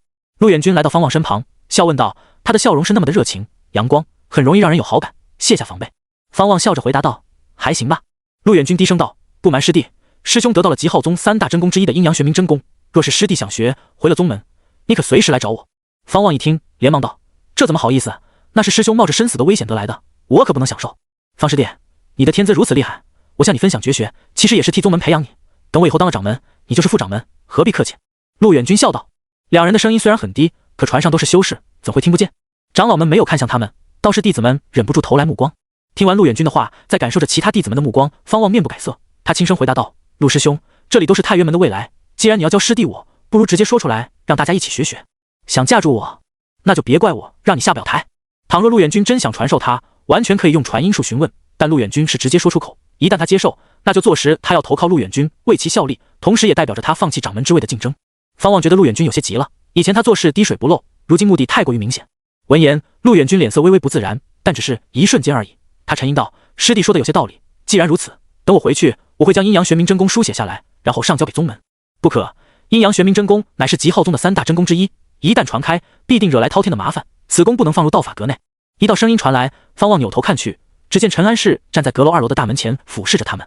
陈安世面无表情道，陆远君，既然你有心想传授给同门，不如就在这船上传授吧。其他弟子记住，陆远君的这份恩情你们很难报答，必须守口如瓶，能得极昊宗的真功绝学，无疑是天大的造化。闻言，许浪、叶翔等人纷纷起身，朝陆远君拱手行礼，感谢他的传授。方望同样抱拳，他心里则直呼好家伙，陈安世这个魔道卧底竟然是陆远君的靠山之一。他这番话一出，众弟子算是欠陆远君一个人情，不想学都不行。陆远君点头道，既然如此，那我现在就传授法诀给诸位同门。说完，他递给方望一个眼神，示意方望跟他过去。所有弟子聚集在一起，围绕着陆远君打坐。方望坐在周雪身旁，自始至终周雪都没有传音给他。方望暗自好奇，也不知陆远君是否真的舍得传授阴阳玄冥真功。他的天宫可以检测修行之法是否属实，只有是真的，他的意识才会直接进入天宫内。等等，倘若是真的，他岂不是又要在天宫内被关至少200载？斗战真功用了426年才炼至大圆满，同样级别的阴阳玄冥真功所用时间估计差不多，那就又是400年。方望的心一沉，忽然有种搬起石头砸自己脚的感觉。他越想越觉得陆远君可能传授真的，若是假的，那就是用来设计他。那现在该如何面对其他弟子？就算是真的，估计陆远君也不怕外穿，此等绝学不是得到了就能变强。陆远君开始讲述阴阳玄冥真功，众弟子认真倾听。长老们虽然在提防各个方向的情况，但心思也在陆远君身上。天地阴阳以灵入体，化为2态，阴为实，阳为虚，斗转星移，从善至恶，从强而弱。陆远君讲述阴阳玄冥真功的心法口诀，刚开始听，方望觉得挺像一回事的，很可能是真的。之前参悟斗战真功、九龙神变诀时，口诀也是高深莫测，待他记住全部内容，依旧无法一下子明白。时间缓缓流逝，陆远君说了一炷香时间，待他说完后，所有人都紧皱眉头，苦思冥想。方望同样皱眉，不过他是装的，他并没有进入天宫，这说明陆远君传授的阴阳玄冥真功是假的，亦或者是残缺的，毕竟陆远君没有天宫，无法判断真假。陆远君扫视一圈，开口道，此功高深至极，我苦苦钻研1个月，也只是一知半解，还未真正修行，以后诸位一起参悟，我等可以互相论道，取长补短，共同进步。这番话说得很漂亮，大气敞亮。燕飞月当即笑道，多谢陆师兄，绝学自然不是那么容易掌握的，能得修行之法，已经是天大的恩情。叶想、顾里、许浪点头，最终还得靠陆师兄指点我们，还望师兄以后不吝赐教。周雪笑盈盈地说道，好说好说，你们的天资悟性未必不及我，以后的事还说不准呢。陆远君谦虚笑道，场面十分和谐。不远处的赵传前微微点头，嘴角不自觉地上扬。弟子们如此团结，何愁太原门不兴旺？经过此事，众弟子的关系更加亲近，至少表面如此。他们开始聊起各自的经历。当许浪说起自己被方望拯救时，陆远君对方望又是一阵吹捧。好在许浪等人没有提及那地下空间的具体情况，气氛颇为微妙。许浪、叶翔、燕飞月感激方望救了他们，周雪是方望的族人，顾里是方望的好友，所以他们都在揣测方望与陆远君的关系。他们看似什么都不明白，实际上他们心里很清楚，陆远君这是在拉拢方望，而方望明显不想向陆远君低头，至少不想成为陆远君的下属，否则先前方望就不会提出让陆远君将阴阳玄冥真功传授给他们。陈安是说的好听，可事实上陆远君并不想传给他们，这一点叶翔等人心里跟明镜似的。当然，即便动机不一样，他们确实成了陆远君的恩情，所以表面功夫都得做足。离开大圣洞天后，载着方望等人的法船飞得极快，不到半日时间，他们便已经来到大齐王朝的中心地带，算是回到正道地狱，法传的速度这才降下来。这一路上，他们没有遭遇其他教派的袭击。方望推测与陈安氏有关，毕竟这厮来自魔道赤魔宗，如今明里暗里支持陆远军，自然不会让魔道教派前来袭。就这样，太原门一行人顺利回到宗门。彼时天刚亮，解散后，赵传前提醒方望得去事务堂给他的妖宠登记。小紫虽然一直躲在他怀里，但其他人都察觉到了他的存在，只是没有点破。于是乎，方望飞往宗门主城，折腾了小半个时辰，他才回到自己的洞府内。当洞府石门关闭后，小紫嗖的一声从他怀里钻出来，在洞府内四处转悠。方望长出一口气，脸上露出笑容。对于其他弟子而言，只是半年没有回来，对于他来说，那是600年啊！望着洞府内的一草一花，他有种在做梦的感觉。他抬步前进，将2个储物袋放在桌上，他则打坐在白玉大床上。他脑子里在想陈安氏以及其他长老对陆远军的态度，怪不得周雪让他别急，陆远军的背后比他想象中复杂。他得做点什么，至少增加自己在太原门的分量。广求仙以为他好的名义隐藏了他本命宝灵的真实品阶，这也导致他在九脉斗法中表现再好，也无法撼动陆远军的地位。宝灵品阶论是这个世界最主要的认知，宝灵品阶越高，修行的上限越高。先修炼半载再说。方望闭上眼睛，开始练功。半年之后，方望突破至灵丹境3层。这一日，他正在洞府内整理天材地宝，准备捐献一批给宗门，为自己增长贡献度。方望在吗？一道声音从洞府外传来，方望用神识探出山门，才发现是方寒雨来了。他立即让小紫去开门。山门打开，蒙着眼睛的方寒雨踏步而入，结果看到一条青紫色的蛇漂浮在前方，惊得他一下子握住腰间的剑柄。我养的妖宠。方望的声音飘来，方寒雨一听，这才松手。随后，方寒雨绕过小紫，走向方望，小紫则将山门关闭。出大事了！方寒雨来到方望面前，沉声道。他瞥了一眼桌上的天材地宝，无动于衷。方望眼也不抬，问道：有多大？方寒雨深吸一口气，道：大齐皇室被屠戮，皇亲国戚全部被灭门，就连天子赵祯的2个儿子也被杀了。现在大齐动荡不安，掌门已经召集各脉长老商议此事。此事之前，包括我们方国公府，多座有国公府的城池遭受屠戮，如今连皇室也遭遇此劫。你说会不会是其他王朝的修仙界要入侵我们大齐？谁下的手？可有消息？方望皱眉问道。听闻赵祯遭遇如此劫难，他并没有感觉到畅快，本能的感觉不对劲。方寒雨摇头道：正是因为完全没有线索，所以只能是修仙教派所为。而如今9大教派在筹谋推动大齐转变为修仙王朝，需要江山社稷稳定，怎会行如此之事？只能是其他王朝的修仙教派所为。若真要说是大齐内部所为，乃至可能是金霄教。金霄教来历神秘，神出鬼没，正邪难辨。金霄教？方望忽然觉得有可能，莫非是周雪出手了？对了，之前周雪说过，回来之后就解决赵祯。方望跟着问道：赵祯呢？他没事，他一直待在太原门内，躲过一劫，估计现在不好受。哎，小时候何曾想到国公府、皇室会遭此恶难？方寒雨叹气道：他很同情赵祯，倘若不是方望隐藏了实力，在那晚力挽狂澜，方国公府已经不复存在，他也得死。方望一听，更觉得不对劲。真要是灭一朝江山，为何不杀天子，不攻城略地？死皇亲国戚算什么？方寒雨坐下说道：不管怎样，太原门肯定会插手，你也不用太担心。我问过周雪，越来越多的方府子弟已经前往方境修炼，他还雇了2名素灵境修士守护方府。方望白了他一眼，道：我没担心啊，是你火急火燎的来找我。方寒雨也不尴尬，开始询问他之前在大圣洞天内的经历。方望简单的说了一遍，主要是说遇到了哪些敌人、险境，听得方寒雨心驰神往。他本身也是爱冒险的性格，否则也不会丢了眼睛，差点身死。只是经历那次劫难后，他意识到修为的重要性，所以他一直在努力修炼，没有再贸然历险。关于大圣洞天，在宗门流传了诸多消息，现在各脉都对你充满期待。叶想、燕飞月、许浪都在夸赞你的实力，说你的本命宝灵绝非玄元，一定比他们更高。方寒雨感慨道。方望没想到这3人如此上道，没白救他们。随着他修为不断提升，他也该提本命宝灵的品阶，至少要让宗门9脉无法忽视他，甚至要在天资上隐隐压过陆远军。方望叮嘱道：你的决心邪目，还有你背上的绝学都不简单，只要你潜心修炼，迟早能名震天下。根据我的了解，宗门的那些天才不过如此，至少在我眼里，不如你，包括陆远军。怎么可能？我的天资哪有那么夸张？你不信我，难道不信你的眼睛？方寒雨沉默，他的心跳开始加快。莫非我真的低估了自己？他不由摸向自己的眼睛。方望转移话题，问道：近来对于背上的绝学可有困惑之处？他的九龙神变诀已经炼至大圆满，指点方寒雨绰绰有余。方寒雨没有犹豫，他这次来主要目的就是为了此事。兄弟俩开始交流九龙神变诀。小紫在一旁安静的听着，时不时吐出蛇信。幽静的洞府内，洞壁爬满青藤，旁边是一处小瀑布，流水落在池中，激起水花，却没有半点声响，颇为诡异。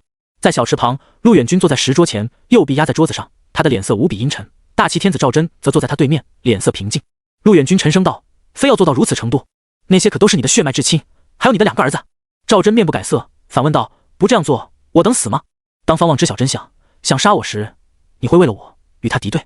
没有到那种地步，他不是活下来了吗？方府死的多是家丁，我们的仇恨没有到不死不休的地步。再者言，我并非针对他，我会弥补他，修复好关系，化解仇恨。你何必着急？陆远君寒声问道，眼神不复平日里的温和，尽是杀意。赵真自嘲道：他活下来，那是他的本事。你若是他，能忍。也是，你无法理解他的家族情谊，毕竟你从小便是孤儿。你在挑衅我？陆远君眯眼道。赵真深吸一口气，道：陆远君，再说一遍，我并非是要陷害你。之前你让人摄魂，此事本就有痕迹，虽然查不到你头上，但我让我的族人也被抽魂，事情就好办了。我与方府是同样的遭遇，有共同的敌人，方望就不可能怀疑到我头上。况且我没有麻烦你，自己解决这件事，你不是最得意的？荒唐！事情闹得如此大，不仅太原门要查，其他8大教派也会查。你真以为真相不会浮出水面？陆远君怒不可遏地说道，甚至忍不住拍了一下桌面，导致石桌表面产生裂痕。赵真目光悠悠道：修仙本就该斩断凡根，既能化解潜在劫难，又能6根清净，有何不可？从此以后，凡间的因果与我无关。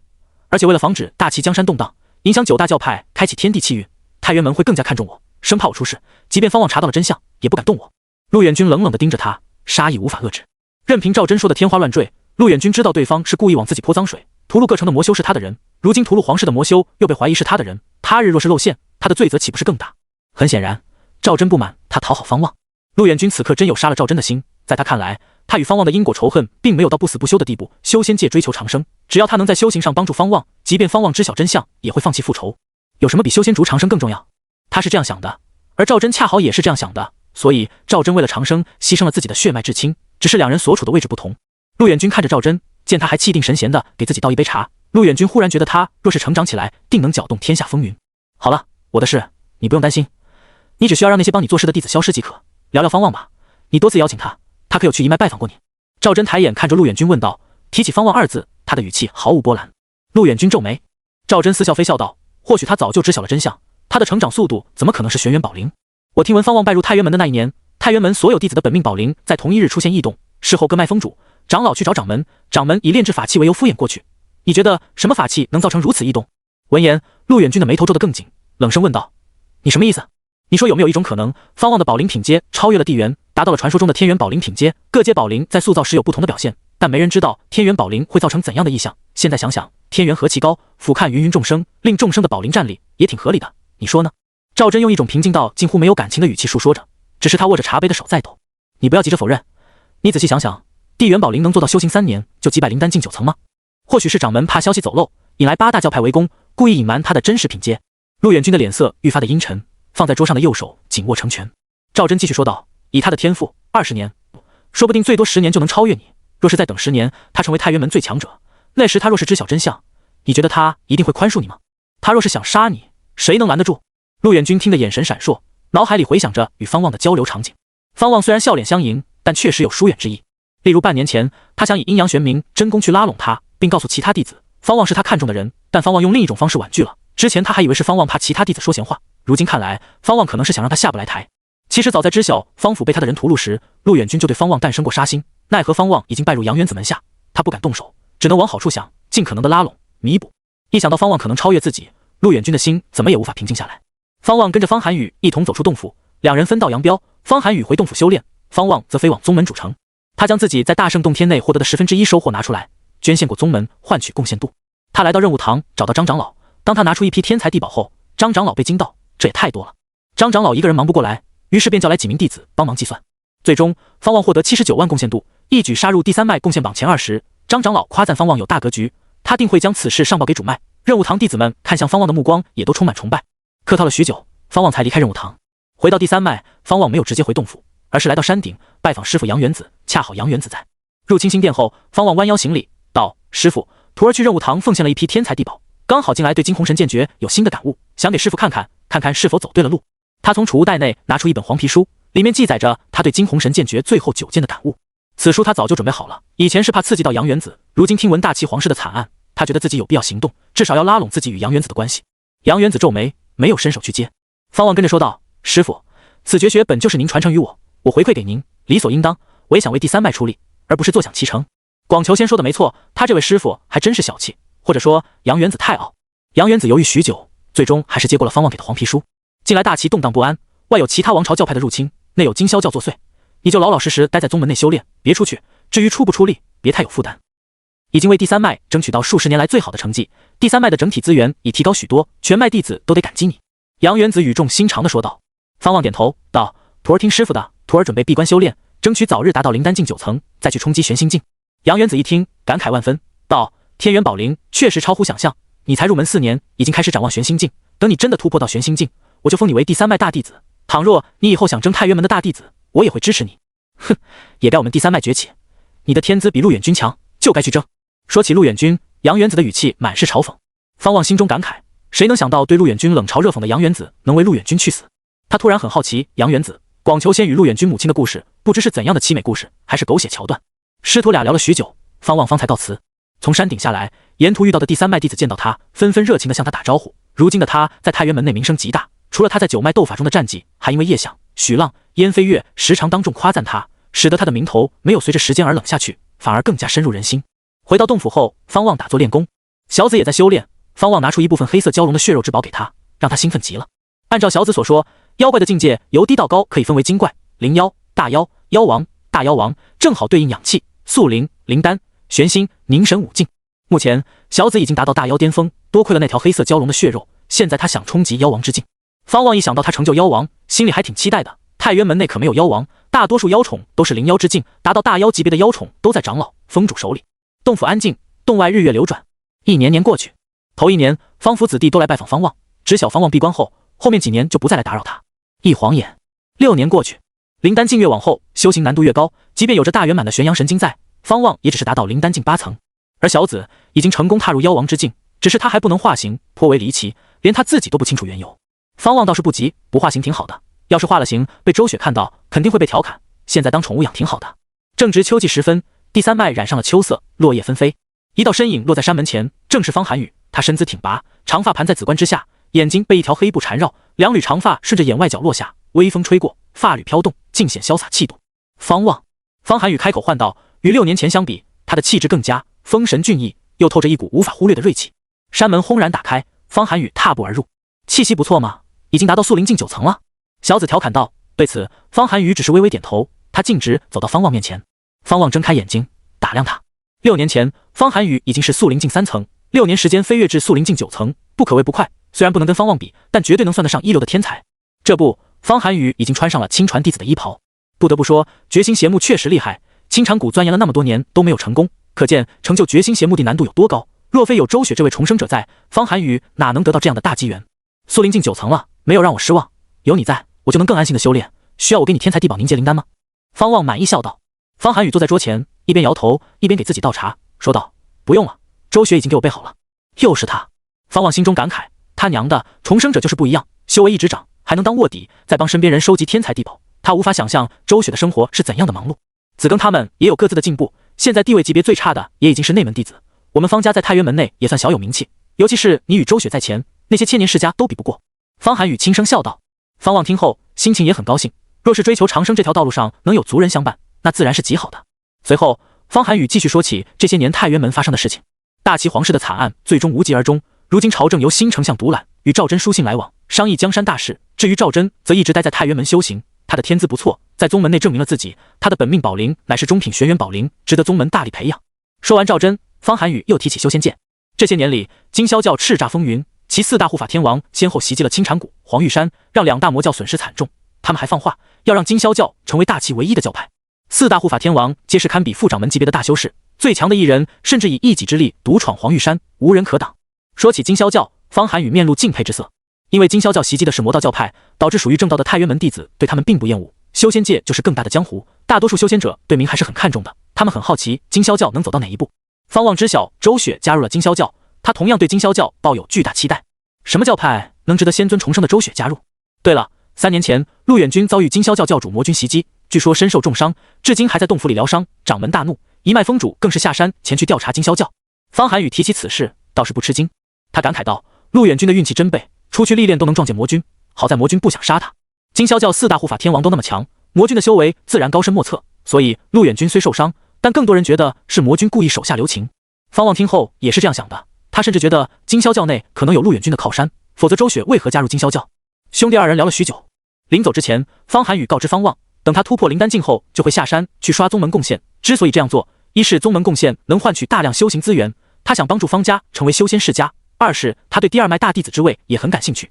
方望送别他后，回到白玉大床前继续打坐。小紫凑过来道：“公子，6年前的你就能击败玄心境5层的修士，如今横扫玄心境应该不难吧？”“不好说，毕竟我还没有跟玄心境9层交过手。你难道知晓玄心境9层的实力？在我看来，强弱之分不是看境界，而是看对手是谁。”方望回答道，他心里也在权衡自己的实力。别看他只有26岁，修行那些绝学可是花了1500多年，他的实力已经不能用境界来定义。不过当下他的目标是突破玄心境，他都已经达到灵丹境8层，自然要一口气冲到玄心境。那时面对一切强敌危险，他都有底气。之后他就可以花时间去做任务，让自己的贡献度超过陆远君，再夺大弟子之位，成为掌门候选人。这样做除了复仇，还能给家族带来更多的利益。所谓修仙，除了资质，更重要的是福缘。何为福缘？资源便是福缘。小紫拍马屁道：“公子说的是，以公子的天资，再修行100年，横推这世间，有何难？现在确实不能大意。”离开大圣洞天后，他知晓了方望的年龄与修行时间，这让他大为吃惊。他修行10年时，别说击败妖王，他连精怪都不算。正因如此，他现在对方望抱有极大的期待。他在大圣洞天的那些秘境里看到过诸多上古奇闻，深知成仙极难，1000年难出一人成仙，能成仙者无不是天资绝伦、福缘滔天之辈。方望的天资震惊了他，而他的福缘更不用多说，光是在大圣洞天内的收获就很夸张。金灵白羽衣、妖王妖丹，还有那堵神秘的墙，他严重怀疑方望已经学会墙上的神秘传承。这样的大腿，他必须报警。来日若是方望成仙，他岂不是能鸡犬升天？方望从储物袋内拿出黑色蛟龙的妖丹，递给小紫道：“这枚妖丹暂时用不上，等我以后想用的时候，杀妖王不难，不如给你。在我修炼的时候，你也要努力变强。再过几年，你我横行天下，努力成为活在世间的传说。多谢公子，以后定为公子赴汤蹈火。”小紫激动极了，用蛇尾缠住妖丹，他舔妖丹2口，一副着迷的表情。争取化龙吧，以后我就是神龙仙君。神龙仙君听起来好霸气，我一定努力修炼，以后让公子骑我。是成龙，不是骑龙，有什么区别吗？一人一蛇聊着，畅想着未来。周雪让方望暂时放下仇恨，专心修炼。方望听了，如今看来周雪是对的，他最大的优势就是修行速度，只要保持变强，别说复仇，以后太原门由他说了算都不难。只要足够强大，陆远君赵真是正是邪，他说了算。光阴似箭，足不出户的方望一直闭关着。那日方寒雨离去后，就再也没有来拜访他，其他方府子弟也不敢打扰。又是近2年过去，方望的修为终于达到灵丹境9层，灵丹境的最后一层修行难度远超之前。好在他的玄阳神经乃上乘绝学，玄心境与灵丹境不同，无需靠外物，主要是感悟天地自然，让自己的心凝结成玄心。何为玄心？感悟道法玄妙之心。玄心境乃是大齐修仙界一流的境界，至于更高的凝神境，那本就是凤毛麟角般的存在，很难遇到。突破玄心境讲究悟性与缘分。这一日，方望难得走出洞府，他走到悬崖边，欣赏着太原门的壮美风景。小紫则顺过他的肩膀，钻入他的胸口，露出一颗蛇头来。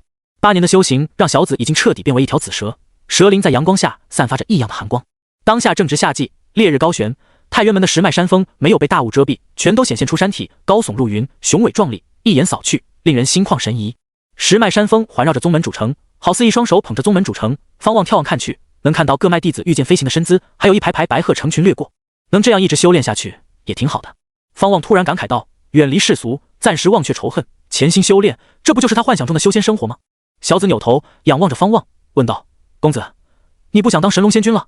对于他而言，在一个地方待久了，他就觉得没意思，可能是在大圣洞天的300年塑造了他的这种心态，让他想要逃离待久了的环境。自然不是，只是感慨一句罢了。方望轻笑一声，前世的他没有走遍世界，过得很平凡。这一世，他从小就决定要踏遍千山万水，为了这个目标，他悄悄习武，就是为了避免展露天赋，让方家给予他太多的期望，束缚他。如今修仙了，游历天下的想法依旧没变。等帮助方家彻底踏上修仙之路，仇家也被排除干净了，他就要去大齐之外的天下看看。就在这时，方望听到身后传来山门打开的轰鸣声，他瞥眼看去，只见顾里从洞府内走出，他一路走到方望身旁，开口问道：“你结束闭关了？出来透透气，多年不见，顾姑娘修行如何？”方望笑着问道。顾里明显修炼了某种高深的敛气法门，方望竟然看不透他的修为，不愧是北洛顾家。顾里看着他，眼神微妙，轻声道：“还行，但肯定不能跟你比。方望，你的本命宝灵真的是天元品阶？”天元品阶？方望被他的话搞得猝不及防，他故作错愕道：“怎么可能？为何这样问？莫非这2年出了什么事？”方望瞬间想到广求仙，莫非广求仙太信任副掌门陈安世，将他的宝灵品阶透露了？现在整个大齐修仙界都在流传此事，说太原门出了一位拥有天元宝灵的绝世天才，名为方望。顾里回答道，他看向方望的目光变得炙热，他想听方望亲口承认。方望露出哭笑不得的神情，无奈问道：“谁说的？我怎么不知道我的宝灵是天元宝灵？”